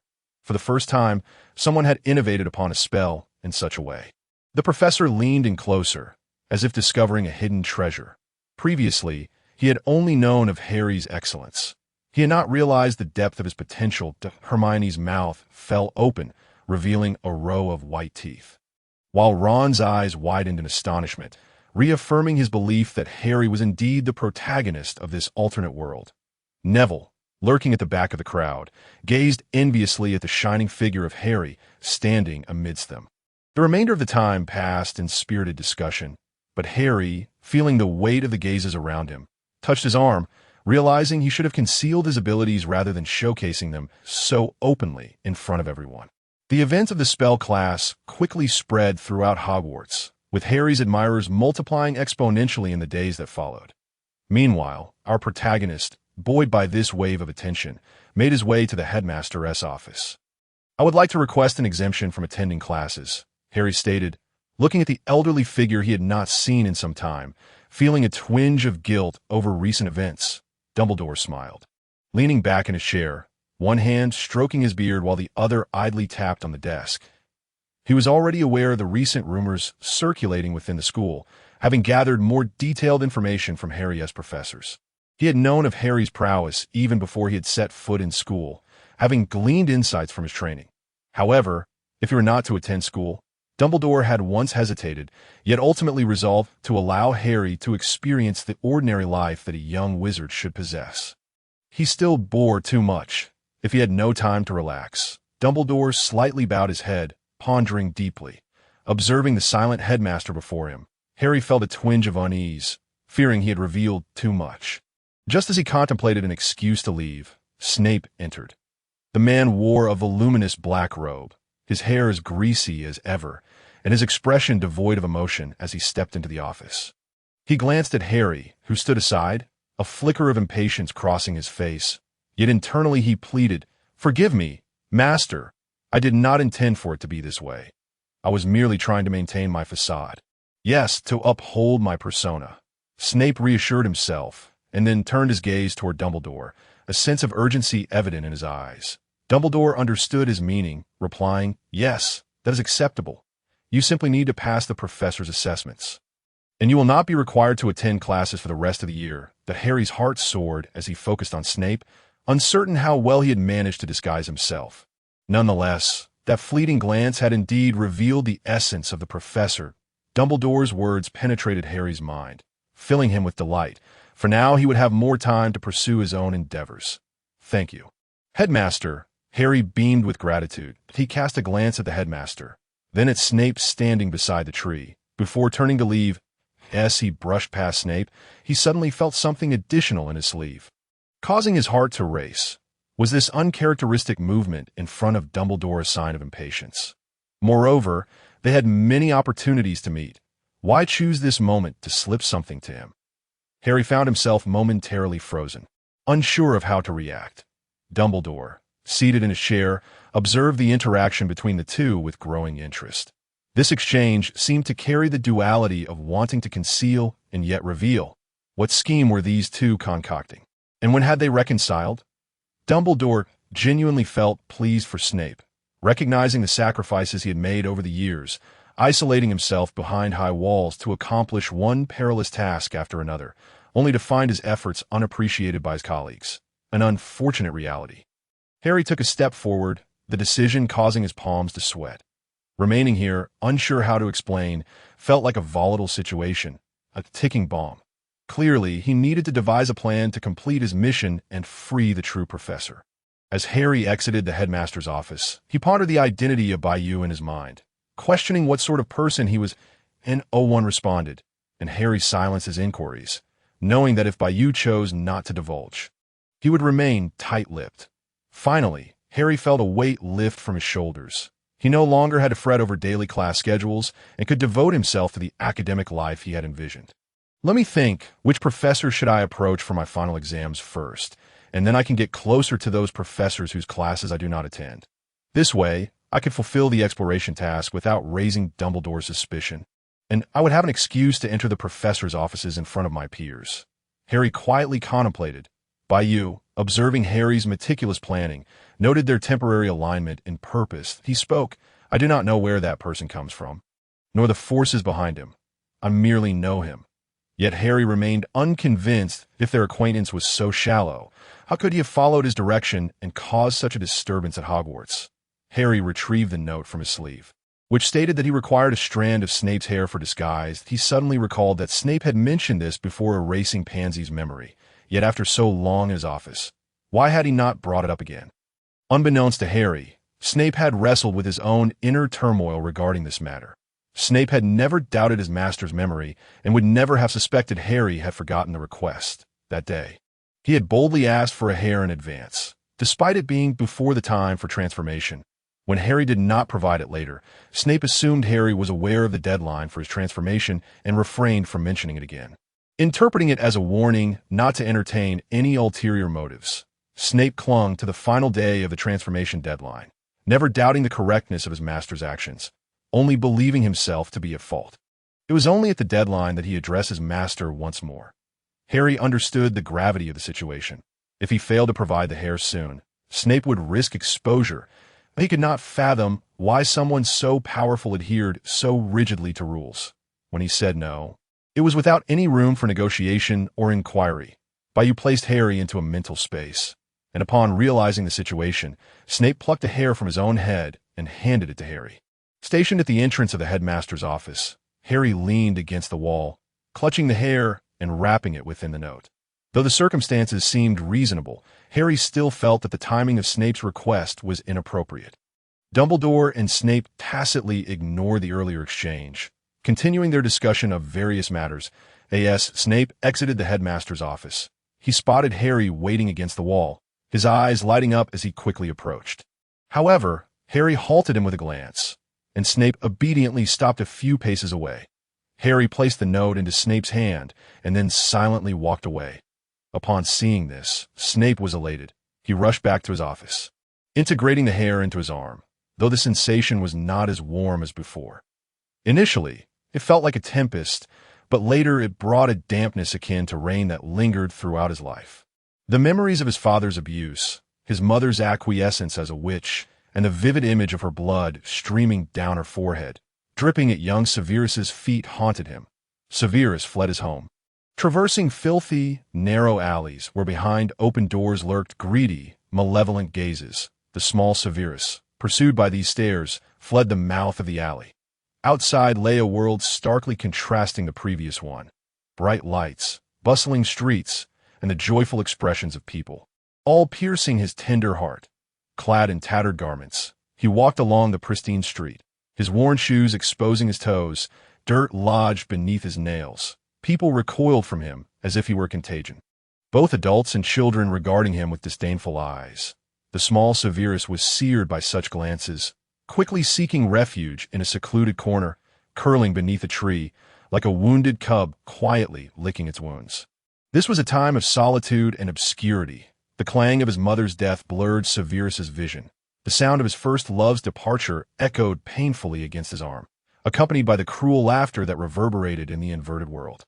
Severus vaguely perceived those who hung him from the tree, the world swaying before him, while the warm sunlight failed to thaw his icy fingers. The chill on his legs became increasingly pronounced at that moment. Severus wrested himself from those memories. The recollections of his former self began to fade. His ability bore this unfortunate flaw. The more he encountered, the more he risked becoming another person. He stared blankly at the letter in his hand, the yellowed paper and worn edges revealing his master's affection for it. Yet upon absorbing this memory, Severus held the letter as if it were a hot potato. He saw in his mind's eye the figure of that girl. But he remained oblivious to the implications of his actions. From each individual's perspective, their choices seemed unequivocally correct. Yet from the other's standpoint, they appeared entirely inappropriate. Lily and Severus were, after all, fated to remain apart. Severus folded the letter, cast several protective charms upon it, and solemnly returned it to its original drawer. He ought to extricate himself from that warm sensation. It is not his life, and he should also respect the lives of others. Meanwhile, Harry strolled through the corridor, resolved to hasten the pace of his mission by first visiting the Ravenclaw common room. The entrance to the Ravenclaw dormitory is situated at the top of a spiral staircase on the west side of Hogwarts. Approximately on the 5th floor, the entrance features a grand door adorned with a bronze knocker shaped like an eagle. Standing before the knocker, Harry fell into contemplation as he listened to the riddle posed to him. While the usual riddles presented by the knocker are somewhat challenging and demand a degree of wit, today it seemed to sense the arrival of a savior, posing a question never before heard. Do you believe Muggles can coexist peacefully with wizards? Nearby, a group of newly arrived young wizards widened their eyes, and some upperclassmen paused in their tracks upon hearing this question, gathering around. Despite Harry having some thoughts on the matter, they were rather unconventional and not suitable for public discourse. The younger wizards, having heard the question, were eager to voice their opinions. They cannot coexist peacefully. Muggles are inherently inferior beings, declared a young Slytherin pure blood passing by. You are the inferior being, retorted a young wizard of the same age as Harry. Glaring defiantly, I believe both can coexist in harmony. This young wizard was from Gryffindor with Muggle parents. The knocker inquired, "Can you elaborate on your reasoning?" An upperclassman from Ravenclaw spoke up, "They cannot coexist peacefully. Wizards possess magic, while Muggles do not." From another perspective, wizards and Muggles are two distinct species. Muggles have historically exhibited extraordinary cruelty towards beings that are not of their kind, as evidenced by the witch hunts of the 14th and 15th centuries. Several young wizards nodded in agreement. "That is incorrect," rebutted a Ravenclaw upperclasswoman, who also had Muggle parents. "The majority of students at Hogwarts are not pure blood. Their parents are Muggles. Can they not coexist peacefully with their own parents? Are we not currently existing in a different form, hidden within the Muggle world? You mentioned hiding. If true coexistence were possible, why would wizards need to conceal themselves?" Someone countered. Harry listened to the heated discussion around him. This topic had lingered in the world for quite some time. He noticed the door quietly opening behind the unaware crowd, and he slipped inside. The debate outside continued without reaching a definitive conclusion. From Harry's perspective, the notion that different kinds harbor different intentions is an inherent truth, and the divide between wizards and Muggles is gradually narrowing with technological advancements. Should Muggle technology reach a certain pinnacle while the wizarding world remains exposed, it would undoubtedly spell a dire catastrophe. Pondering the future development of wizarding technology, Harry sighed heavily, deciding to first complete the task at hand. Upon entering the Ravenclaw common room, he found it filled with students engrossed in their studies. Only an occasional few lifted their heads, while the majority were immersed in the ocean of knowledge. Sunlight streamed through the exquisite arched windows, casting rays upon the floor at Harry's feet. The serene yet intense atmosphere of study compelled Harry to halt his steps, opening his eyes to observe the common room's environment carefully. Suddenly, a blinding light pierced his eyes painfully. It emanated from the Ravenclaw statue, whose magical aura was more potent than those surrounding it, nearly coalescing into a blur, making it difficult for Harry to discern its details. Enduring the discomfort in his eyes, Harry meticulously traced the magical patterns, slowly deconstructing them. Some Ravenclaw students noticed the savior who had unexpectedly entered their common room. "What is he doing?" One wondered. "I have no idea. Why did he just stand there, lost in thought?" Another replied. "Never mind, it's not our concern. Let us return to our studies," said one, and the two resumed their quiet discussion. For a time, Harry coexisted peacefully with the other students in the common room. No one approached him to inquire about his intentions, as everyone was preoccupied with their own pursuits, indifferent to the lives of others. Harry found himself somewhat ill at ease in such tranquility. In Gryffindor, it was always lively and boisterous, while Slytherin was rife with status, ambition, and desire. In Hufflepuff, there was an atmosphere of kindness, indifference, and joyous for Ravenclaw. He mused, it must be a thirst for knowledge, independence, calmness, and self-restraint. The crowd that had gathered earlier had mostly dispersed, leaving a few Ravenclaw students huddled in a corner, engaged in quiet discussion as Harry passed by them. Words like Muggles, wizards, peace, and danger reached his ears. Hogwarts is the finest magical school in all of Britain, and its headmaster is the most powerful figure in the European wizarding community, representing, to some extent, the prevailing sentiments of the contemporary wizarding world. From their conversation, Harry gleaned valuable insights and began to contemplate. Noticing his task completion rate at 96, he reflected on the day's lessons, feeling a lingering sense of incompleteness.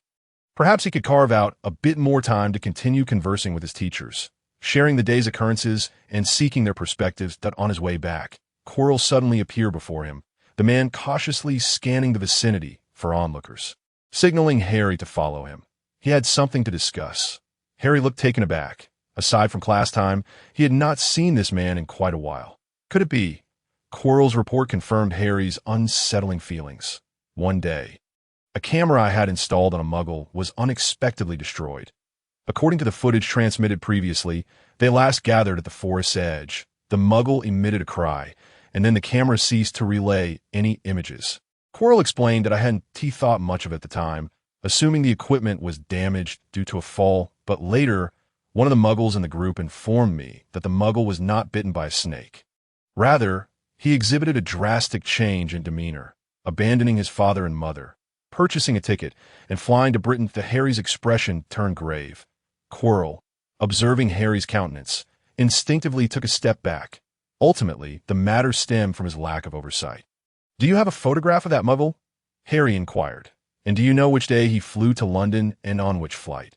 Quirrell hurriedly presented the prepared documents to Harry. The exact timing of the Muggle's arrival in London remains uncertain. He merely happened to see the ticket purchased, which had London as its destination. Harry remained silent for a considerable time, pondering the words of Bayou. "I once absorbed a fragment of Voldemort's soul. Now that he has escaped, does that mean he is under my control when he confronts me? Since you only absorbed a small portion, you cannot exert complete control. Moreover, he has severed his ties to survival, leaving a portion of his soul that was invaded in this space. So you can only influence his thoughts," Bayou replied, willingly providing this information to Harry. "Oh, do I still retain fragments of Voldemort's soul in my mind?" Harry asked curiously, wondering why he had never encountered it in his mental realm. "Did you not know? You already possess a piece left by that fellow, which has now fused with the original one," Bayou stated. Hearing this, Harry touched his heart, which had begun to race, attempting to calm himself. Quirrell observed Harry, whose fingers paused on a specific page of the documents, unmoving. Quirrell rose on tiptoe, trying to glimpse the contents of the pages that had caused his master to contemplate for so long. His movement startled Harry from his reverie. Harry cast a faint glance, and Quirrell immediately froze. "Continue your investigation into this matter. See if you can control members of the Muggle airline to trace this individual's itinerary." Harry issued a command, then seemingly recalling something, rose to his feet and made his way to the door. Quirrell slightly bowed, watching Harry depart, but by the way. Harry turned his head. "I have applied for exemptions from all my courses this semester. Please find a time to set me an examination." Quirrell bowed even deeper, his face adorned with respect, a faint smile gracing his lips as he lowered his head. In the following days, after each class, Harry would approach the professors to express his request. During Transfiguration class, as the students began to disperse, Harry made his way against the tide towards the podium. "Professor, I would like to apply for an exemption from Transfiguration this semester." Ron and Hermione lingered at the back of the crowd, and as they crossed the threshold of the classroom, Ron turned to Hermione and asked, "Are we really not going to wait for Harry?" Hermione shrugged indifferently. "If you want to wait, you can, but remember our next class is with Professor Snape." Upon hearing that name, Ron's face displayed a hint of fear and hesitation. "Forget it. I trust my good mate. He will sort everything out." Ron tugged at the strap of his bag and caught up with the girl who had already taken a few steps ahead. Professor McGonagall was evidently already aware of the situation. Recalling some rumors circulating in the school, along with Harry's commendable performance in class, she pondered whether it was wise to rush things. Could he truly bypass the class altogether? Professor McGonagall held her doubts. Observing Harry's composed gaze and recalling his past deeds, she realized this was clearly not something a first-year wizard could achieve. McGonagall hesitated. Noticing the professor's uncertainty, Harry, eager to finalize matters, opened his eyes and with a gentle flick of his wand, transformed the podium upon which the professor leaned into a peacock adorned with white feathers. Suddenly, the support of one of McGonagall's arms vanished, causing her to sway slightly as she gazed in astonishment at the creature that had materialized in the classroom. The peacock proudly lifted its head, shook its tail feathers, and then stood frozen, its small eyes vacant and unseeing. Though Harry's transfiguration skills were far inferior to what McGonagall had demonstrated in their first lesson, an ability to embody the traits, form and essence of a being, transforming an inanimate object into a living creature, albeit with some animalistic movements, was already quite remarkable for a first-year wizard. Harry recalled the examination content from his previous life, which involved transforming a matchstick into a silver needle. He glanced at the stationary peacock and then at the silent Professor McGonagall, questioning whether he had perhaps overstepped. Professor McGonagall's eyes brightened as she focused intently on the much smaller boy.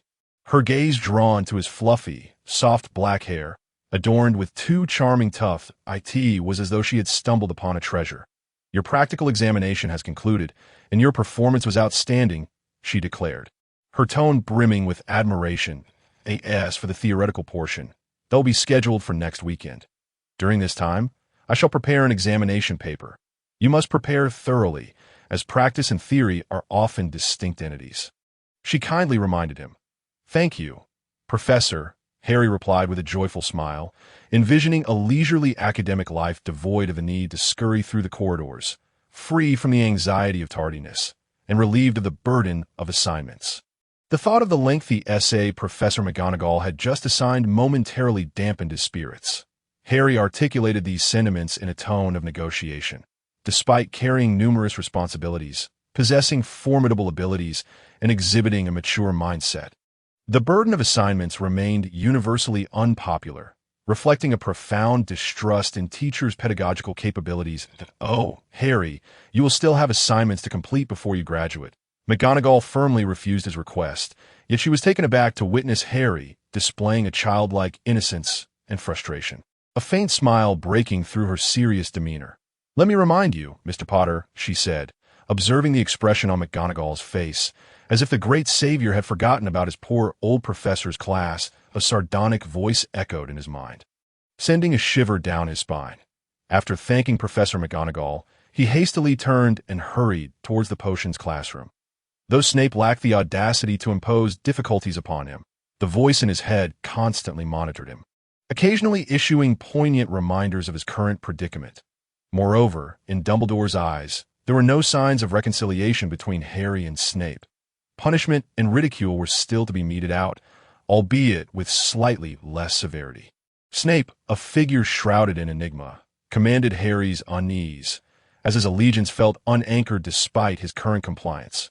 Ron and Hermione cautiously nestled themselves in the back rows, observing the somewhat smug and proud Slytherins across the classroom. As Draco approached them, leaving them feeling overwhelmed. "Why hasn't Harry arrived yet?" Ron prodded Hermione. "He's been consistently late lately, sleeping quite a bit."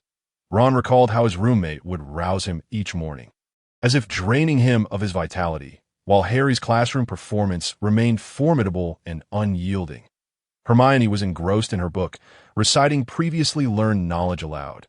She had intended to sit in the front rows, but Ron stubbornly pulled her to the back. Remembering the professor's sardonic remarks and the indiscriminate attacks she faced regardless of her seating position, she ultimately chose to concede. She slammed her textbook shut, recalling some irksome incident, her expression filled with indignation. She pinched Ron's ear, avoiding the proximity of Draco, and whispered, "I truly believe Professor Snape is exceedingly unfair." Draco observed the two of them, glancing at the old professor, standing behind them, her black robes billowing as if stirred by an unseen wind. Draco pursed his lips, prepared to speak, but upon catching a glimpse of the professor's ink-black countenance, he ultimately withheld his words, silently offering a prayer for them. As soon as Hermione finished her sentence, she caught sight of Draco's peculiar expression. The ever-present chill emanating from the air conditioning unit served as a constant reminder of his presence, causing the young girl to shiver, her cheeks reddening as she hid her face behind her unruly hair. Burying her head, the classroom fell into an abrupt silence, a strange, infectious stillness sweeping across the room. Only Ron remained oblivious to the unusual atmosphere, his voice ringing out defiantly, "That's right, old bat." His loud declaration echoed in the hushed space, causing the young wizards in the classroom to straighten their posture, hastily reviewing the content from the previous lesson and the topics to be covered in the current class. Striving to project an image of studiousness to avoid incurring the professor's wrath, Ron finally regained his senses and turned to face the professor, his heart pounding as he looked up at her face. He stiffly turned back, finding that silence was his greatest torment. His heart raced. Despite knowing Snape was a good person, he could hardly bear to speak ill of him in his presence. In his mind, Ron envisioned countless scenarios of his own demise, being sent to the afterlife by a potion or punished with confinement in the dark, foreboding Forbidden Forest, or enduring several days of torment in Snape's office. Dealing with toads and frogs, his fists clenched tightly, beads of sweat forming on his forehead. Snape regarded the two young wizards before him, somewhat troubled. Logically, these two were friends of his master, and he should let them pass with ease. However, failing to impose punishment would significantly alter his character, drawing Dumbledore's attention. After a prolonged silence, he ultimately chose to adhere to his role. He had not anticipated that such silence would be the most tormenting aspect. Ron and Hermione, you have spoken disrespectfully to the professor. Gryffindor loses 30 points. Snape had initially intended to let them go, but upon seeing the astonished expressions on the faces of the other young wizards, a pang of concern struck his heart. Was this punishment not severe enough?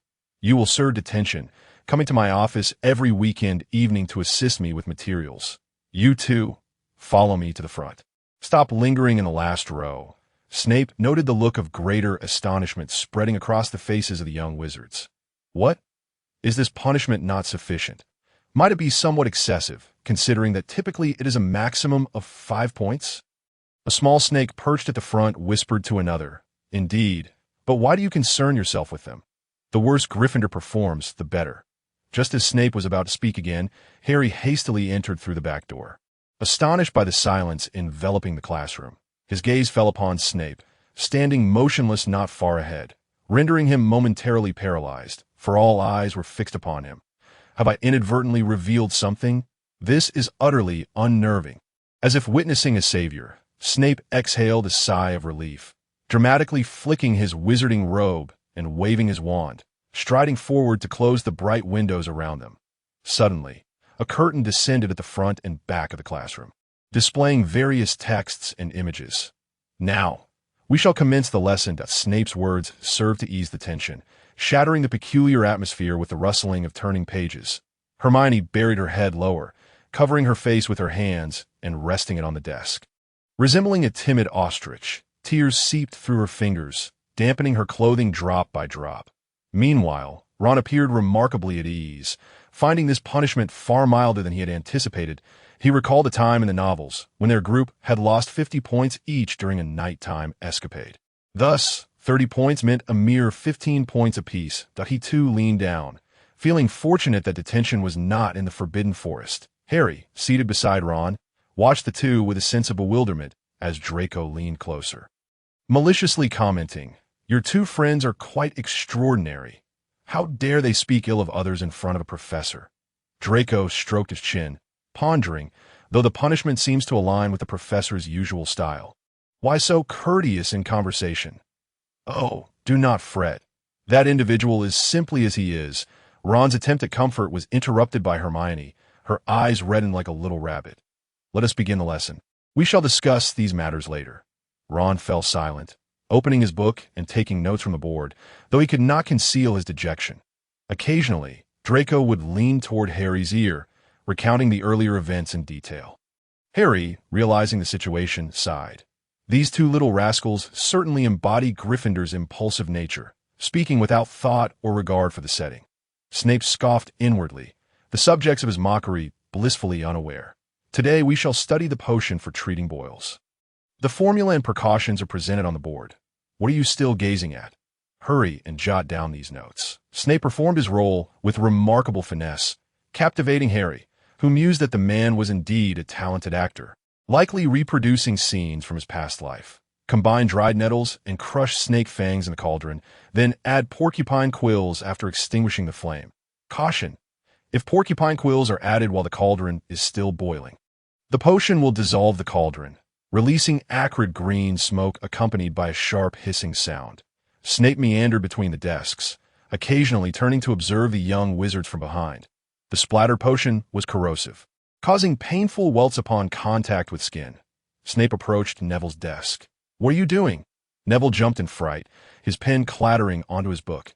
"Are you not hastening to take notes?" Gryffindor disregards the teacher's instruction. Deducting a point, Snape's performance was so lifelike that Harry could not help but grit his teeth, acknowledging the man's mastery of his craft. No one could doubt his authenticity upon witnessing such a display. Resigned, Harry meticulously transcribed the information from the board. Despite feeling confident in his other subjects, his knowledge of potions largely derived from the Half-Blood Prince's book. You remember now, Snape mused internally. Truly, You are a Gryffindor. Daring to use spells learned from an obscure book. Harry remained silent, recalling the image of Draco submerged in water, blood flowing into the depths, an unforgettable and horrifying scent haunting his memory. Guilt washed over him as he glanced at Draco, who wore a look of confusion. Wait, where is that acrid smell coming from? Harry's keen eyes spotted a glow emanating from the tip of Seamus's wand. In his world, all traces of magical energy converged in that direction, seemingly on the brink of explosion. Harry could not fathom why Seamus would brandish his wand while studying theoretical knowledge. Yet he realized that if he did not intervene, a small explosion would soon disrupt the classroom.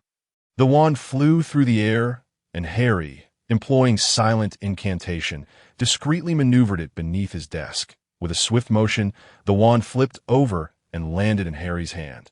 The glow at the wand's tip extinguished, and the unpleasant odor gradually dissipated. However, Seamus turned to him, eyes filled with confusion and disbelief, mirroring Harry's own expression. Harry gestured to Seamus, indicating they could discuss it after class. Seamus understood, nodding in agreement. Nearby, a few young wizards sensed something amiss, their heads tilting in curiosity, eager to uncover the unfolding mystery.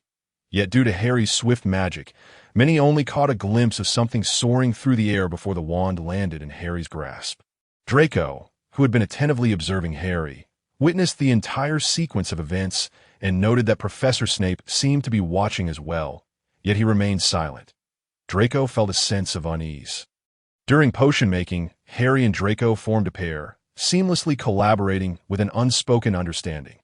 Both possessed remarkable potion-making talents, executing their tasks with precision and speed, resulting in a potion of exceptional quality that even Snape could find no fault in. Amidst the rising vapors, Draco glanced at Harry's focused countenance, noting the thoughtful furrow of his brow, yet his hands remained deftly engaged in their work, transforming heaps of ingredients into perfect measurements, adding them at precisely the right moments. Lost in concentration, Draco stirred the contents of the cauldron with his spoon when suddenly, Harry's hand reached out, halting his movements. You only need to stir counterclockwise 10 times here, feeling the warmth radiating from his arm. Draco's cheeks flushed red as he realized his oversight. He met Harry's earnest gaze before quickly lowering his own, taking a deep breath and continuing the potion-making process. Click, click, click, a stylishly attired man, exuding a keen sense of aesthetics, descended from the train, clad in a trendy suit and a black hat. One hand rested on a brown cane, while the other gripped a leather suitcase, as he moved slowly through the bustling crowd.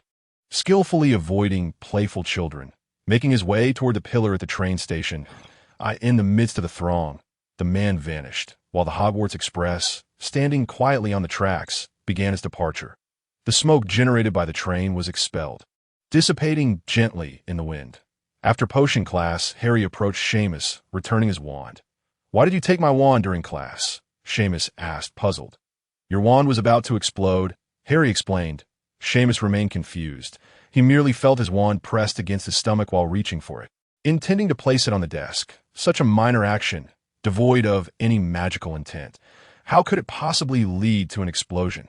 Although he understood that his actions often yielded unexpected results, he could not fathom how a gentle touch could cause such a reaction. Seamus felt a twinge of dissatisfaction, believing Harry was overreacting or merely jesting. Moreover, since sharing a dormitory with Harry, their nights had become increasingly lively, filled with nighttime escapades and one person trailing another to witness their adventures. As fate would have it, their departure was anything but discreet. Their boisterous antics often roused him from slumber. Consequently, he found himself compelled to steal moments to recuperate his rest. Fortunate that they were not inclined to nap during midday, with the exception of Harry. This thought only deepened the discontent in Simon's heart, yet he restrained his anger and murmured a grudging thank you to Harry, his words dripping with insincerity and despair. After all, the title of the Chosen One carried considerable weight, bolstered by the evident favoritism of the professors towards him.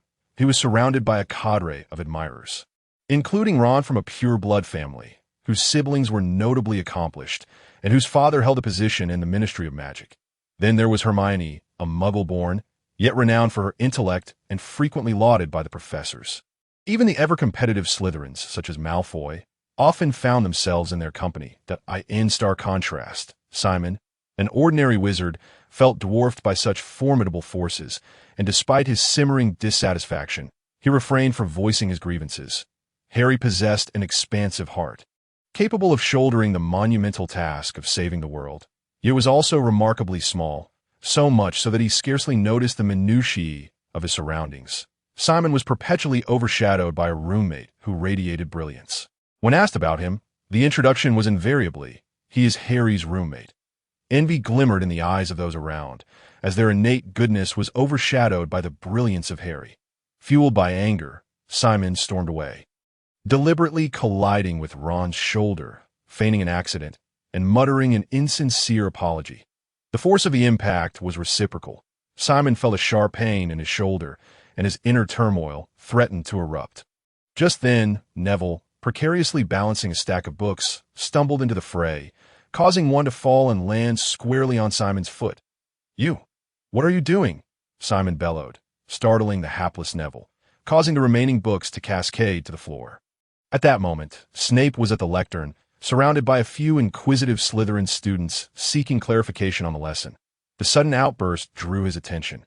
He glanced up to see a flash of pink threads darting across Simon's form. Yet when he blinked, it had vanished. Harry turned, puzzled by the commotion at the door. "By you?" Noticing the spectacle, felt a surge of delight upon seeing Snape pacing behind the glass wall, and decided to show mercy. With a casual wave of his hand, he conjured a door in the glass, inviting, "You may step out and take a look. I do not oppose it." Snape regarded by you, radiating an aura of joviality, then turned to observe the unfolding scene, bemused by the inexplicable merriment of this stranger. Yes, my apologies," Neville stammered, on the verge of tears. "What good is an apology if it requires a teacher's intervention?" Simon, consumed by the pain in his foot, felt as though his inner fury had the potential to explode. The flames of rage within him grew, as if someone were fanning them, threatening to engulf him completely. Yet, a sliver of rationality held him back. Years of upbringing reminded him that such outbursts were inappropriate. His chest heaved as he wrestled with his emotions, while Hermione, sensing the tension, hurriedly gathered the fallen books and stuffed them into Neville's arms. Urging him to leave, "I'm sorry," Neville called out as Hermione pulled him away, acknowledging that it was indeed his book that had struck Simon's foot. "Finnegan," Snape's elongated, peculiar tone commanded as he made his way to the back of the classroom, parting the students who regarded Simon with confusion at his sudden outburst. Upon hearing the professor's voice, the fire within Simon was doused like a bucket of cold water, yet it only served to chill his heart further. He struggled to discern Snape's murmured words, gathering his belongings in a daze. And after Snape's lips finally fell silent, he stumbled out of the classroom, casting a bewildered glance at Harry before vacating the premises. "Harry, come eat," Ron beckoned, awaiting Harry to finish packing his bag so they could head to the dining hall together. In an office within the Ministry of Magic, a staff member slumped over a desk strewn with the Daily Prophet, snoring softly while a stone pillar beside him flickered with light, emitting a persistent buzzing warning. The man, feeling drowsy, lazily pressed a button on the desk, silencing the light and the buzz. Satisfied, he stretched and returned to his slumber. His department was exceedingly quiet, having only experienced one incident since its establishment over a decade ago. He had worked tirelessly and pulled many strings to secure his position. "Randall, have you noticed anything unusual?" The man yawned, muttering, "What could possibly happen? If anything occurred, wouldn't I be the first to know?" "That's good," he replied as silence enveloped the room once more, resting his head on a stack of thick books, his arm propping it up, and soon drifting back into a deep sleep. After dining, Harry bid farewell to Ron, who had invited him to the library, and returned to the dormitory, where two figures lay within. In the far corner, Simon's bed was lumped with a small mound, while Neville lay on his own bed, his eyes red-rimmed. If an emotional outlet were sought, if a sacrificial pawn were necessary, if someone were needed to undertake the tasks that others shunned, the honest, meek, and taciturn often became the prime candidates. Because of their honesty, they were the ones to compromise. Because of their honesty, they bore no grudges. Because of their honesty, they diligently fulfilled the unreasonable demands placed upon them, frequently questioning their own worth. Why did Simon not dare to confront Harry, but instead turn to Neville, with whom he had always shared amicable relations? It is human nature to seek advantage and avoid harm, and all that was needed was a pretext. Harry sensed the strange atmosphere and immediately felt regret. Perhaps he should retreat to the room of requirement, as venturing outside now would be too conspicuous.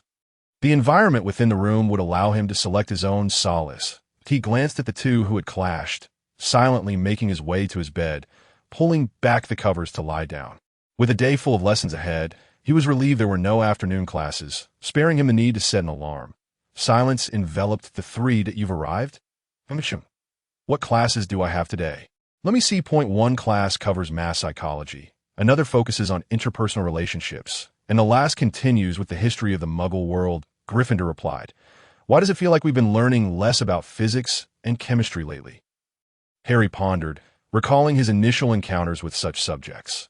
Although he had seen some before attending Hogwarts, the deeper complexities now left him feeling somewhat overwhelmed. The prospect of returning to such studies frightened him, prompting him to probe subtly. With so much knowledge in the world, how can one person know two, possibly master it all in such a brief period? Gryffindor remarked, 18 most, one can grasp the essential ideas of mainstream texts, overlooking the secondary aspects. Quality trumps quantity. As you near completion of your studies, I will send you to practice in various settings. The AS for physics and chemistry. Those are the realms of scientists and inventors. You merely need to draw from them to understand the essence of your magical abilities. They hold little value for you. However, literature cultivates politicians, Gryffindor added casually. Harry contemplated this, sensing some truth in it. But practice? What does that entail? Gryffindor, upon noticing the arrival of their teacher, guided Harry into the appropriate classroom before vanishing. Steeling himself, Harry approached a desk and opened the book resting upon it. The title read, The Crowd at O. This seems intriguing to a sprightly elderly man with white hair and a short stature, leaning on a cane, approached the front. Harry rose and bowed slightly to the instructor. Please have a seat, dear child. The elderly man broke into a smile, his wrinkled features resembling a blooming chrysanthemum. Harry gazed at the venerable figure with reverence. Here stood yet another luminary of the academic world, his works numerous and his students plentiful, enjoying a stellar reputation internationally. Universally acknowledged as the father of psychology, the old man held aloft a book, stating, This is a work by one of my juniors, whom I admired greatly. To produce such profound insights at his age is truly remarkable. Harry flipped through the pages, his head beginning to throb. Some phrases, despite being in his native tongue, eluded his understanding. Professor, I find myself a bit lost. Harry chuckled awkwardly, acknowledging that this was an entirely new realm for him. And the more he pondered, the more his thoughts seemed to stagnate. It's perfectly fine, the elder reassured him. Today, we shall focus solely on the theoretical aspects. You will have the opportunity to apply this knowledge in practice. And then the meaning of this book will become cleared. Application. It was the second time Harry had encountered that term today, and an unsettling premonition gripped him. What exactly was expected of him? Harry did not glean the answers he sought from the elder. He endeavored to straighten his posture, forcing himself to comprehend the professor's words. Yet fate was unkind. His head throbbed painfully, and he stared intently into the teacher's eyes. But his mind was devoid of any contemplation as the lessons progressed. Meanwhile, in another corner of the classroom, Hallie sat beside an easel, her feet resting on a plastic bucket filled with murky water that bore hues of pinkish brown and gray. One hand gripped a thick paintbrush, while the other held a large palette, a chaotic array of colors mingling upon it.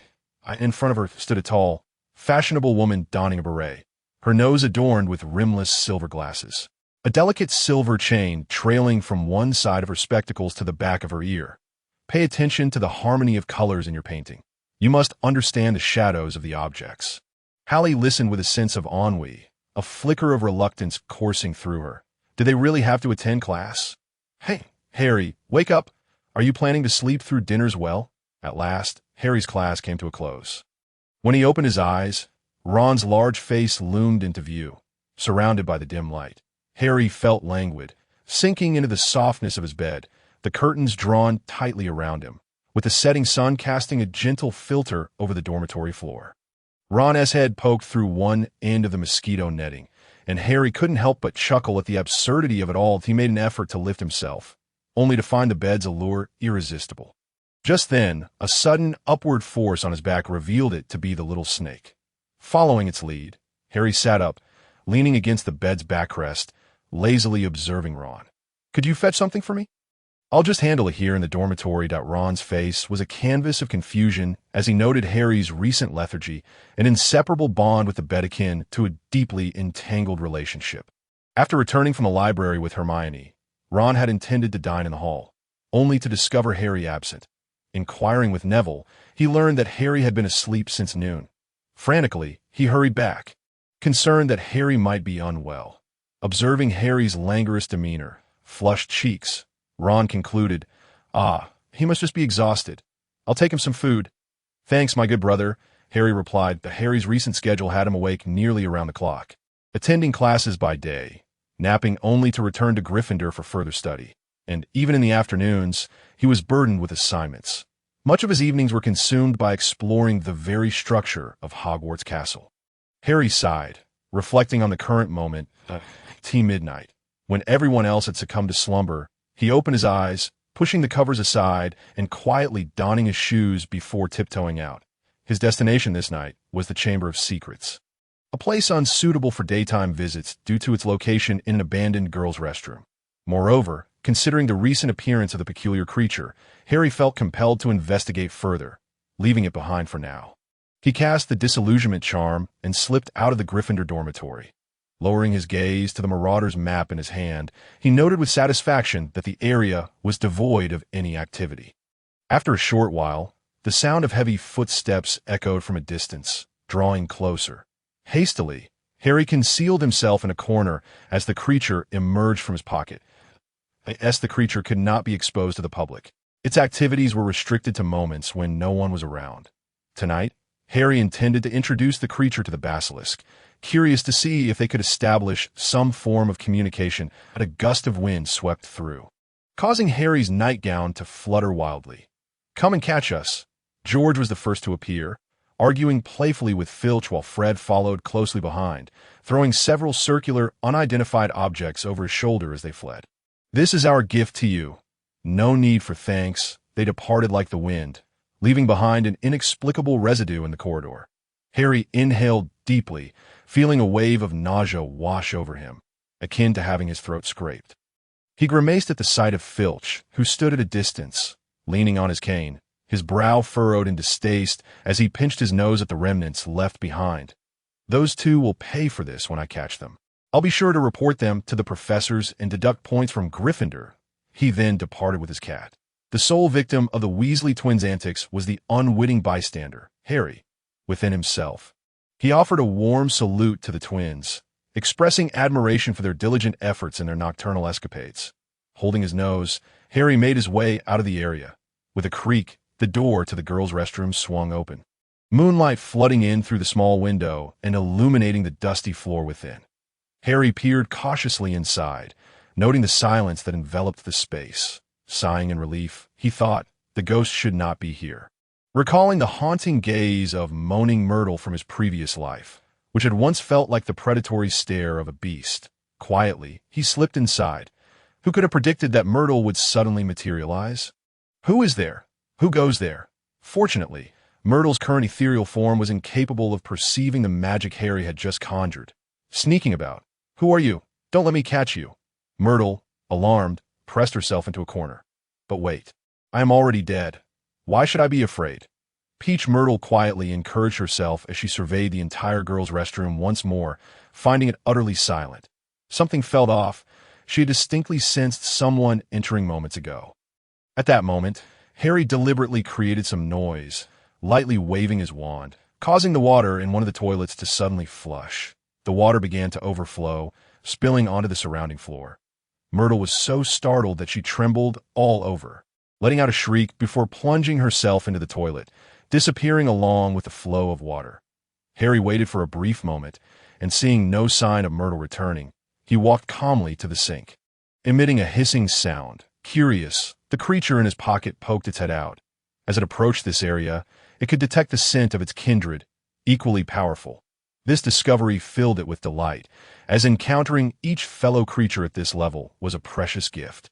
The sink gradually shifted backwards, revealing a crack in the foremost column that exposed a dark passage emitting a peculiar odor. Harry recoiled slightly from the stench, holding his breath and steeling himself. He leaped into the hole. Initially, he felt a sensation of weightlessness, and the foul wind surrounding him made him uncomfortable. Eventually, he landed, though not entirely on solid ground. Beneath him lay a thick layer of deep green, viscous substance interspersed with various unidentified objects. Thanks to the lubrication of these substances, Harry's trousers suffered minimal damage, yet his spirit endured a crushing blow. With a thud, Harry finally reached the bottom, rubbing his sore ankles and wrists. He began to move cautiously forward, illuminated by flickering lights. Scattered bones lay on the ground, some resembling animals, others appearing to be human skulls. Harry edged aside, his heart racing, and continued onward. What was happening? Snape, having just awakened in his mind, found the screen before him displaying a different scene, dark and foreboding, with several animal carcasses nearby. What are you doing here? Go back, Snape called out to Harry, his voice loud enough to rouse the nearby, sleeping Harry. With disheveled hair and sleepy eyes, Harry looked at the unfolding scene with mild exasperation. It's nothing. Just watched. It's nothing, Professor Snape. They both spoke simultaneously. This harmonious duet caused Snape's brow to furrow that he closed his mouth. Well aware of Harry's maturity, he would not place himself in peril. Snape sat aside, intently observing the environment around Harry. Harry proceeded until he reached a large, closed door, finding his path obstructed. All right, let's head back. Your adventure for today should come to an end, Snape suggested in his mind. Hiss. Harry opened his mouth, causing Snape to widen his eyes. If he heard correctly, it was Parseltongue. Don't be so surprised, Harry interrupted the professor. Master, I smell it. It's nearby. The words of the creature in Harry's pocket drew his attention. Harry retrieved a pair of sunglasses he had purchased from the human world from his robe's pocket. He informed Draco of this situation, instructing him to wait at the washroom door at 6 in the morning. Unless he received a letter, he was to immediately inform Dumbledore, considering his next move. Harry decided to lure out the serpent creature. He opened the large door and stepped inside. The interior revealed an expansive space, with a stone platform at the forefront, narrowing into a slender path beside which dark liquid flowed ominously. Continuing forward, the path branched into several offshoots leading elsewhere. At the end of this path stood a massive platform, upon which a statue of a majestic man clad in a green wizard's robe held a wand. A rustling sound echoed from afar, the sound of scales scraping against the floor. Snape, at this moment, lost his ability to speak. During his school years and tenure as a professor, he had heard tales of the Chamber of Secrets, but he had merely regarded them as legendary stories. Never expecting to witness such a sight, he scanned the surroundings from Harry's perspective. The description matched the legends precisely. He wanted to inquire how Harry knew of such a place within Hogwarts, but soon reconsidered, recognizing that such knowledge was not common. Who are you? Are you my master? Parseltongue. The enormous serpent revealed itself, its yellow eyes narrowing to slits. As the basilisk approached, Harry felt a surge of fear, but steeled his resolve. At that moment, the creature from his pocket emerged, transforming into a python of the same size as the basilisk. The sudden appearance of the python sparked a flicker of caution in the basilisk's gaze. It raised its body and issued a warning hiss to the approaching serpent. Seeing the basilisk's gaping maw and its crimson fangs, Harry felt a pang of fear, but Albus stood protectively in front of him. I come to befriend you, to eliminate all harmful elements to Hogwarts, the basilisk hissed, lunging fiercely at Albus and sinking its fangs into his body. Crimson blood splattered across the surroundings, startling Harry at the sight of the basilisk's enormous fangs. Yet he rushed towards the struggling Albus. With a resounding thump, he struck the basilisk's head, temporarily disorienting it. Albus, caught off guard, hadn't expected to be attacked upon his first encounter with a fellow serpent.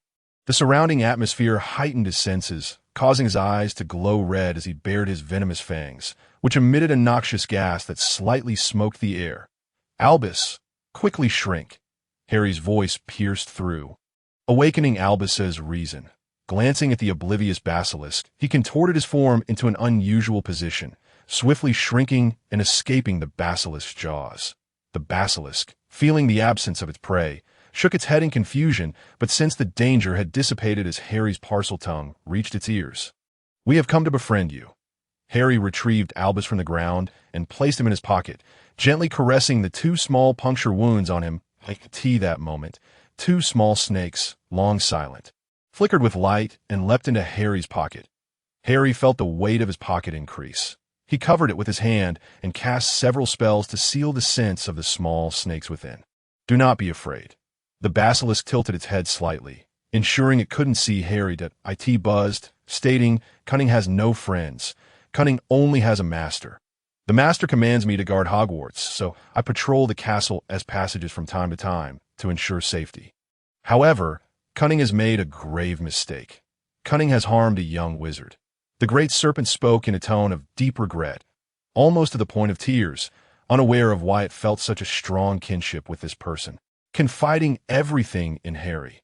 Listening to the basilisk's words, Harry, with memories of a past life, began to grasp its meaning. In their previous encounter, the timing had been unfortunate. At that moment, the basilisk was under Voldemort's control, and to save itself, it had been forced to impale itself with Gryffindor's sword. Now, having met earlier, they witnessed another side of the basilisk. Seeing the tears welling in the creature's eyes, Harry's heart softened slightly. What are they talking about? When did Hogwarts have a serpent? What is Dumbledore doing? How could he not have noticed? Snape questioned in his mind, filled with a soulful skepticism. Dumbledore has so many matters to attend to. How could he concern himself with an elusive legend? Moreover, if so many former headmasters failed to notice, why single Dumbledore out? Harry retorted coldly. Snape fell silent, a momentary flush of discomfort crossing his face. He was well aware of the situation. It was simply that after such a lengthy period, Dumbledore had yet to discern the impostor among them, which left him feeling somewhat indignant. All day long he professed trust in him, yet remained oblivious to the fact that he had been replaced. At this moment, Snape found himself unjustly accusing Dumbledore. Meanwhile, Dumbledore sat in Snape's office, observing with keen interest as Snape brewed potions, his gaze filled with scrutiny. Snape felt a headache coming on. He had been diligently grading assignments when Dumbledore unexpectedly arrived, bearing a multitude of potions, declaring that he urgently required a luck potion.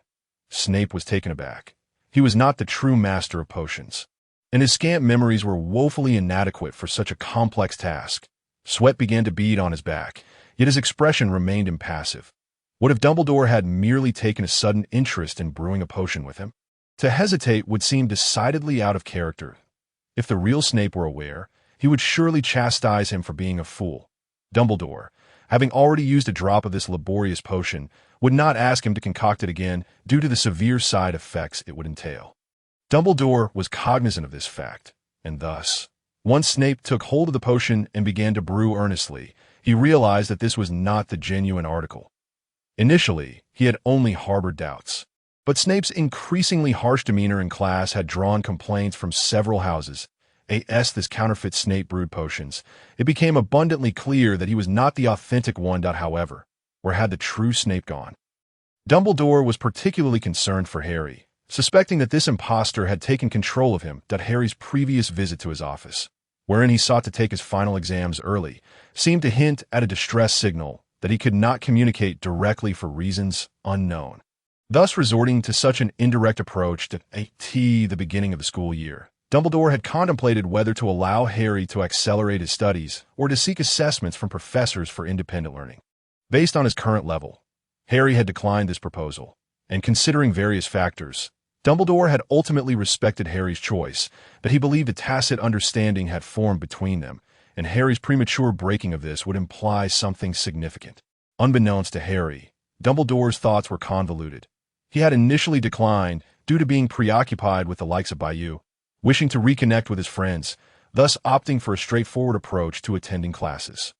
Unfortunately, unforeseen circumstances had arisen, with Gryffindor's unexpected involvement consuming Harry's time and diverting his focus, leading him to resort to this indirect method.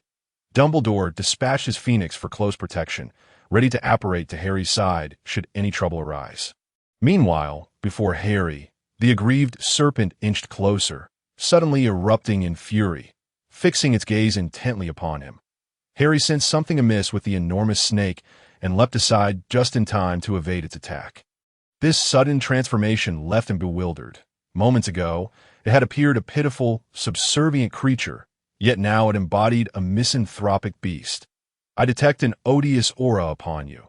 You must be the one sent to control me. How detestable! The serpent's maw gaped wide, its sharp, venomous fangs bared, dark green venom dripping ominously to the ground, sizzling as it corroded the stone beneath. You are cursed. The serpent recalled the helplessness it had felt when under control, as well as the guilt from inadvertently harming an innocent student, channeling that emotional turmoil into an insatiable rage directed at Harry. Harry gleaned fragments of information from the serpent's words. Whom did it mistake him for? Was it Tom? Why was he here again? Had not committed those acts, yet the blame was thrust upon him. Such a misapprehension was erroneous. From another perspective, he too was akin to Voldemort. The sudden voice jolted Harry, unsettling him. The serpent lunged once more, and Harry, utilizing magic to secure his glasses, deftly evaded the serpent's relentless assaults. Stupefy. The potent spell carved a deep gash across the serpent's hide, sending it crashing against the stone wall, blood gushing forth from the wound, inciting further ire within the beast. Let us protect you, came the cries of two small snakes. Master. It was Abin, who, having not yet tended to his own injuries, leapt from Harry's pocket, rapidly enlarging and charging toward the writhing serpent. Stay back. Harry attempted to intervene, but could only grasp the two small serpents tattooed on his skin that a melodious cry of a phoenix resonated through the space. As Fawkes materialized in a blaze of crimson flames, casting a glance at Harry before hurtling toward the writhing serpents. Hovering in midair, he pondered.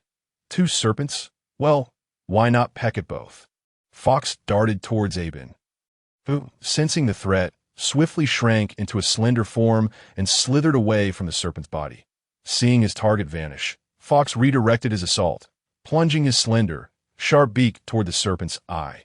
The serpent, now severely injured, recognized the familiar figure, the warmth and familiarity sparking memories of millennia past, yet the sharp, intense pain blurred those recollections. Who are you? You appear quite delectable. You are the one who is delectable. Your entire family is delectable. Indeed. Truly, those little yellow beans atop your head look utterly scrumptious. Those are my eyes, dear brother. You are the one who is scrumptious. Your entire family is scrumptious. Are you departing? Indeed, I must leave. I have encountered a truly magnificent master. Humph. One better than its master is to be sought. A tear seeped from the serpent's uninjured eye, perhaps from the agony of having one eye gouged out, or perhaps from the helplessness of being controlled and harming those he wished to protect, or perhaps from the bittersweet reunion with an old friend, one who bore a blade instead of open arms. Do you find me delectable? The serpent ceased its struggles as Fawkes withdrew his beak. Tilting his head as his claws pressed against the serpent's scales, the familiar icy touch flooding him with nostalgia. Yet he could not recognize it. Have we met before? In the language of the phoenix, Fawkes called out, but the serpent offered no reply. Point one, I remained shut, the other now ruined, having failed to fulfill his master's command. Even in death, he would not allow himself to be controlled to harm others again. That villain. Seizing the moment when Fawkes relaxed, the serpent cracked one eye open, fixating intently on the oblivious Harry. Its muscles taut, it lunged forward. Fawkes, sensing the shift, raked his sharp talons across the serpent's scales, leaving a trail of blood, yet the serpent seemed oblivious to the pain as it charged toward Harry. Fawkes sent a warning to Dumbledore to that moment. Dumbledore, seated and focused on Snape's brewing, suddenly straightened up and vanished in a flash. Is this the place? Dumbledore surveyed the dim and damp surroundings, with Fawkes casting a flickering glow not far away. Harry, unwilling to inflict harm upon the basilisk, relied solely on his remarkable physical agility to evade its attacks. He sensed that the creature's reaction after being scorched by Fawkes was peculiar, guided by an extraordinary sixth sense. He felt that there was an untold story lurking beneath the surface. In his second year, Lacking the ability to protect himself, and with the basilisk already under Tom's control, he had resorted to using the sword of Gryffindor to slay the creature in self-defense. However, although he had returned to his first year, his strength was now formidable enough to unravel the mystery at hand. He also yearned to find a companion for the poor creature, recalling the little snake that had blocked his path. His heart softened at the thought of being so selflessly protected. Observing the dire situation ahead, Dumbledore noted that the basilisk was relentlessly pursuing Harry, leaving even Fawkes at a loss. Fawkes had blinded one of the basilisk's eyes, causing it to lose its way as it rampaged, hurling debris around, which Harry desperately dodged. He feared that if the surrounding structures were destroyed, how could he hope to trace the flow of magic? Harry opened his eyes and removed his sunglasses, frantically scanning the vicinity. The basilisk could wait. He recalled Fawkes' sudden appearance to rescue him. Oh, what a predicament! Surely Dumbledore must have figured out by now. Suddenly, Dumbledore appeared before him, lifting Harry with a swift motion and using apparition to deposit him in the headmaster's office. He left behind only a directive to stay put, vanishing before Harry could utter a word. Fawkes, witnessing Harry's extraction by Dumbledore, ceased his assault on the basilisk, flapped his wings, and soared to the highest point in the chamber, perching atop a stone column, patiently awaiting Dumbledore's arrival. When Dumbledore materialized in the chamber, Fawkes flew to his shoulder, chirping animatedly. Below, the agitated basilisk lay still, sensing the presence of the Hogwarts headmaster, and obediently lowered itself to the ground, confident that the headmaster would resolve everything. Dumbledore gathered information from Fawkes, and his concern for Harry deepened.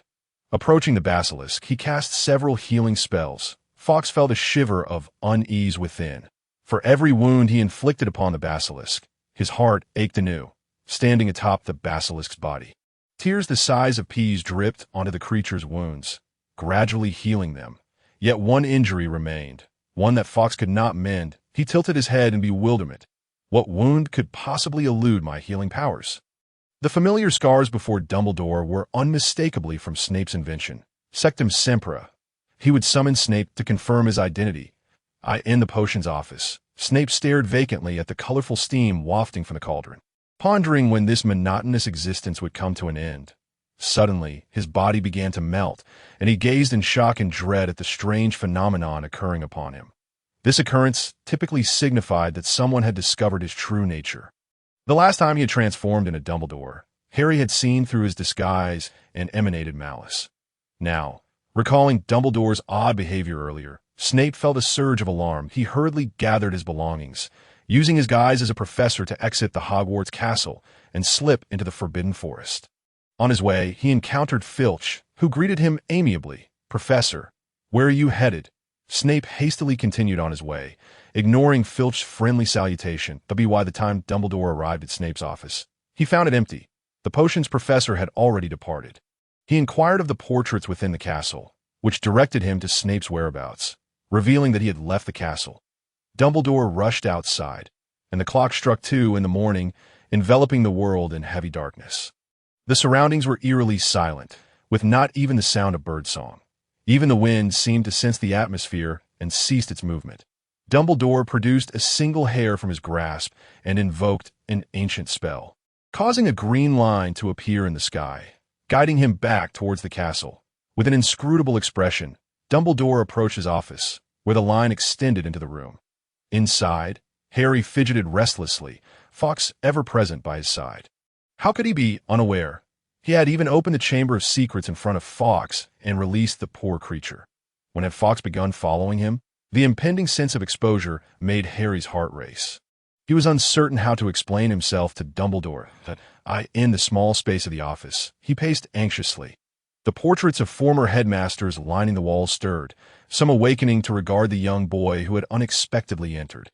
"Harry, why are you awake at this hour?" inquired Dolores Umbridge, who had served as headmaster from 1741 to 1768 and was formerly a healer at St. Mungo's. Harry was drawn to the sudden voice.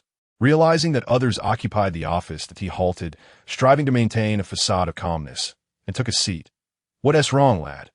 Albus Dippet spoke up, and Harry recalled his history. Dippet had been headmaster from 1926 to 1943 and had resigned due to the chamber incident. As the weight of his secret pressed upon him, Harry reluctantly revealed part of the truth. I discovered the Chamber of Secrets. What? The chamber? Dip-Ped exclaimed, shock evident in his voice. During his tenure, a girl had perished in the second-floor bathroom, leading him to expel a student and break his wand. Yes, Harry's mind raced, seeking an excuse to justify how he had found the chamber. Suddenly, a flash of inspiration struck, followed by a wave of regret.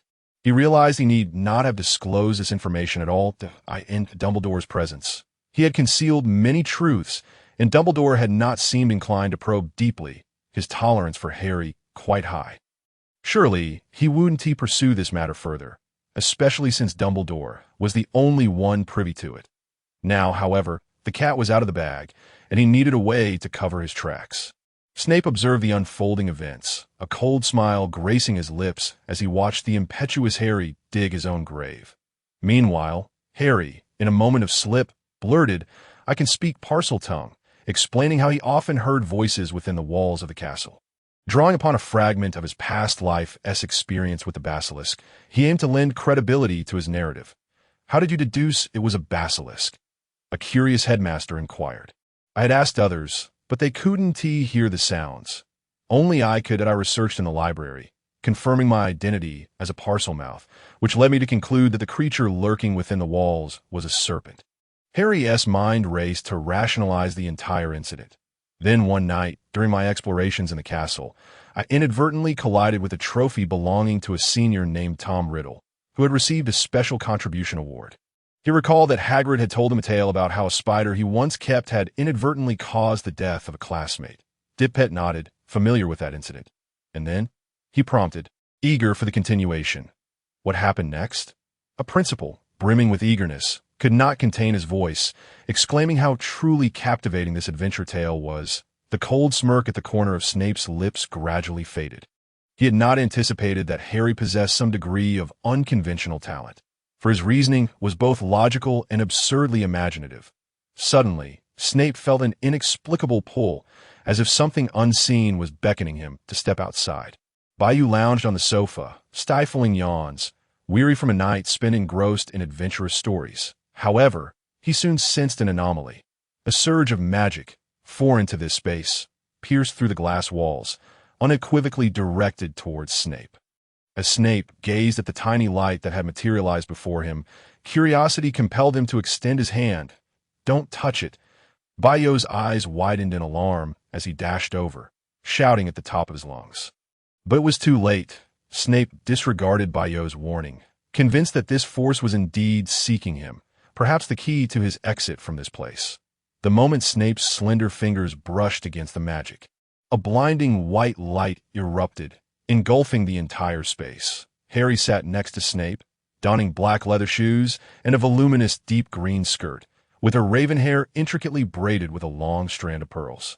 Indifferent to the commotion, she yawned, unfazed by the dazzling light, and nonchalantly retrieved a pair of sunglasses from her pocket, placing them on her face with leisurely grace. As the blinding light gradually dissipated, an eerie silence enveloped the room. Snape remained rooted to the spot, surveying his surroundings, only to find nothing amiss. Bayou still held his hand up in a futile gesture. Awkwardly, he lowered his arm upon witnessing the scene. "What on earth are you two doing? Is this a silent play?" Harry asked, her tone devoid of compassion.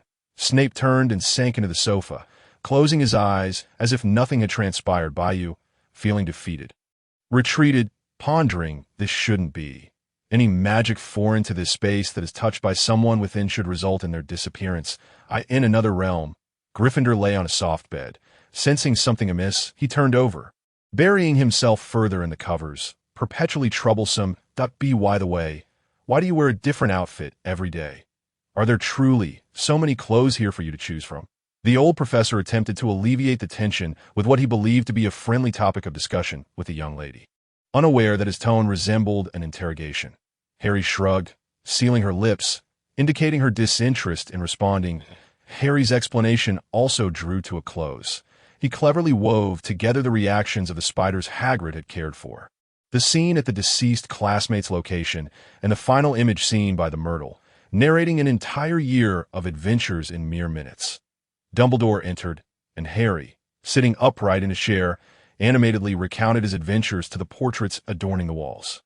Upon noticing Dumbledore's arrival, Harry immediately silenced himself, cautiously eyeing the headmaster. The light at the door faded, and Dumbledore first surveyed the room, using magic to scrutinize every nook and cranny, yet found nothing of note. His gaze then settled upon Harry. The portraits, engrossed in Harry's tale, noticed his sudden silence, prompting Dumbledore to enter. "Ignore that old man. Continue your story," Phineas Black interjected without ceremony. Harry glanced at the portrait on the wall before turning back to Dumbledore. Dumbledore's expression remained serene, as if nothing had transpired, as he gracefully took his seat, leaning back in a chair, one hand clutching a candy while the other set a glass of orange juice upon his desk. "It's quite all right, Harry. I, too, am eager to listen," the professor said with a gentle smile, a demeanor that set Harry at ease, reassuring him that all would be well. Just as Harry began to recount his exploration of the Chamber of Secrets, revealing a grand door he had discovered and the myriad of attempts he had made to open it, he described the vast space within, featuring a statue of Slytherin. "Hold on. What did you say?" Phineas Black interjected, his voice laced with palpable excitement. "Is it truly Slytherin's chamber?" "I cannot say for certain," Harry replied, fabricating a response that "I've been inside. It should indeed be Slytherin's hidden chamber," Dumbledore added, tossing a candy into his mouth. Savoring the flavor with evident pleasure, "I am quite curious. Harry, was today your first venture into the chamber?" Dumbledore inquired, having been informed by Fawkes that Harry had entered without hesitation, effortlessly passing through any obstacle. As if he were already well acquainted with the surroundings. "This is indeed my first time entering." Harry cleverly manipulated his words, evading a direct lie. Dumbledore, peering into Harry's earnest eyes, recognized that he was not being deceitful. "Truly your first time? Also, Harry, could you introduce us to your new friend?" Dumbledore's gaze fixated on the bulge in Harry's pocket. Following Dumbledore's line of sight, Harry glanced into his pocket, revealing a slumbering little snake, stained with remnants of blood. The injured creature, having succumbed to a state of repair, remained in its slumber until fully healed.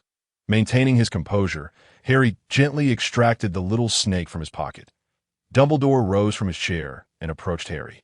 He touched the area around his eyes, his azure gaze gleaming with curiosity as he bent slightly to examine the coiled serpent. He could sense a potent magic emanating from the creature, akin to that of Fawkes beside him. Perceiving his master's call, Fawkes emerged from invisibility, alighting upon Dumbledore's shoulder. Harry's eyes widened in surprise at the sudden appearance of Fawkes, causing him to instinctively step back, while the slumbering snake stirred uncomfortably in Harry's hands due to Fawkes' warmth. Dumbledore noted the snake's discomfort. "Very well. You might want to perch over there," he suggested. Fawkes, expressing his discontent, nudged Dumbledore's hand with his beak before soaring to the top of the bookshelf. Concealing his head beneath his feathers, a vague sense of dull pain lingered within Fawkes, as memories of the bloodied giant python flooded his mind. "This is a serpent friend I saved the other day in the Forbidden Forest," Harry explained, attributing the title of savior to the small snake that had nearly suffocated him. Harry, wagering that Dumbledore was unaware of the day's events, also counted on Hagrid's ignorance of what transpired afterward. Dumbledore fell silent, recalling Harry's dire state that day, a wave of guilt washing over him. Reminded by Fawkes, Dumbledore recalled the pressing matter concerning Snape, and suddenly remembered the serpent creature lurking by the Ming Lake. "Harry, come with me." Fawkes descended from the bookshelf to perch on Dumbledore's shoulder, and with a mere flicker, they vanished from sight. "What is going on? Why the secrecy? You haven't finished your story," Phineas Black chimed in once more. "Enough, you ought to keep quiet. How old are you?"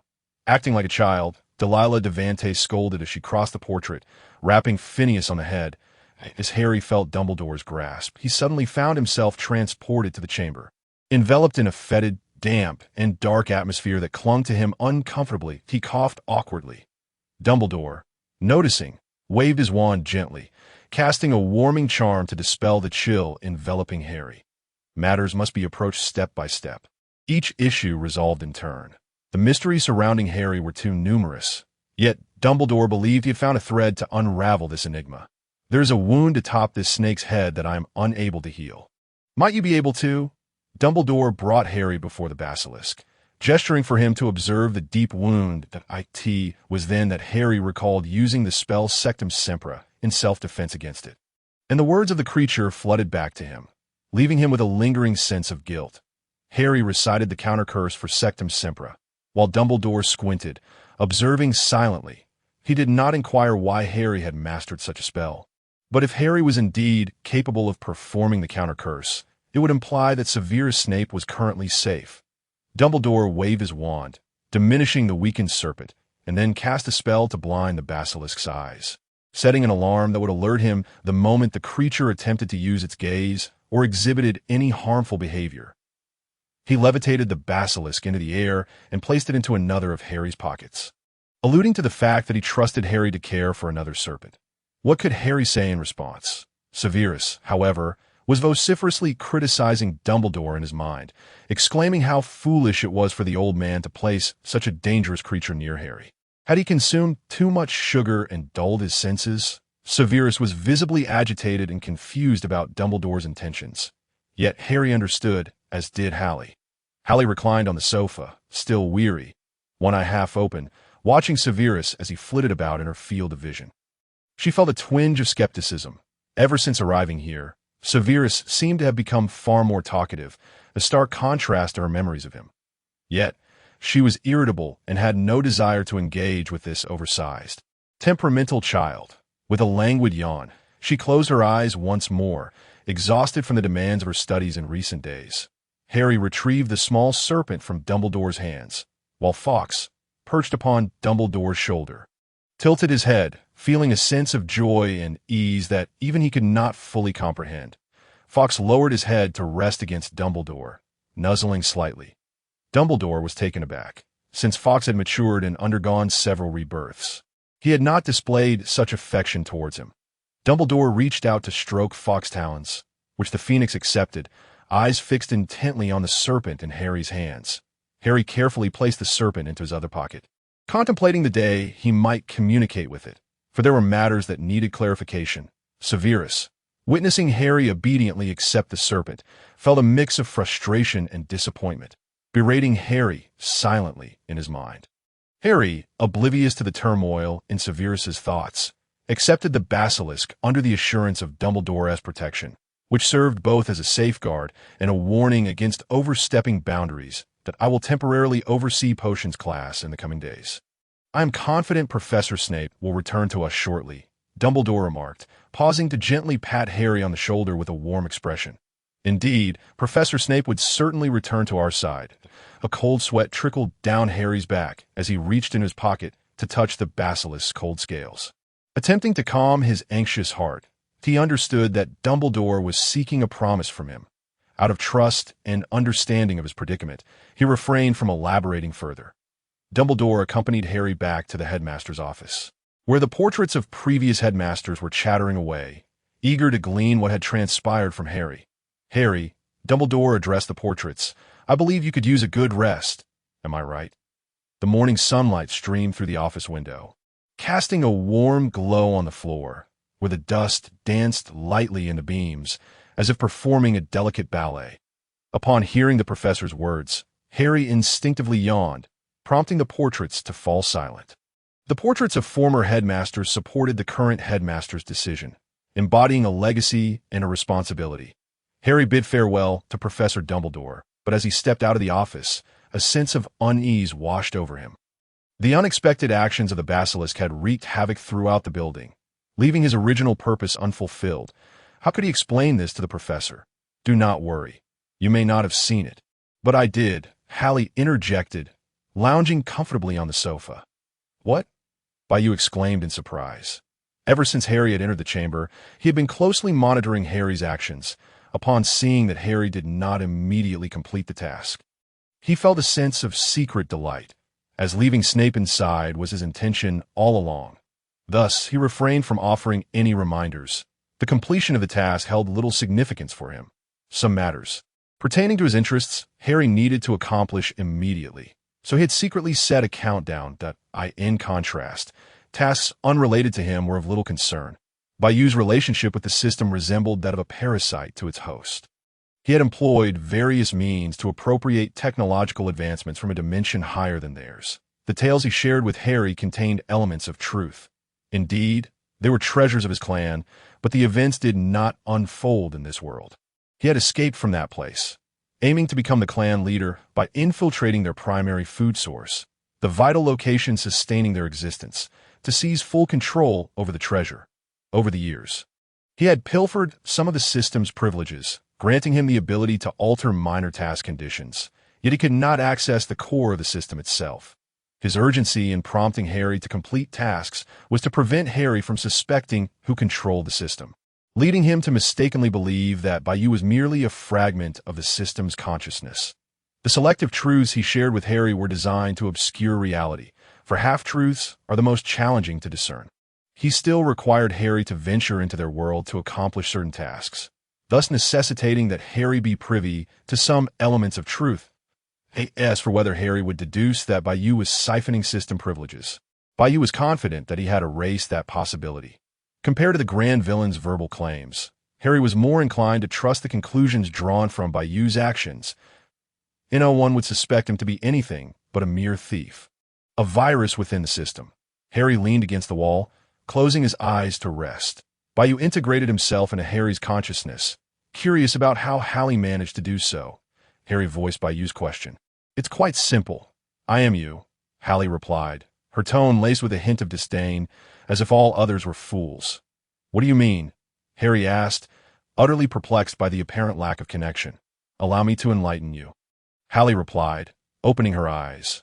Harry stared, captivated by the familiar light shining in her emerald gaze, a glow born from his own abilities. Bayou watched the exchange with intrigue as the two locked eyes, their verdant gazes reflecting an unspoken understanding beyond comprehension. What was this? It seemed to provide no explanation whatsoever. Oh, you mean to say that you, Harry, were not utilizing this ability when you first entered the chamber? Indeed, Hallie nodded. I often create backups when Harry takes action. I merely employed it today. From the moment the great door swung open, Hallie had traced every magical rune within the chamber through Harry's eyes. Bayou swiftly turned his gaze, and the glass wall displayed a glaring message. Task completion rate 100. Severus, clad in his black wizarding robes, wore a serene expression as he surveyed his surroundings, attempting to imprint the essence of the place he had occupied into his memory. Severus's figure gradually faded from view, his gaze fixed on the stunned Harry, lost in thought. Hallie approached, seizing the moment before Severus fully departed. She looked up, her lustrous black hair cascading down to her waist, swaying gently with her movements, shimmering softly in the light. "Professor," Hallie began, "could you refrain from disclosing what transpired here?" Severus remained silent, evidently still contemplating. Although this experience had not inflicted him with tangible harm, the underlying implications were profoundly disturbing, compelling him to consider informing Dumbledore. Yet, gazing into the familiar eyes of the girl before him, he hesitated slightly. Rest assured, he will not speak of it. Bayou leaned against the glass wall, clearly dissatisfied that his objectives had not been met. He felt quite displeased, as the earlier decision to ensnare Snape into the system had already obliterated some of his hard-earned achievements over the years. Now, he found himself incapable of retaining Snape. As for why Quirrell had fled initially, Bayou was uncertain. Yet, in Harry's presence, could he admit his ignorance? Certainly not. Bayou was now dedicated to ensuring that no one else found joy. If he was unhappy, others would be as well, especially that bat-faced boss of his. Were it not for the latter's usefulness, Bayou would not have gone through such lengths to bring him here. However, with his goals finally achieved, Bayou felt a shift in his mood as he sensed the light orb in his hand. Why, one might ask? Snape spoke softly, observing his own vanishing lower half. What gave this mysterious individual the confidence that upon his return, he would not divulge everything? Meanwhile, Harry recalled Draco, Dobby, and Quirrell, looking toward Snape with uncertainty, tentatively inquiring if his consciousness would prevail once he left. Indeed, Bayou nodded. With a tinge of guilt, Harry was reluctant to control his dear companions and esteemed professor in such a manner, thus opting to selectively forget this function. Even Draco was unaware that his usual thoughts could influence him, though such influence was beyond his control. That Snape's figure gradually faded, reappearing at the place where he had vanished. The great hall buzzed with activity as the young wizards embarked on a new day, entirely oblivious to the extraordinary experiences Harry had encountered just the previous night. "Hey, Peeves, look over here!" George darted between the four tables. Teasing Peeves, who, incensed by their antics, flew over the dining table. Clutching several small cakes and juiced, he accurately hurled them toward Fred and George, who deftly evaded the incoming projectiles, but the surrounding students were not as fortunate. "Ah!" Ron's voice rang out. Upon waking that morning, he discovered Harry was nowhere to be found. He touched his cool head, realizing Harry must have left quite early, perhaps even from a late-night escapade. Ron sought the dining hall, but encountered Hermione, who was having breakfast at the table instead. As Ron munched on his food, he admired the valiant duel between his brother and Peeves, a scene he had once found amusing in a book. Now, witnessing it firsthand elevated his appreciation. Suddenly, a small cake plummeted from above, striking him squarely on the head. The sweet, creamy scent wafted from his hair, and he glanced over to see Hermione laughing heartily. His gaze then landed on Neville, who was holding his soiled wizarding robe, his eyes slightly reddened. Ron's anger surged to a boiling point, glaring at his two brothers, who continued to frolic heedlessly. George, Fred, Percy stood up, attempting to halt their mischief, but the twins paid him no mind, and the trio dashed out of the hall. Percy hastened to his youngest brother, casting a charm that refreshed Ron's hair. He gently rubbed Ron's head with his large palm and said, "Go eat.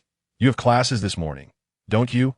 Ron felt a warmth envelop him, akin to being immersed in pleasantly warm water, or like the creases in clothes being smoothed by an iron. He nodded obediently, for the first time realizing that the portrayal of a strong, protective brother in the books did not quite align with Percy's true nature. Nearby, Neville watched with envy, wishing he could cast a cleaning charm on his robe like Ron's brother had done. Trembling, he raised his wand, hesitant to speak due to past failures. "Clean," a voice suddenly called out, and Neville's robe was miraculously cleansed. Turning in surprise, he discovered it was his roommate Seamus. The memory of yesterday's loud outburst lingered in his mind as Neville prepared to speak, but Seamus beat him to it. "I am sorry, I lost control yesterday and yelled at you. That was my fault." Seamus approached Neville and bowed slightly, unsure why he had reacted so strongly. Reflecting on his actions, he realized Harry would not behave that way without justification. Confused by his outburst, Seamus was nonetheless determined to make amends. Due to Seamus' calm demeanor, the cleaning charm was executed exceptionally well, leaving Neville's robe pristine and gleaming at a nearby table. Draco elegantly enjoyed his breakfast. Seated beside Pansy, he did not resist the girl's closeness. Rather, he felt a flicker of guilt upon seeing her face, a sentiment he had accepted.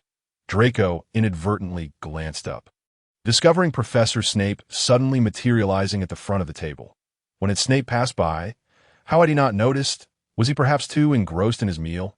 Quirrell's eyes widened, seated at the table. He was the only teacher present and had witnessed Snape's sudden appearance. Some young wizards nearby regarded Snape with astonished expressions, but Snape, armed with his piercing gaze and accumulated authority, shot them a fierce glare. The students recoiled, silencing their chatter. Quirrell attempted to establish eye contact with Snape, but the latter completely ignored him. Had he truly transformed into someone unrecognizable? Or had his former colleague gone? Quirrell was left bewildered. At that moment, Professor Dumbledore entered the hall from another entrance, ready for lunch. Too much had transpired overnight, leaving him somewhat overwhelmed, and he sought to alleviate his spirits amidst the bustling atmosphere.